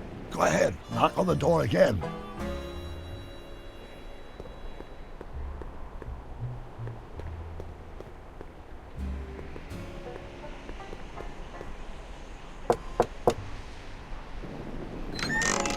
What? It's me again, your old friend. How do I know you? We spent the day together. We did? Where? At the expo. That's crazy. I've been here all... What day is it? Tuesday, October 13th, 1931. October 13th, 1931. October 13th. Something funny about that date. Well, what are you here for? Listen, lady, you've got to tell us where Hill Valley went. Hill Valley? You're standing in Hill Valley. Population 1.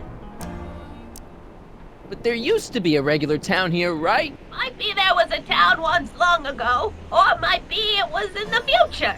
How many times I gotta tell ya, I don't talk about any time but today! I brought something for you. What is it? Let me see.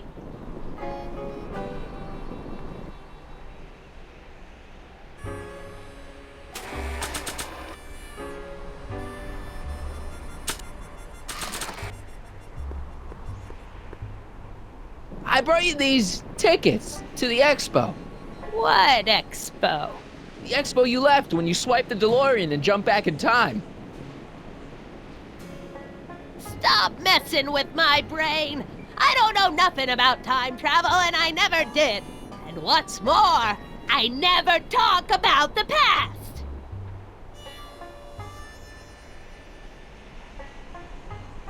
I brought you him. Him? Who him? Him who? Look hard. Don't tell me you don't recognize your own boyfriend. My boyfriend? Yeah, he's all grown up. Come closer, fella. Marty, what am I supposed to do? Trust me, Doc. Just go with it. It can't be! Emmett! Yes, Edna. It's me. It is! It's October 13th, 1931! Oh, and you are Emmett! Emmett! How did I get so turned around? Have I been dreaming, or stay there? It's a classic case of repressed memory syndrome. Once the mental dam is broken, the subject is immediately plunged into the midst of the very scenes she's trying to forget.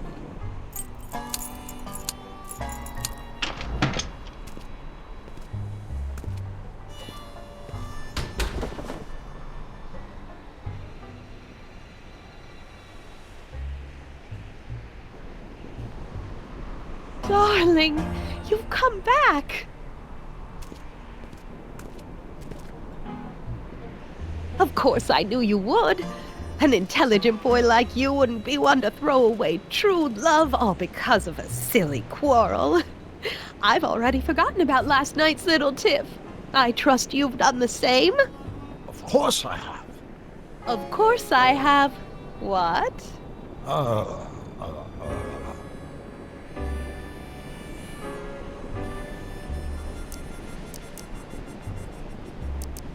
Sweet stuff. Sweet stuff. You've never called me that. Something's wrong here. Schnookums. Schnookums. You're sweet. But you're still keeping company with this Smirnoff character. I insist you drop him. He's a bad influence. And you've got to stop working on that dangerous electrokinetic... What's this? Okay. I suppose now you're miffed with me for forcing Detective Parker to close your booth down. Bitter medicine for you, I know, but I had to do it. And Parker had no choice but to obey my orders. He knows that my opinion carries a lot of weight in Hill Valley, and he'd never... Parker would never... Oh... What is it? I don't know. Something about Detective Parker. Something that happened to me on October 13th. What could it be? Can you jog her memory? If we can keep her mind in the past, we may get the full story of Hill Valley's premature destruction.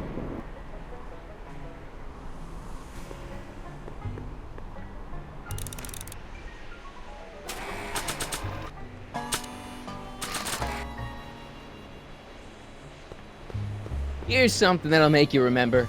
Remember what? I don't like to remember. Who are you? What are you doing in my yard, you hooligan? No, Edna. No yard. What? This is Emmett speaking. It's October 13th, 1931. Yes. But something's about to happen. Oh yes, something big. But what? Better not talk to her directly. It'll break the spell.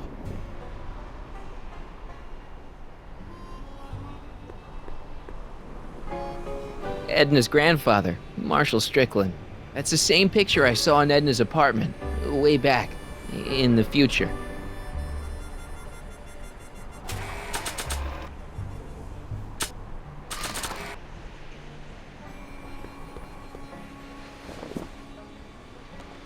You know, I don't think I ever asked you why you burned down all those speakeasies. Why?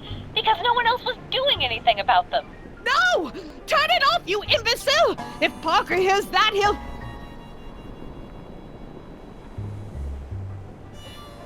Officer, I can explain. It was a trick. I was framed. Oh! He's after me! Ha! He'll never catch me in this souped-up car of the future. Curses! I can't shake him. Well, no use in holding back now. Let's see what this baby can do. And here it comes! Yes? Here what comes? I don't know. Something really unexpected is supposed to happen right about now, but I'm not sure what. Oh, come to think of it, how can I be expecting something unexpected? What's going on? Quick, Marty. We've got to find a way to push the story along before she snaps out of her reverie.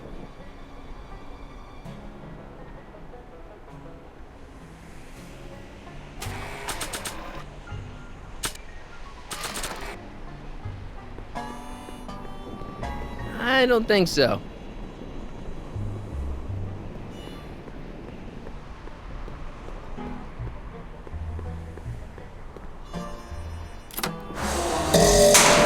Here they come! The lights! I'm being transported! Where? Back!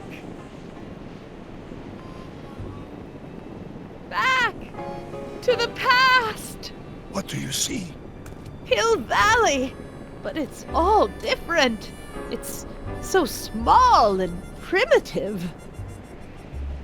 Heavens! Can it be? It is! Is what? Grandfather! Big as life! Marshal James Strickland came to Hill Valley in 1869, shot by... I know, Doc. We met him in 1885. Remember? No! I must be mistaken. Grandfather didn't look like that. That man is an imposter! I'm not even sure it is a man! This is all very confusing. Where am I? Why am I thinking about the past? Get off my lawn, you kids! Better find a way to bring back Marshal Strickland quick. We've got to bring this story to a climax.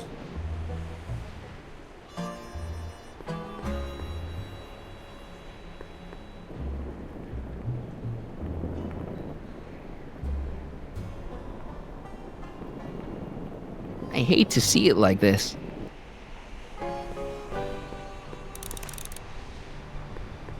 Maybe this'll take you back. Back where? I don't want to go back. Stay in the moment, Edna. Please, Marty. Don't interrupt the trance.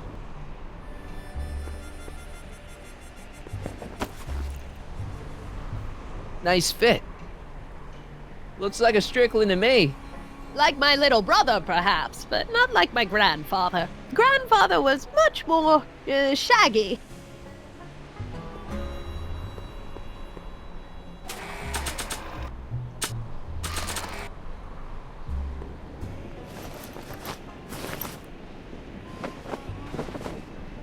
Oh, Grandfather, how well you look. How well everything looks. How does everything look? Tell me. It's a bit rustic, to be sure, but all the buildings are so sturdy and well kept. And the young people of Hill Valley, they're so virtuous and upright. So unlike the degenerate specimens from the 20th century. And I know the reason why. Why? They haven't yet fallen prey to the vices of booze and debauchery. They are still in a state of innocence. I think I could learn to like living here. But who's this? Who? This big lout swaggering up the street, lips curled in an insolent sneer. He's a newcomer to Hill Valley. Beauregard. Beauregard... Tannen. Yes! Good guess. Look at him. acting like a big shot, throwing his money around. Stolen money, no doubt. Why can't they see through him? The two-bit phony! And now his plan becomes clear. He's bought a plot of land in town. He's going to put up a what? I don't know. It's something I don't like. Something evil. This is the key to our mystery. We've got to get her memory back in the groove.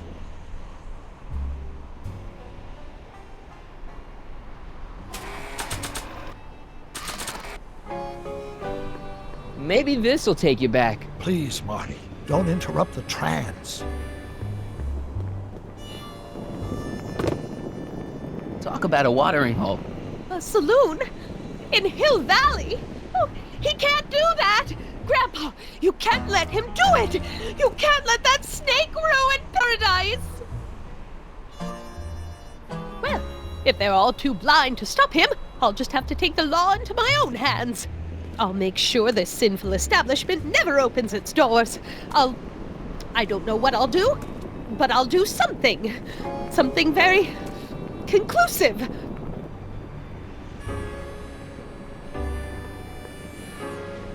I wonder what's cooking.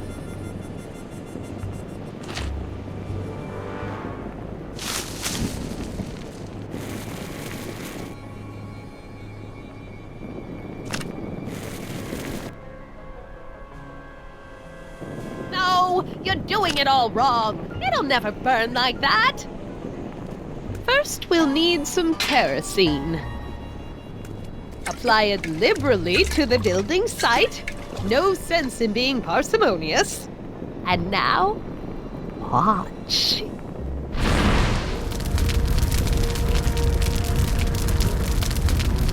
Isn't it beautiful? The devil's handiwork consumed by the fires of righteousness! Burn, you sucker! Burn! She was never this passionate when we were dating. Oh. What is it then? Is it the fire? Turn away! Don't look! It's not staying in the saloon, is it? It's spreading to the other buildings in Hill Valley. My intentions were pure. It wasn't supposed to happen like this. But it did happen like this, and you've been repressing it all these years because you can't stand to admit that you're... A hooligan! I'm a hooligan!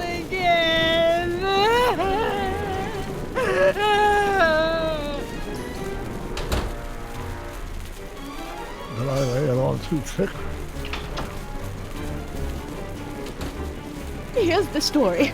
Black and white and red all over. Huh. Hill Valley destroyed by fire. Started approximately 2 a.m., July 17th, 1876. Of course, I'm not the real criminal in this story, am I, Mr. Sagan? You set me up for a fall. You and Smirnoff. You made me steal your infernal car. You made me burn down Hill Valley. And now, by the powers invested in me by the town of Hill Valley, I hereby sentence you two criminals to... Hey! You! How much have you heard? Enough for a month's worth of headlines in the Hayesville Herald. 2 months worth if you shoot those fellas. I could shoot you too, you know. But you won't, because that would be against the law. And you never break the law, right? This is your cue to skedaddle. Right. Much obliged.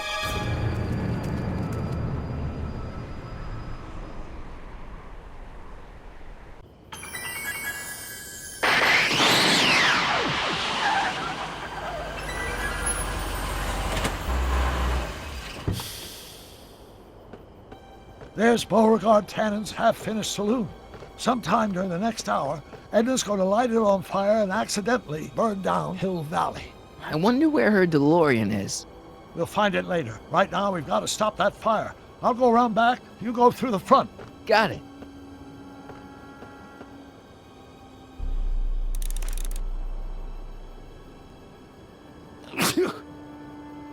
I'd better not get too close.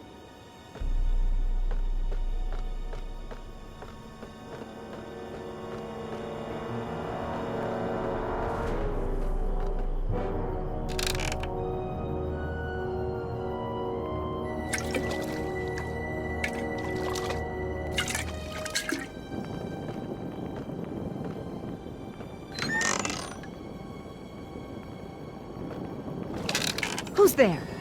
Edna, stop. It's just me. Mr. Sagan, what are you doing here? I was gonna ask you the same question, Miss Pickford. Isn't it obvious? I'm putting an end to your den of iniquity before it starts. I don't think so, Mary. I don't like shooting women, but no one comes between Beauregard B. Tannen and his livelihood. Tannen, stop! If you shoot her, she'll drop the torch, and this whole place will burn up. Edna, stop! If you drop that torch, he'll shoot us. Looks like we're at something of a standoff here, Mr. Tannen. I don't see a way out unless somebody manages to disarm both of you at the same time. How the hell am I supposed to do that? Chandelier's right over their heads. That's gotta be useful somehow.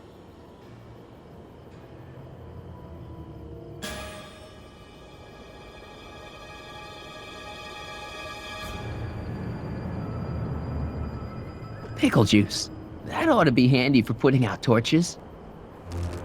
It's too heavy to lift.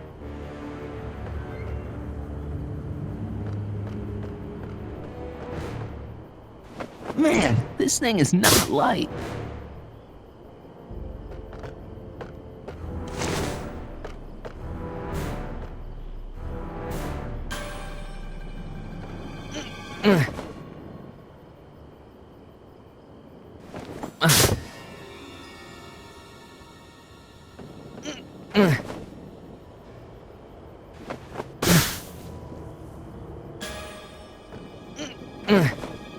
Why are you dressed like...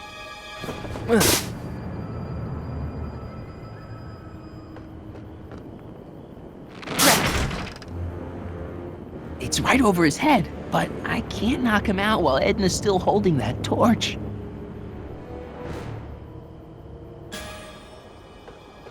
I can't reach it. Even if I could knock it down, Edna'd be free to torch the place. Maybe we can come to a more peaceable solution, Mr. Tannen. Keep your distance, fancy pants. I don't know you.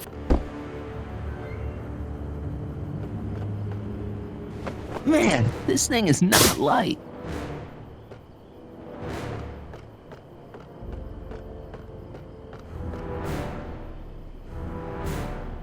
I wonder what's in these. Oh, stop, quiet. God. What the hell? Oh, cow crap. There goes all my pickled pig's feet.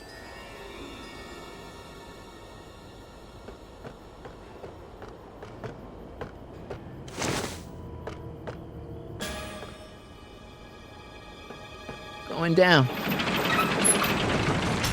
Looks like your torch is getting a little dim there, Miss Pickford. It's still hot enough to bring down this little bit of Gomorrah, Tannen.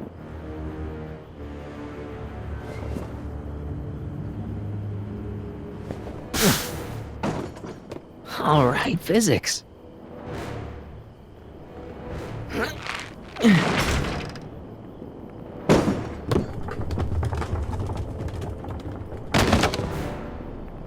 What was that noise? What noise? I didn't hear a noise.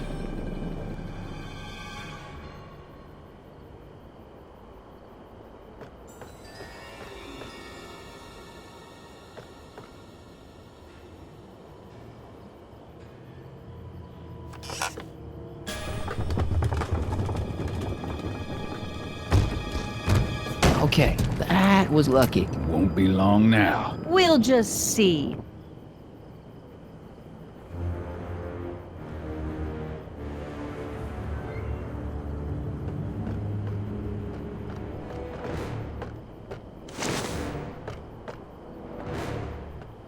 Why are you so... The ammo's in place. Now to pull the trigger.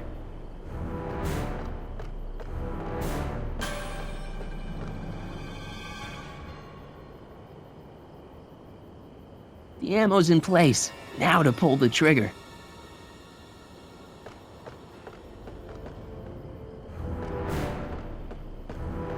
Come on. Got any last words? I'll see you in hell, Tannen. You first, lady.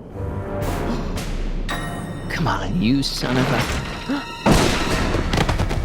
Ha! Frog! Who the hell are you? I'm the diversion, butthead.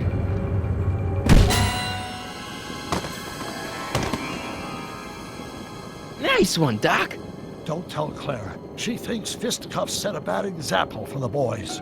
Now, where's Edna? Doc, she's gone. Edna's DeLorean. We gotta stop her before she hits 88 miles per hour. Come on!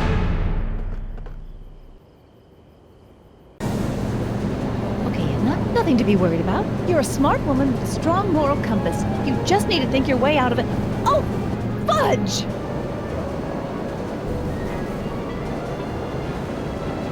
Well, what's she doing? I think she's spouting euphemisms at us. Luckily, the road out of Hill Valley is still pretty rough in 1875. It's unlikely she'll manage to accelerate 88 miles an hour anytime soon. How are we gonna stop her? Good question. We can't risk injuring her or damaging the vehicle for fear of altering the timeline even further. Luckily, those diagnostic lights my alternate self put all over her DeLorean have given me an idea. Here, take these. What are these?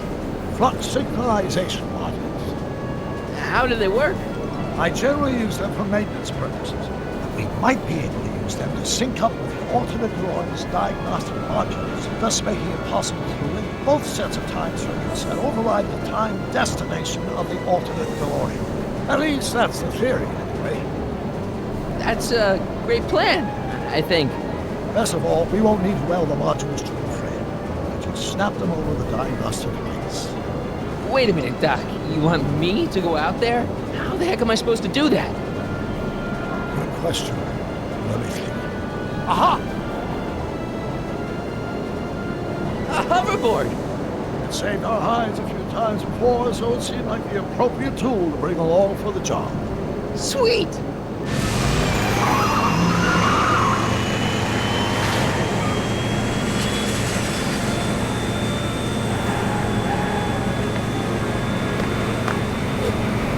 You okay? It's just like riding a bike. You ready to make the jump? Ready, Doc. 1, 2, 3, jump! Whoa! Nice form, Marty. How's the reception on the wireless? Great. Where'd you get these? From Bird's cache of 21st century video game consoles. Now remember, all you've got to do is attach the flux sync modules to those diagnostic lights. Will do, Doc.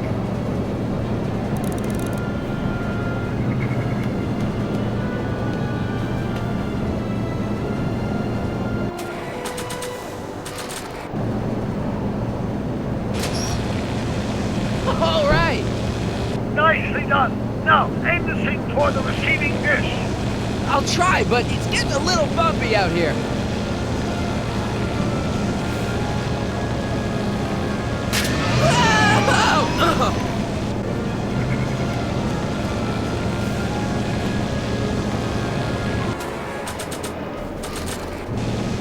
Not sure what that'll do. Not sure what that'll do. I can't talk to her from here.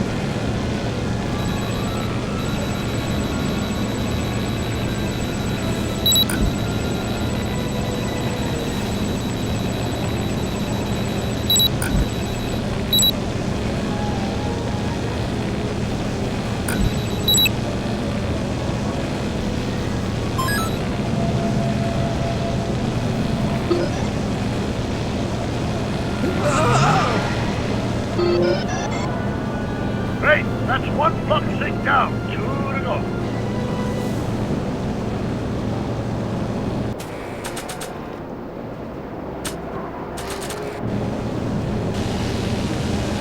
I can't reach it from here. We just have to climb onto the top.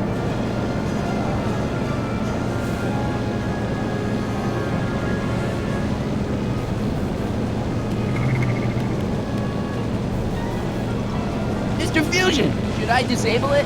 Leave it alone. It's not a good idea to monkey with nuclear reactors.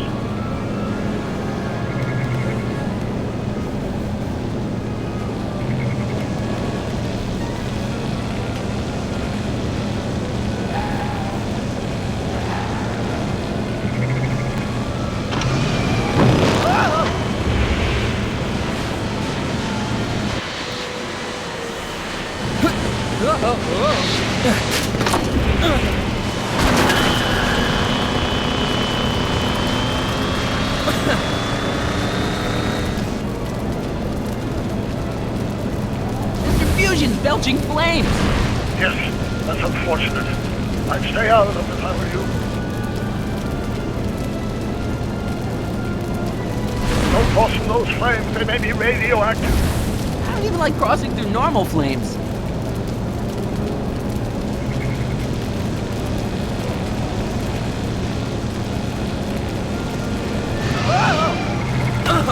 Marty!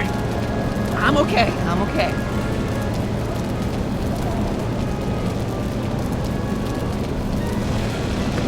It's locked!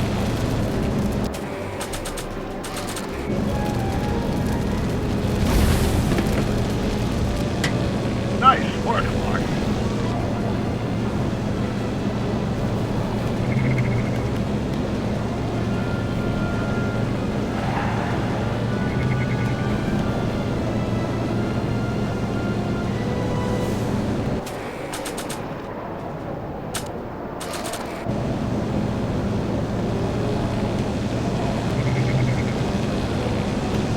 Made it. Excellent. Now let's get that flux on the right mouse wall before she starts making life difficult. She's been making it easy up till now? Well, here goes nothing, Doc. Whoa! Perfect! Now, aim the flux sync towards the receiving dish on my DeLorean. Receiving dish, check!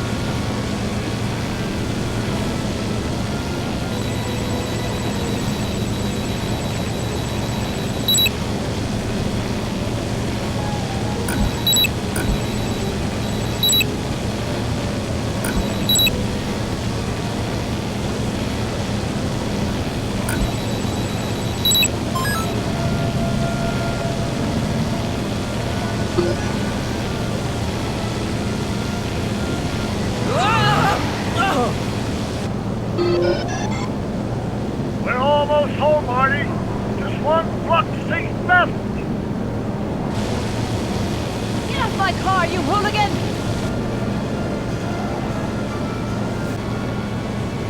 Is that one of the flux emitters? Yes. Now plug in the flux sync. Edna! What? Let me in! You want in? Fine! Marty, are you all right? Not really.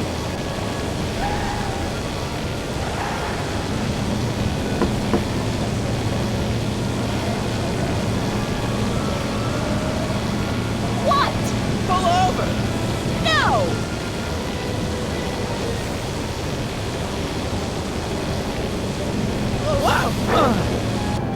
Excellent, Marty.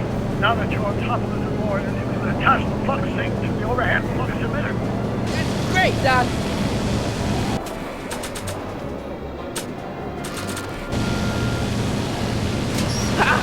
Nicely done. Now, aim the sync toward the receiving dish.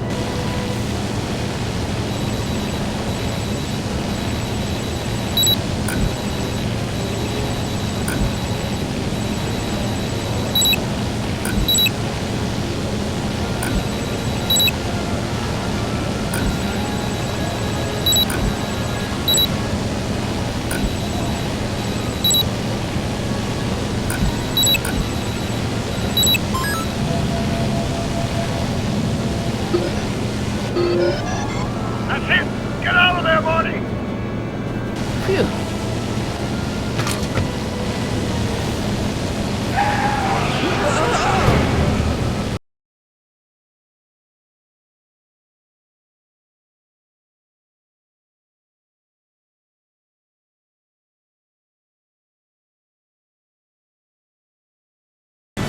Now we take control of Edna's DeLorean with the flux synchronizers, and that's strange. What? According to these readings, the temporal cohesion of Edna's DeLorean is decaying at an alarming rate. English, Doc. We've got to get Edna home, now!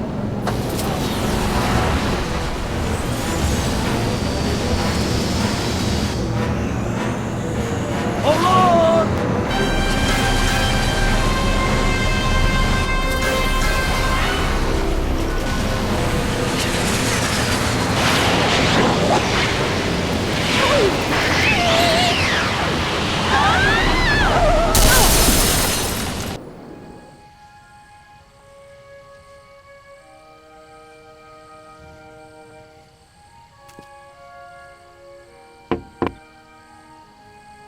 quicker, then I must be back in...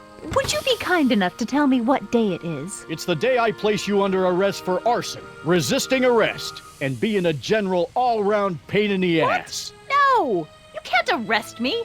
Not now. I just got back from the last century. Would you look at that? Edna Strickland, drunk as a skunk. I'm not drunk, you reprobate. I'm a time traveler. Sure you are. Oh, I'm loving this. I'll prove it to you. Come with me. We can do the whole day over if you want. We can fix everything. We can start by drying you out. Come on, into the station with you. You can bunk with me, doll. I'd rather die. Stop it! Unhand me, you dolt! Well, I guess that's it for Edna. Yes, I suppose it is. You know, whoever said time heals all wounds didn't know squat about time travel. What do we do about that, DeLorean? No need to do a thing. Ever since we synced up the time circuits, the temporal breakdown in Edna's DeLorean has accelerated at an exponential rate. By my calculations, the timeline should catch up with it in 5, 4, 3, 2, 1, now! What the hell? Hey, Parker, you're not gonna believe this. See? What did I say? Ready to go home? Wait, Doc, the timeline's not fixed yet. Look.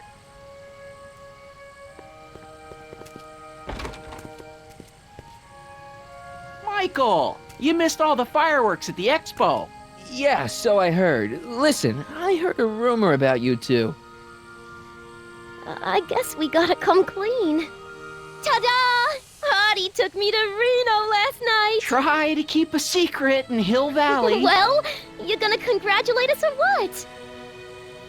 Then it's true. My grandpa's married the wrong grandma. I'm done for. Hey, are you feeling all right, kid? You don't look so hot. Artie, you can't do this. You're not supposed to get married for another 5 years. Well, I know Trixie and I were taking things slow. But after that witch Edna got me fired with that postcard, we kind of accelerated things a little. The postcard? Oh, man. This just isn't right. Now, I know marrying a Canadian for a work permit isn't strictly by the book, but hey, sometimes you gotta go out on a limb for the ones you love. Isn't he just the sweetest? Can you see through me? Nope, never could figure you out. I thought you'd be thrilled for us. You don't understand. You're supposed to marry Sylvia Miskin. But I did marry Sylvia Miskin. What? You didn't think my real name was Trixie Trotter, did ya? Don't feel too bad. It was kind of a surprise to me, too. Wait a minute, you're Grandma Sylvie? Grandma? Hey, how old do you think I am, kiddo? But you're so skinny and blonde and... Yeah, you know, it's amazing what Oh my God, she'll do for I've ya. seen you naked. You're Sylvia? You okay, pal? Yeah, I'm fine. Great. You kids go off and have yourself a wonderful honeymoon. And don't worry about your dad, Artie. I'm sure he'll come around. Come around to what? To approving your marriage. You seem kind of mad about it back at the high school. Well, that was before I got a look at her. Besides, as my dear old father Seamus used to say, no sense in getting riled up over something I can't do nothing about. And honestly, now that I met her, I can't imagine a better daughter-in-law than the charming Miss Sylvie here. Aw, thank you, Dad. As for you, stranger, I'll thank you to not go poking your nose in McFly family business.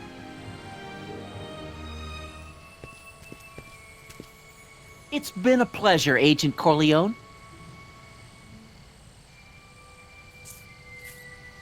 See ya in the funny papers, Mikey.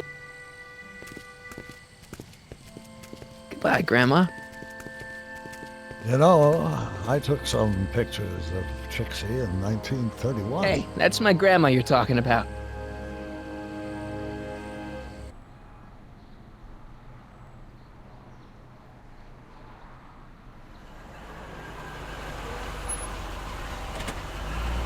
Here we are, back in good old 1986. May 14th? 15th. Best to build in a little lag time. Gives you a chance to catch up. Looks like the estate sale is still going on. Hey, don't you want to stay, Doc? You gotta stop the bank from selling off all your old stuff. What are you talking about? Estate sale? Bank? I'm not dead, Marty. Clara and I are having a little garage sale, that's all. Garage sale? You mean... Marty, you're back from your trip. Hello, Doc. Selling off the family treasures, eh? Not quite, but I hope you find something you like. Speaking of which, did you find what you were looking for? Yeah, I sure did. Great! Hey, is that a box of Asimov? Let me get this straight. Are you telling me you live here now? In 1986? Well, naturally. Claire and I maintain a part-time residence here. Wasn't that the case when you left? No. Strange. I can't imagine not sticking around. After all, I've got my late father's foundation to supervise. If I wasn't here, who'd present the annual Earhart Brown Scholarship for Young Scientists? Something funny? I'll explain it to you later. I don't see what's so funny about looking after a family legacy. Oh, almost forgot. I've got something for you.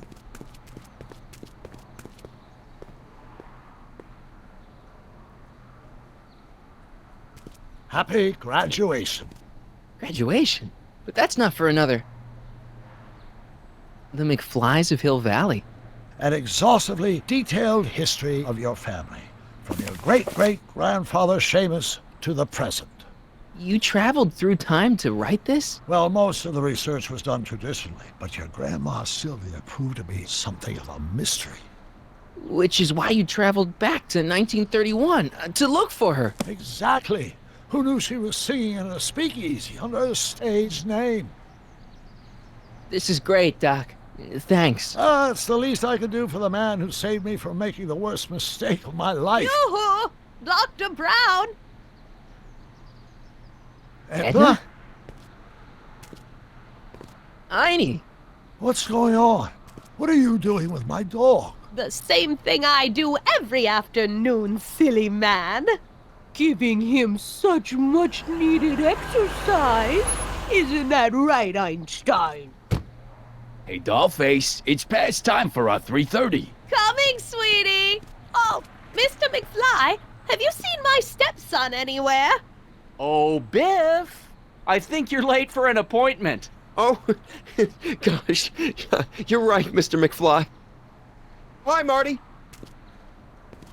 Don't they make a great little family? You'd never know they met in prison.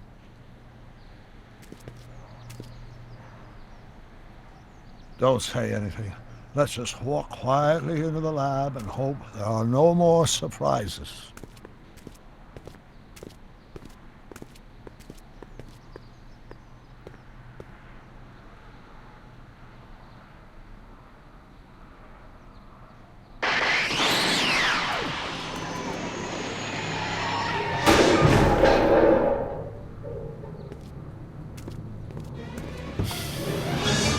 Doc!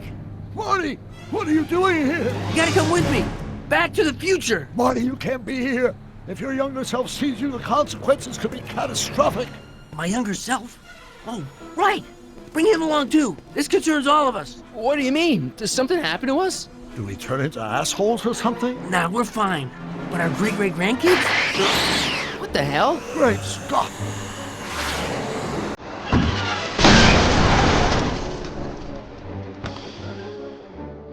Doc, you gotta come back with me. Don't listen to him, Doc. It's me you gotta help. If you want to save Jennifer and our 12 kids. What? That timeline was overwritten 5 jumps back. Doc, Jennifer's out of how can there be 2 more of me here? I have no idea. My own rights of space-time continuum should be tearing apart like a cheap dish rag right now. It already is. What my evil twin and I are trying to say is the future is totally jacked up, and you gotta come with me to save it. No, me! So, we meet at last. You've altered my timeline once too often. What's going on, Doc? Well, we do seem to have a conundrum on our hands. Or 3. Yeah, Doc, but which one is the real me? Isn't it obvious, Marty? Come on. Prepare to be erased. Doc, wait! What about the space-time continuum? Yeah, what about my future and mine? The future can wait. We've got a present to catch up with.